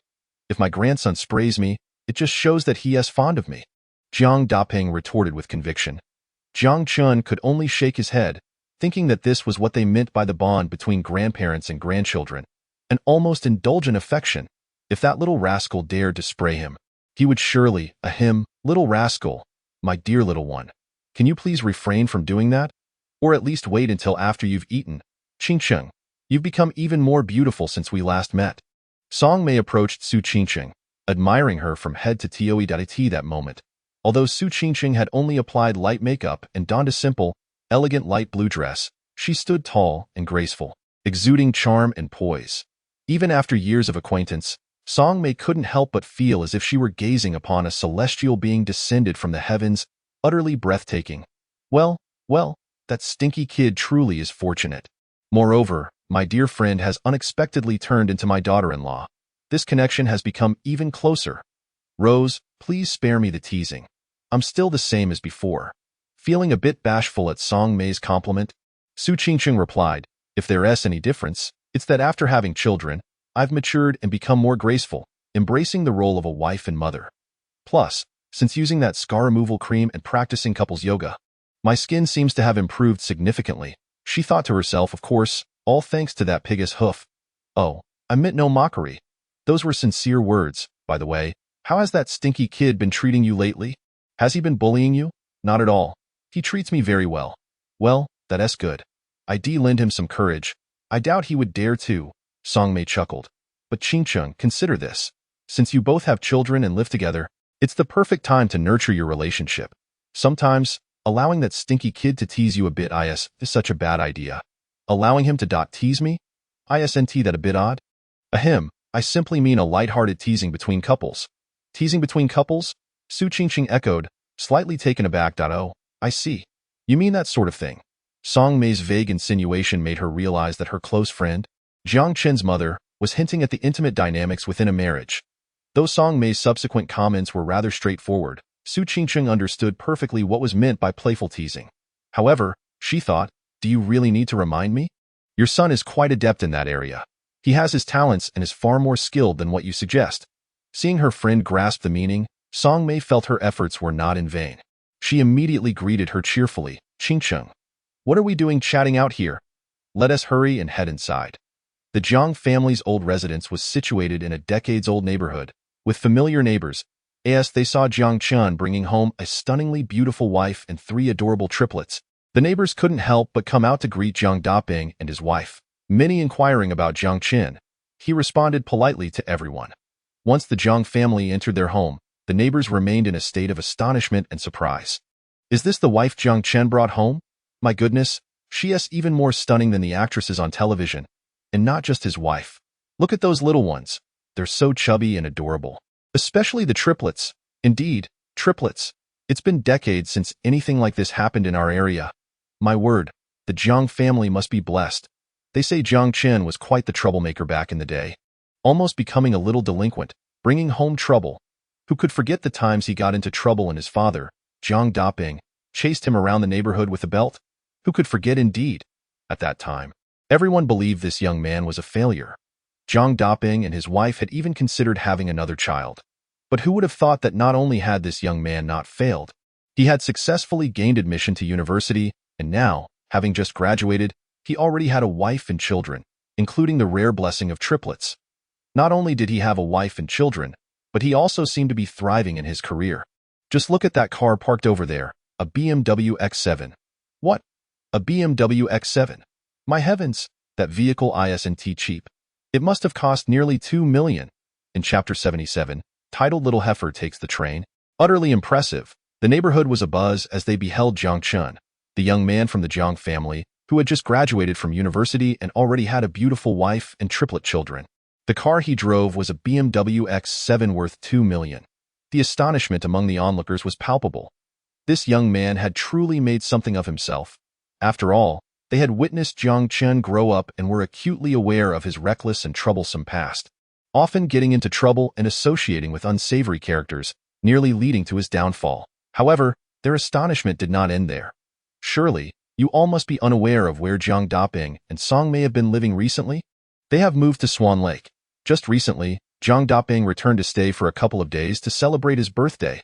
At that moment, a man named Uncle San, an old friend of Jiang Daping, chimed in, causing further astonishment among the crowd. What, they moved to Swan Lake? Impressive. The properties there are highly sought after in our city, known for their light luxury and fashionable designs. Nowadays, when young people get married, they all desire houses in that area. If you don't buy one, your mother-in-law will be displeased. Speaking of which, they must have spent a fortune. A single unit there easily costs $2 to $3 million. What's there to be surprised about? The house at Swan Lake was a gift from their son, Jiang Chen, so of course they would gladly live there. What? Jiang Chen gifted it to them. Indeed, it's quite normal for him to drive a BMW X7 and gift his parents a house worth $2 to $3 million. Uncle San continued, moreover, do you know where Jiang Chen and his wife currently reside? This was information Jiang Daping had inadvertently let slip, piquing everyone's interest. Uncle San, stop teasing us and tell us quickly. They urged. Yes, please tell us where Jiang Chen and his wife live. Don't tell me they reside in BU Residence, the most luxurious and high-end community in our city. Seeing the eager expressions of the crowd, Uncle San relished the moment. After sipping some goji berry tea, he cleared his throat and said leisurely, indeed, Jiang Chen and his wife currently reside in BU Residence, and they purchased the property outright. At this revelation, a wave of silence swept over the crowd, with many gasping in disbelief. Although our city is nominally a city, it is relatively small, akin to a county town. Generally, for most people, a house in Swan Lake is the ideal and nearly unattainable goal.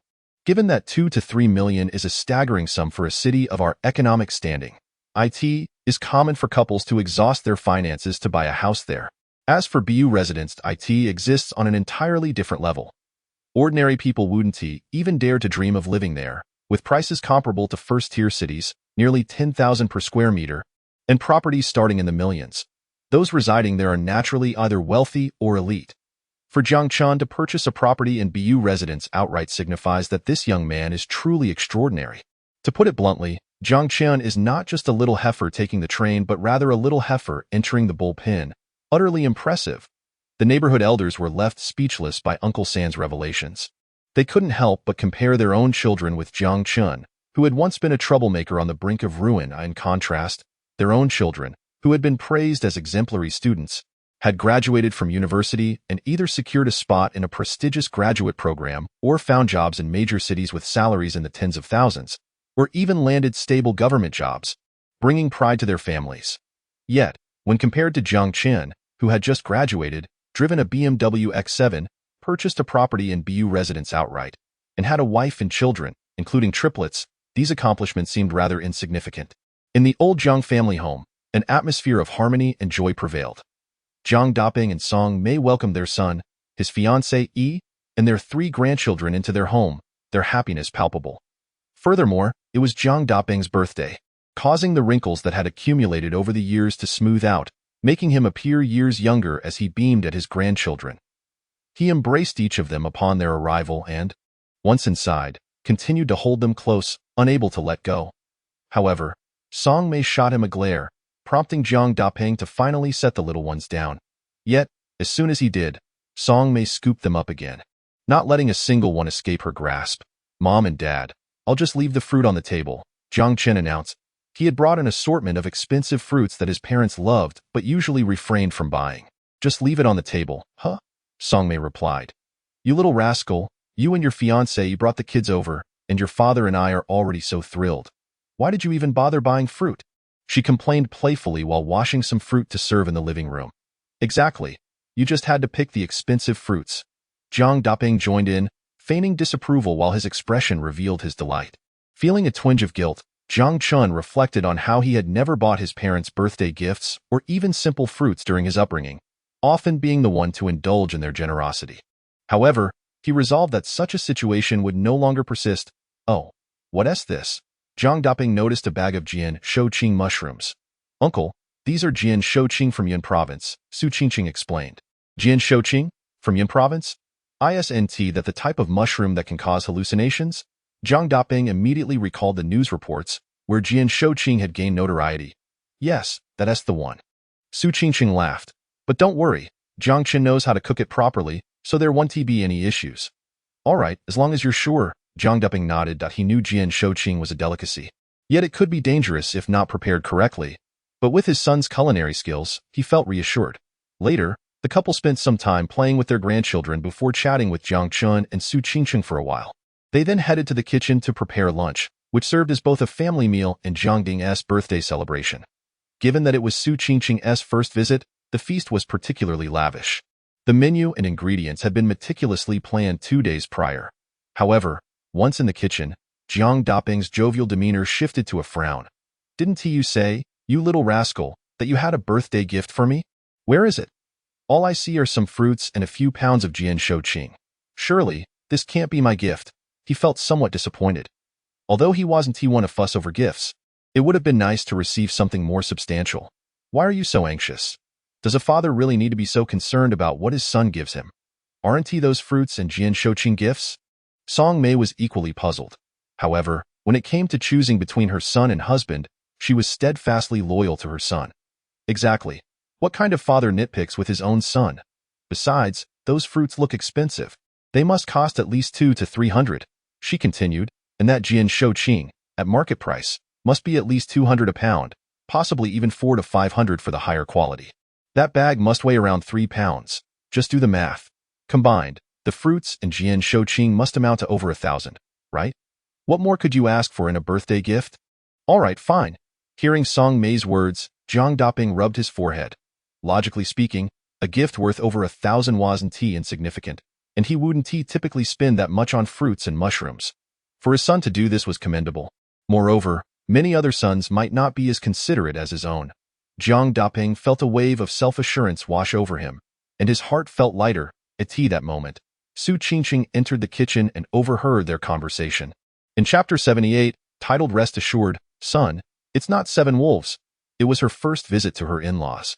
Although she and her future mother-in-law were good friends, she felt it inappropriate to sit in the living room watching television while they were cooking. Thus, she had come to the kitchen to offer her assistance. Upon seeing Su Qingqing, both Jiang Daping and Song Mei hurriedly stood up. When they learned she wanted to help, they promptly urged her to leave the kitchen. Qingqing, just relax. It's just a meal. We can handle it, they insisted. Yes, Qingqing, you should rest. There are 3 little babies that need your attention. We really can manage. Had it been Jiang Chen, Jiang Daping and Song Mei might not have said this, given their son's impressive culinary skills, and they would have welcomed his help. However, as for Su Qingqing, they felt it was imperative to send her away. It would be improper for a daughter-in-law to work on her first visit. Su Qingqing felt relieved to be dismissed. Had they allowed her to showcase her cooking skills, it would have been exceedingly awkward, considering her ability to burn even a simple fried egg. However, recalling their conversation, she couldn't help but smile and quietly shared it with Jiang Chen, who was currently engaged in a battle of wits with the triplet grandchildren. Initially quiet during the ride, the 3 little ones became lively upon arriving at Jiang's home, especially after being passed around by their grandparents. They were now somewhat agitated, resulting in a cacophony of noise.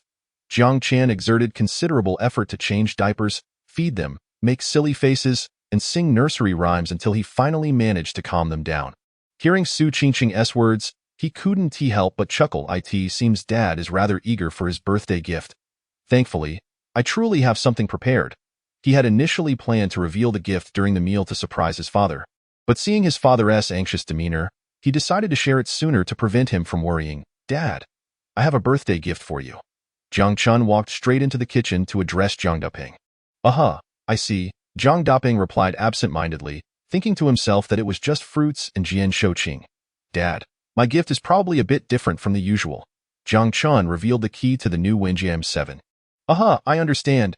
Jiang Daping continued chopping vegetables, not lifting his head. He thought, of course, it would be different. Who gifts fruits and Jian Shouqing for a birthday? Song Mei glanced over, surprised, and nudged Jiang Daping. Finally, Jiang Daping looked up to see what Jiang Chen was holding, and he froze. A car key? That's right, Dad. My birthday gift to you is a car. Our old Volkswagen has been around for 10 years. It's time for an upgrade, Jiang Chen declared, placing the car key into Jiang Daping's hand. No, absolutely not. What's wrong with the old Volkswagen? It still runs fine, Jiang Daping protested, though his heart was racing with excitement. He had almost resigned himself to the idea that his son's birthday gift would be expensive fruits and Jian Shouqing. Who would have thought he would receive a car? Come on, you little rascal. If I wanted a new car, I could buy one myself. Why waste so much money? Jiang Daping's thoughts raced. His old Volkswagen had been reliable but was showing its age. With numerous minor issues, he had considered replacing it but had hesitated due to the cost.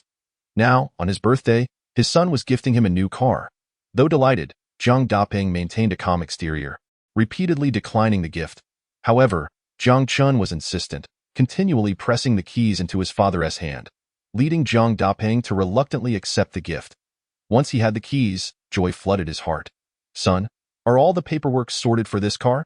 Yes, the car is parked not far downstairs. Just look. The purchase contract and all the documents are in the vehicle. Oh, great. It looks good, by the way. What brand is this car? It's a domestic electric vehicle. The Winjiam 7. Domestic? That's fantastic. The quality of domestic cars is excellent now, unlike when we were young, when domestic cars were notoriously poor. Now, they're just as good as foreign brands. As Jiang Daping spoke, excitement surged within him. He was so eager to try out this new vehicle that he almost dashed out the door to take it for a spin. However, the opportunity presented itself when Song Mei, noticing the new car, chided Jiang Chen for spending frivolously while simultaneously feeling pleased. She then realized they were out of cilantro, scallions, and ginger, necessitating a trip to the market. Jiang Chen, I'll go, he offered, intending to stroll through the local market with Su Qingqing.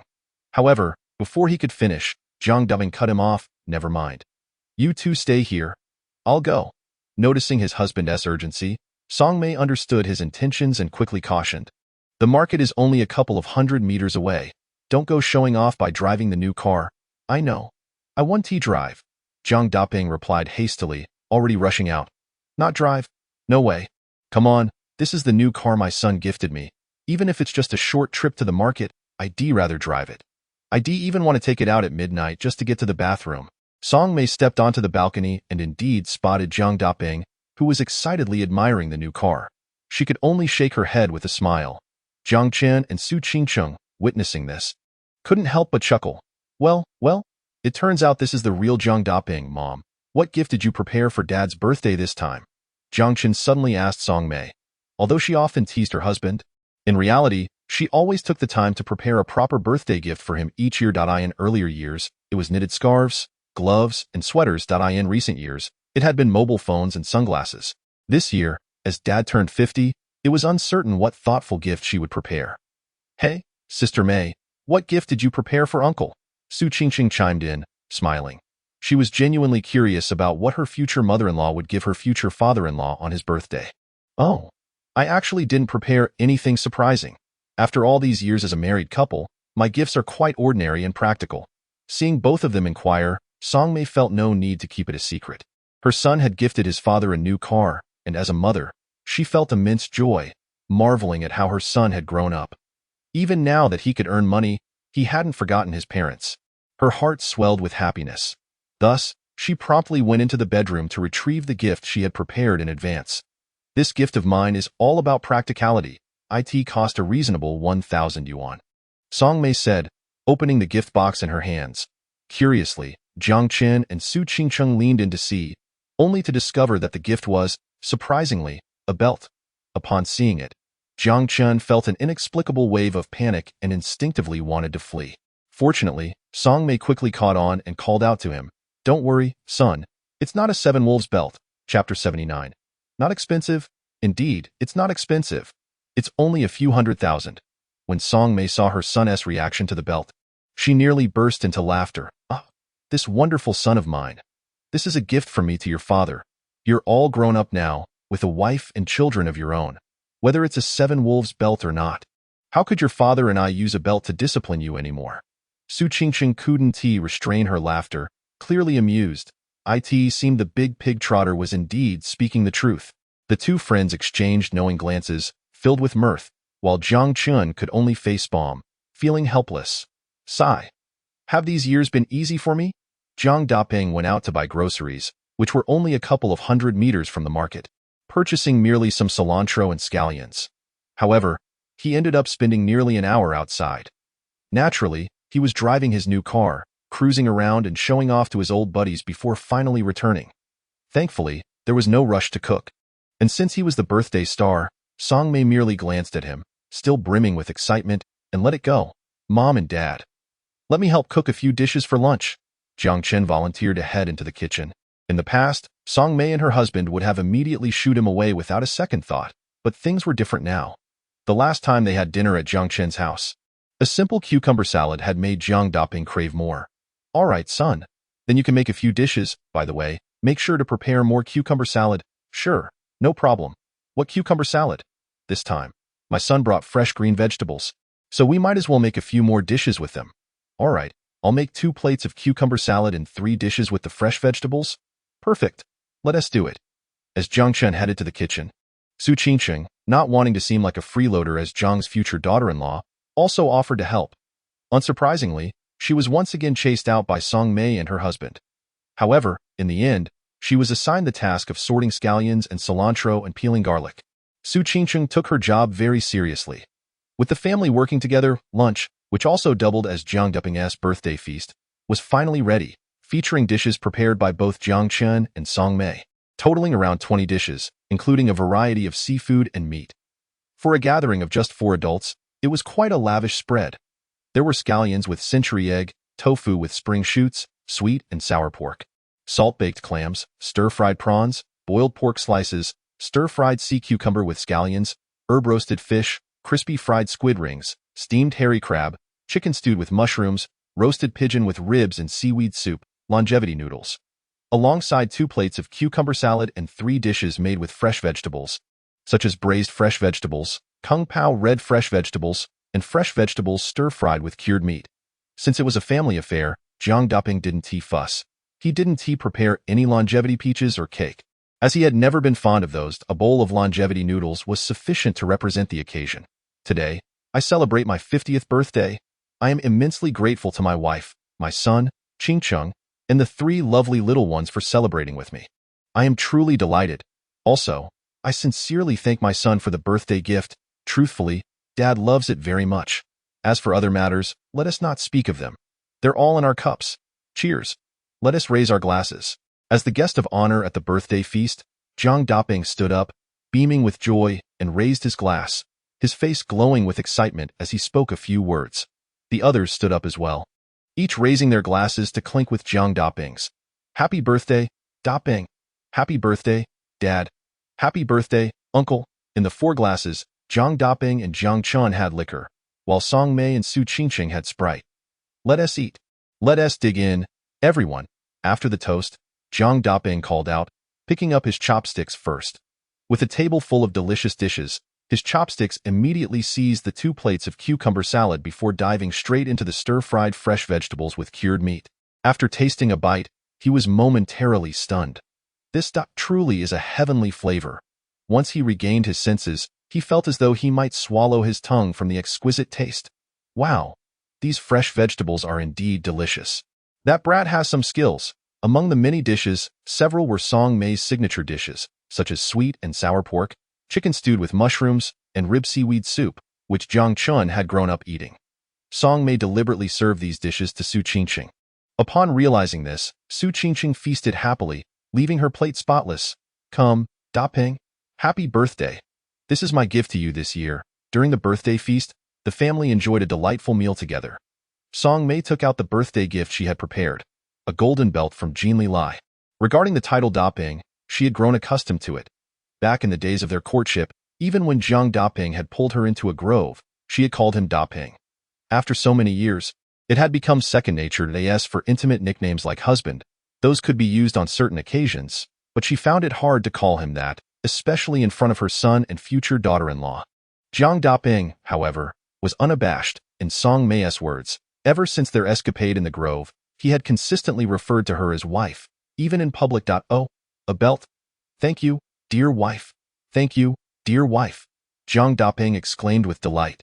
Unable to contain his joy, a Jian Lai belt. Not bad. It wasn't too expensive, was it? No, just a little over 1,000. Just over 1,000 isn't expensive? That's still quite a sum. My entire outfit, including the belt, doesn't even reach 1,000. Jiang Daping grumbled playfully while happily accepting the belt. After receiving the belt, he couldn't help but cast a proud glance at his son. Jiang Chen, feeling exasperated, thought, what the heck, Dad? You could just take the belt without looking at me. Su Qingcheng, witnessing this, couldn't help but stifle a laugh. After a moment, she pulled out a delicate little black box from her bag and stood up. Addressing Jiang Daping, Uncle, happy birthday. This is my gift to you.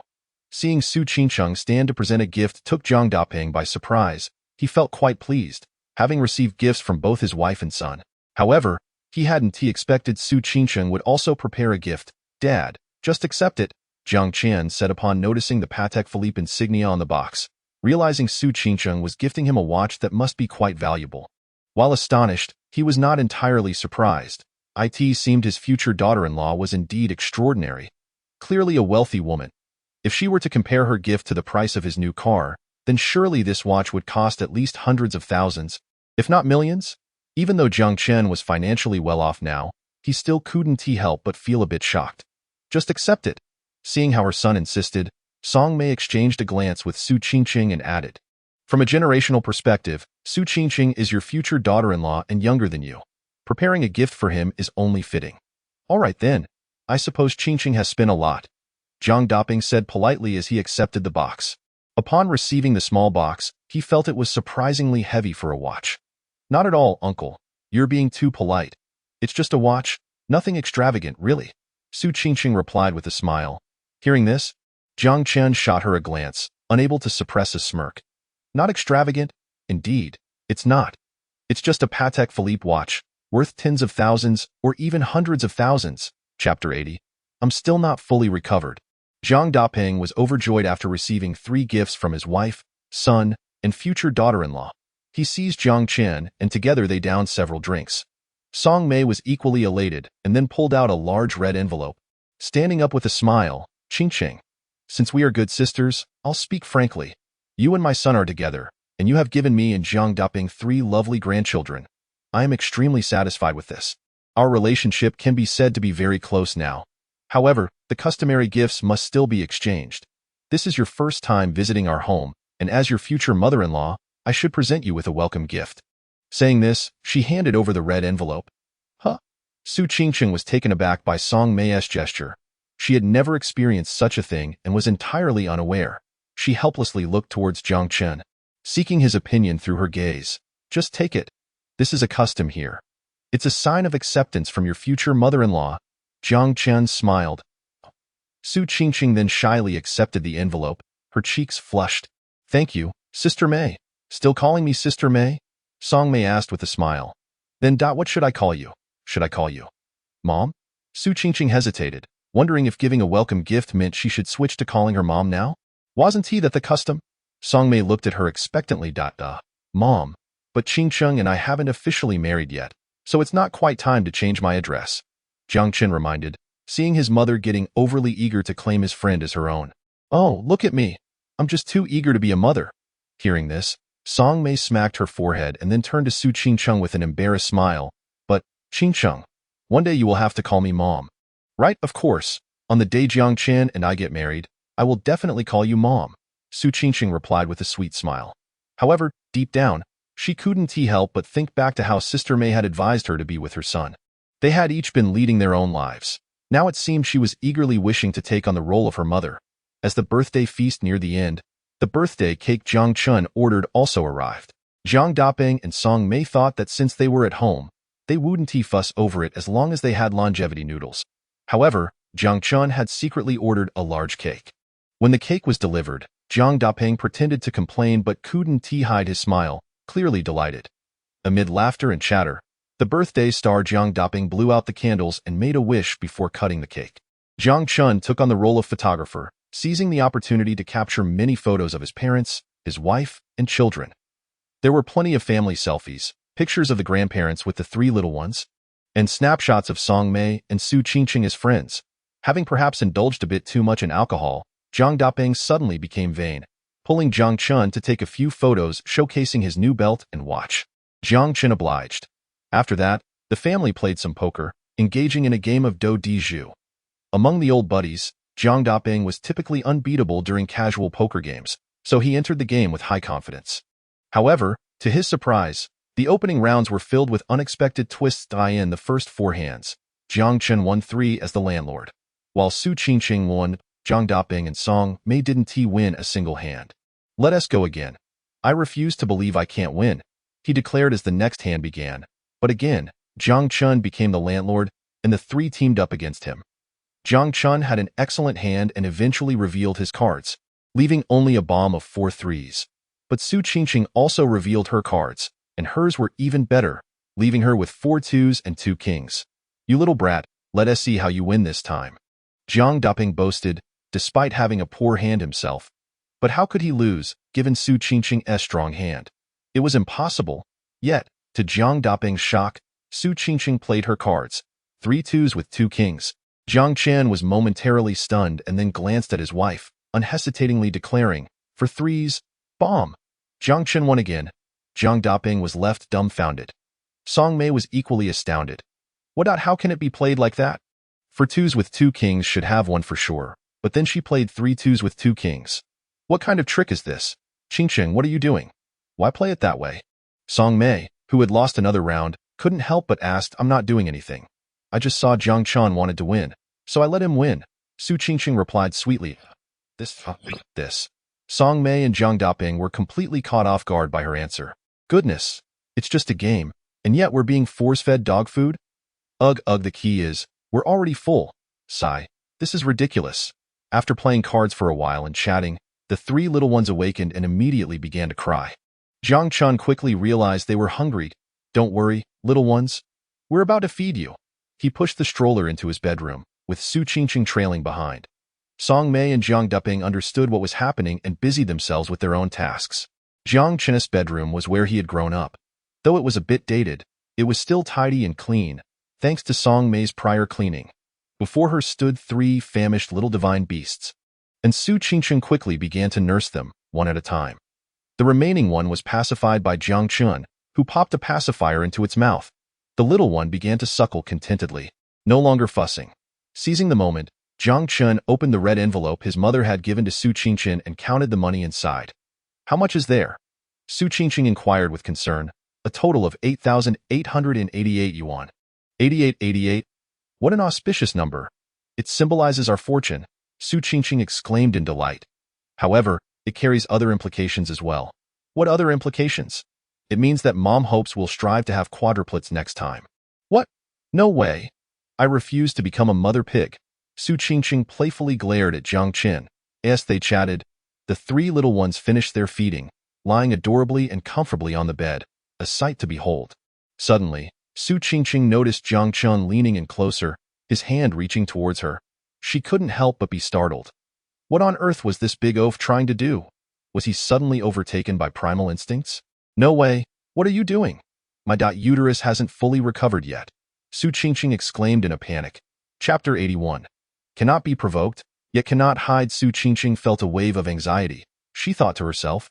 This was the big oaf's territory, the bedroom he had grown up in. If he wanted to, how could she possibly resist? Cough, cough. In fact, in any other place, she would be equally unable to resist. But the location was not the issue. The problem was that the big oaf's current actions were far too blatant.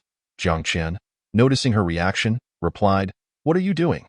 I'm just helping you button up your shirt. All right. You think it's appropriate to be showing off like this in broad daylight after feeding the babies? As he spoke with righteous indignation, he meticulously fastened the buttons on Su Qingqing's shirt. Su Qingqing was taken aback. I doubt I forgot to button up. What do you think? So, should I thank you then? Shouldn't you? Jiang Chen replied, steadfastly focused, having secured her buttons as for what she mentioned about not being fully recovered outside. Am I really that kind of person? Su Qingqing's cheeks flushed with embarrassment. Ugh, aren't you that kind of person? She thought, exasperated with the big oaf. She had merely neglected to button up after nursing the babies, yet he had to play the hero. The entire afternoon passed without Su Qingqing stepping outside. Zhang Daping had been called into work unexpectedly, and Song Mei's side had quieted down considerably. She had initially planned to take Su Qingqing and the three little ones downstairs for a stroll, perhaps to chat with the neighbors. However, seeing Su Qingqing's reluctance to go out and recalling the incessant chatter of the elderly neighbors, Jiang Chen decided not to press the matter. Instead, he took the three little ones downstairs with his mother. In the neighborhood, a group of elderly folks gathered year-round. With children often away and the festive seasons not upon them, they found themselves with little to do and would frequently congregate to chat, play cards, or engage in chess to pass the time. Naturally, they also indulged in gossip about each other's families. Just as Jiang Chen and the others descended, a group of chattering aunties spotted them and quickly surrounded them. Wow, Sister Song, your triplet babies are a real jackpot. Indeed, it's quite rare. We haven't seen such a thing in decades. Triplets are wonderful, but raising them must be quite costly. You don't understand. One son and two daughters. That's one construction bank and two agricultural banks. Sister Song's family must be delighted. Absolutely. Sister Song, I must say, your son is quite impressive, of course. While the number of babies is largely determined by the woman, the man's contribution is essential too. Sister Song, your son is truly remarkable, a young bull with robust health and vigor. Well, he's all right, I suppose. Song Mei responded modestly, though she couldn't help but glance at Jiang Chen with a hint of disdain. Yet, deep down, her heart swelled with pride. Who doesn't enjoy hearing flattering words, especially when it concerns one's own child? After all, her son had not only gifted her three adorable grandchildren but had also done so with her longtime best friend's daughter, which was indeed quite impressive. Jiang Chen stood by, nearly stumbling over the flood of compliments the aunties showered upon him. What is this nonsense about being a young bull? Seriously, could you not praise me in front of my face? I'm right here. After all these years, their chatter remained as sharp as ever. You aunties are truly something. If I can't provoke you, can I at least avoid you?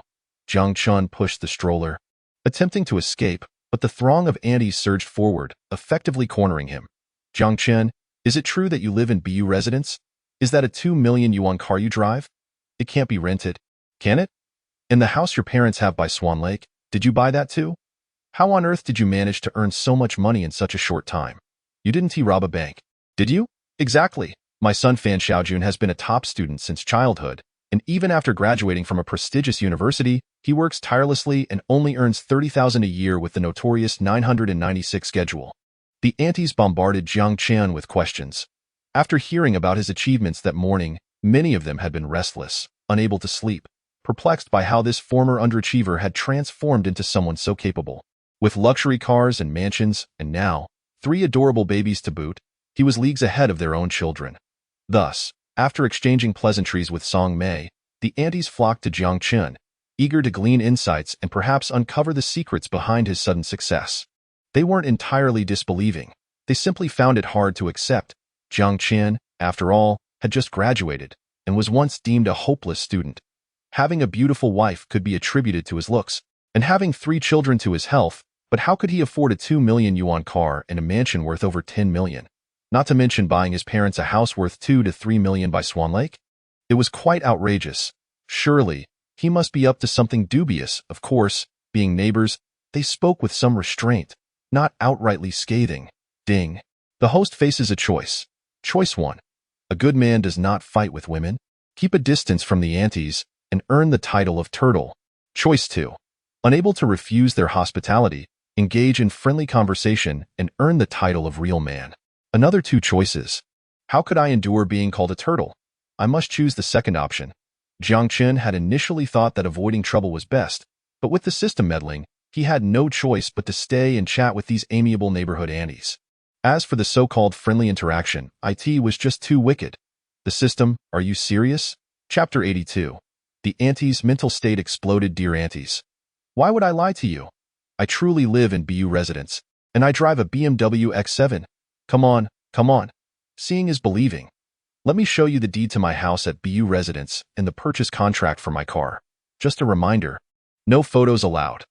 Honestly, I don't even want to drive that BMW X7. Its fuel consumption is abysmal, and the maintenance costs are exorbitant. As for living in BU residence, I'm not particularly fond of it. What is so great about a mansion? The property fees alone are several tens of thousands a year. You have no idea how wasteful that is.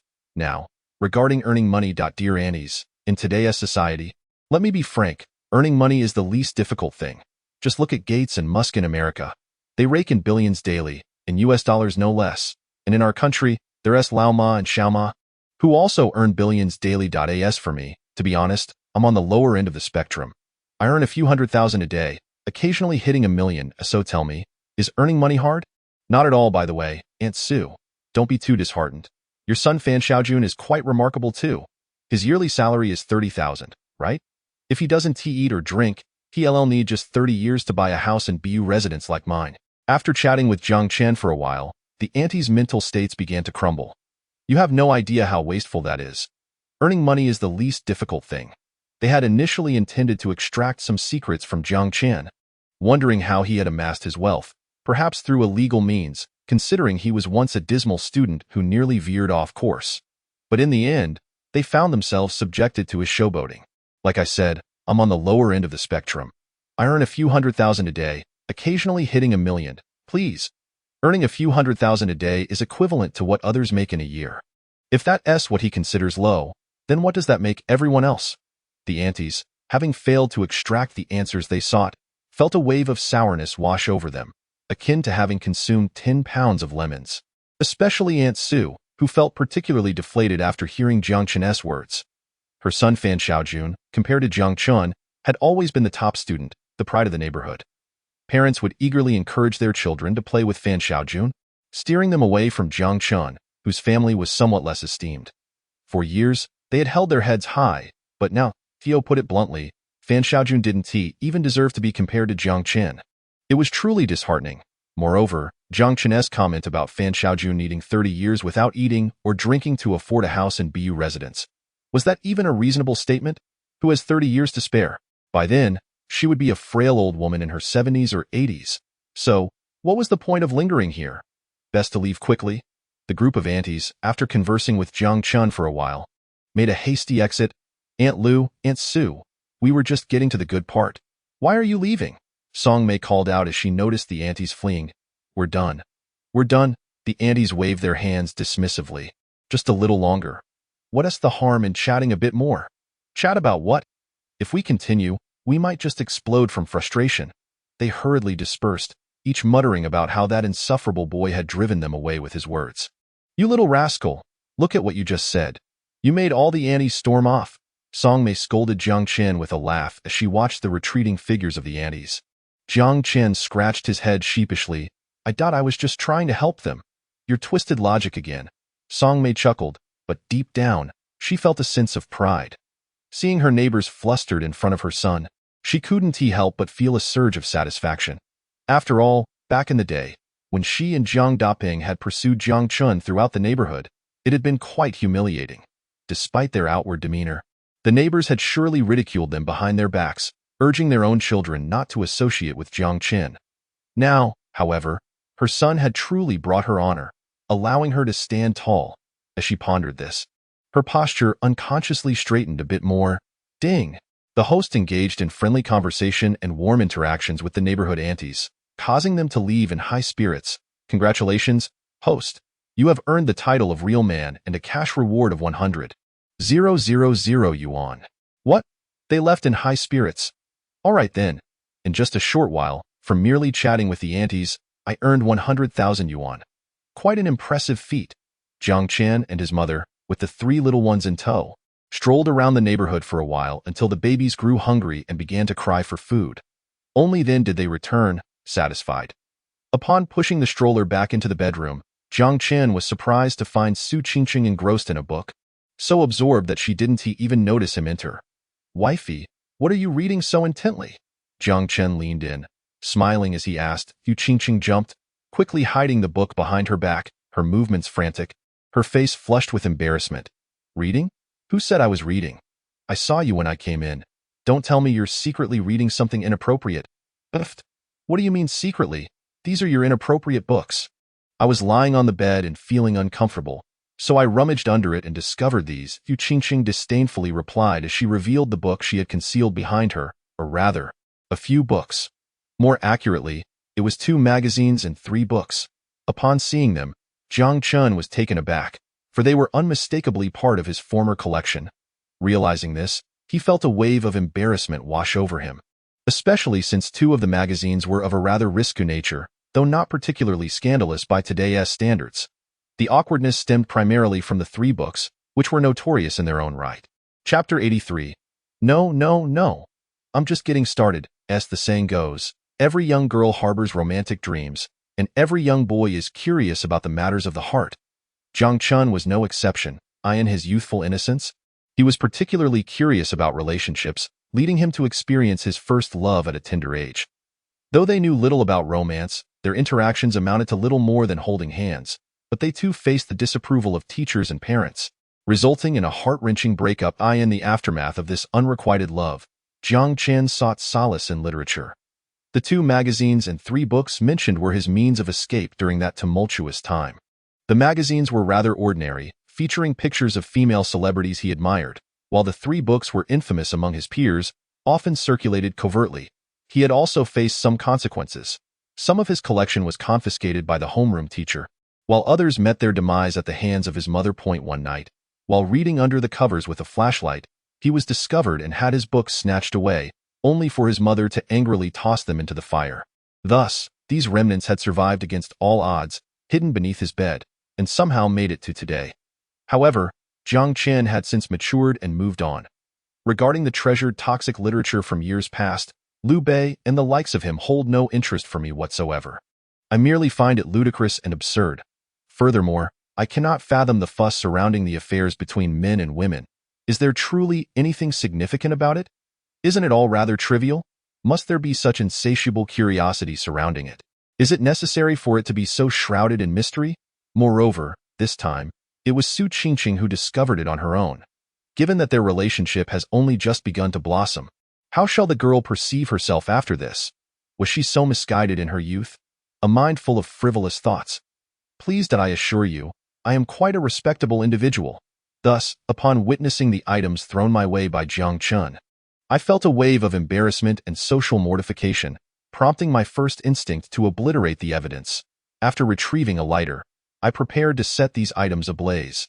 Upon seeing my intentions, Su Qingqing chuckled, her expression teasing as she remarked, "These treasures were hidden beneath your bed. I exerted considerable effort to unearth them, and you intend to burn them just like that? Is it not a shame? A shame? Yet these are all renowned works. Renowned works, my foot. They are nothing but lewd and inappropriate literature. Why not let me collect these books of yours?" After a brief pause, Su Qingqing suddenly suggested. Jiang Chen was taken aback. He had not anticipated this request from Su Qingqing, especially regarding these 3 books. 1 titled The Way City, another The Qin Chronicles, and The Last Norwegian Wood. They could indeed be considered classics. But, truth be told, the content is undeniably toxic. "You wish to collect them?" Jiang Chen asked in astonishment. "Yes," Su Qingqing nodded. "However, the content is rather indecent, to be frank. I once regarded them as if they were works by Liu Huangshu." "Indecent? That depends on your perspective," Su Qingqing replied. "These books are masterpieces by renowned authors, possessing considerable literary value. If you approach them from an artistic standpoint, what you perceive is literature and art. However, if you view them with lascivious intentions, all you will discern are unsavory elements. The most famous example being Jin Ping Mei. The saying goes, if your heart holds the Buddha, you will see the Buddha. If your heart holds filth, you will see filth, and therein lies the truth." Jiang Chen nodded in agreement. Surprisingly, the girl's words seemed quite reasonable. If your heart holds the Buddha, you will see the Buddha. If your heart holds filth, you will see filth. Does this imply that I have been actively seeking out filth within the pages of those books? No, that cannot be right. Surely I was merely engaging in a form of critical study. So, will you or won't you? Su Qingqing urged again, and of course, I'll give them to you. Jiang Chen handed over the 3 books by Liu Bei and casually inquired, what about the magazines? Su Qingqing glanced at the cover featuring a photo of a female celebrity, her eyes sparkling with appreciation. You don't want them anymore? Then, by all means, I shall take the magazines. Excellent. Jiang Chen never anticipated that what began as a rather embarrassing and mortifying situation would end with the girl handling it in such a manner. As he observed Su Qingqing eagerly flipping through the 3 books by Lu Huangshu, he could not help but ask, by the way, have you read these 3 books before? Not really. I have only read The Waste City and Norwegian Wood. The Waste City, did you read the abridged version? Where the author indicates how many words were omitted? Jiang Chen inquired with newfound interest. I read both the abridged and unabridged versions. Ah, that's quite impressive, Jiang Chen praised, for he himself had only ever read the abridged version. And Norwegian Wood? I read it once and found it quite satisfactory. Just earlier, I was reading that book when you returned. However, among the 3, I haven't delved much into the Qin Chronicles. I only watched its adaptation on the internet. Is that so? Then you must take the time to read it thoroughly. Why?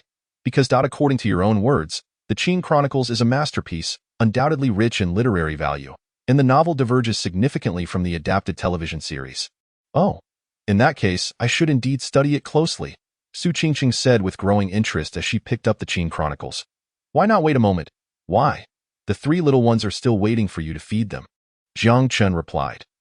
When the 3 little ones returned, they were crying out of hunger, so Jiang Chen promptly gave each of them a pacifier, allowing them to quiet down.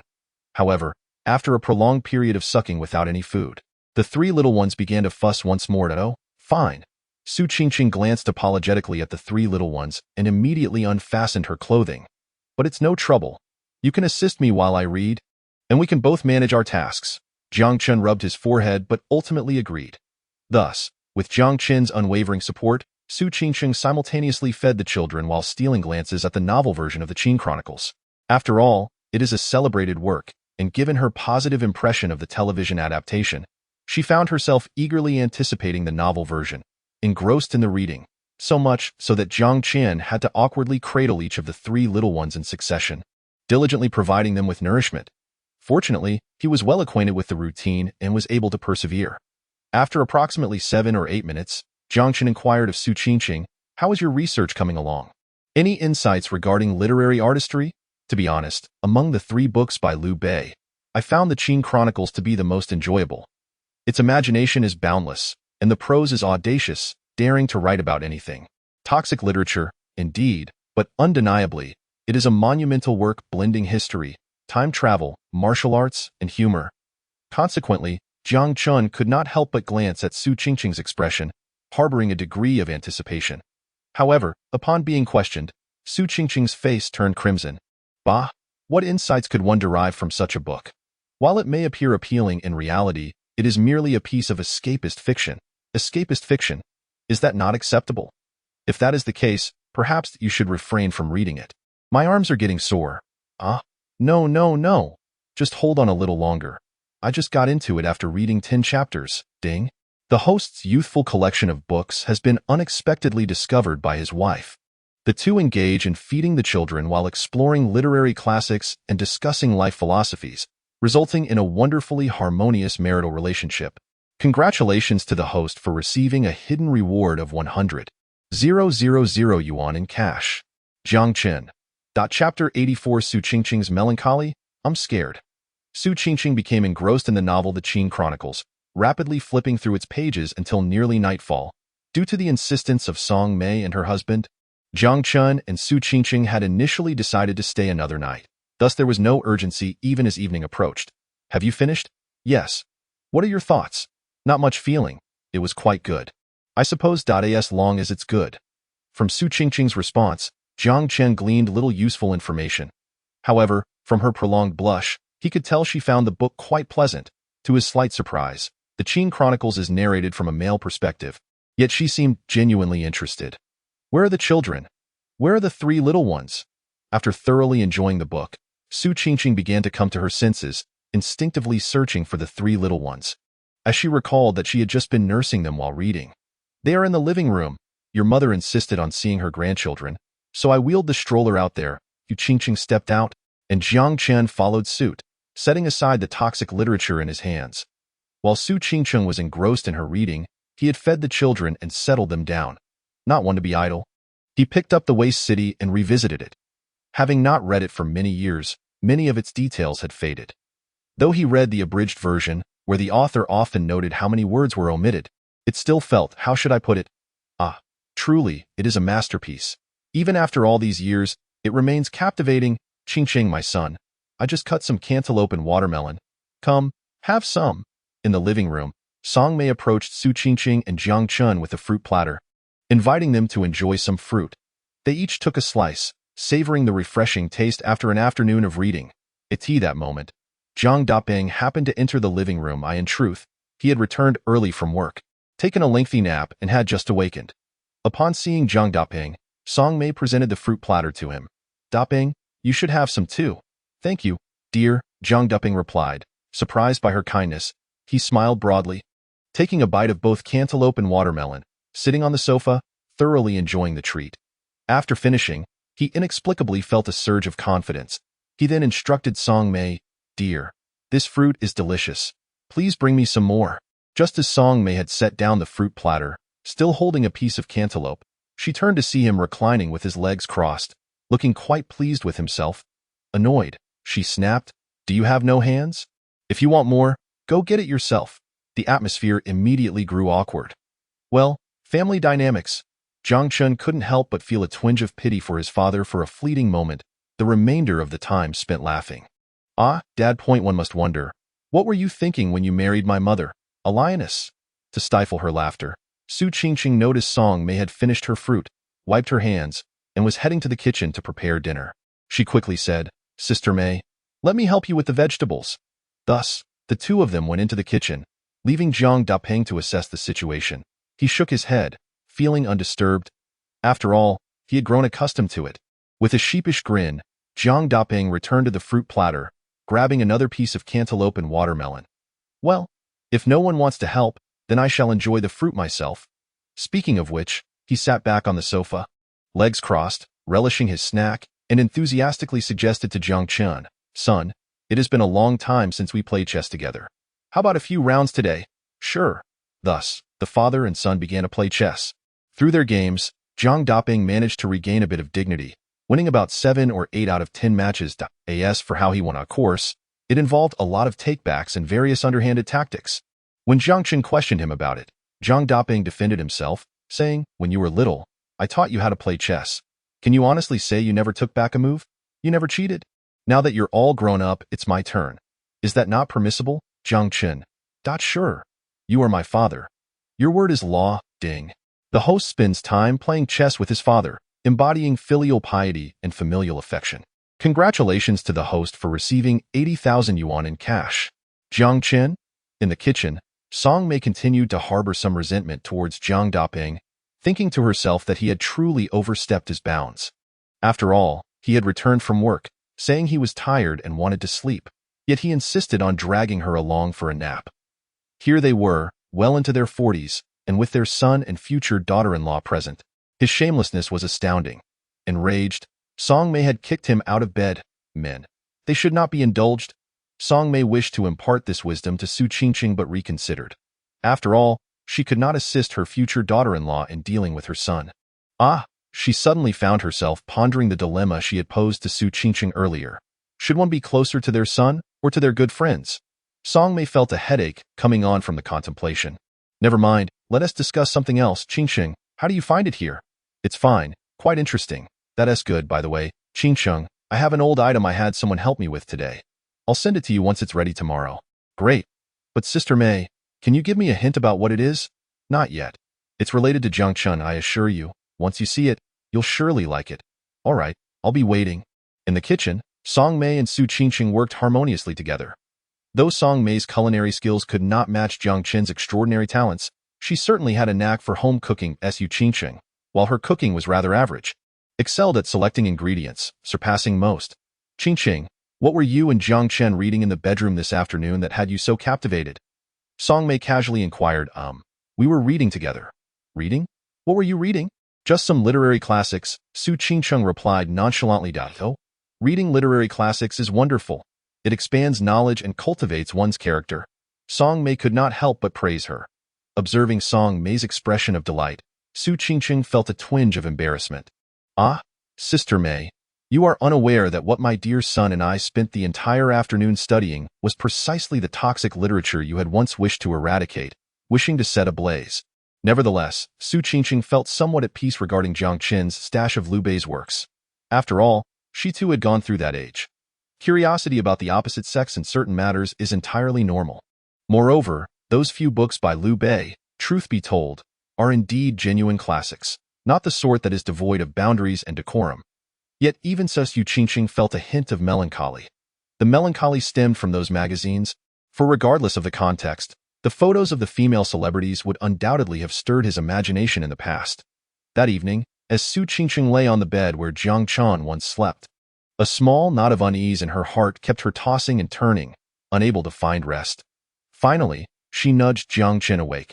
Hey, how do I compare to those female celebrities in the magazines? At that moment, Jiang Chen was in a daze, half asleep. Though his physique had strengthened and he required little sleep to maintain his energy, lying in bed with no other forms of entertainment made it easy to drift off. Huh. Why such a trivial question again? Jiang Chen scratched his head. Oh, come on. Just tell me, who looks better? Well, you'll have to let me take a look first to determine that. Very well, take a look then. Jiang Chen turned Su Qingcheng to face him, gazing intently for a moment. The proximity was so close that he could feel her breath on his face. Confirmed. You are far more beautiful. Really? Moi? Jiang Chen kissed her lightly. Of course, it's true. I'm asking you a question. Why are you kissing me? Moi? Jiang Chen leaned in again for another kiss. That was my answer. It's he this moment? Su Qingcheng was so frightened that she dared not ask any further. What if that big pig's hoof kissed her again? Terrified. Chapter 85. Why do you sleep so soundly? Su Qingcheng was frightened by Jiang Chen's kiss. She decided not to dwell on that issue anymore. After all, it was something from many years ago, from a time of youthful ignorance. Even though she cared for him now, wishing to possess his entire heart, it was ultimately unrealistic and could not change the fact that she could not partake in his past. From now on, she would simply participate more in his future. However, who is even concerned about him? That big pig's hoof has a belly full of schemes. Who wants to possess his whole heart? With that thought, Su Qingcheng couldn't help but glare fiercely at the aforementioned big pig's hoof in the darkness. The night passed in silence. Although she had some worries and tossed and turned, her overwhelming fatigue finally took over, and she yawned continuously until she fell into a deep slumber, waking only at dawn. Son, Qingcheng, it's time for breakfast. By 8 or 9 in the morning, Song Mei could no longer contain herself. She finally arrived at the bedroom of Jiang Chen and Su Qingcheng, knocking on the door to wake them up. This situation felt oddly reminiscent of when Jiang Chen was in middle school. Every weekend or holiday, Song Mei would call him repeatedly to get out of bed for breakfast. If left unchecked, he could easily sleep until noon or even 1 or 2 in the afternoon. As Song Mei called out, she couldn't help but murmur to herself, wondering if the little rascal was up to something with Qingcheng, given how late they were sleeping. But it was also normal. Young people have fiery passions. They now have 3 children together, so engaging in some couple activities was nothing to be surprised about. However, was Qingcheng not yet out of the postpartum period? Forget it. Why bother? Overthinking would only be bothersome. Got it, Mom. We're getting up. In the bedroom. Jiang Chen rubbed his eyes and began to rise. Due to his constitution, he wasn't particularly prone to drowsiness. But these days, aside from getting up a few times at night to care for the baby, he had no entertainment options, thus resorting to sleep. Over time, a new biological clock formed, and he found himself sleepy at regular intervals. In truth, not sleeping did not affect him much. It's already past 9. At this moment, Su Qingcheng also woke up. Upon checking the time, she was taken aback to find it was indeed past 9, and a wave of panic washed over her. After all, she was at her in-laws' house. How could she sleep so soundly? She had even allowed Mei Jie to call both her and that big pig's hoof to get out of bed. What would Mei Jie, her future mother-in-law, think of her? Lazy? Sleeping in? Or perhaps they had engaged in some late-night activities, leaving them too exhausted. None of these scenarios were favorable. Hence, she hurriedly dressed and rushed to the bathroom to freshen up. Seeing that her son and Qingcheng had finally risen, Song Mei set some breakfast on the dining table and reminded Jiang Chen, who had just emerged from the bedroom. Son, this is the rice wine egg flour soup I made for Qingqing. It's specifically for lactation. Make sure she drinks it when you eat. Okay, got it up by the way. This soy milk and milk is for you. And I've also prepared some buns and fried dough sticks. I heated them in the steamer, so don't forget to eat them. Mom, I think I'll pass. Jiang Chen scratched his head. I don't eat breakfast in the morning now, aren't you hungry? Song Mei shot him a glance. Well, I ate too much last night, so I'm not hungry now, Jiang Chen answered honestly. Song Mei. Chapter 86. Mom, I was bitten by a dog. Jiang Chen was being candid. However, Song Mei, upon hearing her son skip breakfast, felt a bit displeased. Hey, you little rascal. What kind of bad habit is this? Skipping breakfast again. So you think just because you ate well last night, you can skip today? Don't you know breakfast is the most important meal of the day? Skipping it is bad for your health. Back in his middle school days, Jiang Chen had a period where he also skipped breakfast just to sleep a little longer, which resulted in him receiving a sudden slap with a slipper from Song Mei. Ever since then, whenever he was home, he would obediently eat breakfast. All right, I'll eat, but I'll skip the milk and soy milk. I'll just have a fried dough stick. Seeing his mother about to launch into another round of nagging, Jiang Chen quickly grabbed a fried dough stick and was about to shove it into his mouth when Song Mei stopped him. You can't eat without brushing your teeth. Is that sanitary? Jiang Chen had no choice but to put down the fried dough stick. Fine, Mom. Noticing that his father had been absent all morning, he casually inquired, Where's Dad? I haven't seen him. Your dad? Early this morning. He was called in to work overtime. Jiang Chen nodded. His father was quite the busy man now. Despite wearing the title of an engineer, he actually performed dirty and laborious tasks. In his younger days, he had little presence in the factory and earned less than his mother. Now, with age, he had become more important, and his salary had also significantly increased. Of course, the salary was paid in full every month. After Jiang Chen and Su Qingqing finished breakfast, it was time for the three little ones to eat. Thus, Su Qingqing took the three babies to the bedroom to nurse. What should have taken a maximum of 20 minutes ended up taking over half an hour, as the three little creatures still seemed unsatisfied because they had run out of milk. What? It's all gone. Jiang Chen, who was assisting, was astonished. This was his first time encountering such a situation, but it shouldn't be.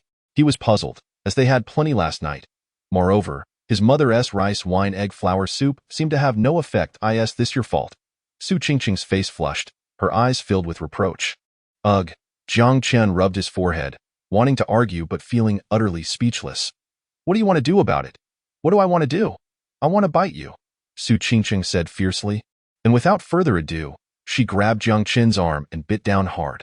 Ouch, Jiang Chen exclaimed dramatically, looking at the shallow bite mark on his arm, speechless. Are you a dog? You actually bit me? And what of it? I'm just trying to make you remember.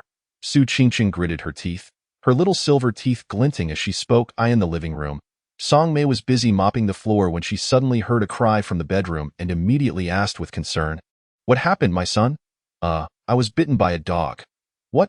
Bitten by a dog? Upon hearing this, Song Mei was startled. Recently, some well-meaning person had brought a few stray dogs into the building. This old building had many corners, and the stray dogs would wander around, sneaking into homes through slightly ajar doors, stealing food and occasionally biting people. So, when she heard Jiang Chen's words, she genuinely thought a stray dog had come in and bitten her son. Grabbing the mop, she stormed into the bedroom. Son, which dog bit you? Jiang Chen and Su Qingqing. Seeing Song Mei burst in and overhearing their exchange, Su Qingqing's face turned beet red. Originally, she was already feeling embarrassed, but now, seeing Song Mei's reaction, she couldn't help but bite Jiang Chen's arm once more. This time, she bit with slightly more force than before, though it was still far from the strength of a baby pulling hair. It was merely symbolic. Su Qingqing wouldn't dare to bite too hard. What if she injured him and had to compensate? Nevertheless, Jiang Chen winced in pain again. He then looked up helplessly at Song Mei. See, Mom, this is how I got bitten by a dog. How tragic. Song Mei, momentarily dumbfounded. Chapter 87. The mantis stalks the cicada, unaware of the oriole behind. Song Mei genuinely believed her son had been bitten by a stray dog that managed to sneak into the house. Angrily swinging the mop, she rushed into the bedroom, only to be met with an unexpected scene. The one who bit her son was none other than Qingqing, and right before her eyes, she demonstrated the act, Song Mei was momentarily stunned. Young people certainly knew how to play, and they played quite creatively. As someone with experience, she understood that when a woman bites a man, it often carries various meanings, not necessarily anger or hatred. In most cases, it was merely playful teasing and a certain kind of flirtation, not to be taken seriously. Given the current situation, why was Qingqing flustered? Why did she bite Jiang Chen? The answer was obvious. Jiang Chen had taken advantage of her, especially since Su Qingqing was currently nursing and had her arms wide open. Well, you two handle your own matters.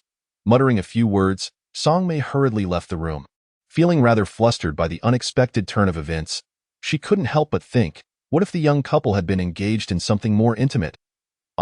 Forget it. She would have to remember not to intrude next time. Children grow up and do their own thing. Let them be. After Song Mei hurried out, Jiang Chen and Su Qingqing exchanged glances, both somewhat speechless. Jiang Chen had been fooling around, but he hadn't anticipated his mother would actually walk in.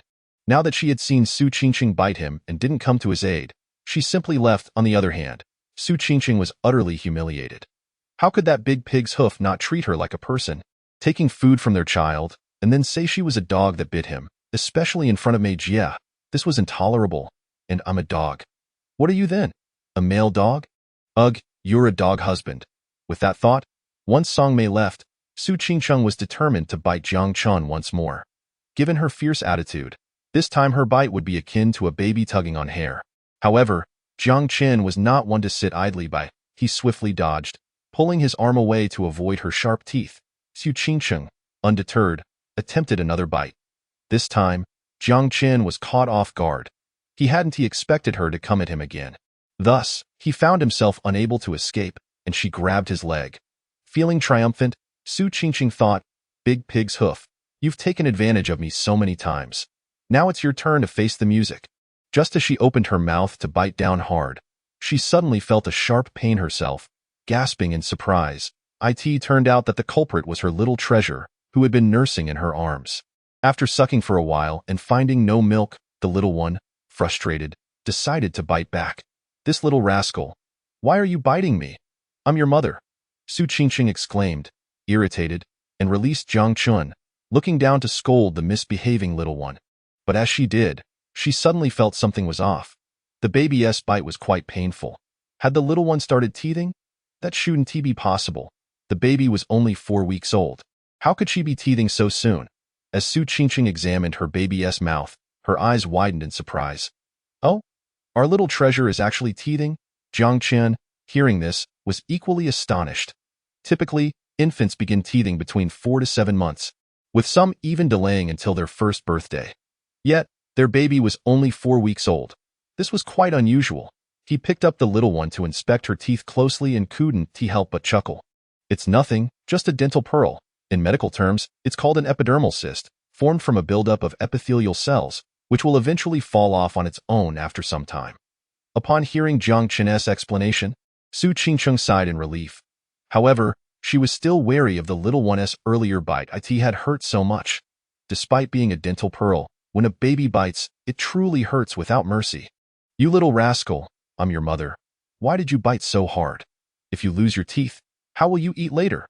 Su Qingqing warned, poking the little one's tiny nose with her finger in mock anger. Chapter 88. Su Qingqing was nearly left speechless. Faced with her mother's warning, the little treasure looked confused, blinking her big, dark eyes and glancing around, still eager to nurse. "Come here, little one, eat up." Taking advantage of the moment, Jiang Chen had prepared a bottle of formula with warm water and gently cradled the baby in his arms to feed her. As the little one found the nipple and began to drink contentedly, Jiang Chen looked at her with eyes full of affection, his heart brimming with joy. Despite being the youngest among the three, she truly was Daddy's little sweetheart. Just moments ago, she had avenged him fiercely. "Mayor, I came today to see you and your husband." Around 11 in the morning, Jiang Chen and Su Qingqing had planned to take the 3 little ones out for a stroll in the sun when suddenly, guests arrived. It was Jiang Chen's aunt, accompanied by her 2 daughters, Jiang Chen's cousins, Sun Qian and Sun Wan. Song Mei, upon seeing them, was quite taken aback. It wasn't a holiday or festival. Yet her sister and her 2 nieces had come to visit together. She quickly greeted them with a smile. "Sister, you're here to see me and Jiang Daping, right? You must want to see my Qingqing and the 3 little ones." Song Mei warmly grasped her sister Song Qing's hand, laughing. Look at you. You guessed it right. I really did come to see your daughter-in-law and my 3 grandsons and granddaughters. Song Qing laughed heartily. With Song Qing and Song Mei's exchange, Su Qingcheng, as the main character, could not avoid the spotlight. Jiang Chen had just informed her who was visiting and how to address them, so Su Qingcheng gracefully stepped forward to greet Song Qing. Hello, Aunt. Oh, so you are Qingcheng. Song Qing looked Su Qingcheng up and down, then began to shower her with compliments. Wow, you are truly stunning before meeting you. Xiao Qian kept telling me how beautiful and charming you are.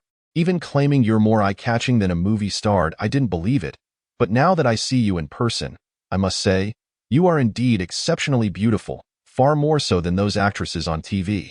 Oh no, Aunt, you flatter me, Su Qingcheng replied modestly, then welcomed her cousins, Sun Qian and Sun Wan. Come in, both of you. Sun Qian, a familiar face, was a doctor in obstetrics at the Sihai City Maternal and Child Health Hospital. She was the one who assisted with Su Qingcheng's cesarean section, making them quite acquainted. Qingcheng, how has your recovery been these days? Pretty good. It's all quite ideal. That will suffice. Following her is Sun Wan. In contrast to her mature and steady elder sister, Sun Qian, the younger sister Sun Wan, although equally attractive, possesses a somewhat childlike demeanor. Upon approaching Su Qingcheng, she was taken aback, gazing left and right. Before her arrival, Sun Qian had informed her that her sister Qingcheng was exceptionally beautiful, and upon seeing her in person, she indeed found her extraordinarily stunning. However, what left her even more astounded was Su Qingcheng's figure. Wow, sister-in-law, you are truly beautiful and quite ample as well. In response to Sun Wan's candid admiration, Su Qingcheng was momentarily speechless. What do you mean, beautiful and ample? Goodness, is it customary to shower such compliments upon first meeting? What nonsense are you spouting, little rabbit? If you can't articulate properly, refrain from speaking. Sun Qian immediately reprimanded Sun Wan. Sun Wan replied, that am I not merely stating the truth? Qingcheng, please don't take it to heart. Your cousin Sun Wan is just blunt and childlike, but she harbors no ill intentions. Sun Qian hurriedly offered an explanation to Su Qingcheng. It's quite all right. Su Qingcheng waved her hand, thinking to herself that Jiang Chen's little cousin was indeed rather straightforward. Chapter 89. Such adorable little rabbits. Truly delightful. Where are the 3 little babies? Come let your auntie take a look. Song Qing, having met Su Qingcheng and indulged her curiosity, was now eager to see the triplets. After all, that was the primary purpose of her visit. Auntie, right here. Jiang Chen pushed the stroller closer. Upon seeing it, Song Qing, Sun Qian, and Sun Wan all gathered around eagerly. Wow, these are the triplet babies, my heavens. They are simply precious. 1 boy and 2 girls, absolutely perfect. Song Qing seized the opportunity to shower the 3 little ones with praise, her eyes brimming with intense envy. Subsequently, she slipped a red envelope into each baby's tiny outfit.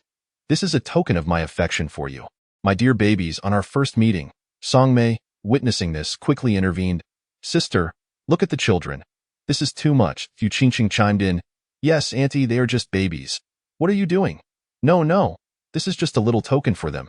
It's not worth much. Song Qing laughed, then grasped Su Qingcheng's hand and slipped a red envelope into it as well. I receive one too. Su Qingcheng exclaimed in surprise. Yes, it's our tradition here. Please don't think poorly of it. Song Qing replied with a smile. Fu Qingcheng was unsure how to handle the red envelope in her hand, so she glanced for Jiang Chen, but then thought he probably wouldn't know either. So she turned to Song Mei, hoping for some guidance. Seeing that her sister had been quite forthright, Song Mei could only advise Su Qingcheng. Accept it. It's your auntie's heartfelt gesture. Very well. Thank you, Auntie. Su Qingcheng accepted the envelope. No need for thanks. It's only fitting. Song Qing beamed. She looked Su Qingcheng up and down, feeling even more envious. Goodness, she was strikingly beautiful, exuding grace and charm. Oh, how wonderful it would be if she could be my daughter-in-law. Alas, I only have 2 daughters. Yet, despite her envy, she couldn't help but admire Jiang Chen for having it all. Little Chen. You are so fortunate to have such a wonderful wife who has borne you 3 adorable babies. Auntie, it's all right. Just all right. Jiang Chen scratched his head, humbly deflecting the praised eye. In truth, he was quite satisfied with his wife. She was beautiful, generous, and gentle. Who wouldn't adore her? Yet recently, he couldn't fathom why she had taken to biting him at the slightest provocation. It hadn't been long, yet he had been bitten several times. While it didn't hurt much, She was certainly getting carried away. Something had to be done about this biting habit.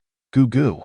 Quack quack. At that moment, the bags brought by his aunt, cousin, and little cousin began to rustle with sounds. Oh dear, I almost forgot these. Cousin Sun Qian was the first to react, calling over Sun Wan as she hurriedly brought the bags forward and began to unpack them one by one.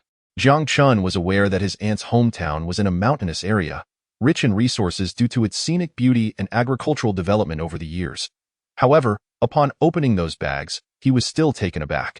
Inside were 3 mountain chickens, 2 plump geese, 2 large fish, over a dozen crabs, and an impressively large rabbit, indeed, a big rabbit. Additionally, there were 2 large glass jars, one filled with wild honey and the other containing fermented mulberries. The jars were so large that they were more akin to containers than mere bottles, each holding at least 4 to 5 liters. Upon seeing this, not only Su Qingqing but even Song Mei was nearly rendered speechless. What is the meaning of this, sister? Why bring so much stuff on your visit? Did you intend to transport all the local goods here? Oh, it's all homegrown, nothing of great value. Previously, I brought you all ordinary chickens and ducks. This time, I wanted to treat you with some newly raised mountain chickens, plump geese, crabs, and the like. Just bringing them over was quite a chore. Indeed, Auntie. Had it not been for the inconvenience of loading them onto the car, my mother would even wanted to bring a sheep from home. Furthermore, I initially planned to rest for a day, but when my mother realized how much I was bringing, she insisted I come help. How dare you say it was me who dragged you here? You were the one who insisted on coming to see your sister-in-law and our 3 little nieces and nephews. Song Mei, knowing they were her own sister and 2 nieces, felt it would be too formal to remain polite. Thus, she said no more and invited Jiang Chen to help with the unpacking. This old house, though somewhat aged, was still in the city. Keeping livestock at home was not advisable due to recent inspections for avian influenza. Therefore, the mountain chickens and geese would need to be processed and stored in the refrigerator. The 2 large fish couldn't be consumed at once. They could be made into fried fish pieces for later storage. The dozen or so crabs wouldn't last long, so they should be eaten fresh by lunchtime.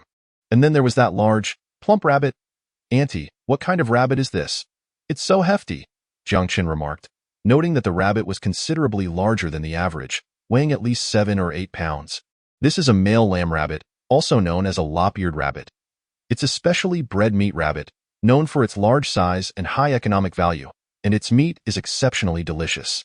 This one is actually quite standard. Larger ones can weigh up to 10 pounds. We've only recently started raising this breed, Song Qing explained.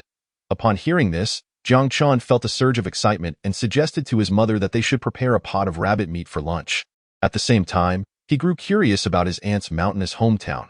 He had visited as a child, when transportation was difficult, requiring a day of travel and a lengthy trek on dirt roads to reach. Now, it could be reached in 1 or 2 hours. Observing the local products his aunt had brought, mountain chickens, crabs, honey, mulberries. He realized the area, blessed with both mountains and water, was said to have developed a lovely hot spring recently. Perhaps he could take his wife and children there for a visit, enjoying food and leisure, and indulge in hot springs and saunas with his little lady. The experience would surely be delightful. Su Qingqing remained unaware of Jiang Chen's burgeoning plans for a family excursion to the hot springs. Her attention remained fixated on the plump rabbit, which, despite its adorably cute appearance, was specifically bred for meat. Well, truth be told, she had never been averse to rabbit meat, though she had no particular fondness for it. However, given Jiang Chen's culinary skills, rabbit meat would undoubtedly be a culinary delight in mere moments. She envisioned a plethora of rabbit dishes: spicy rabbit head, fragrant rabbit legs, cold rabbit, fresh pot rabbit, shredded rabbit, dry pot rabbit, dipping sauce rabbit, spicy rabbit belly, candied rabbit cubes, fish-flavored rabbit strands, and more. Such adorable little rabbits. Truly delightful. Chapter 90. By the way, have you had intimate relations? Upon hearing that Jiang Chen's aunt was visiting, Jiang Dapeng, who had been working overtime, took a moment to return home at noon. After exchanging a few pleasantries with Song Qing and the others, he headed to the kitchen to assist in preparing the mountain chicken, plump geese, and rabbit, before joining Jiang Chen to cook lunch together. A lavish spread was soon laid out on the table. Besides the usual selection of a few signature vegetarian and cold dishes, the rest were all hearty offerings: garlic steamed fish chunks, chopped pepper fish heads, sweet and sour beef tenderloin, dry fried pig intestines, stir-fried river shrimp, scallion stir-fried sea cucumber, steamed crabs, and mountain chicken stew with potatoes. Furthermore, there were 3 rabbit dishes: braised rabbit meat, spicy rabbit legs, and fish-flavored rabbit shreds. Naturally, the most popular were the mountain chicken and rabbit meat. The mountain chicken, being small in portion, was quickly devoured. Thus, what truly delighted everyone were the 3 plates of rabbit meat. Song Mei, Jiang Daping, and Su Qingqing, all well aware of Jiang Chen's culinary prowess, indulged heartily. As for Song Qing and her daughters, this was their first experience tasting Jiang Chen's cooking, and they were effusive in their praise. Having been accustomed to rabbit meat at home, even the most exquisite dishes could become monotonous. However, here, they transformed into little food enthusiasts, quickly finishing 3 large plates of rabbit meat. Fortunately, with the rabbit meat gone, there were still other delectable dishes. Each one was exceptionally flavorful, making this meal a joyous occasion for all. Sister and little Qian and little Wan, I'm quite busy with work, so I want to stay to chat, Jiang Daping remarked after finishing his meal, realizing it was time to return to work. Song Qing expressed her understanding. Once Jiang Daping hurriedly left, Song Qing leaned in closer to Song Mei and began to compliment her sister. "Oh, sister, I never imagined that after all these years, my brother-in-law is still so busy with work. And not only that, he also takes care of the family, truly a model husband." Upon hearing this, Song Mei felt her cheeks flush. "Oh, he's just busy work, not earning much. As for being a model husband, what is he modeling? He is always asking me to fulfill previous promises and suggesting we have another child, preferably a little girl. But he doesn't even realize that thanks to that troublesome kid, he hasn't even retired yet and is already a grandfather to 3 grandchildren. And still, he is not satisfied. He wants to have another. What nonsense. At this rate, it's quite possible that troublesome kid might unexpectedly give him a few more grandchildren." After lunch, Jiang Chen and Su Qingqing returned to the bedroom to nurse the 3 little ones. Following a morning of build-up, Su Qingqing's earlier embarrassment had dissipated, and Jiang Chen, while changing the baby's diapers, discovered that they had run out. To be on the safe side, he needed to go buy more. "Son, when you buy diapers, also get some fruit," Song Mei instructed. "Got it, Mom." Jiang Chen left in the living room. Song Qing and her daughters, chatting with Song Mei, all turned their attention towards the bedroom just as Su Qingqing emerged with the 3 babies. They eagerly surrounded her, excitedly asking questions. As the elder, Song Qing began with some casual inquiries. Su Qingqing politely answered each one. Then it was Sun Qian's turn. Being Su Qingqing's cousin and also her obstetrician, her questions were relatively more professional. "Have you fully recovered?" "Yes, I have." "Has the incision healed?" "Yes, it has. It's all good now." "That's great. Cesarean scars can leave marks, and the stretch marks on your belly might look unsightly now, but don't worry. They will gradually fade over time." Su Qingqing nodded. What she didn't mention was that thanks to the scar-removing ointment from that troublesome pig's hoof, her incision scars and stretch marks had completely vanished, leaving her skin smooth and tender. In fact, in certain aspects, of course, such matters could only be implied and never spoken aloud. "Very good." Sun Qian smiled and praised her, saying it seemed she had recovered well in all respects. Then, with a teasing grin, she suddenly asked, "By the way, has my cousin treated you well? Has he ever bullied you? He must treat me well. If he didn't, Mei Jie would have my back." Su Qingqing's reply elicited laughter from everyone present, including Song Mei. Through Sun Qian's revelations, Song Qing and Sun Hua now understood that Su Qingqing and Song Mei shared a close friendship, and thus, they couldn't help but marvel at the unfolding reality, which was indeed more captivating than any television drama. Sun Qian continued to ask Su Qingqing various questions, but suddenly shifted the topic. "Since your discharge, have you and my cousin been intimate?" A simple question, yet it struck like a thunderclap in the quiet room. Song Mei was taken aback and shot a glance at Sun Qian, thinking to herself how bold her niece was to ask such a question. However, she too found herself intrigued. This inquiry, while seemingly trivial, touched upon the couple's emotional progression. On a larger scale, what if that troublesome boy and her dear friend had secretly welcomed another child? It would be wise to prepare herself in advance. Wouldn't it? Both Song Mei and Song Qing were curious, especially since a woman who could bear triplets surely possessed extraordinary qualities. Sun Wan, too, was curious, interjecting and beginning to inquire further. "What? Have you been intimate so soon? But has my sister-in-law finished her confinement?" Sun Wan's innocent question drew an exasperated response from Song Qing. Realizing only then that her little daughter had been eavesdropping, she promptly scolded. You little brat. What do you know about intimacy? Go watch television. Without further ado, she pushed Sunwon out of the room. Sunwon protested. Who are you calling a little brat? I'm only a year younger than my cousin, and I've already graduated from university. That doesn't change anything.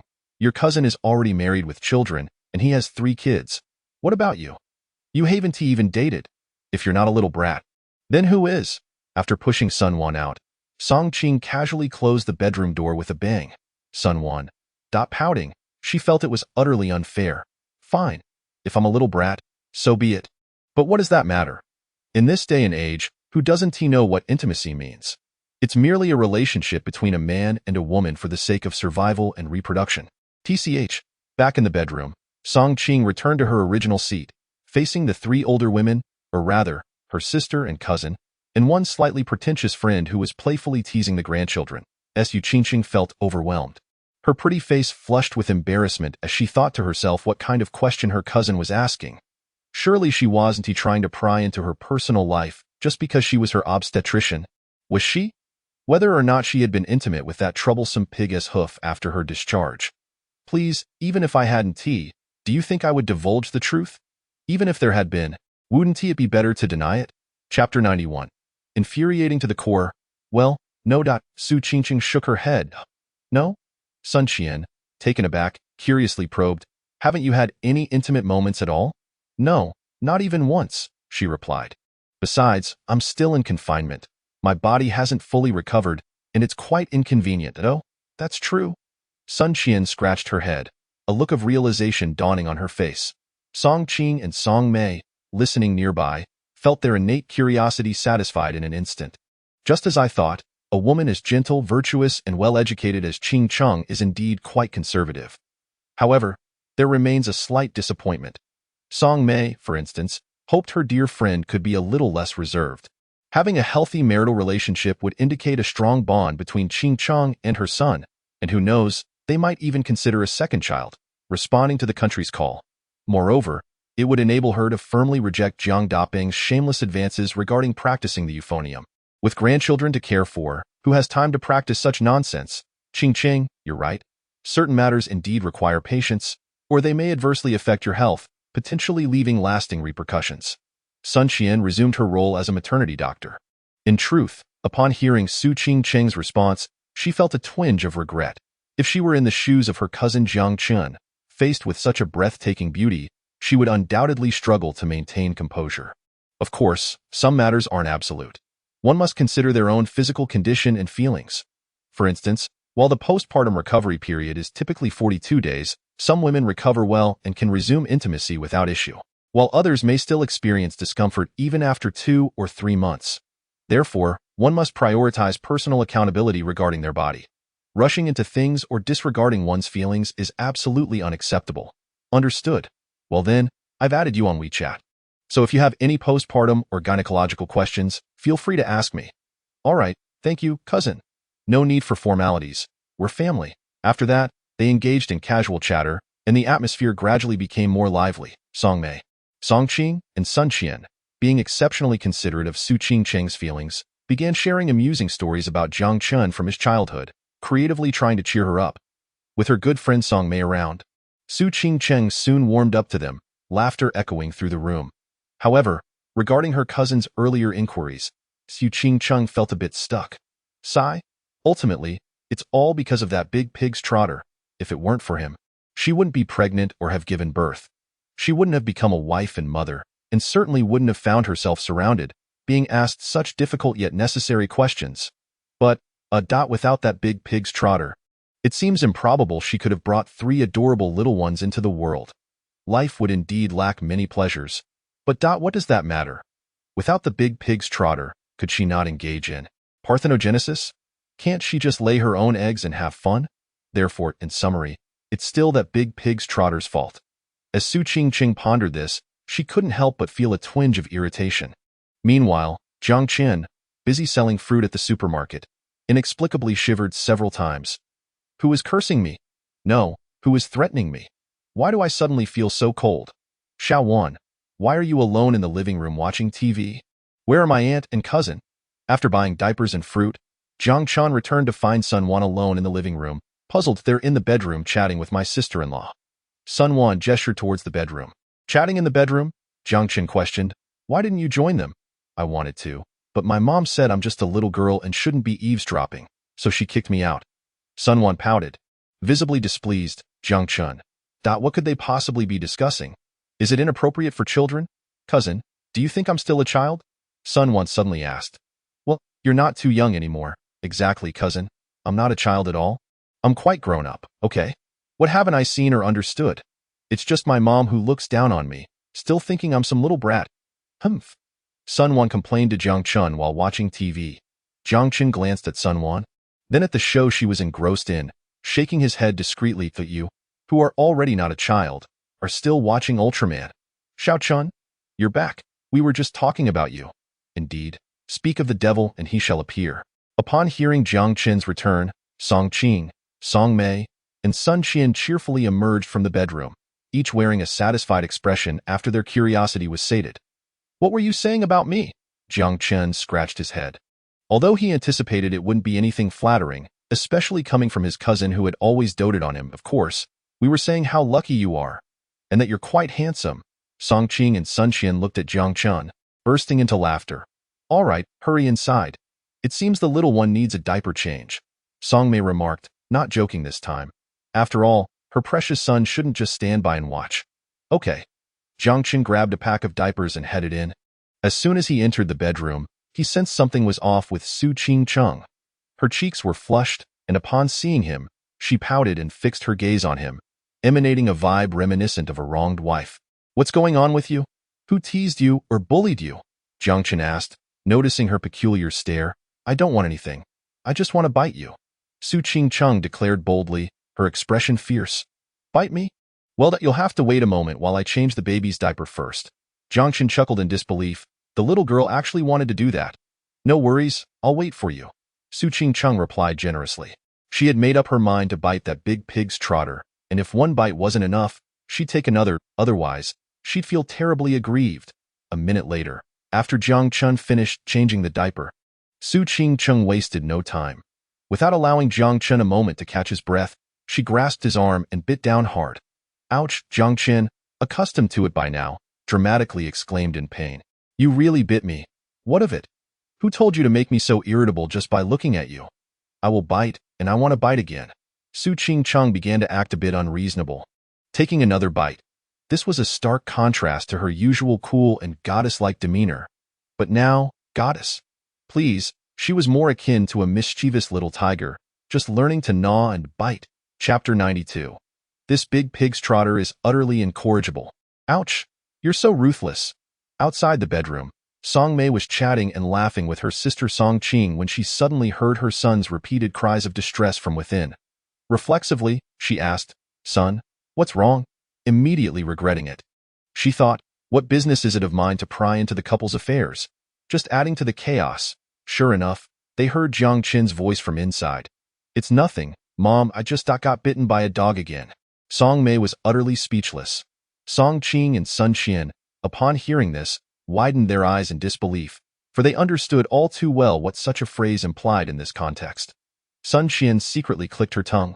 When she asked Su Qing-chung if she had ever been intimate, she thought her cousin was quite composed and mature, capable of handling such a stunning beauty. But now it seemed this boy was indeed of the shy type, playing quite whimsically with his wife. Realizing this, Song Qing and Sun Qian exchanged knowing smiles. Seeing this, Song Mei's face suddenly flushed with embarrassment. Serves him right. The more he gets bitten, the more he'll behave. After all, he is my son. It's a bit inappropriate for a couple to be making such ridiculous statements in the daytime, especially with relatives around. I can't scold my friend, so I can only reprimand my son. Meanwhile, Jiang Chen, upon hearing his mother's words, felt a twinge of melancholy. It seemed that, when it came to friends versus her son, his mother would always choose her friends. But it didn't matter. Since his mom wouldn't stand up for him, he would not take matters into his own hands. With that thought, Jiang Chen smirked, his expression morphing into one of a mischievous wolf as he appraised Su Qing-cheng with hungry eyes. And Su Qing-chung, after successfully biting him and receiving enthusiastic support from Song Mei, felt increasingly triumphant. completely unaware of her true nature and oblivious to the impending danger. On the contrary, she continued to provoke him further. What do you think? Now that Sister May supports me, I wonder if you, big pig's trotter, will dare to act tough in the future. Huh? You. Su Cheng's face instantly paled. She never anticipated that, while she was still in the midst of provoking him, that big pig's trotter would pounce on her, not only daring to retaliate but also to bite her back, and quite fiercely at that. Jiang Chen's retaliation left Su Cheng completely subdued. Her face flushed bright red as she straightened out her clothes and shot him a fierce glare. This big pig's trotter, I is simply incorrigible. Son, come out for a moment. Your aunt has something she'd like your help with. After a while, Song Mei knocked on the bedroom door from outside. Okay, Jiang Chen replied. Turning to Su Cheng, he smiled. Shall I step out? Humph. You can go out, but why must you tell me? Su Cheng replied, somewhat irately. The rosy hue on her cheeks had not yet faded, and hearing Jiang Chen's question, her face flushed anew. That big pig's trotter truly has no shame, bullying her one moment and then grinning at her the next. Fine then, I'll go out. Seeing his wife still flustered, Jiang Chen chuckled, settled the three little ones, and prepared to rise. But just as he was about to stand, Su Cheng suddenly said, Wait, I'll come out too. With Jiang Chen's aunt, cousin, and sister-in-law outside, it wouldn't be proper for her, the future daughter-in-law of the Jiang family, to remain hidden in the bedroom. Being aware that she had done nothing wrong, she still felt it was inappropriate to be alone in the bedroom. Thus, while Jiang Chen stepped out, Su Cheng tidied herself up and pushed the stroller outside. Upon seeing her, Song Mei, Song Qing, and the others hurriedly approached. Aunt, what do you need my help with? Jiang Chen asked as he settled onto the sofa. Well, Song Qing hesitated, pulling Sun Wan closer. Actually, it's about your cousin Xiao Wan. She graduated from university this year and is currently looking for a job. However, her school's reputation is average, and she lacks any particular skills, leading to repeated setbacks in her job search. She's been idling at home lately. While our family is doing well and having her around doesn't make much difference, it's not a long-term solution. My husband and I can't stand it any longer. Recently, we heard that you have become quite successful, driving a luxury car worth $2 million and living in a mansion worth $10 million, making quite a name for yourself in the city. Could you possibly help your cousin find a job? It doesn't have to be anything fancy, just something decent, Song Qing implored, clearly distressed over Sun Wan's situation. Jiang Chen grasped her meaning. She simply wanted him to assist his cousin in finding a job given his current success. It should be manageable. However, the notion that he was doing quite well and a promising young entrepreneur was a bit exaggerated. While it wasn't entirely untrue, Jiang Chen felt a bit bashful to accept such praise coming from his aunt. Before he could downplay it, Sun Wan, overhearing her mother, immediately expressed her discontent. Who is idling at home? Mom, let me ask you. Who has been washing dishes, cooking, sweeping, and cleaning for you every day? She pouted, looking quite displeased. And besides, I'm actively seeking a job. It's just that I haven't found a suitable one yet. And let us not forget, you call that food you make for us? It's more like slop. Slop? Let me ask you, did you and your dad eat that so-called slop I made? All right, stop arguing. We're at your aunt's house. Let's hear what Xiao Chan has to say. Seeing her mother and sister about to bicker, Sun Qian hurriedly intervened and redirected the conversation back to the job search. Jiang Chen observed the earlier squabble with a bemused expression. It seemed his little cousin was quite rebellious. Still fond of watching Ultraman. Nevertheless, since his aunt had asked for help, Jiang Chen felt obliged to lend a hand. Xiao Wan, what is your educational background? A regular second-tier university, accounting major. What are your job and salary expectations? I'd like a job related to my accounting major. With a salary of at least 10,000 a month, no overtime, no irregular shifts, and no last-minute assignments. In short, good pay with little hassle and plenty of benefits. Well, to be honest, your expectations are a bit high. Jiang Chen chuckled. However, I can help you find an accounting-related job. It's just starting out, so the salary might be a bit lower, with average benefits and more work. But the future potential is promising. You know, I currently drive a BMW X7, which costs around $2 million. I can assure you, if you stick with that job for 3 years, you'll also be able to drive a luxury car like the BMW X7 and become a bona fide little rich lady. What do you say? Are you willing to take it? Chapter 93. The handsome big pancake man cousin. What did you say? You can help me find an accounting job, and after 3 years I could drive a BMW X7 and become a genuine little rich lady. You're not joking, right? Sun Wan exclaimed, her mouth agape in surprise. During her visit to her aunt's house, she had primarily wanted to see how beautiful her cousin's wife was, not expecting to resolve her job situation here. Therefore, when Jiang Chen had asked her about her job and salary expectations earlier, she had aimed high, hoping for a position with great pay and minimal responsibilities. However, in this day and age, finding a good job for a fresh graduate is genuinely challenging. In reality, she had a sense of her own capabilities. Graduating from a second-tier university, with a major that lacks popularity, and possessing no particularly outstanding abilities or specialties, she finds herself content with securing a job that pays around 5,000 to 6,000 yuan a month. Without any significant ambition as for relying on her family, it was merely a rebellious act against her mother, who continues to underestimate her despite her age. I'm not a child anymore, I understand everything. Please stop calling me a little girl.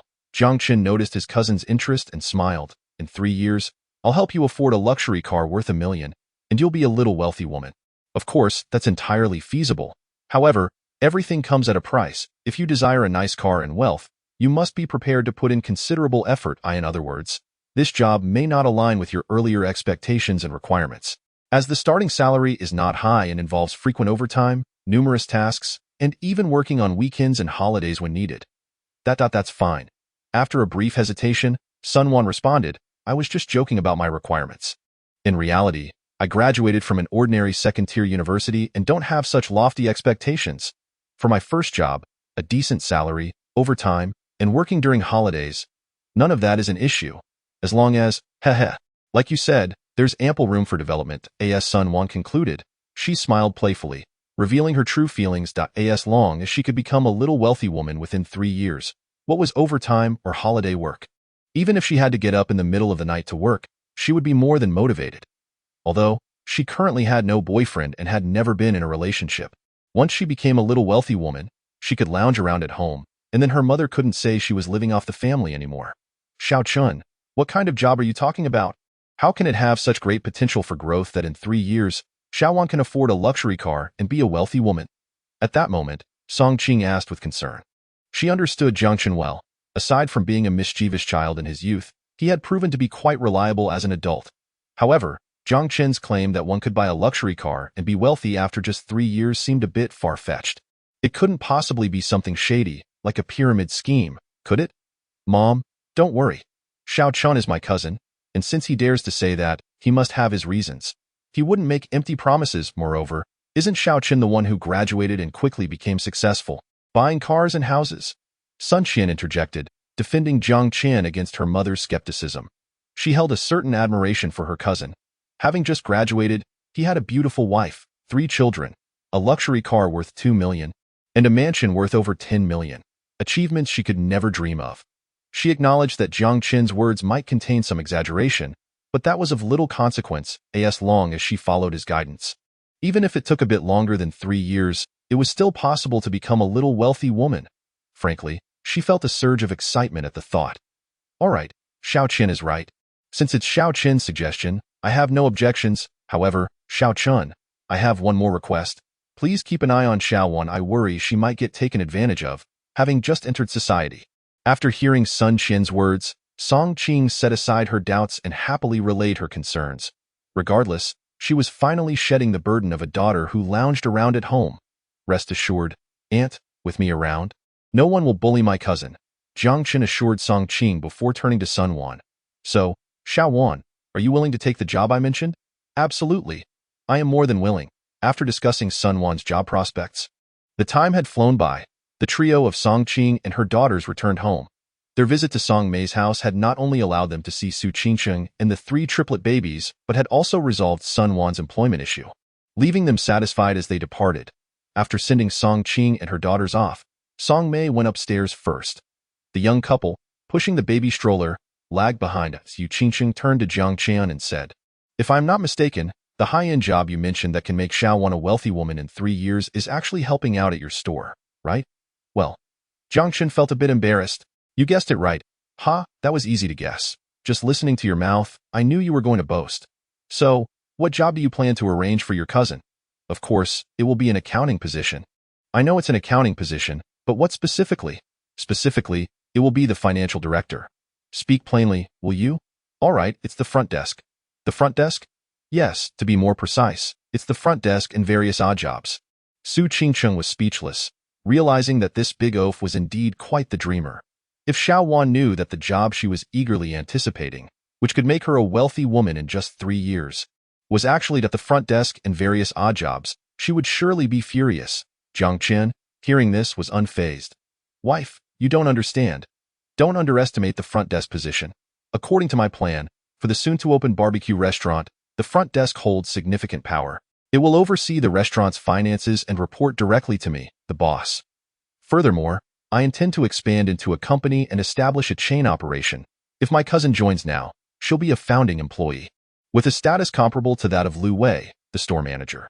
Just imagine, 3 years from now, if I have hundreds or even thousands of chain stores, I would trust her capabilities enough to make her the financial director of the chain brand. At that time, think about it.as the financial director of a chain giant. Buying a luxury car worth $1 million and being a wealthy woman would be a piece of cake. Upon hearing Jiang Chen's words, Su Qingcheng felt a stir of emotions. In truth, with his capability and the irresistible allure of his barbecue, achieving a chain empire with thousands of stores in 3 years, while challenging, was not entirely impossible. Thus, Jiang Chen's promise of making Sun Wan a wealthy woman did not seem like mere boasting. Moreover, if Sun Wan became a financial director and a wealthy woman, then she herself would become the boss's wife. With this thought, Su Qingcheng couldn't help but glance sideways at Jiang Chen. He stood tall, with sharp eyebrows and bright eyes, exuding an aura of impressive confidence. Suddenly, her heart raced at the thought of becoming the boss's wife. Perhaps that wasn't such a bad prospect after all. Chapter 94. Nourishing and reinforcing the kidney? My dear girl, no way. Su Qingcheng fantasized about being the boss's wife, feeling quite pleased with herself. Nevertheless, she still scoffed. Ha, big dreamer. All you do is paint illusions. How is this painting illusions? This is about vision and motivation. Jiang Chen retorted, realizing that while he previously detested people who painted illusions, he never imagined how enjoyable it could be to inspire others with visions. Of course, he took this matter very seriously. Weizi, how's the barbecue restaurant coming along? Jiang Chen pondered for a moment, then pulled out his phone to call Lu Wei. Since Lu Wei had chosen to be his store manager, Jiang Chen had handed over the responsibilities of renovation and licensing to him. It had been several days, and he was curious about the progress. Brother Chen, everything is going smoothly. Everything is proceeding according to plan. Lu Wei's excited voice came through the phone. The restaurant's licensing has been completed, and I've been supervising and pushing the renovations daily. It will be finished within half a day. Half a day until completion?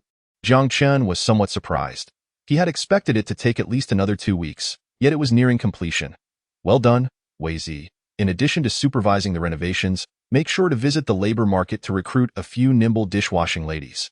Got it, Brother Chen. But how should we handle their wages? Just pay them according to the market rate, plus an additional performance and attendance bonus of 500 to 1,000 yuan. Okay. What about the front desk? No need for a front desk. I found someone for that. Oh, understood, Brother Chen. I'll head to recruit the dishwashing ladies now. Once the call ended, Lu Wei wasted no time and rushed off to the labor market to recruit staff.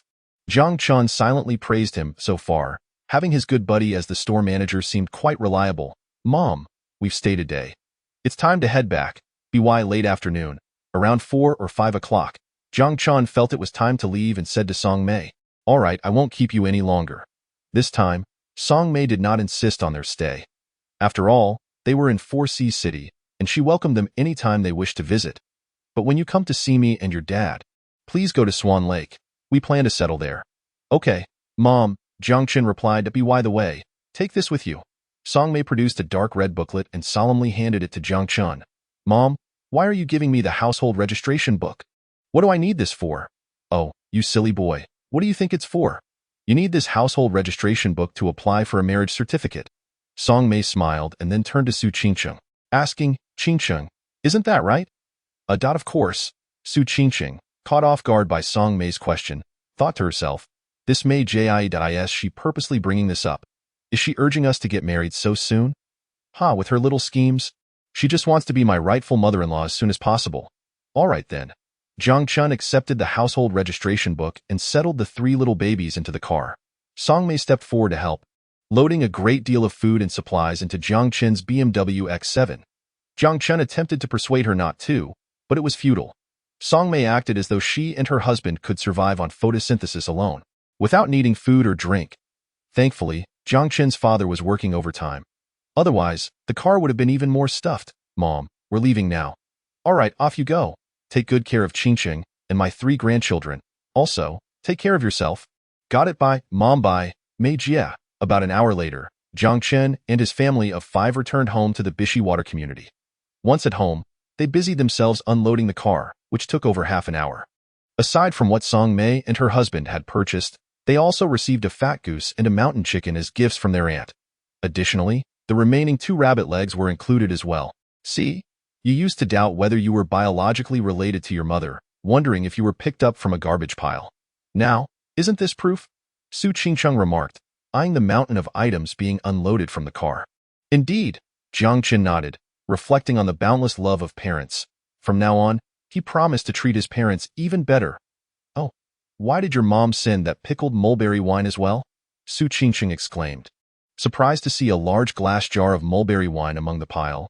Don't underestimate the pickled mulberry wine. It's actually a good thing. Not only is it delicious, but it also has benefits like clearing heat, brightening the eyes, nourishing the skin, and reinforcing the kidney. Jiang Chen explained. Reinforcing the kidney? So this is a special gift from your mom to you. No, you can have some too.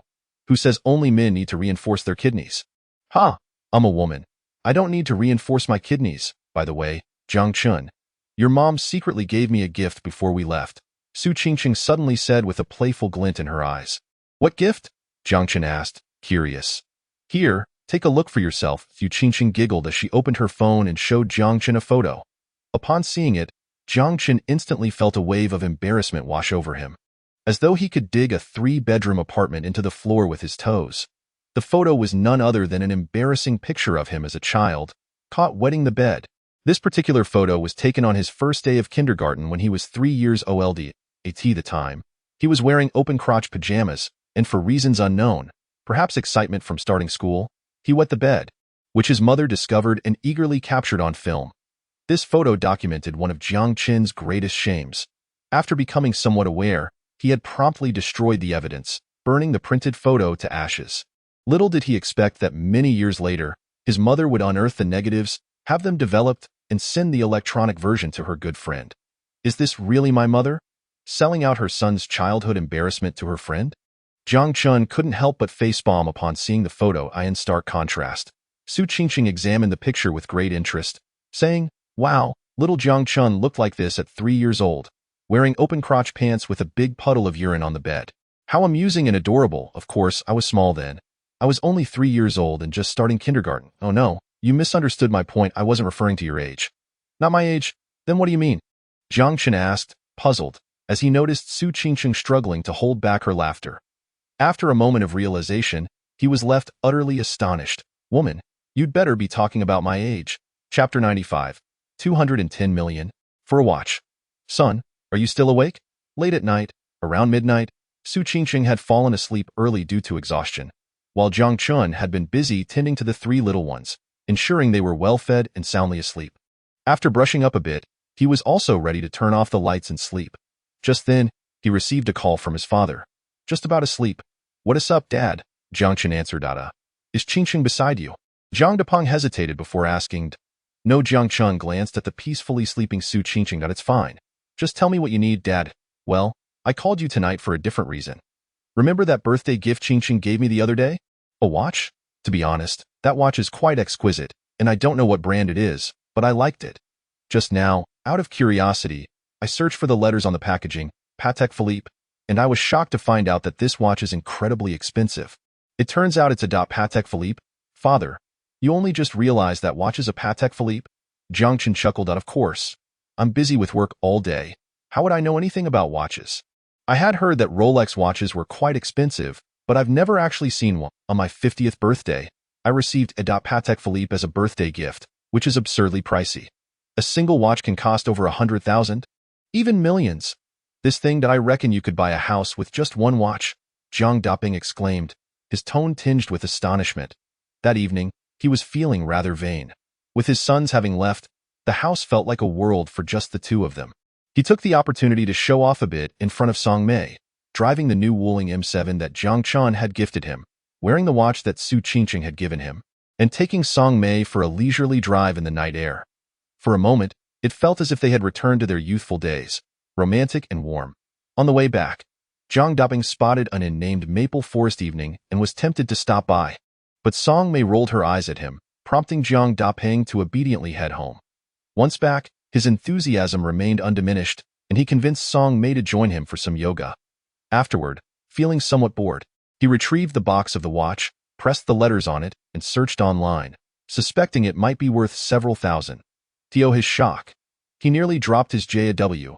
It turned out to be a Patek Philippe, with any model typically costing over 100,000, or even millions.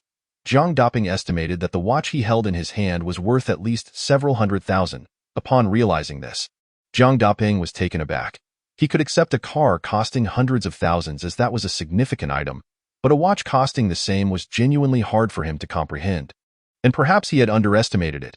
As the clock struck midnight, Jiang Daping could no longer contain himself and called Jiang Chen to discuss the matter. Otherwise, he wouldn't be able to sleep a wink that night. Understanding his father's concern, Jiang Chen remarked, "There's a saying, the poor play with cars, while the rich play with watches." At first glance, an ordinary-looking watch could be worth hundreds of thousands or even millions.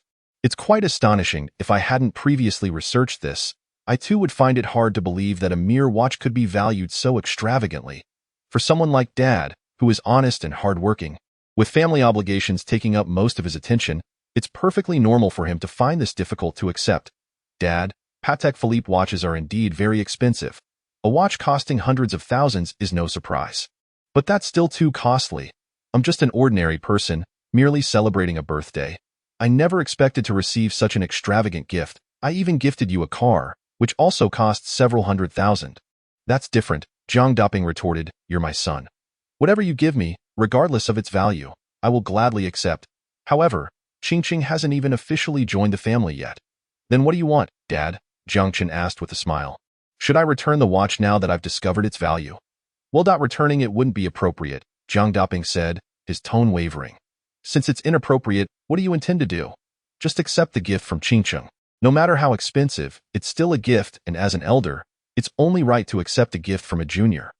All right then, I suppose I'll keep the gift, Jiang Daping sighed, and just as he was about to hang up, he suddenly remembered to inquire, by the way, son, what's Qingqing's family background? Do you know? Jiang Chen scratched his head. To be honest, he knew very little. He had only gathered from the class monitor's snippets that Qingqing's family background was certainly not ordinary. But the specifics eluded him. Dad, I'm not too clear either. Why not ask Mom? Qingqing and Mom have been good friends for many years. Perhaps Mom knows more. After finishing the call with his father, Jiang Chen found himself unable to sleep. So, he decided to investigate the Patek Philippe watch that Su Qingqing had gifted, recalling that he had taken several photos during his father's birthday celebration, including one of the watch. Although Jiang Chen wasn't well-versed in watches, he instinctively felt that the watch Su Qingqing had given was undoubtedly valuable. At least several hundred thousand, possibly even millions. A watch worth hundreds of thousands had already astonished his father. If it turned out to be worth millions, his father would surely be beside himself. Jiang Chen opened the photo of the watch and began comparing it online, diligently searching for a fair price for that particular model. After nearly half an hour of research, he finally identified which Patek Philippe model it was. However, upon seeing the details, he was utterly stunned. The watch in question was the Grandmaster Chime, a masterpiece released by Patek Philippe in 2014. Exquisitely designed and extravagantly luxurious, only 7 pieces were ever produced. The case was made of 18K rose gold, the dial crafted from exquisite amber, and the strap was handmade from crocodile leather. ATA Christie's auction in 2019. One of these watches fetched an astounding price of $31 million, equivalent to 2.1 billion yuan. Chapter 96. Marrying chickens with chickens, marrying dogs with dogs. Goodness. A watch? Worth 2.1 billion. No way. Jiang Chen jolted upright, rubbing his eyes, convinced he must have misread. He double-checked the images of the watch Su Qingqing had gifted and the one that sold for 2.1 billion online, meticulously comparing the details for over 10 minutes. Ultimately, he concluded that the two watches were not just similar. They were identical. Hiss! Jiang Chen inhaled sharply. glancing at the time. He realized it was nearly 1 a.m., yet he felt no trace of sleepiness. Since the system had awakened, he had been enjoying life with his wife and children, eating, drinking, playing, and even lying idle without a care, all while earning tens of thousands daily, sometimes even over 100,000. Consequently, he had begun to perceive money as somewhat trivial. Even with the Patek Philippe worth millions, he hardly regarded it with any seriousness. After all, several million was merely a couple of days' effort. However, seeing the watch priced at 2.1 billion left him utterly dumbfounded. He thought to himself, what a staggering amount. Could it be that his wife was a little wealthy? No. To casually gift away a watch worth 2.1 billion, she must be a super rich lady. Of course, there remained the possibility that the watch Su Qingqing had given was a replica or counterfeit. Yet, Jiang Chen felt that such a chance was slim. As he pondered this shocking revelation, he turned to glance at Su Qingqing, wondering about the background of this seemingly ordinary girl who might be connected to a super-rich family. Could she be the daughter of a tycoon? Perhaps her family possessed a fortune in the trillions, belonging to a super-elite clan or even a legendary hidden family. It was certainly a possibility. Meanwhile, Su Qingqing was blissfully asleep, lying on her side and facing Jiang Chen. In the soft light, her eyes were tightly closed, her skin fair and delicate, her features exquisitely chiseled, and her small face enchanting enough to captivate anyone. Even in slumber, she exuded an enchanting grace, a charm that was simply irresistible. However, her sleeping position was somewhat less than elegant. Clutching a panda pillow in her arms, she had the blanket tightly wedged between her legs. This was a habitual sleeping posture for Su Qingqing, one that afforded her great comfort, though Jiang Chen often found himself feeling cold at night, struggling to pull the blanket away. "Wifey, wake up. I need to ask you something," Jiang Chen called out, unable to contain his curiosity any longer. He knew that if he didn't inquire about the extravagant watch soon, he wouldn't be able to sleep at all. "Don't disturb me. I'm sleeping," Su Qingqing mumbled groggily, turning over to continue her slumber. The blanket still held tightly. Jiang Chen sighed. "Wifey, wake up. I have something important to ask." This time, Su Qingqing was less patient. "Ugh, don't bother me. Is the baby hungry?" "Fine. You deal with it yourself," in her half-asleep state. Su Qingqing pushed the panda pillow away, straightened her body, and unbuttoned her top. Jiang Chen was momentarily speechless. What on earth was she dreaming about? "Hey, wifey, wake up." Seeing that nothing else would work, he resorted to pinching her nose, a surefire method to rouse her. Sure enough, within seconds, Su Qingqing opened her eyes, shaking her head to free her nose from Jiang Chen's grasp. She looked at him with a mix of grievance and annoyance. "What are you doing? Don't you want me to sleep?" "Wifey, I need to ask you something." Jiang Chen proceeded to explain the situation regarding the watch. Su Qingqing sat up to listen, stifling yawns as fatigue overtook her. "So, what do you want to ask? Is the Patek Philippe watch you gifted my father the famous Grandmaster chime, of which only 7 were ever made?" "Yes. Are you certain it's an authentic Patek Philippe?" "Uh-huh. You bought that watch for 2.1 billion? "Not quite. The person who bought it for that amount later went bankrupt. I acquired it 2 years ago for 1.8 billion. 1.8 billion? Jiang Chen exclaimed, astonished. "Yes, specifically 1.83 billion. I still have the auction contract if you don't believe me." As she spoke, Su Qingqing began searching for the document. "That's unnecessary. I believe you. So you gave that 1.8 billion Patek Philippe watch to my father as a birthday gift?" "Yes. Besides that watch, I had no money or anything else to give, so I figured it was best to gift it to your dad," Su Qingqing said nonchalantly, with a hint of resignation. "Huh?" Jiang Chen was flabbergasted, momentarily at a loss for words. The way she spoke about the 1.8 billion watch was as if she were discussing a mere cabbage, casually bought and then just as casually given away. Was the world of the wealthy truly so unpretentious? "Why are you looking at me like that?" Su Qingqing asked, noticing his odd expression. No, I just think you're incredibly beautiful, more beautiful than flowers. Please, spare me." "All right, just tell me what you think. Your family must be quite wealthy, right?" "Moderately so. We did have some money before, but things have been tough in the last couple of years. As for me, after gifting that watch, I'm essentially broke. I probably just have a few thousand left on my salary card." "Then, are you really okay with giving away the 1.8 billion watch? What's there to be upset about? It's just a watch. Besides, it was because of you that I gifted it to your dad.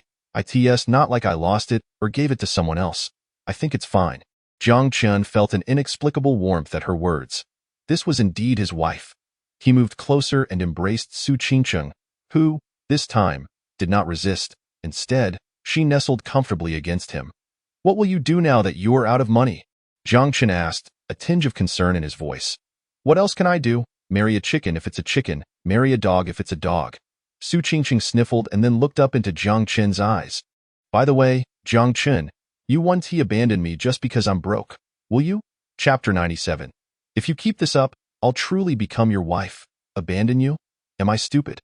With a wife as wonderful as you, I'd be hard-pressed to find someone like you even with a lantern. I'd rather treat you well than let you go, Jiang Chen said, affectionately ruffling Su Qingcheng's hair. Really? Su Qingcheng blinked in surprise. Absolutely. Then how do you plan to treat me well? By cherishing you, being patient with you, not letting you get angry, and making you work less. Jiang Chen replied earnestly.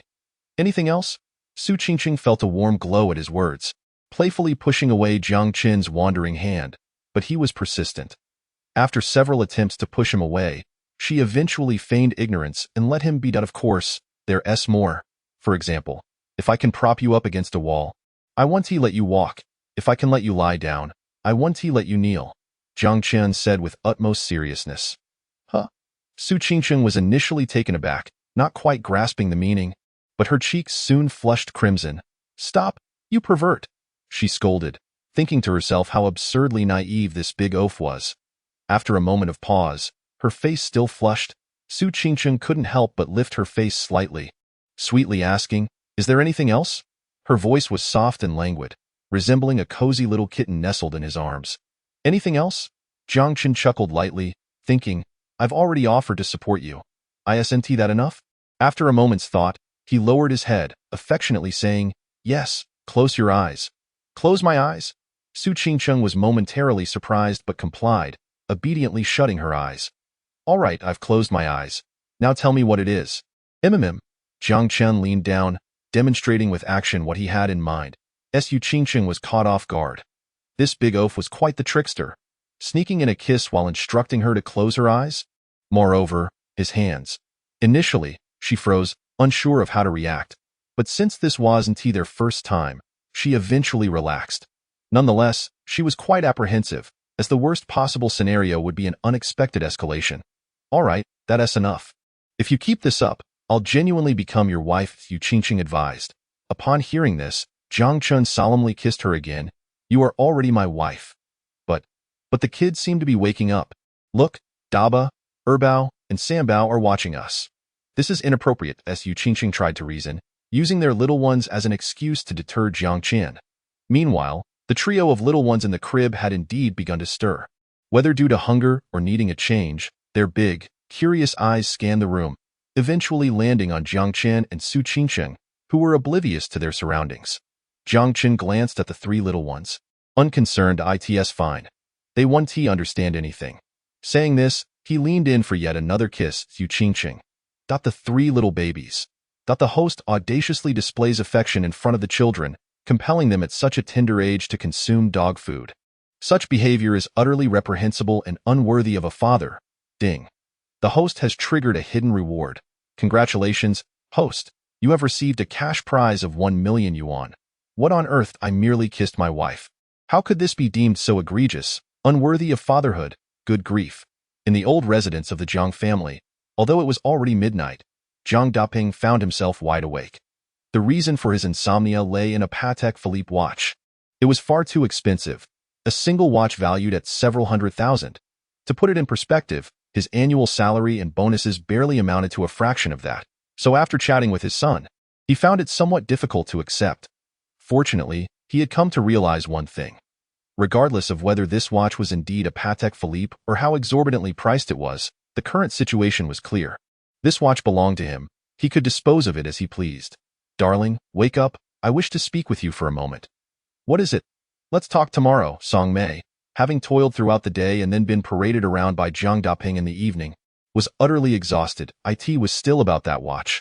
I just spoke to that little rascal and confirmed its authenticity. So what if it's authentic? It's merely a watch. Song Mei rolled over, seeking a more comfortable sleeping position, unwilling to rise. Merely a watch, you say? Jiang Daping expressed his dissatisfaction. My dear, you do not understand. It is not just any watch, but a luxury brand known as Patek Philippe, worth hundreds of thousands, perhaps even millions. After returning from a stroll outside, Song Mei promptly fell asleep, thus remaining blissfully unaware of Jiang Daping's revelations regarding the watch. What did you say? You claim that watch is worth hundreds of thousands, even millions? Upon hearing Jiang Daping's words, Song Mei sat up abruptly, her face a portrait of astonishment. Indeed, Jiang Daping found amusement in his wife's reaction. It was evident that when money was involved, she was sharper than anyone else. He then recounted how he discovered the Patek Philippe brand and the conversation with their son. Song Mei listened in shock, mirroring Jiang Daping's sentiments. The notion that a single watch could be worth tens of thousands, even equivalent to the price of a house, was simply ludicrous. However, my dear, after speaking with our son, I have come to terms with it. No matter how precious, it is merely an object, a watched eye in the future. I shall wear it when I wish, and set it aside when I do not. Jiang Daping summarized to Song Mei. As he spoke, he intended to don the watch once more for sleep. Unexpectedly, Song Mei snatched it from his grasp, exclaiming, "Wear it? How could you? Such an expensive item. What if you lost it? What if a thief with knowledge of its worth had their eye on it?" She opened a small iron box, placing the watch inside and locking it securely. Jiang Daping felt a surge of helplessness, thinking to himself that wearing it to bed could hardly lead to loss. Truly, she was a formidable woman. Nonetheless, he did harbor concerns about theft. After all, it was an item worth hundreds of thousands. Very well, securing it is wise, to prevent the urge to flaunt it and risk losing it due to carelessness. In that instant, Jiang Daping realized the wisdom in her caution. "My dear, let us sleep," he said with a smile, reaching to embrace Song Mei's waist, wishing to share the warmth of their bed. "All right, let us sleep." Song Mei acquiesced. Jiang Daping felt a surge of satisfaction, having resolved the issue of the watch, his heart considerably lighter. As they prepared for slumber, he contemplated a small, playful diversion. By the way, my dear, may I propose something? What is it? Well, how about we practice a little something tonight? Bang. Just as Jiang Daping finished speaking, before Song Mei could respond, she kicked him off the bed with a swift motion.